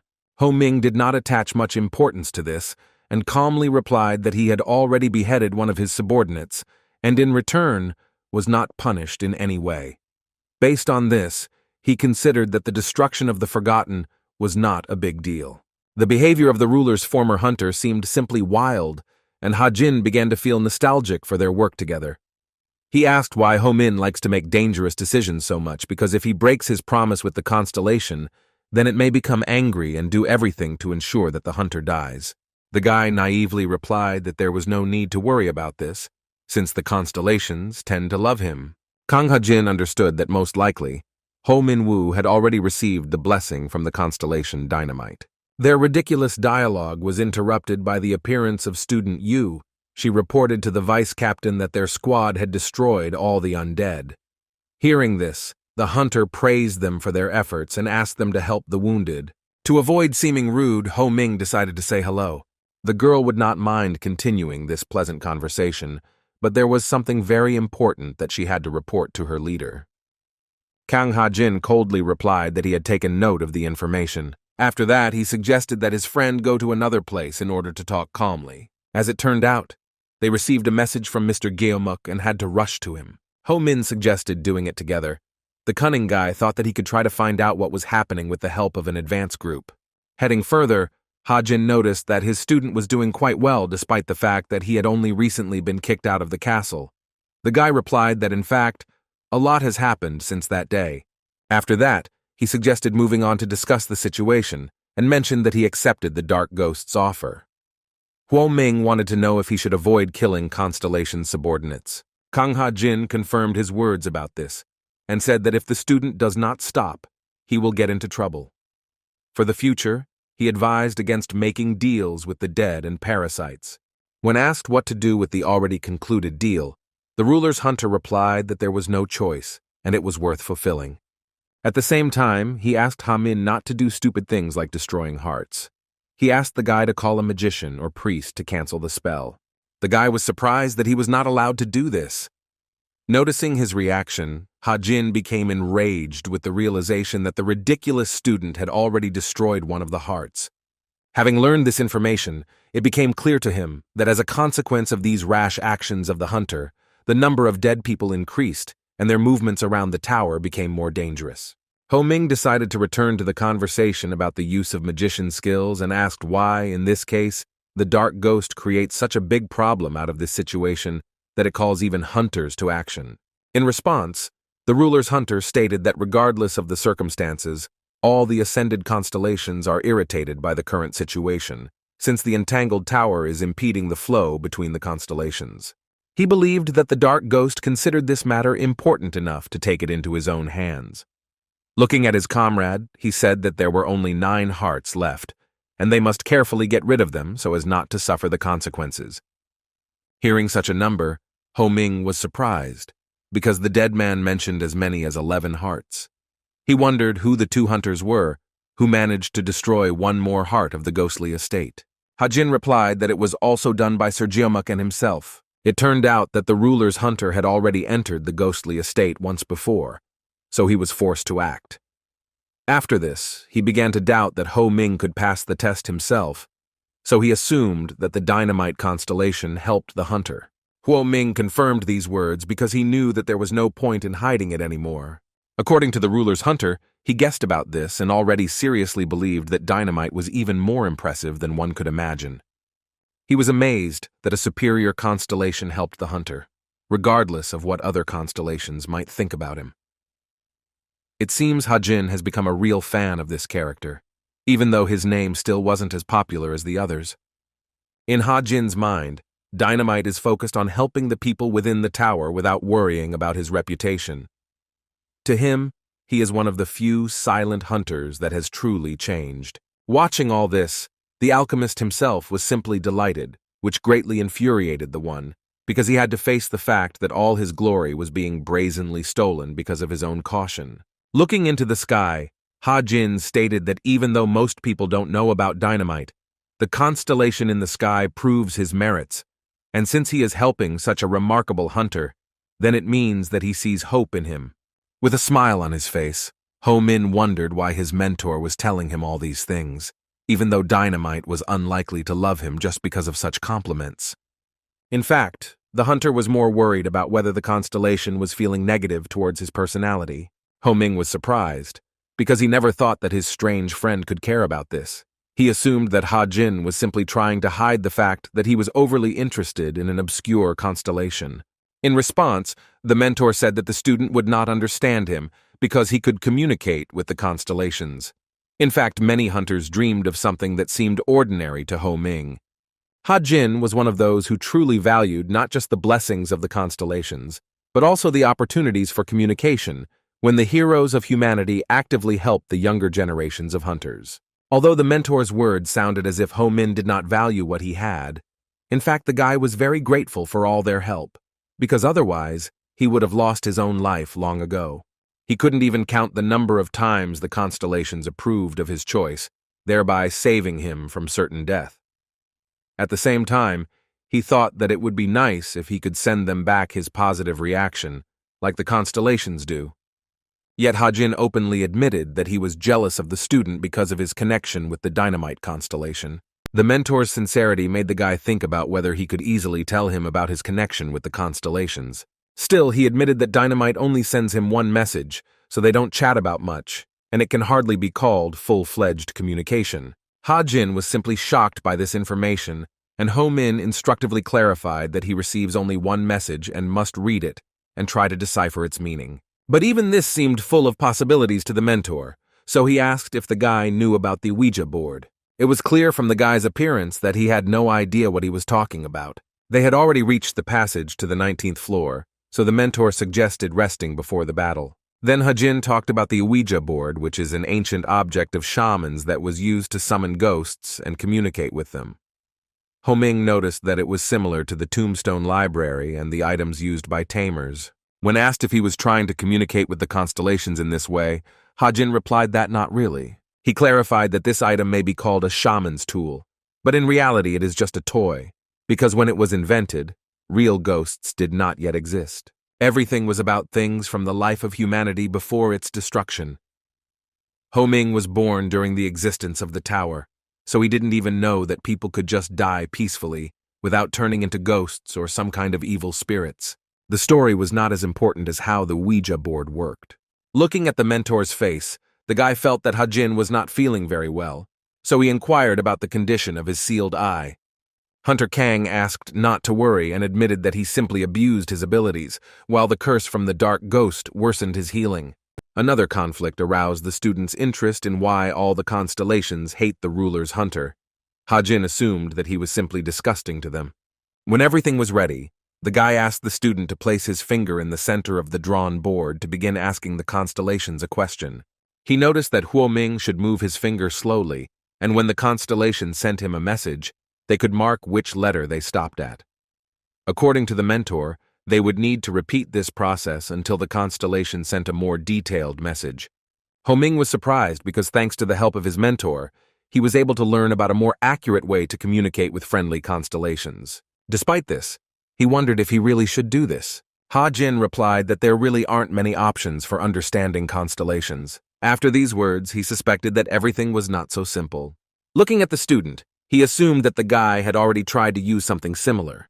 In fact, this turned out to be true, and although it was not a Ouija board, the method was somewhat similar.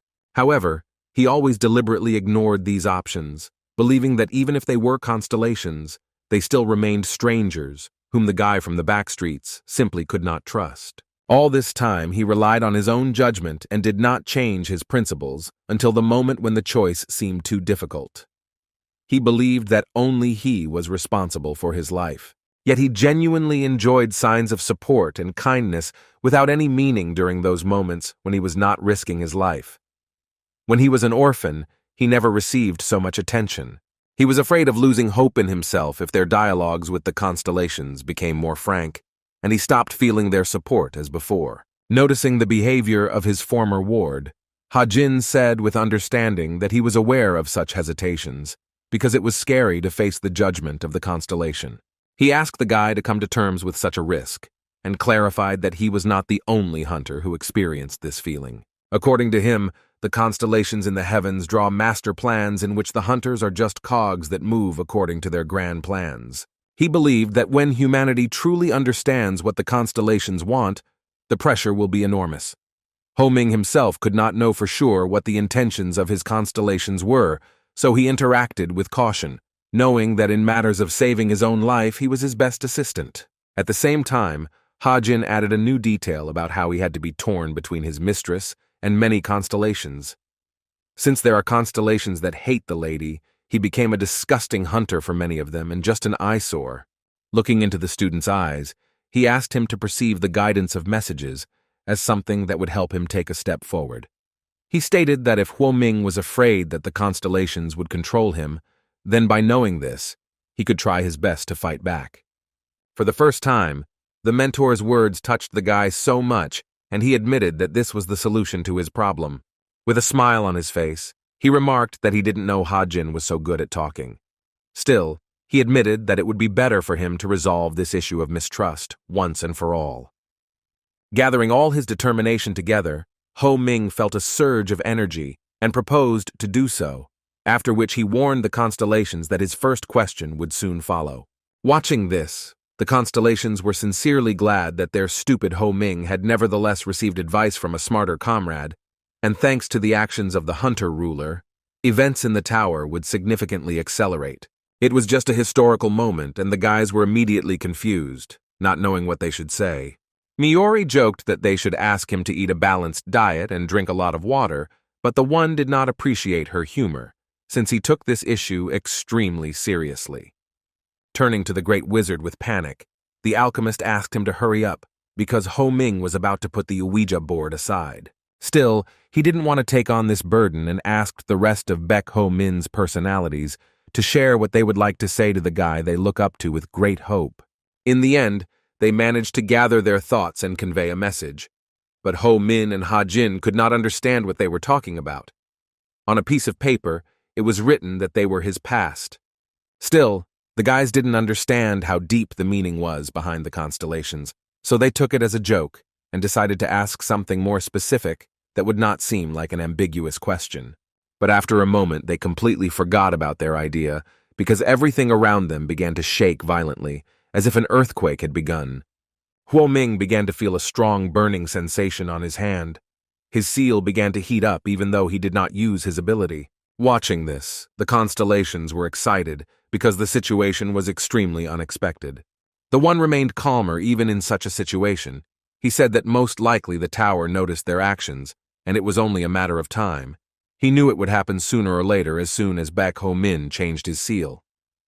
The suddenness of the event still haunted Dynamite, and his panic did not stop. The only one replied that this was due to the fact that they began to use the Ouija board to communicate with each other.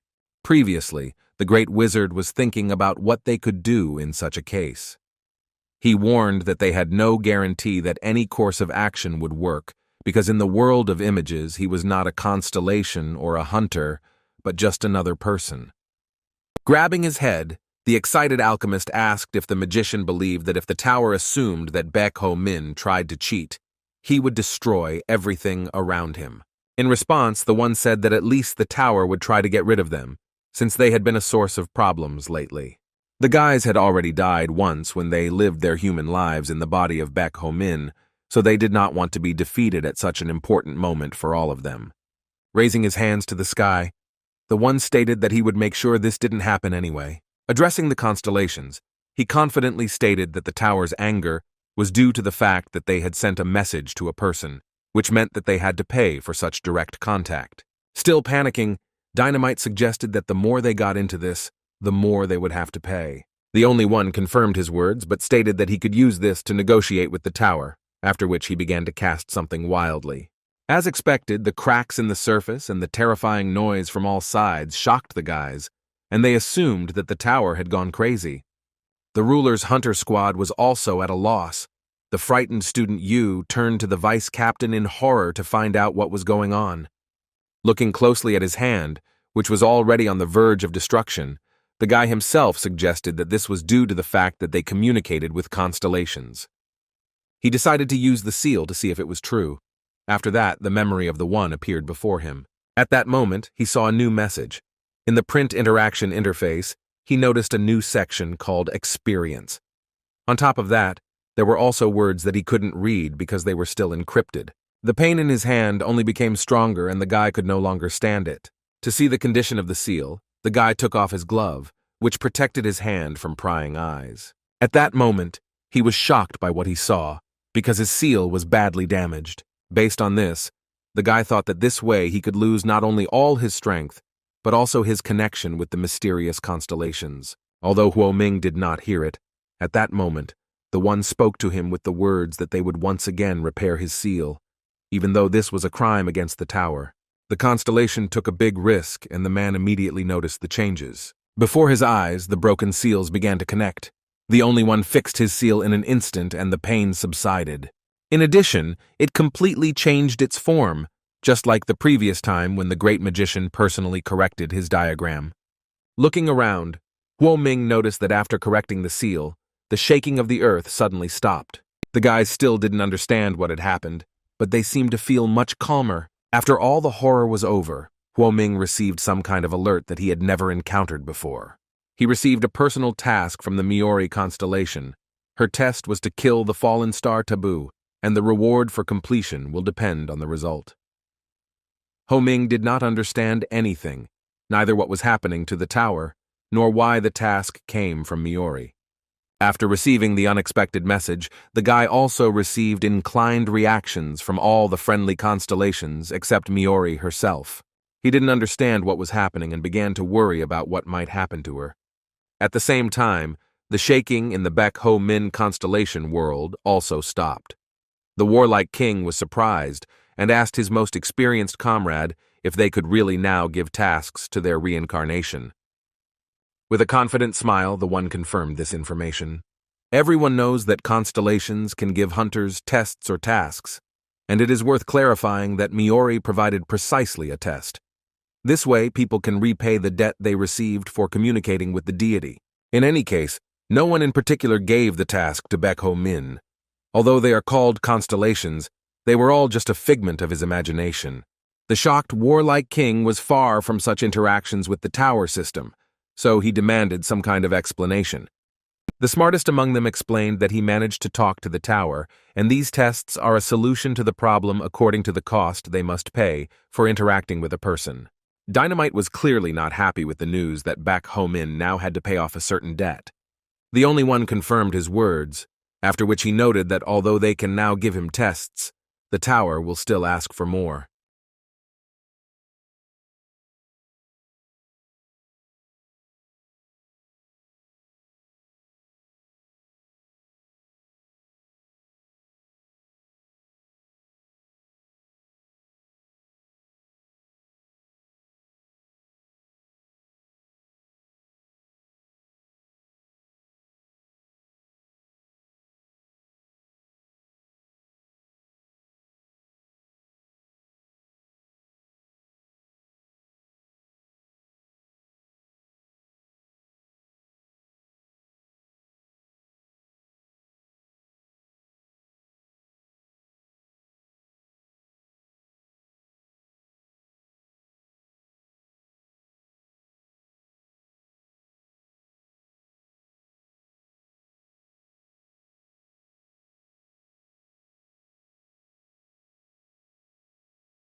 the guy couldn't believe his eyes. The half-destroyed body of the taboo star was still standing on its feet.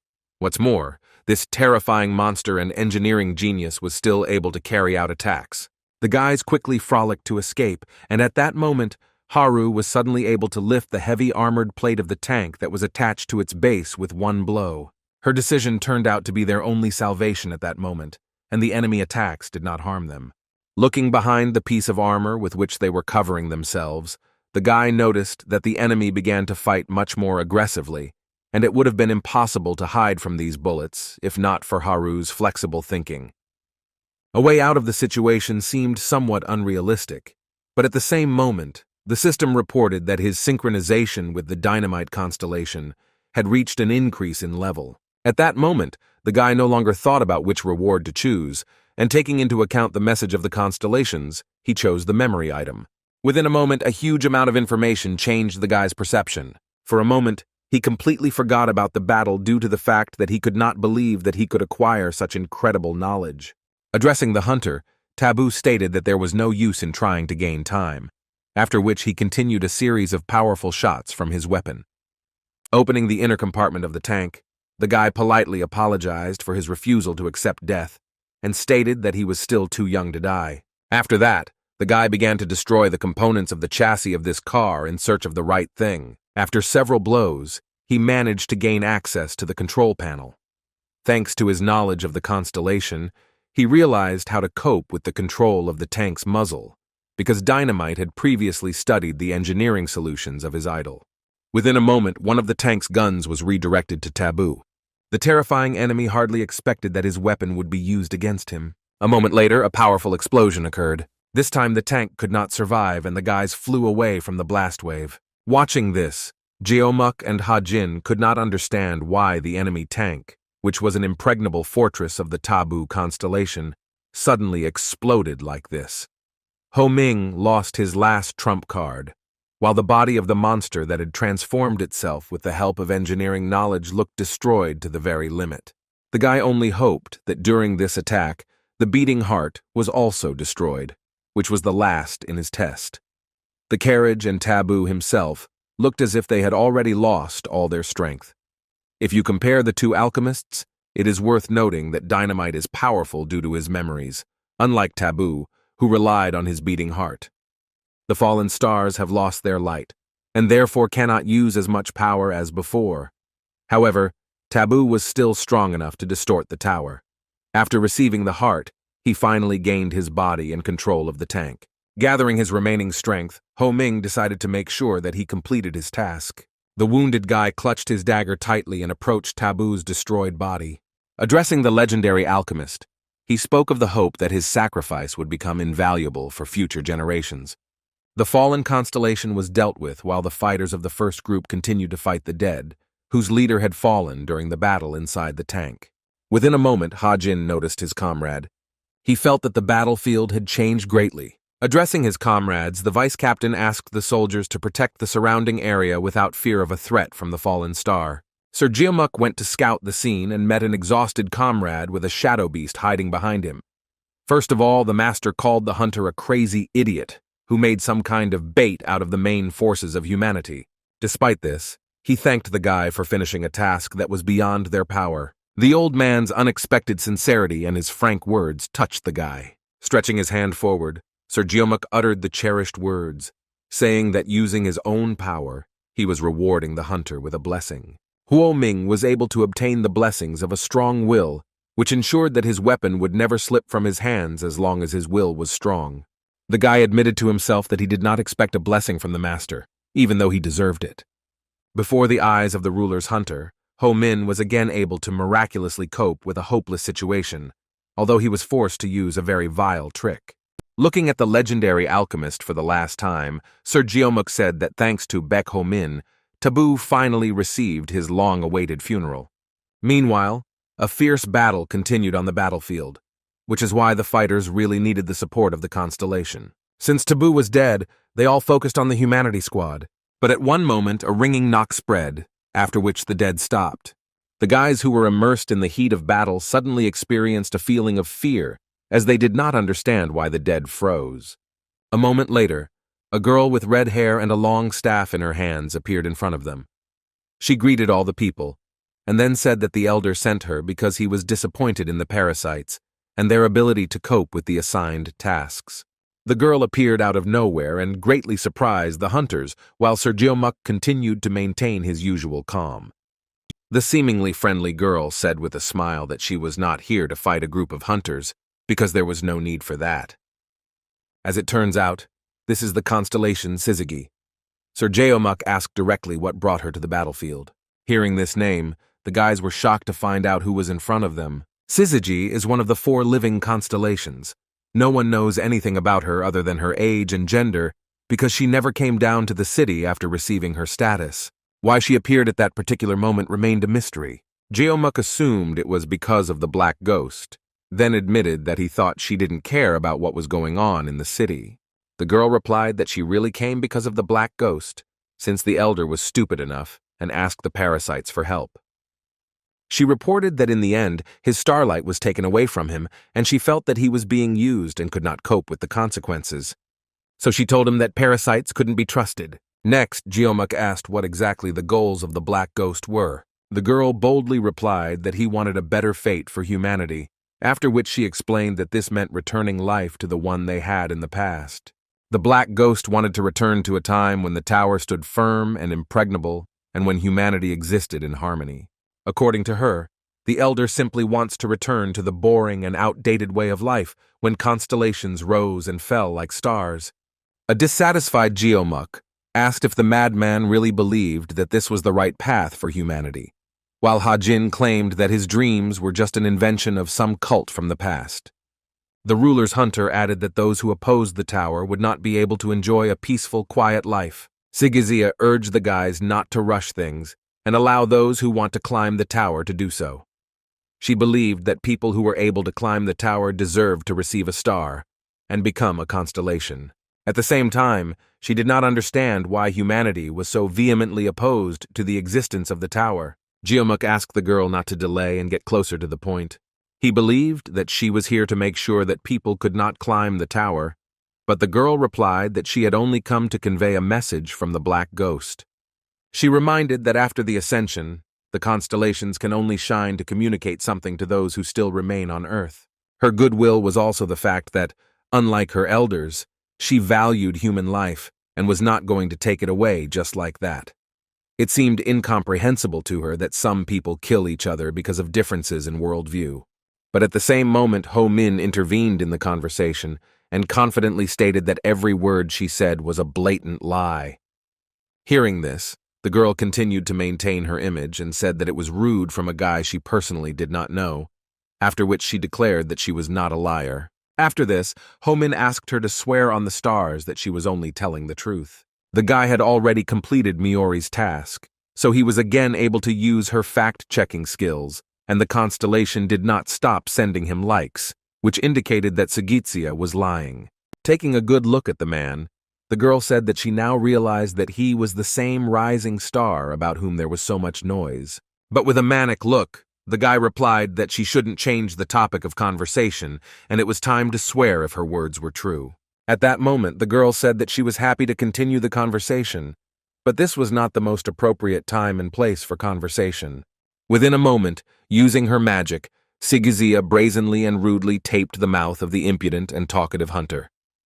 Addressing people, she concluded that they are always happy to welcome new constellations. After these words, she tapped her cane on the surface and congratulated the guy on receiving the first star, after which she shared the hope that they would see each other next time in a more suitable place. Within a moment, the girl disappeared before their eyes. The sudden appearance of the constellation haunted the hunters, and Hajin worriedly thought about what all this could mean. Huoming regained the ability to speak, after which he shouted that disappearing after an awkward question was extremely cowardly of her. At the same moment, the dead returned to their former activity, and Kang Hajin ordered the guys to prepare for battle. There were still a lot of dead people left, and the vice-captain was worried about whether the guys could withstand such a load. Analyzing the situation, he believed that Baek Ho Min was no longer able to fight while the hunters were at their limit. Moreover, it seemed to him that the master was clearly unable to protect them all. Addressing the constellation, The guy said that they needed to retreat, because otherwise they were unlikely to be able to get out alive. But in response, the man unexpectedly and thoughtfully said that this was hardly necessary.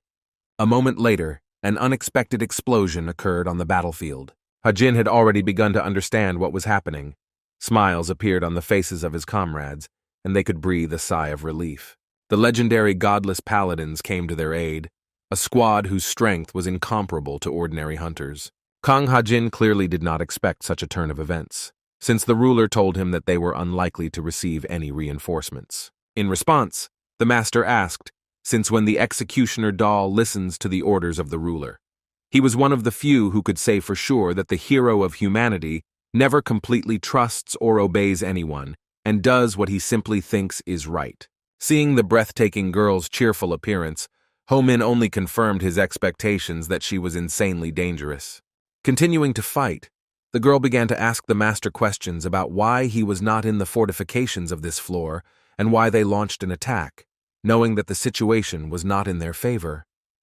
The man looked slyly at his deputy and replied that he actually had no intention of leaving there, so an explanation should be expected from the ruler's confidant.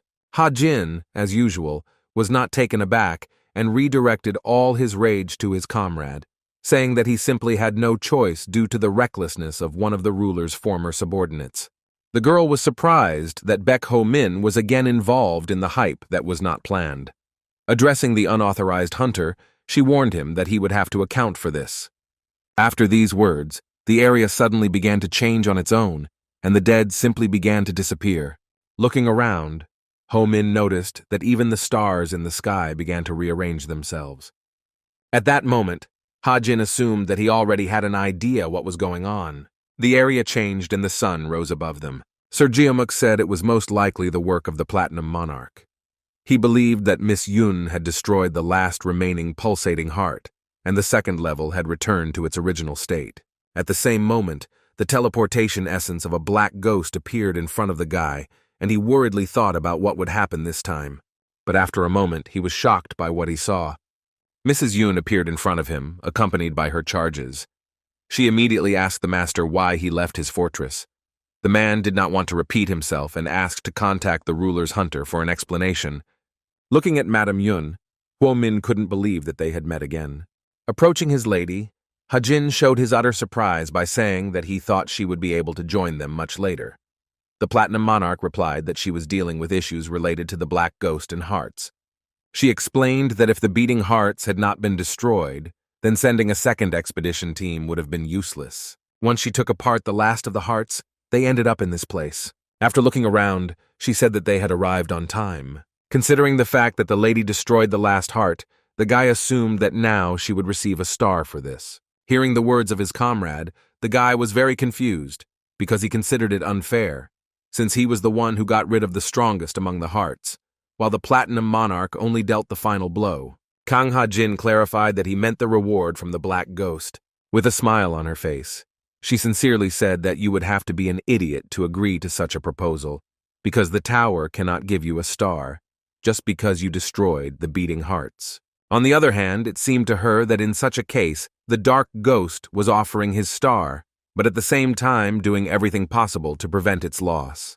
Ho-ming was simply furious, and now everything fell into place, and he realized why the Dark Ghost tried to kill him when he was close to success. At that moment, the girl said with a smile that the Dark Ghost was unlikely to offer that task to those who could actually complete it.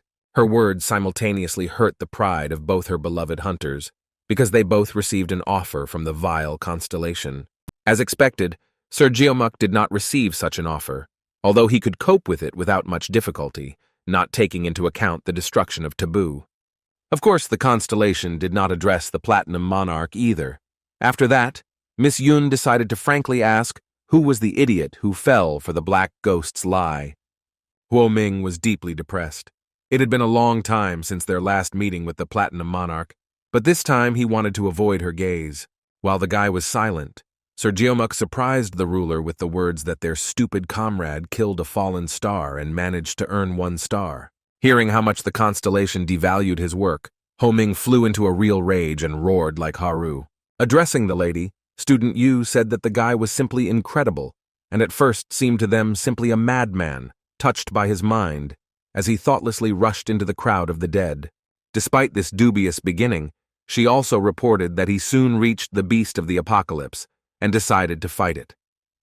Before her eyes, Huo Ming not only single-handedly destroyed the fallen star's weapon, but also used it against Taboo himself. As expected, the guys, admiring the heroism of the hunter, confirmed that Baek Ho Min was incomparable, and only confirmed the fact that he was indeed protected by the superior constellation dynamite. The situation suddenly changed, and Huo Ming couldn't gather his thoughts from how much attention he had to receive due to his recent action. He had never been so praised before. In a calm voice, the Platinum Monarch addressed him and told him that he had achieved something great. The confused guy began to feel awkward and asked not to exaggerate his merits. The heated discussion surrounding the defeat of the beast of the apocalypse continued, and only confirmed the fact that they were all saved thanks to the heroism of one of those whom the Platinum Monarch respected. At that moment, Huo Ming felt that people were going to spread even more rumors about the dynamite constellation, which no one except him had ever seen. Noticing the guy's concern, the Platinum Monarch came closer and said that the hunter's prestige is associated with the reputation of the constellation protecting him, which is why Dynamite's praise also applies to the man himself. Therefore, she believed that when a guy became a constellation, Dynamite's good reputation and achievements would reflect on his fame, meaning he would also become a true superior constellation. Until recently, an unwanted guy could not believe that his work began to bring such results. Previously, he could not even dream of something like this, but before he knew it, he received his first star. He believed that he had nothing to lose, so he set his sights on this highest title, which was actually only recently invented by the Platinum Monarch to manipulate naive people, just like Baek Ho Min himself.